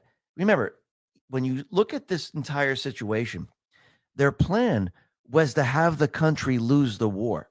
The war was going to be a control war, but the United States was going to lose the war. They didn't want strong fighting men in the military. They wanted weak people in the military, because how do you get a country to lose the war? Well, you make sure they have no ammo. You make sure that they have no funding. You weaken the armed forces. You change it into people that will not fight. They'll probably end up running away. And when you do this, the United States will lose the war. And that's why they've been doing this. And this is part of their plan. And now you can see it. Now, while the United States is being attacked and people are, trying to defend the country, you also have those people that they brought into this country that will attack from within. I mean, think about their strategy here. And this is why they wanted to get the weapons away from the people. This is why they've been trying so hard, because that fits into their 16-year plan. But they have failed. every step of the way. And that doesn't mean they're not going to start a war. No, I do believe the war is coming. I do believe they're going to push the war because they need it to cover up everything that they've done. And I do believe Trump wants them to go in this direction, because once he counters everything they're doing with peace, it's game over for them. Now, what's very interesting, we see the U.S. military now, they're going to deploy new medium-range missile systems to the Pacific region next year for the purpose of deterring China from invading Taiwan. So we could see already now they're prepared and ready to put everything in place because they know what's coming. And I do believe in 2024, we're going to see a lot happen. Now, North Korea now is coming into the picture because North Korea, they launched a satellite into orbit. And yes, Japan and South Korea, they're all freaking out about it. But once again, we can see that North Korea is now coming into the fold, and South Korea's cabinet approves a motion to partially suspend the Inter-Korean Military Accord. So we're already starting to see changes now, and we see war building. And I do believe as we enter 2024, this is going to just pick up as we go throughout 2024, because Trump has told us he sees war coming, and I do believe war is coming. Now, we know that the deep state players, as we approach the 2024 election, they're going to use everything they possibly have to try to win the election. Now, they've been fighting against Trump from the very, very beginning. They've been indicting him. They're trying to get him off the ballot. Everything has failed. So they're going to try to use COVID, which is also failing. And they're probably going to try to start another pandemic. And it looks like they're already trying to get this off the ground. All of a sudden, there's a mysterious pneumonia, which is reportedly wreaking havoc on the Chinese schools. And what they're saying is that the youngsters, they're overwhelmed by this new pneumonia. It's a mystery. We don't know where it is. And the youngsters have atypical symptoms such as lung inflammation, high temperatures, but no cough or other symptoms. So right now, they're trying to use this most likely to cheat again in the 2024 election, where they're going to try to say, oh, look, everyone has to stay home. Everyone has to wear the masks. Everyone can't go out. So we need to use the mail-in ballots and we need to use the drop boxes. But I don't believe this is going to work whatsoever because, once again, it's a virus, right? What can take care of a virus? Oh, that's right. Zinc, number one. What else? Vitamin D, yes. Hydroxychloroquine and ivermectin. This will never get off the ground. This is dead in the water. But you see that they're going to try, and they're going to try very, very hard. And what's very interesting is that out in New York, it looks like they're already preparing for this, which is very interesting, that we got the report that there's this mysterious pneumonia. And then we had a ruling come down from the New York Appellate Division Court. Travis put this out and said, happening now. The New York Appellate Division has ruled in favor of Governor Kathy Hochul in a landmark case for government overreach. Rule 2.13, isolation and quarantine procedures will give the state of New York the ability to come in to your home and take you away to a quarantine without any notice and for any virus or infection they deem necessary. You won't have any option to fight it. No court date, no nothing. The rule has no age limit, and they can keep you as long as they like. The rule also allows them to treat you as they see fit, including using methods that are still in testing. This is one of the biggest abuses of power this country has ever seen. This is only the beginning. How long until this is a nationwide or even global? And this is exactly what they're going to try to do. Why? Because we're approaching the 2024 elections, and they need control of the system, and they need the pandemic to look real. But once again, they're going to run into a problem. Do you really think this is just going to be the ruling and that's it? No, this is going to be appealed, and this is going to be brought to a higher court. Remember, the deep state players, they know how to play the game. They know it's going to take time. They know it's going to take a couple of months. And yes, they're going to try to use this throughout 2024 because they're hoping that there's no ruling on this until after the elections. So within this time period, what they're going to try to do is they're going to try to push this in probably all the blue states. And you're probably going to see blue states actually try to use this. Now, once again, I do believe that this is going to fail just like everything else. And I do believe this is going to be appealed to a higher court, and it's going to be struck down pretty much just like everything else they do. I mean, think about all the laws that New York is trying to pass, gun control and everything else. How many times have their laws been struck down saying it's unconstitutional? You don't think this is going to be unconstitutional? Of course it is. Now, the other thing that we come to learn, since we're talking about a pandemic, and this is coming from the UK, a UK study actually shows that the so-called conspiracy theorists, people who did their own research, are getting vindicated over the gullible, obedient mass people who trusted the science, unaware it was just propaganda, and entrusted crooked big pharma and their health and even their life many times to the tragic results. At this point in time, it's indeed repetitive to be sharing news that can be filed under the everything they told you was wrong shelf. So what just came out? Well, a scientific study from Bangor University in Wales shows that people who stuck by COVID lockdown rules the most strictly have the worst mental health today. Not really surprising, is it? And I think people pretty much understand this, but it looks like the deep state players that have been pushing men onto women's sports, it looks like they're having a very difficult time, because now a transgender woman was banned from playing international women's cricket.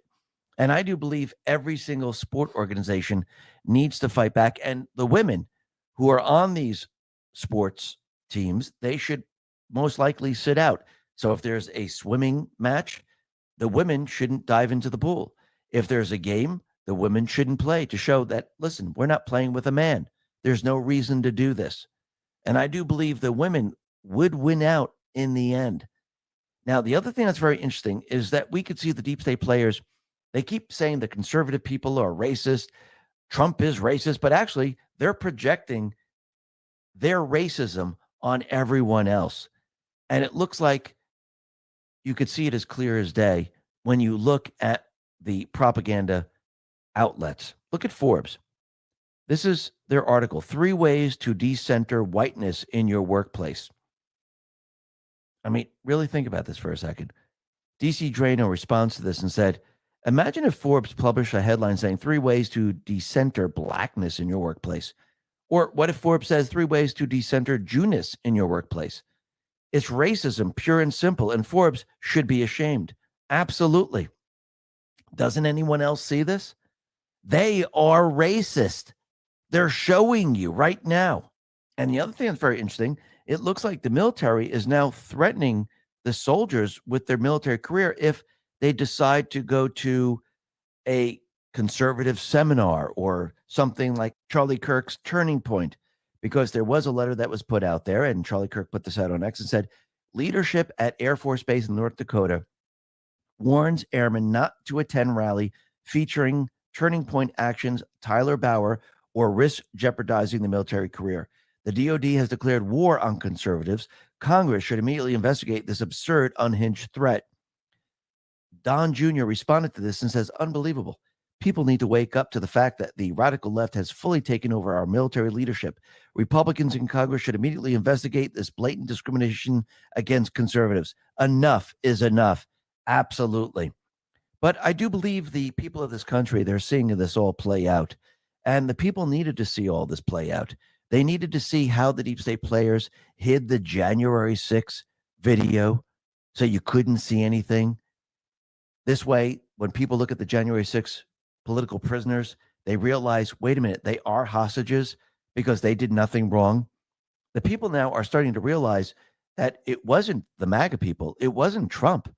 It was the FBI, the confidential human sources, the Capitol Police.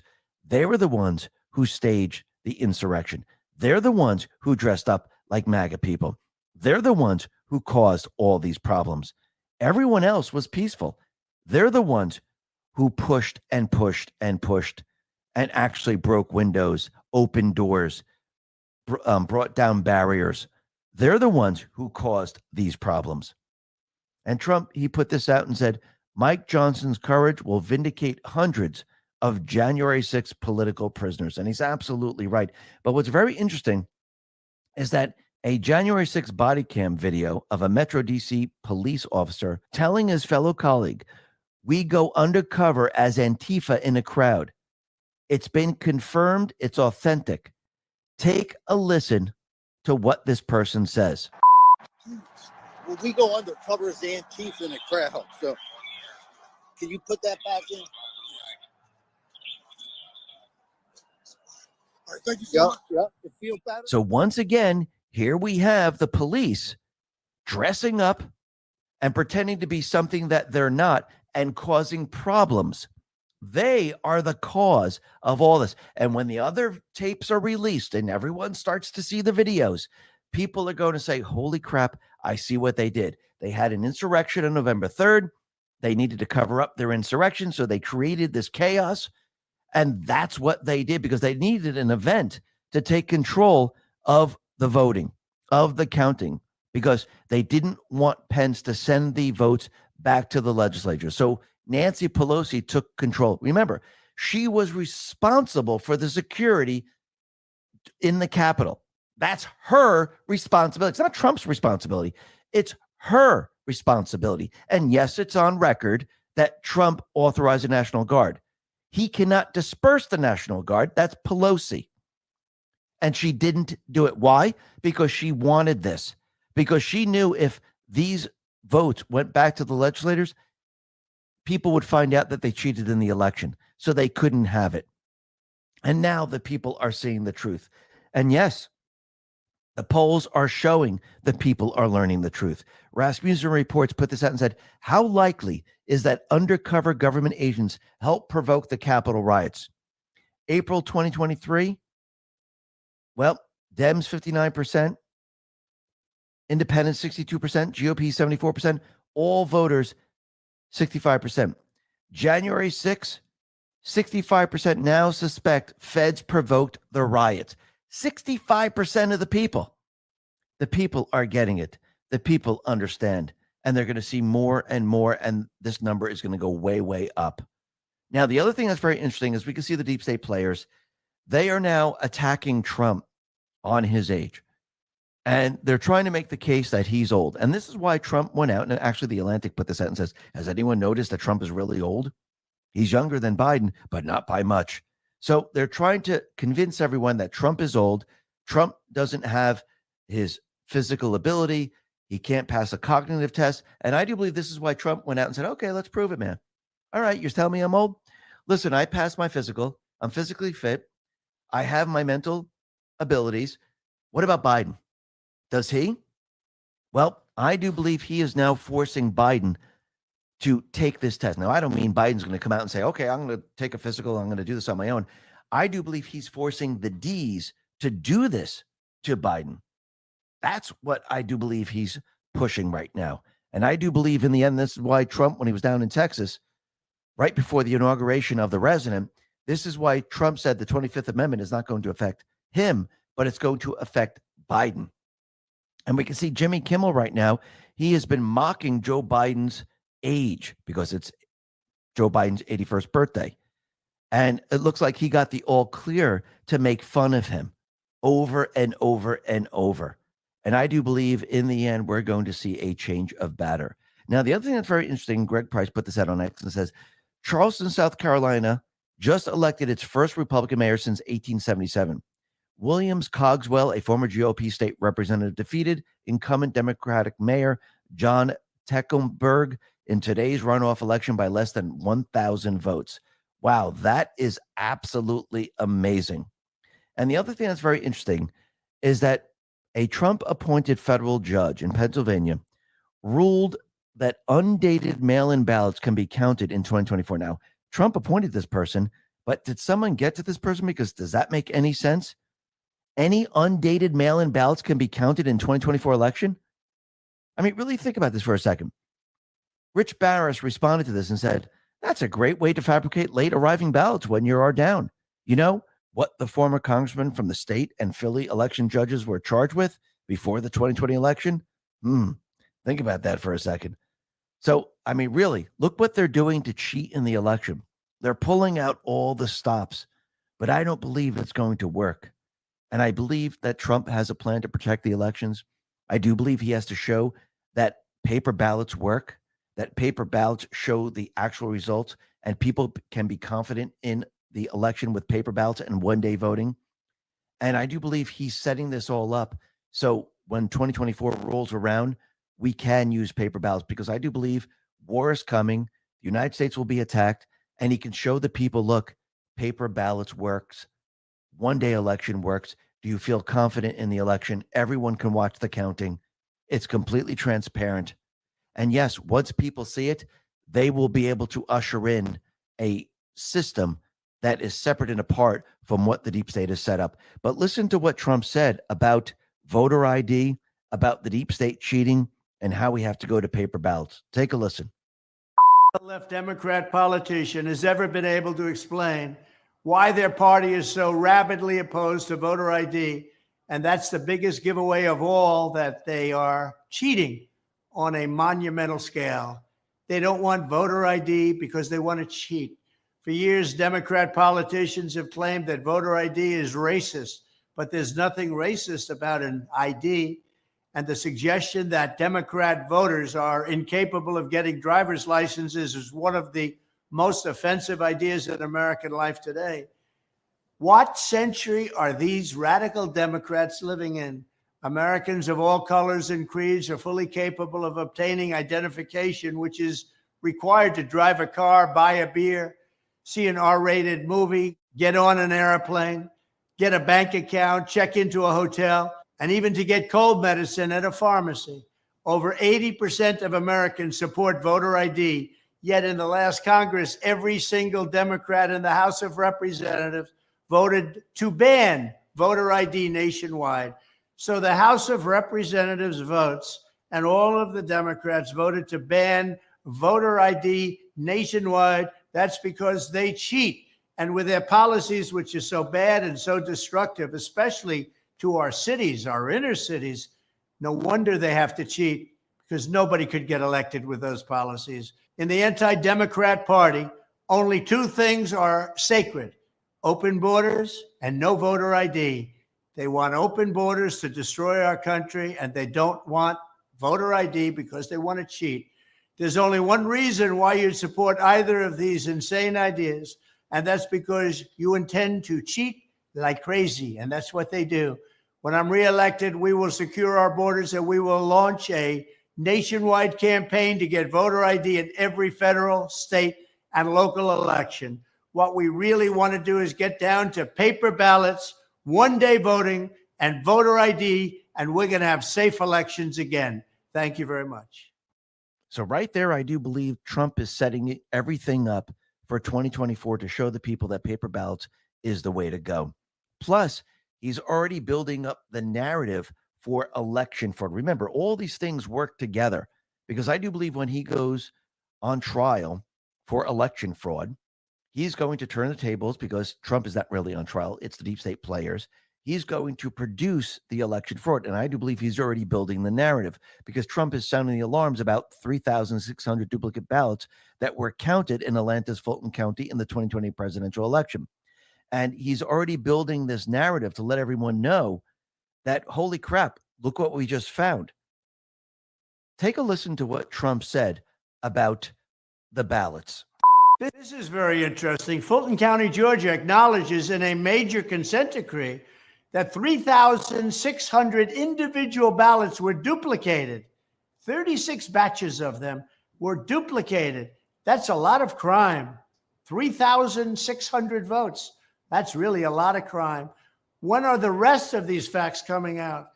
We're all waiting. This is the beginning of an unbelievable period of time. This is massive voter corruption. Marjorie Taylor Greene responded to what Trump said and said, President Trump reveals thousands of ballots from Fulton County were duplicated in the 2020 election. Georgia Attorney General Chris Carr must immediately investigate and prosecute. Voters deserve to have an election integrity. The fraud must stop.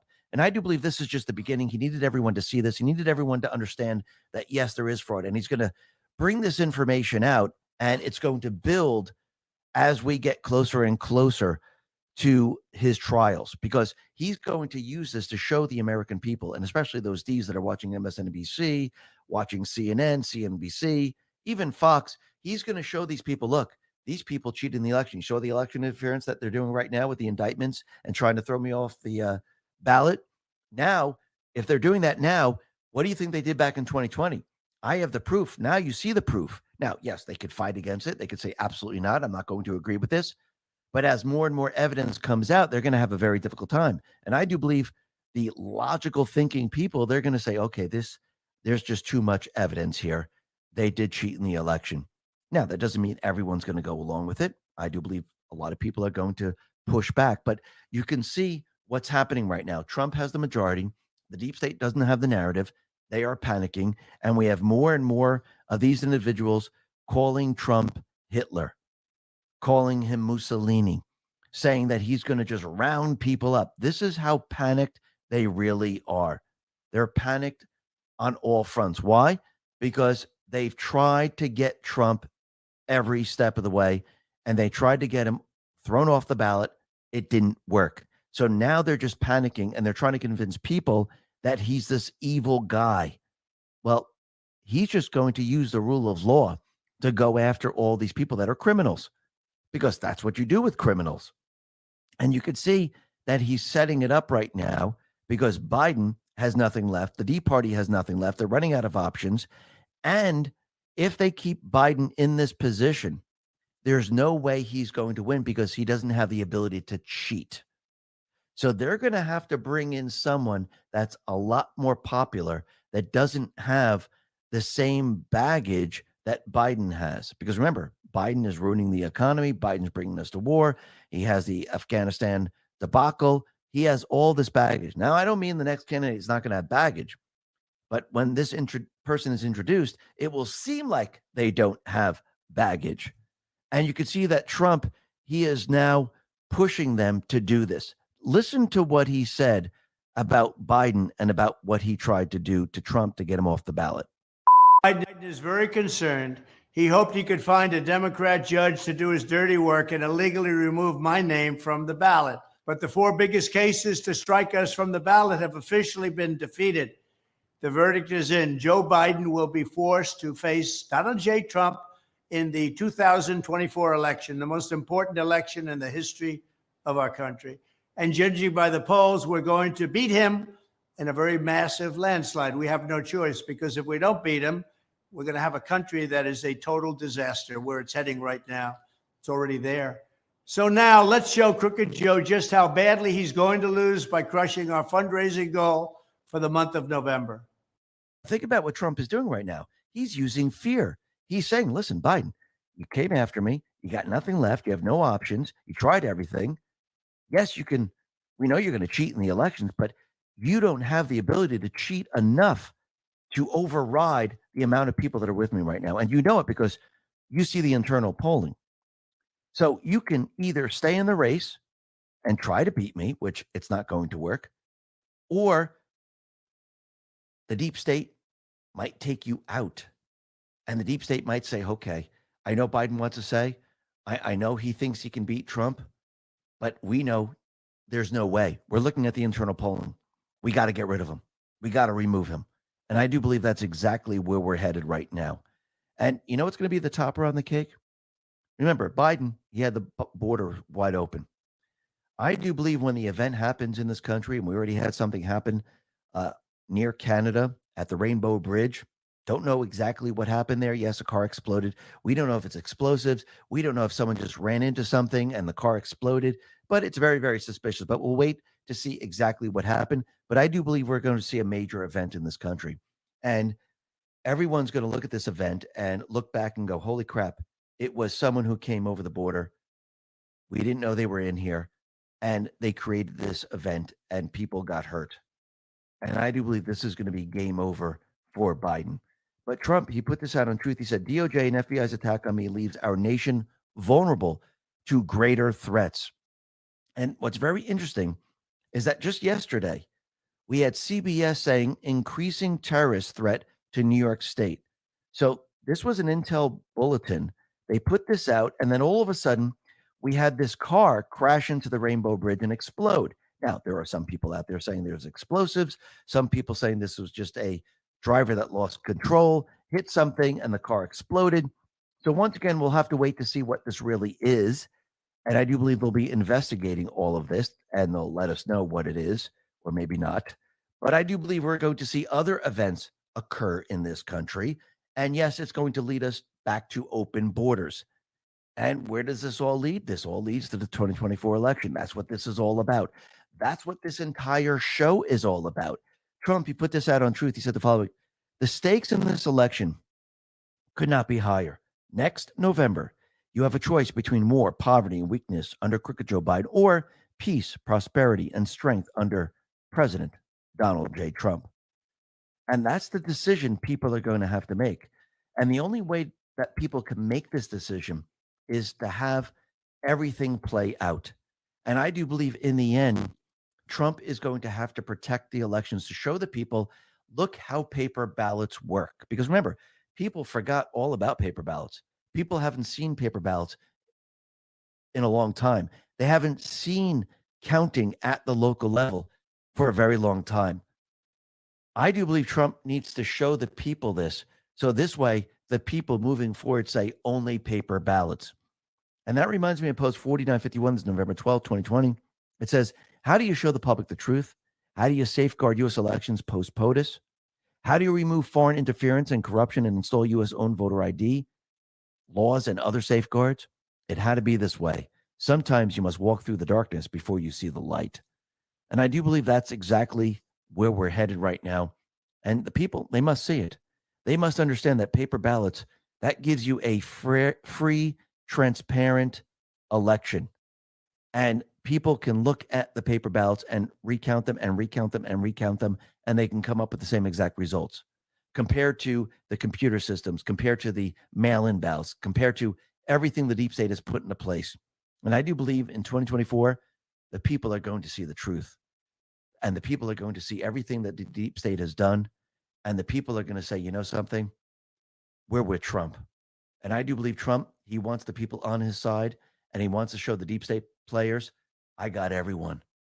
You have no one. You're the minority. And now we're coming after you. The Patriots are in control. Listen, everyone, thanks a lot for listening. Be well, be safe, and especially be prepared. Thanks a lot.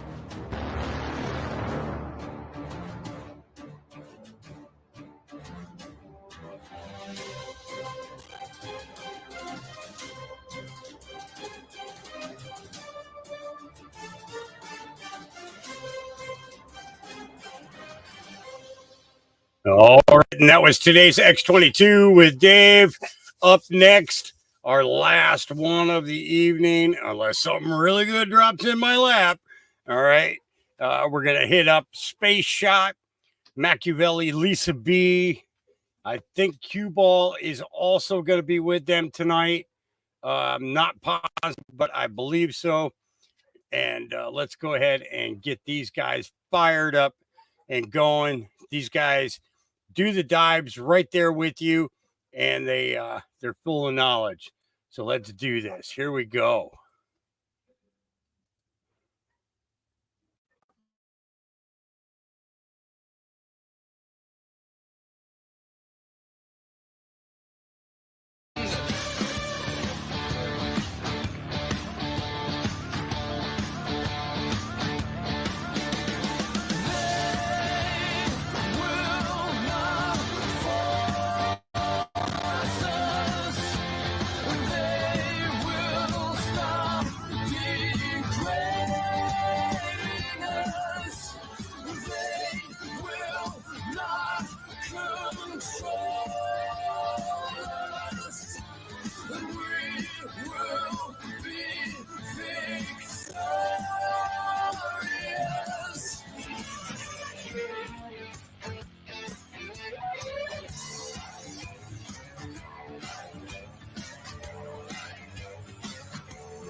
half as good as it looks. I think we're all in for a very big treat. Save the neck for me, Clark. Okay, Eddie.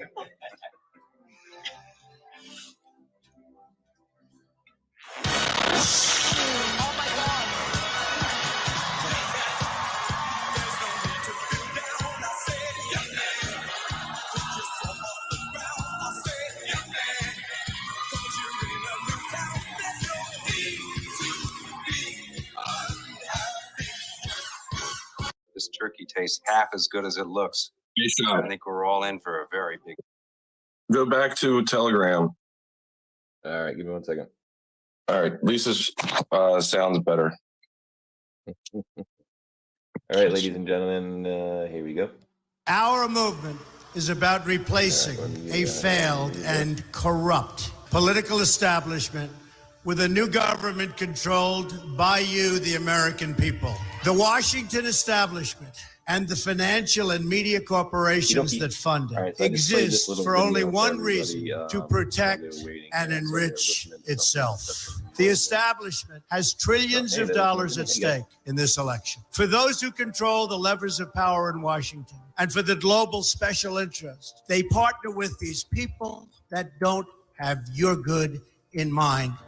Our campaign represents a true existential threat like they haven't seen before. This is not simply another 4-year election. This is a crossroads in the history of our civilization that will determine whether or not we, the people, reclaim control over our government. The political establishment that is trying to stop us is the same group responsible for our disastrous trade deals, massive illegal immigration, and economic and foreign policies that have bled our country dry. The political establishment has brought about the destruction. Before thousands were brutally killed, including Americans. Before Iran helped Hamas plan the attack, killing Americans. Before Biden gave billions of taxpayers' money to Iran. Trump played hardball with Iran. Destroyed ISIS. Kept the Middle East at peace. Kept us out of endless wars through strength. History shows very plainly that evil only respects one thing: unyielding strength. When I'm back in the White House, our enemies will know if you spill a drop of American blood, we will spill a gallon of yours. President Trump, the strength we need to make America strong again. I'm Donald J. Trump, and I approve this message. How is it going out there, my fellow world patriots? Sorry for the little bit of delay. We wanted to make sure we have as best sound as we could for you here on this Thanksgiving Eve. It is indeed Wednesday, November 22nd, 2023.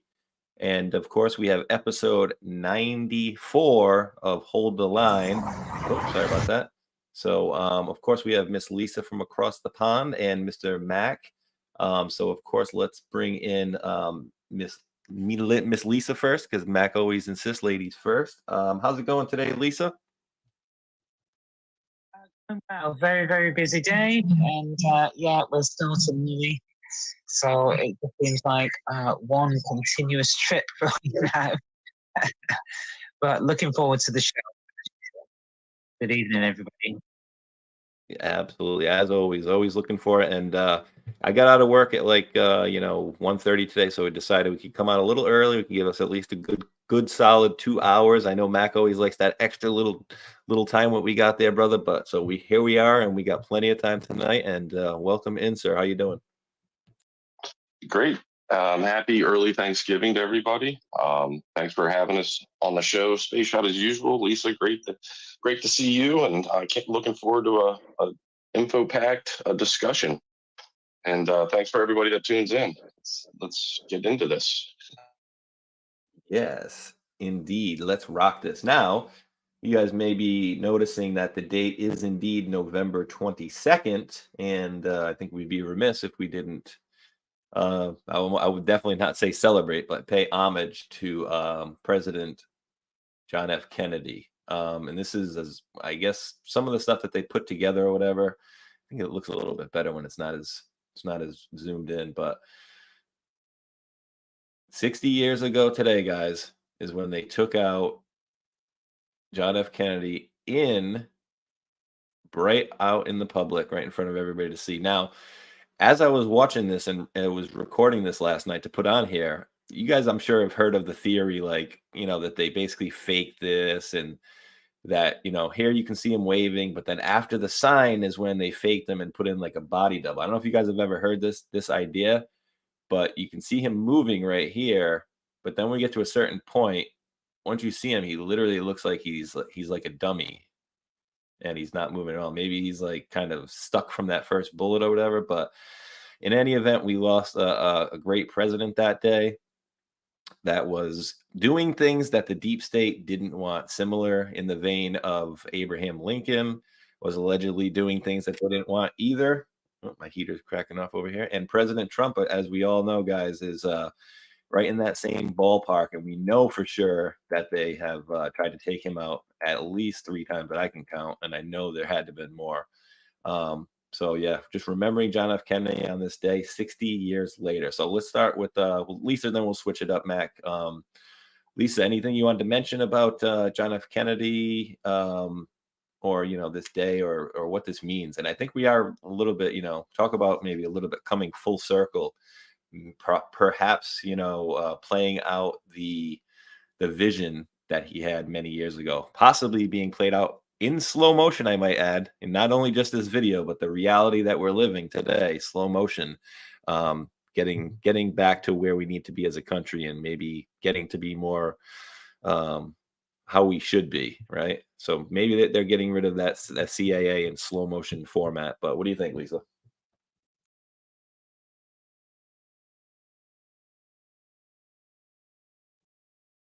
Uh-oh, Lisa, you muted? Did you hear me? I don't think she's gone. Oh, there we go. For a second, could you just repeat what you just said? I was going to say, any thoughts on the assassination of John F. Kennedy, and perhaps now that we are 60 years forward, the possibility that what we are watching, not only in this slow motion video here, but a slow motion takedown of the bad guys and his vision of 60 years ago.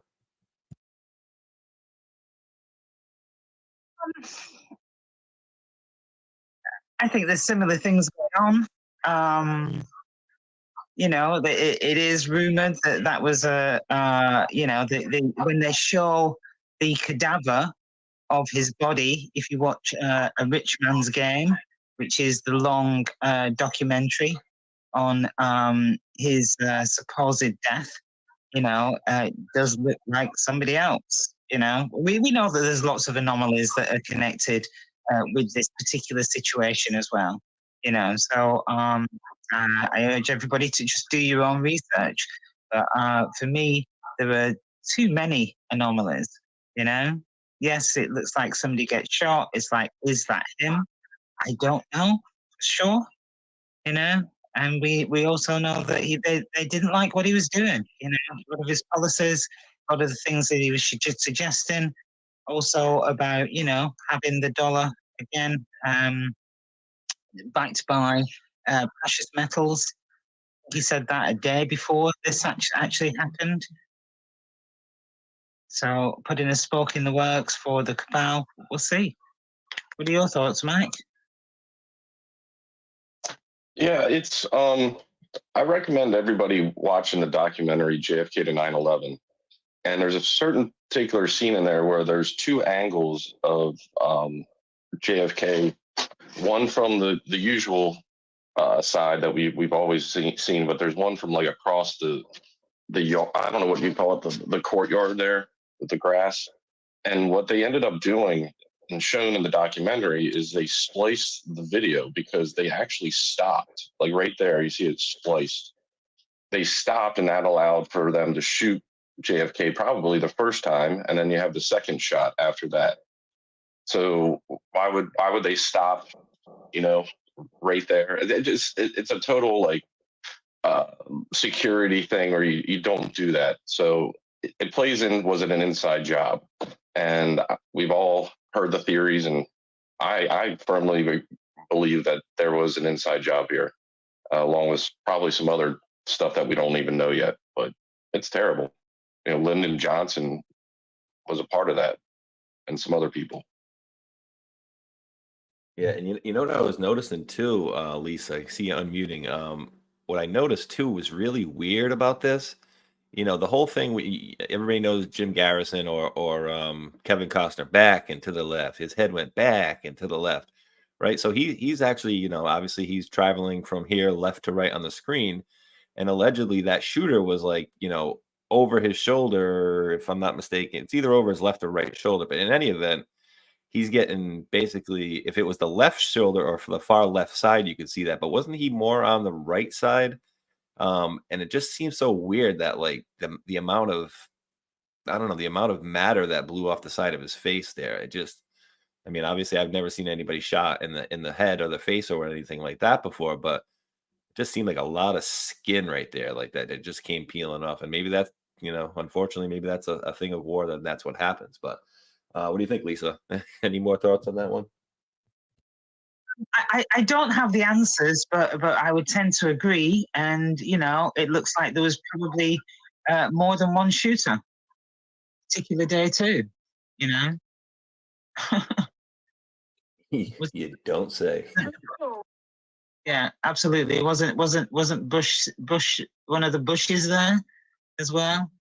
Maybe said that he wasn't, but he was. And there's so many anomalies. There's so many anomalies. And the fact is, it's like, are we ever going to know the truth? Are we ever going to get the full D-class on the situation? We know that John Kennedy Jr., he called Biden a traitor. And, his letter, was it to the FBI or the CIA? I can't remember. I've got a copy of it. But he calls Biden a traitor. And it's like, I wonder what Biden was doing at that particular point in time, given that he'd been in politics about, 40 odd years.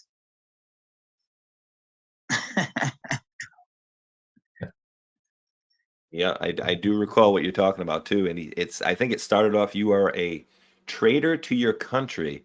And that's interesting. I'm glad you brought that up too, Lisa, because if you think about it, guys, we talk about full circle, right? And it's just interesting that we have old Joey B there, just totally losing it in front of everybody. I just think this whole thing was clearly a setup, and there's other things too. Maybe not on the anniversary of his death that I'll bring up that I've brought up before. That's some weird stuff about him as well. So everybody says like dig into everybody. Well, oh, no, you can't dig into him.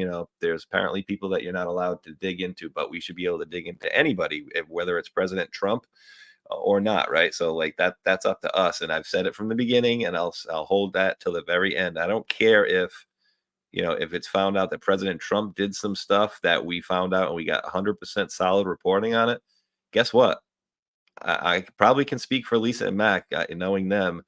I guess we would all probably report on it and tell you exactly what it was. If it was dead to rights, it wasn't some made up BS and we had the sauce on it, and it turns out that, oh my goodness, we were all fooled or whatever. I'm coming out with that. I'm not hiding that going, oh man, I was wrong. I'm not going to let people know I was wrong for, this many years. This is crazy.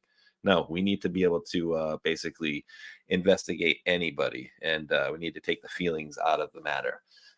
And yeah, so unless you guys have anything else on that particular one, rest in peace, President Kennedy. But yeah, go ahead, sir. Yeah, you mentioned the Bushes. I mean, we always been told to pay attention to the bloodlines, and we've discussed in the past how the Bush family has direct ties to the Nazi Party. So automatically, I'm like, how did we get to this point where there would be like an inside job like that? And I always revert back to World War II and Operation Paperclip, and realizing we put Nazi generals and scientists and places of power in our government. And those bloodlines have continued and grown inside our government. And we're always constantly connecting like husbands and wives and kids and fathers and mothers and so forth. So this could be like a big shocker to a lot of people if it's ever disclosed. And once Trump gets back in, I'm thinking he's probably going to disclose it, because we needed to catch up a little bit on some things.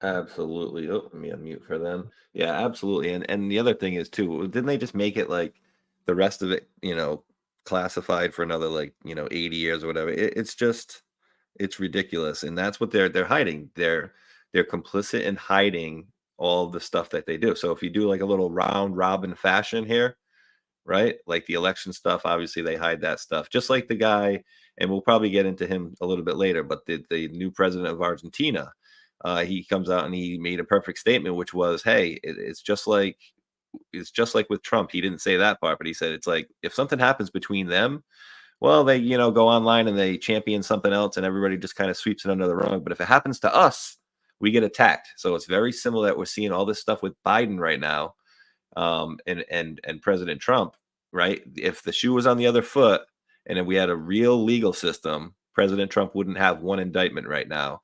And Joe Biden and his family would probably be in the hundreds by now, right? So obviously they're not doing things fairly, and it is a little disgusting. And you brought up, and I'm trying to find the specific clip that I had of that one. Mac, I had this article that was showing Otto Skorzeny, who was like the SS guy, who was one of the bodyguards for Hitler. And he did a deathbed confession where he talks about and shows pictures of all these people, basically when they were younger together. George Bush Sr. with his father, Otto Skorzeny, I think Niels Bohr, was it Bohr? Niels Bohr, I don't know that exact. Martin Bormann, I don't know what the guy's name was, but and Joseph Mengele was in this picture. So they had basically said that these people were all alive essentially. And where did they live? They moved to the United States as well. So that's a very interesting one. That's been going around the net for quite some time. So we could delve into that maybe another time if we time allows. But yeah. Oh, Wasn't that at the time of the Bushes under their real family name, which is Scherf? The Scherfs, yep. Yes. Yes, ma'am. And the interesting thing is too, is they were saying, curious. I don't know how the whole thing with Curious George being George Herbert Walker Bush Sr., right? And working with Nikola Tesla. I don't know how that all timely wise worked out, if it indeed did. But very busy people apparently, if that was the case. Very busy. Yeah, he was the accountant for Tesla, if you remember, I believe. He looked after all his finances. Isn't that strange? And Tesla died a poor man, right? Apparently. Supposedly, yeah. Maybe he didn't just disintegrate himself by some scientific method or whatever. But yeah, and that still tickles me, and I would use another word, but to this day it really does piss me off. I'll just say the fact that we could have Nikola Tesla in 1918 power 50 light bulbs from like 5 miles away with no wires, and here we are. Here I got a plug. You can hear this. Little plug here. I got to plug this microphone in. I got to plug my computer into the wall. All this, that, and the other. And what was it? Edison? They didn't want to do it because Nikola Tesla didn't want it metered. And because they said, oh, well, how are we going to meter it? Well, what do you mean? Well, how do we know what to charge the people? Well, no, you just sell them this pole, and the pole takes the air from the, I would say the ionosphere. I don't understand it exactly how it worked, but essentially it's free energy that never goes away, and you just buy the pole, is what he was telling them. And they were like, yeah, no, not going to happen. So they basically blocked all that stuff. And, we cannot have things like that coming out, guys. We can't have stuff that would further the United States of America coming out. And the whole thing of this big conspiracy I think I trailed off on the one earlier, but in so many different venues, they just cover themselves, and it's all about information and blackmail. The whole thing in Hollywood and politics, it's all friggin' information and blackmail. What do you have on this person that you can hold over their head and make them do A, B, and C? All right, so here we go, guys. Moving on to another little topic here. This is from a couple days ago, which we're going to go kind of do these ones in somewhat rapid fire. Escalating violence in Gaza, increasing chatter of possible terror attack in New York, intelligence report says. Well, of course, we've heard Bibi Netanyahu saying that it's coming, it's coming, it's coming, it's coming. And we have Benny Johnson posted this out about 3 hours ago. Let's take a listen, about 30 seconds here. And then we'll show you some possible footage. Yes. Oh, here we go. Alexis McAdams is reporting that according to high-level police sources, the explosion was an attempted terrorist attack. A lot of explosives in the vehicle at the time. The two people who were in the car are deceased. One Border Patrol officer was injured. Driving from the U.S. apparently to Canada, and we're trying to drive toward the CBP building. So all bridges in the area have been closed. All government buildings in the area have been evacuated. Interesting turn of events, guys. And so I'll show you the footage and I'll get your guys, possible footage, and I'll get your guys' comments here. Chuck Calesto, I guess, had put this footage here. It says vehicle crashing into border checkpoint at high rate of speed, caught fire, and then exploded. So let's see what we got here. That is identifying who the occupants of the vehicle were, any potential motive that they may have in terms of any groups they may belong to. They'll look at maybe be able to get a hold of their computers, see if there was any chat or anything like that that would lead one to believe. Is this thing like the Dukes of Hazzard? Am I seeing that right? Did this guy like literally launch in the air? Because you can see it coming right here. Yeah, like, well, let me see. I'll start from the beginning here. Here she goes. So you see the car coming by right there. Oh, so there's like some sort of little mini ramp right here. All you see is him flying right there at the very beginning on the top of the screen. And you guys can't see. Let me get this out of the way here. You can barely see the car right there. And there's a little mini ramp right here. Boom. He just Dukes a Hazzard the sucker. He's like, I can't get through the border. I'm going to go over the sucker. Kaboom. So apparently, it jumped something, hit the checkpoint, and then blew up. But interesting that it's from the United States going into Canada. What do you think about this, Mac? We were told by Bibi, right? We were told, hey, this is coming. You're going to have to send your kids.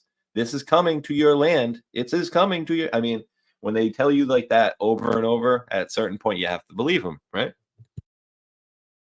Well, not necessarily. I think Fox News is the clip. They said it was a terror attack, and now it's not. So authorities are investigating. There wasn't another explosive device. They said, what is that car? What type of car is that? Because it was a pretty big explosion, one. And then why would anybody do that? It just it doesn't make sense. So possibly a distraction, false flag, like you were saying. It's just weird.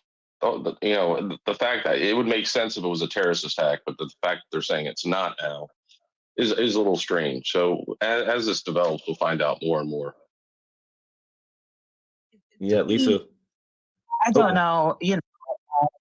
I'm thinking script. Because first of all, they're trying to deflect from what's actually going on in Gaza there. So they tell us that there's going to be a terrorist attack, on U.S. soil. And then the next thing, it's like we get all of these people, even Obama's, what is it? Is Obama's ex, like, what did he do? Anyway, I think this guy is like an ex-security advisor for Obama. Ex-boyfriend. And you've got all of these people that are getting involved in this situation. It feels, I'm sorry to say it feels a little bit like, going back to 2020 the stir up of the trouble and the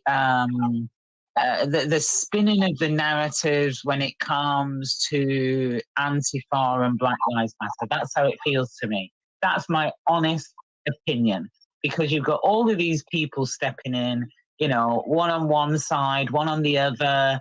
Then it's like, oh, well, Hamas are going to do a terrorist attack on US soil. You know, then you get this. It doesn't look real to me, you know, and then you get it's put around the so-called influencers as well. You know, like I'm just looking at the pattern of it, and for me, it's like, show me the full-on evidence, please. Show me it, because I need to see it to believe that you know, it's like, and this person was going from the United States to Canada. I thought the attack was on the United States, okay? You know? So why were they going in the opposite direction? You know, we're supposed to be expecting an attack in New York. I mean, maybe one will happen, but you know, we know about false flags and all of that. But I'm highly suspicious. Highly suspicious. You know? Oh, I'm right there with you. Right. I don't know.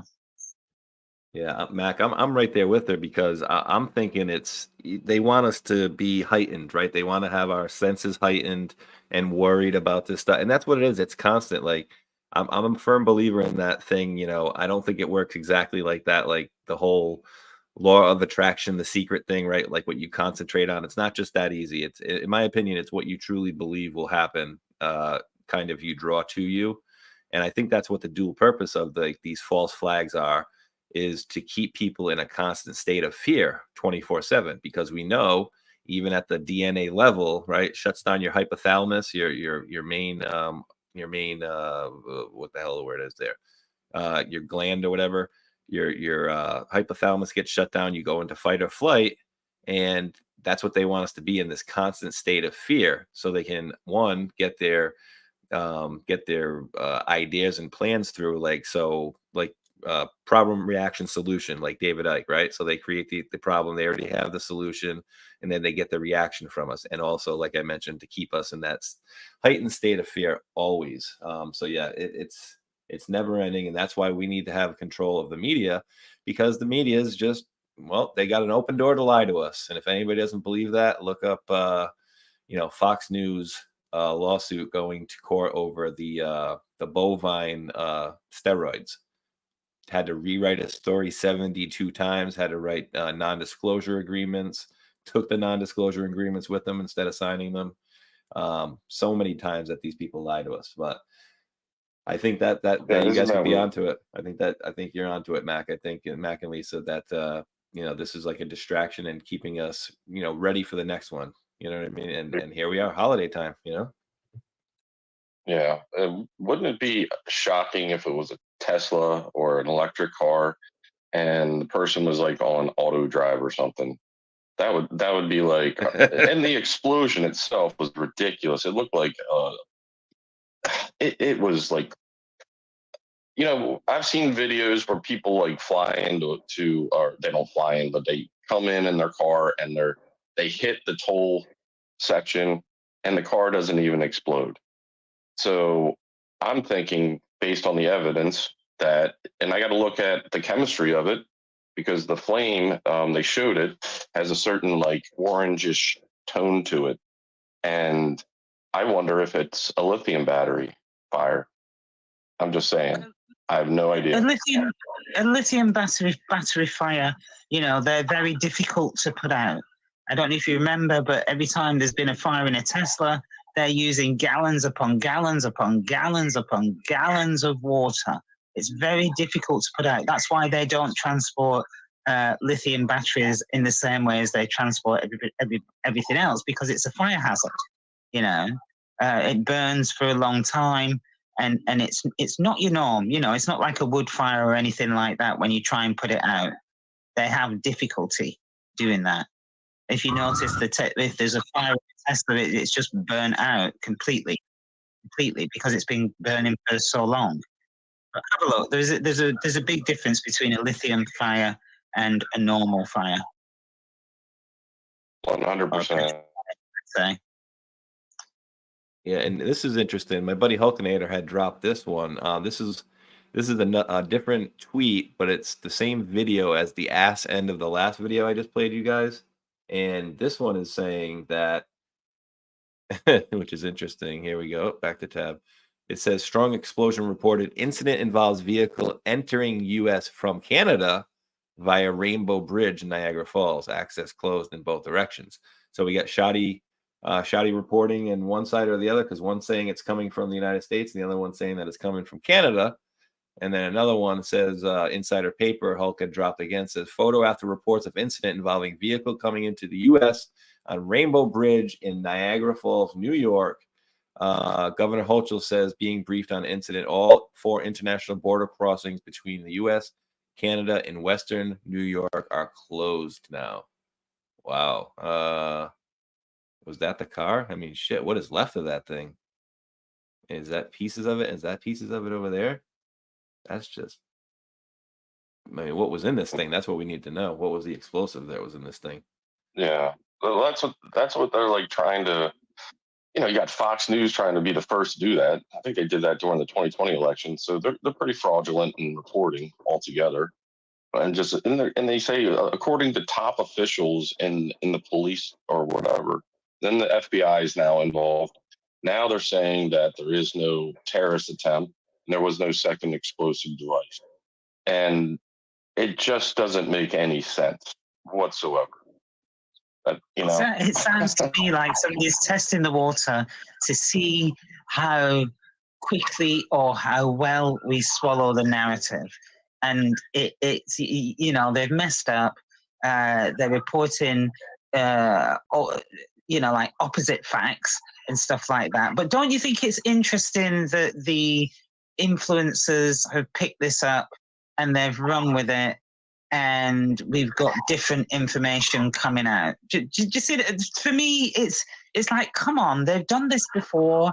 They use influencers, or they use certain outlets to try and get the narrative out there, and that doesn't just include the media companies.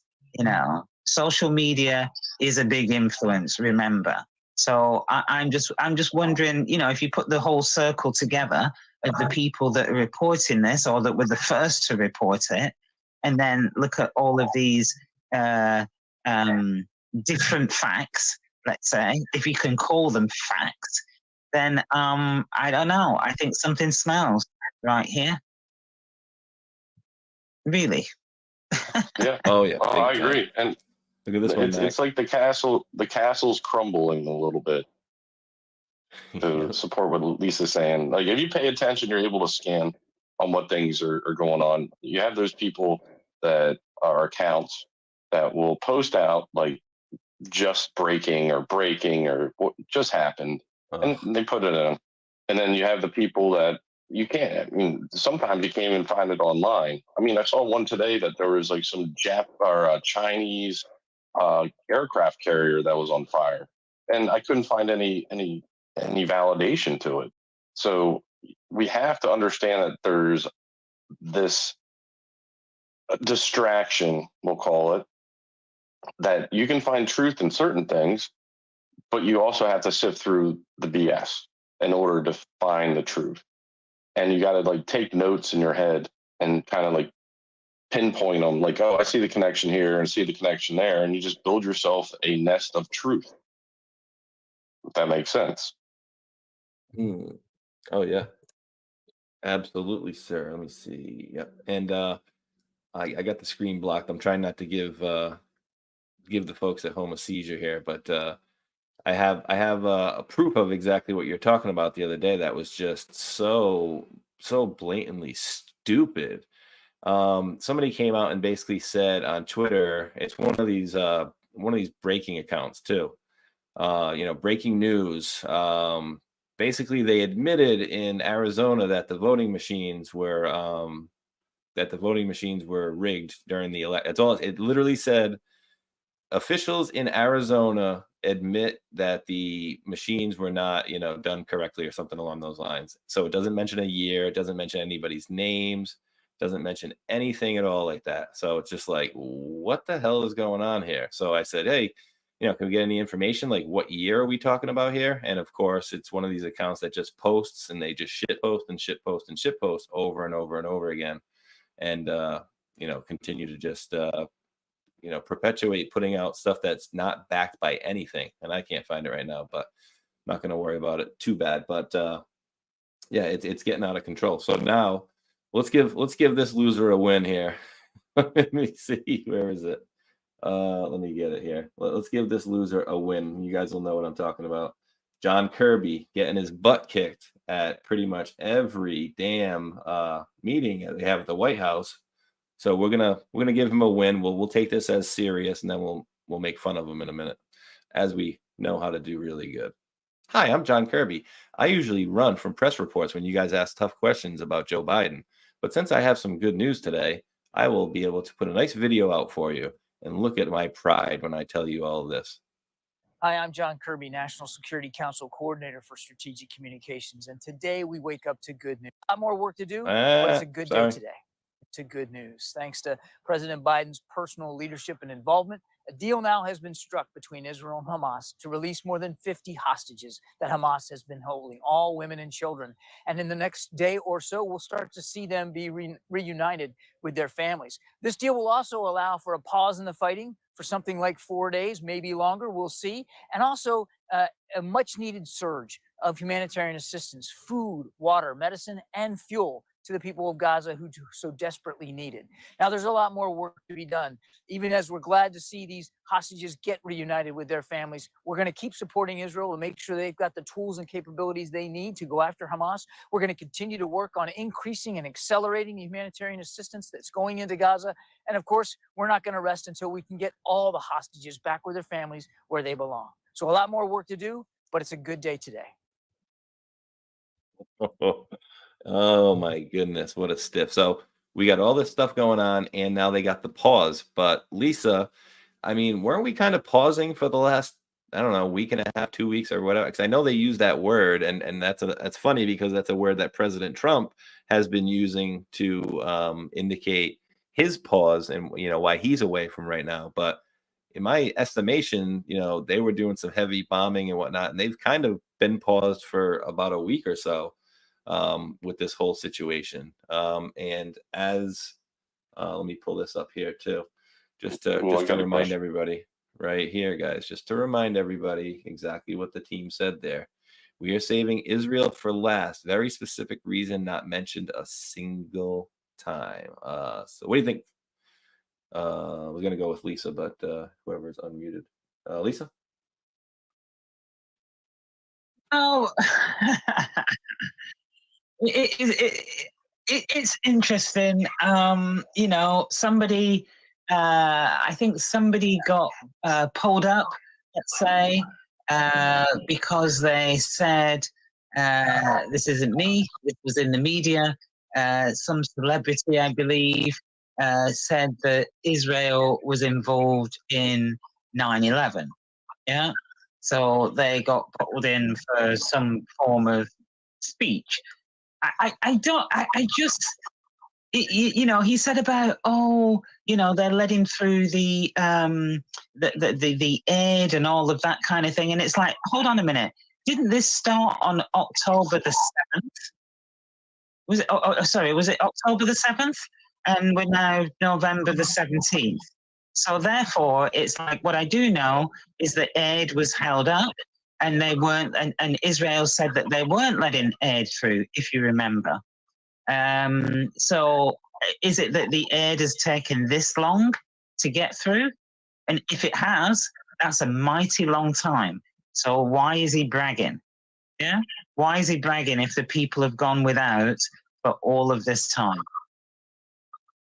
Any of that make sense? I would say absolutely not. Yeah, and I just think it's I think the timing on everything too, Mac, and obviously, take this wherever you'd like to go. But I just think the timing of everything, as we're starting to see What I'm calling, in the last week or so, I'm starting to see that boomerang come back in the picture, and it's starting to come back, where it's about to start smacking them in the back of the head. And so we see kind of like we get these little pushes, right, in the energy, right? It's like, oh, this is crappy, this is crappy, that's great. Oh, boom, then we get another win, and it's like, all right, we get it kind of pushed in our direction, and we keep getting these nudges in our favor, every so often. And I feel like we're in that area now as things are starting to kind of crumble for the other side. And then boom, we have this huge conflict going on in Israel. I mean, I just think it's not a coincidence in any way, shape, or form. None whatsoever. And it's kind of the narrative is shifting, and the deep state. What during this war that we've been told between Russia and Ukraine seems to be like the most nonsensical like way of looking at things. Why are we giving so much money to the Ukraine? So you take that then, and then you apply it to Israel and Hamas. And we talked about this before. There was an article written, and you can look it up. Why is Switzerland funding Hamas? Now, originally, Israel funded Hamas. And then there's the in-betweens. So it almost feels like this is another Ukraine situation. And you have all these countries funneling into this conflict. And it has nothing to do with the people, it has everything to do with the people in control and creating more chaos and conflict and death. So I'm, again, going to say it, I'm with President Trump, and no more wars, because we are funding what we call the deep state, the cabal, and all that stuff. And this is part of the other really crazy part. We're not knowing the fact that we're paying taxes is actually funding a lot of this stuff, if not the majority. And I personally am tired of it. I wanted to help out, the people in the United States that are citizens that are going through stuff. And I'm just over it. I hope that people are waking up to understand that this is what is being exposed to us in real time, so that you can understand how corrupt all this is. Now, where it goes from here, I'm with the President Trump commander-in-chief side, where they're all going to get caught. So I'll leave it there. And don't forget about, go ahead, Lisa. It's interesting that like say, the Ukraine, they're pumping all the money into the Ukraine. They created war. War makes money. And we know that there's a lot of money laundering going on from the Ukraine back to people in the US, back to politicians. All of that type of thing. And then they try and convince us that Ukraine were winning the war over Russia. And then it was clear to me that Russia were doing a lot better than the Ukraine. Then we get the reducing of money going to the Ukraine, and then all of a sudden we get a new war in Israel, and again, another license for people to print money, and a lot of money is released. So I think there's a pattern there. And I wonder whether Ukraine didn't work. So now it's like let's move on to Israel. A very emotive topic, something that divides opinion. And something that they've worked on for a long time. And then going back to your Switzerland probe in Hamas financing, it's like, if you remember, when Obama sent the money over to Iran, which he denied, was it 1.6 billion or was it more than that? Then didn't the planes leave from Switzerland with the cash in euros, and then that money was flown over to Iran? But it's interesting, I believe the planes flew from Switzerland. Think about that. Yeah, and now we're getting this, and we know that there's a lot of money in Switzerland. We know a lot of the Nazi industrial families and stuff like that moved over there. Look at all the private banking and stuff and everything happening in Switzerland. Switzerland is like a financial center. And, you know, a lot of people have their money there. So I just think that's interesting, just connecting those dots, you know, with Switzerland and the order of, you know, Ukraine, Russia, and now we've got Israel, Hamas. Hey, Space Shot, unless you got something on this, I want to make a little quick point, and this is where we are anons and we're paying attention to all the details here. So if you got something to say what Lisa said, I fully agree with Lisa. Like I'm still waiting to see when a lot of this stuff comes out. Like, why are these leaders doing what they're doing? But go ahead. Yeah, no, I was just actually going to bring up, I don't know if it was you or Lisa, I don't know, whatever, either way, but one of you had mentioned Switzerland probing Hamas financing. So this is from October 21st here. Swiss judiciary investigating possible financing of Hamas from Switzerland, despite the country not classifying the group as a terrorist organization. The investigation was opened several weeks before the October 7th attacks by Hamas on Israel. The Attorney General's office later tells AFP that the investigation was launched on suspicion of financing Hamas from Switzerland. All right, so that's October 21st. And my last point, Mac, and then I'll kick it back to you, is let's go current. Boom. Okay, is Switzerland funding Hamas? Well, back then they were doing an investigation into are they funding Hamas? And now it's, hey, Switzerland moves to ban Hamas, backs Israel's right to self-defense. Switzerland set to ban Hamas. Switzerland prepares to ban Hamas as a terrorist organization. Oh yes, that emoting country company has definitely got to them, right? They got the pressure from the small hats, and now they are falling in line and put out what we want, and you can't go against us. You can't go against that country. You can't say anything bad against that country. But yeah, great points there, Mac and Lisa, on that one. But take it away, sir. Yeah, we're going to come back to this because I'm not really familiar with it, but I don't understand for any sense of myself how the Hamas attack occurred. I don't get it. Like, they have the Iron Dome, and that we're being shown that they were like parachuting in, or whatever, gliding in, whatever those parachutes are called, but doesn't make any sense. And then when you look into it a little bit, apparently the Israeli military did a no shoot, no attack in a certain time frame. So what are we being fed? I mean, I've seen videos of certain things, and it doesn't make any sense. So I'll leave it there, and you can continue with what you're going to do.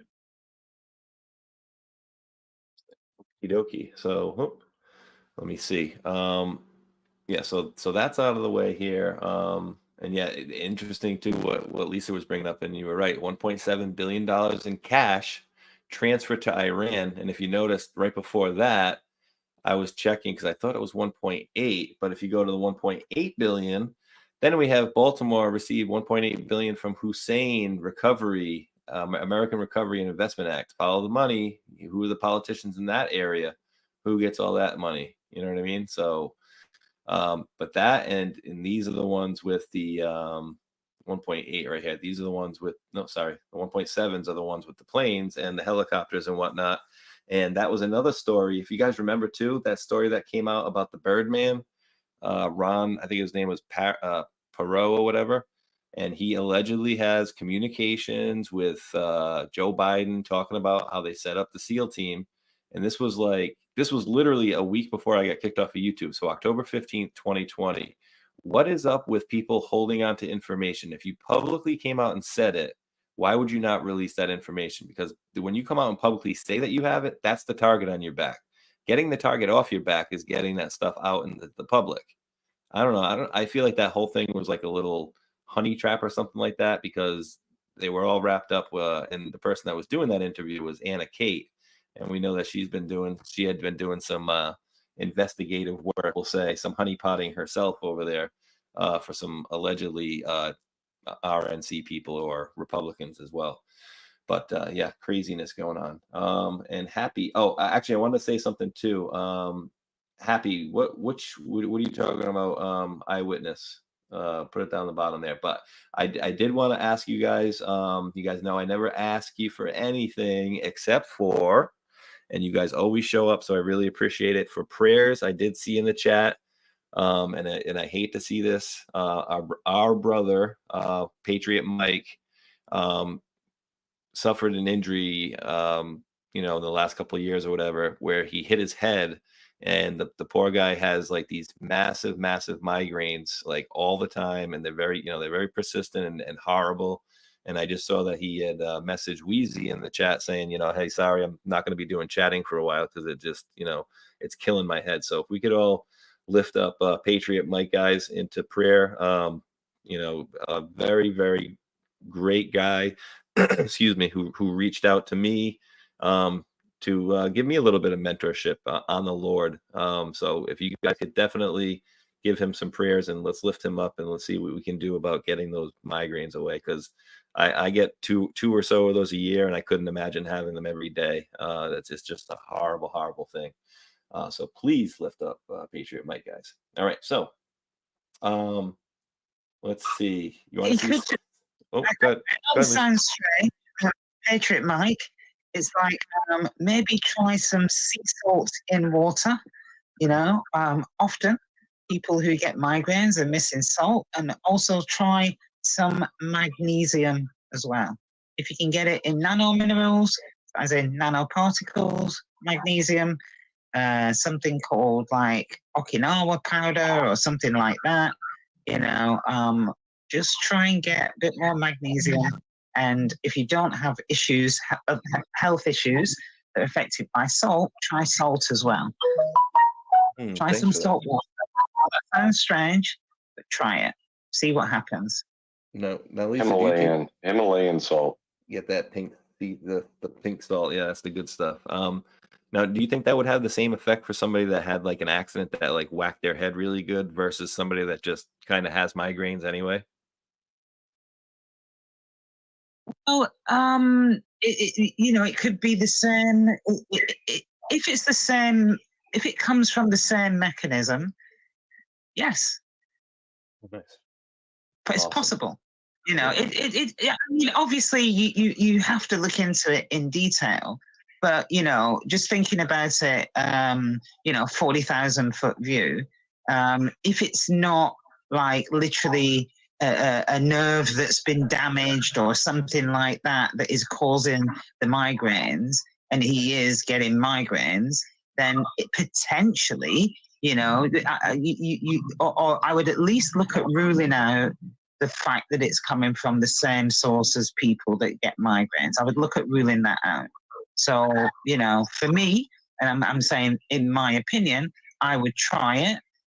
Obviously, there might be some other medical or condition or reason that he's having migraines, obviously, but I don't know that. I'm just saying, just try and rule it out. Costs you nothing, costs you nothing. Yeah, absolutely. Appreciate it. And in addition, you also look at that as muscular, how your muscles are adapting to your injury. So if you have an injury and it's not just a head injury, how do your muscles in your body adjust? And there is a huge correlation to this. There's so much symmetry in the body. So if you have like a knot in your neck or your back, it will pull on other things in order to get you off center, but it's trying to get you back to symmetry. And sometimes it locks in. So I would also pay attention to that and explore a little bit what you're able to. Go ahead, Lisa.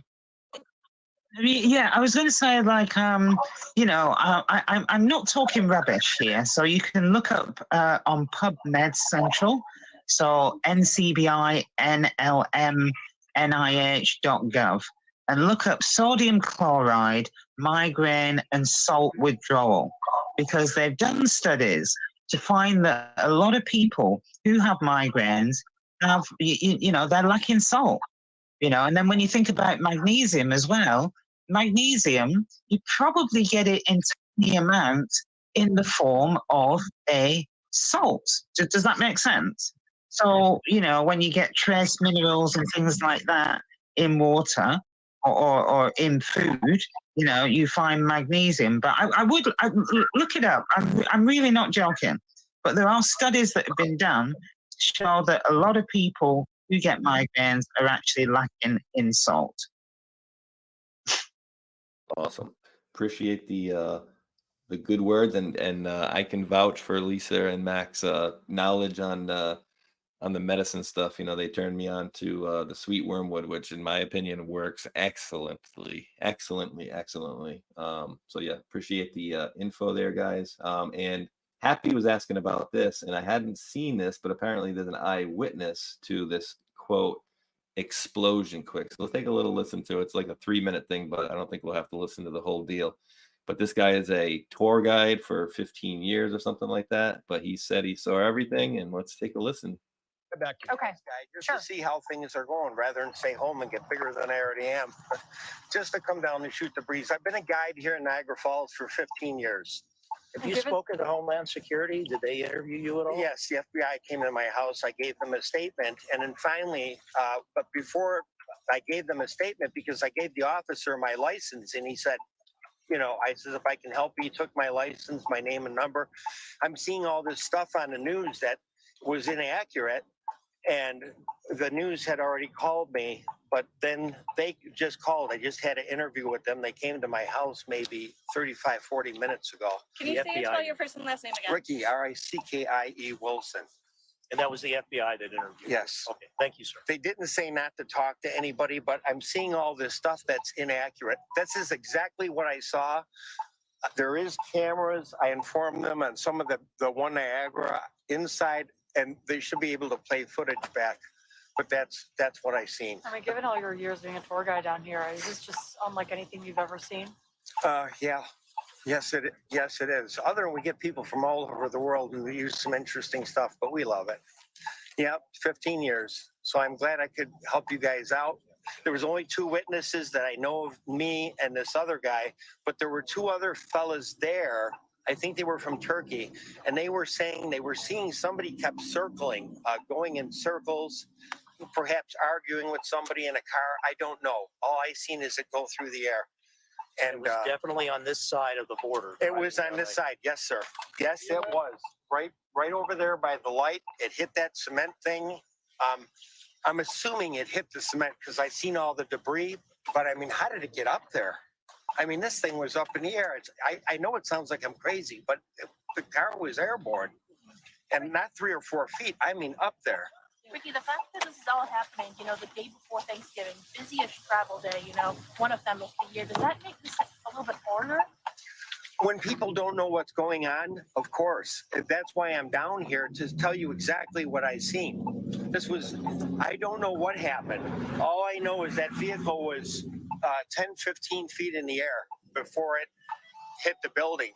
And probably right by that, somewhere around that light, it's just hard to believe. It's just, I have no reason to make anything up or anything. It's a miracle I'm doing this well in front of all these cameras. Of course, I was a disc jockey years ago, but that's another story.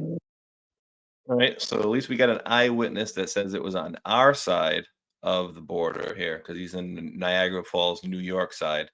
So at least we got some clarity on where it was actually coming from. And I'm guessing what he's saying is it looks like it maybe hit one of these things. Is that what you guys are gathering out of that? I mean, they have like if you've ever been to a toll station, they have like little like concrete ramps, but this one seemed to be a lot, and it's right at the toll area. But this one looks like it was back a little bit, which doesn't make sense. And why that happened is beyond me. I don't know what the setup is at the U.S.-Canada border, to be honest, Those things that he's talking about, you can see what you pointed to there, this square. They're quite clearly square, but wherever it hit, it's like, look, if you go into a square block, you're not going to exactly be launched into the air 15 feet. There has to be something that acts as a ramp. It looked like a great, you know, that's pretty far up in the air. So that was well done.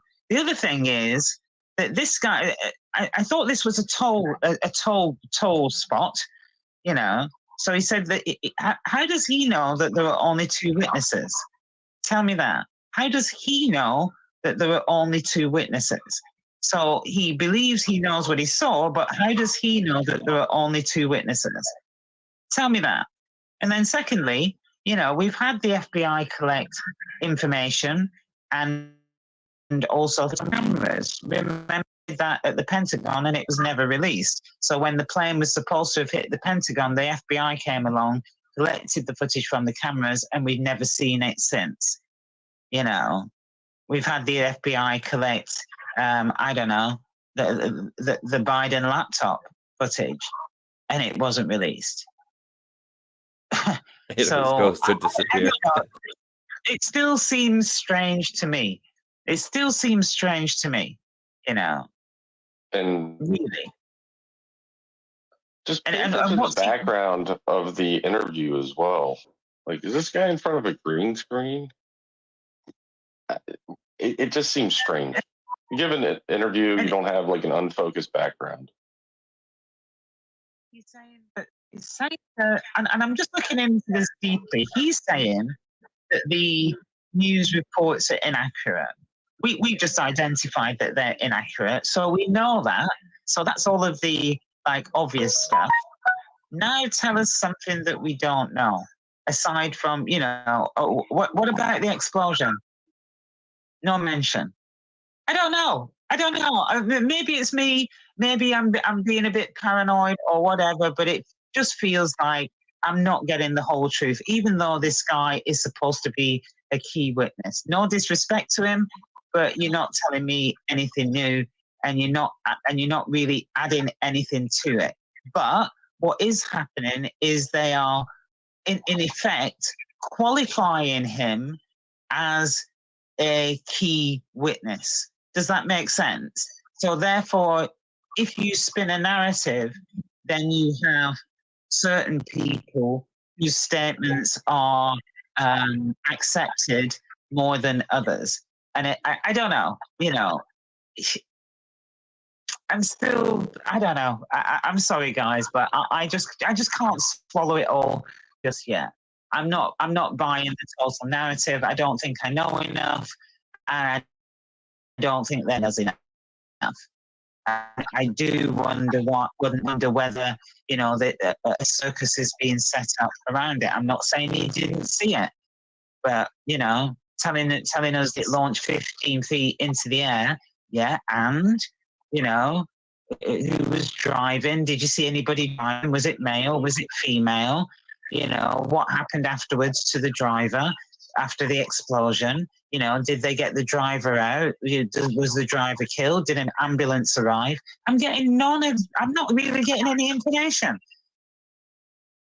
Yeah, where's the subject? Where's the you know, where's the person that did this? And you know what I'm finding interesting, because if you look here, see if I can find this here. If you can go back to like what we're showing here, you see how you have this thing that I was saying, and probably clearly falsely, that, you know, they are kind of a little ramp, but they would have hit these boxes, or these the things where the people that take the coins or whatever go into. Now, if you look up at this footage here, look up at the top here, because this ramp looks a lot higher than even, you know, a lot higher than those. And something else I noticed as you kind of go and scrub it slow motion, now right here before the car ever hits, before it ever hits it, this area right here, and I apologize for that, that's just where it was recorded, but no, this is the ramp where it hits.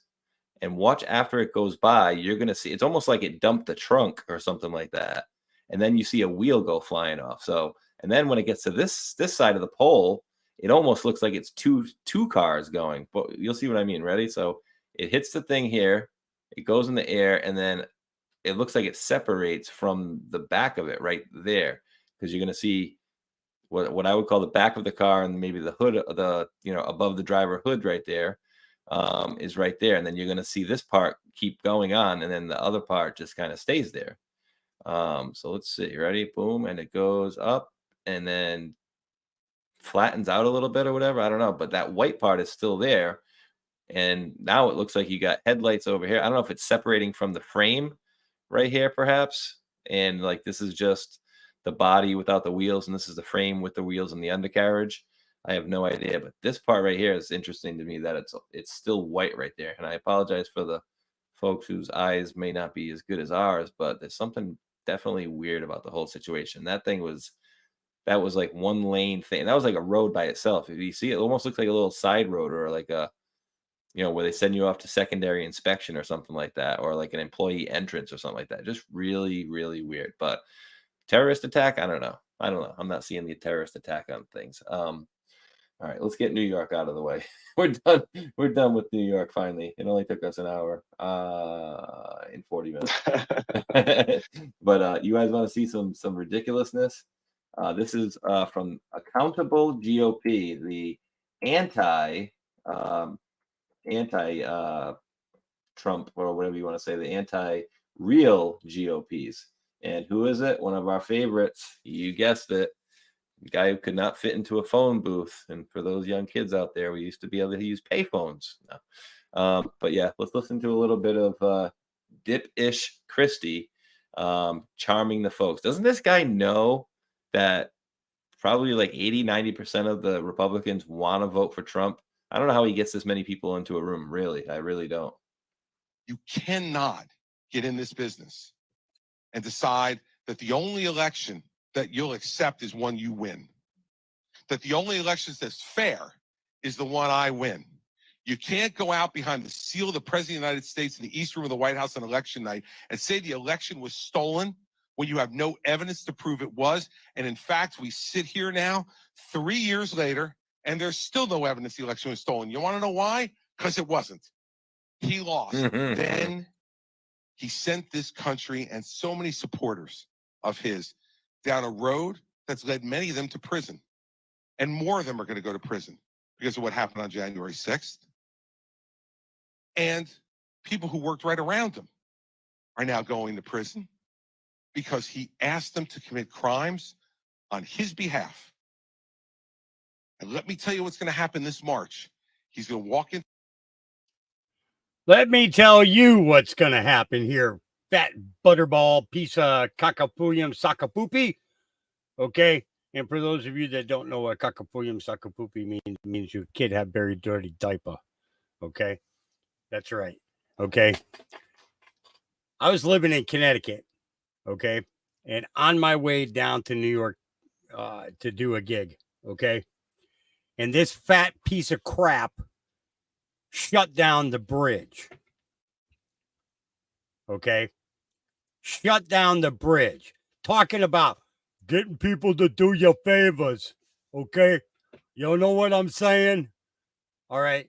This guy is a fat piece of crap, and he's one of the biggest liars on that whole debate scene. Okay. Why this guy is not in federal prison for the corruption and misconduct while he was governor is totally beyond my scope. I do not understand why this piece of, I don't even want to say it, okay? But I cannot believe this guy talking about other people, okay, when his entire time in Jersey, okay, he was nothing but corrupt and pilfering the state of New Jersey like you would not believe. Okay, I am so serious. It's Kakafuyum, okay, Kaka. You know what Kaka is. Fuyum, you know what Fuyum is. Smelly, you know. Sako means a diaper. Poopy. Kakafuyum Sakapoopy. Okay. That's what this guy looks like. That's what he smells like.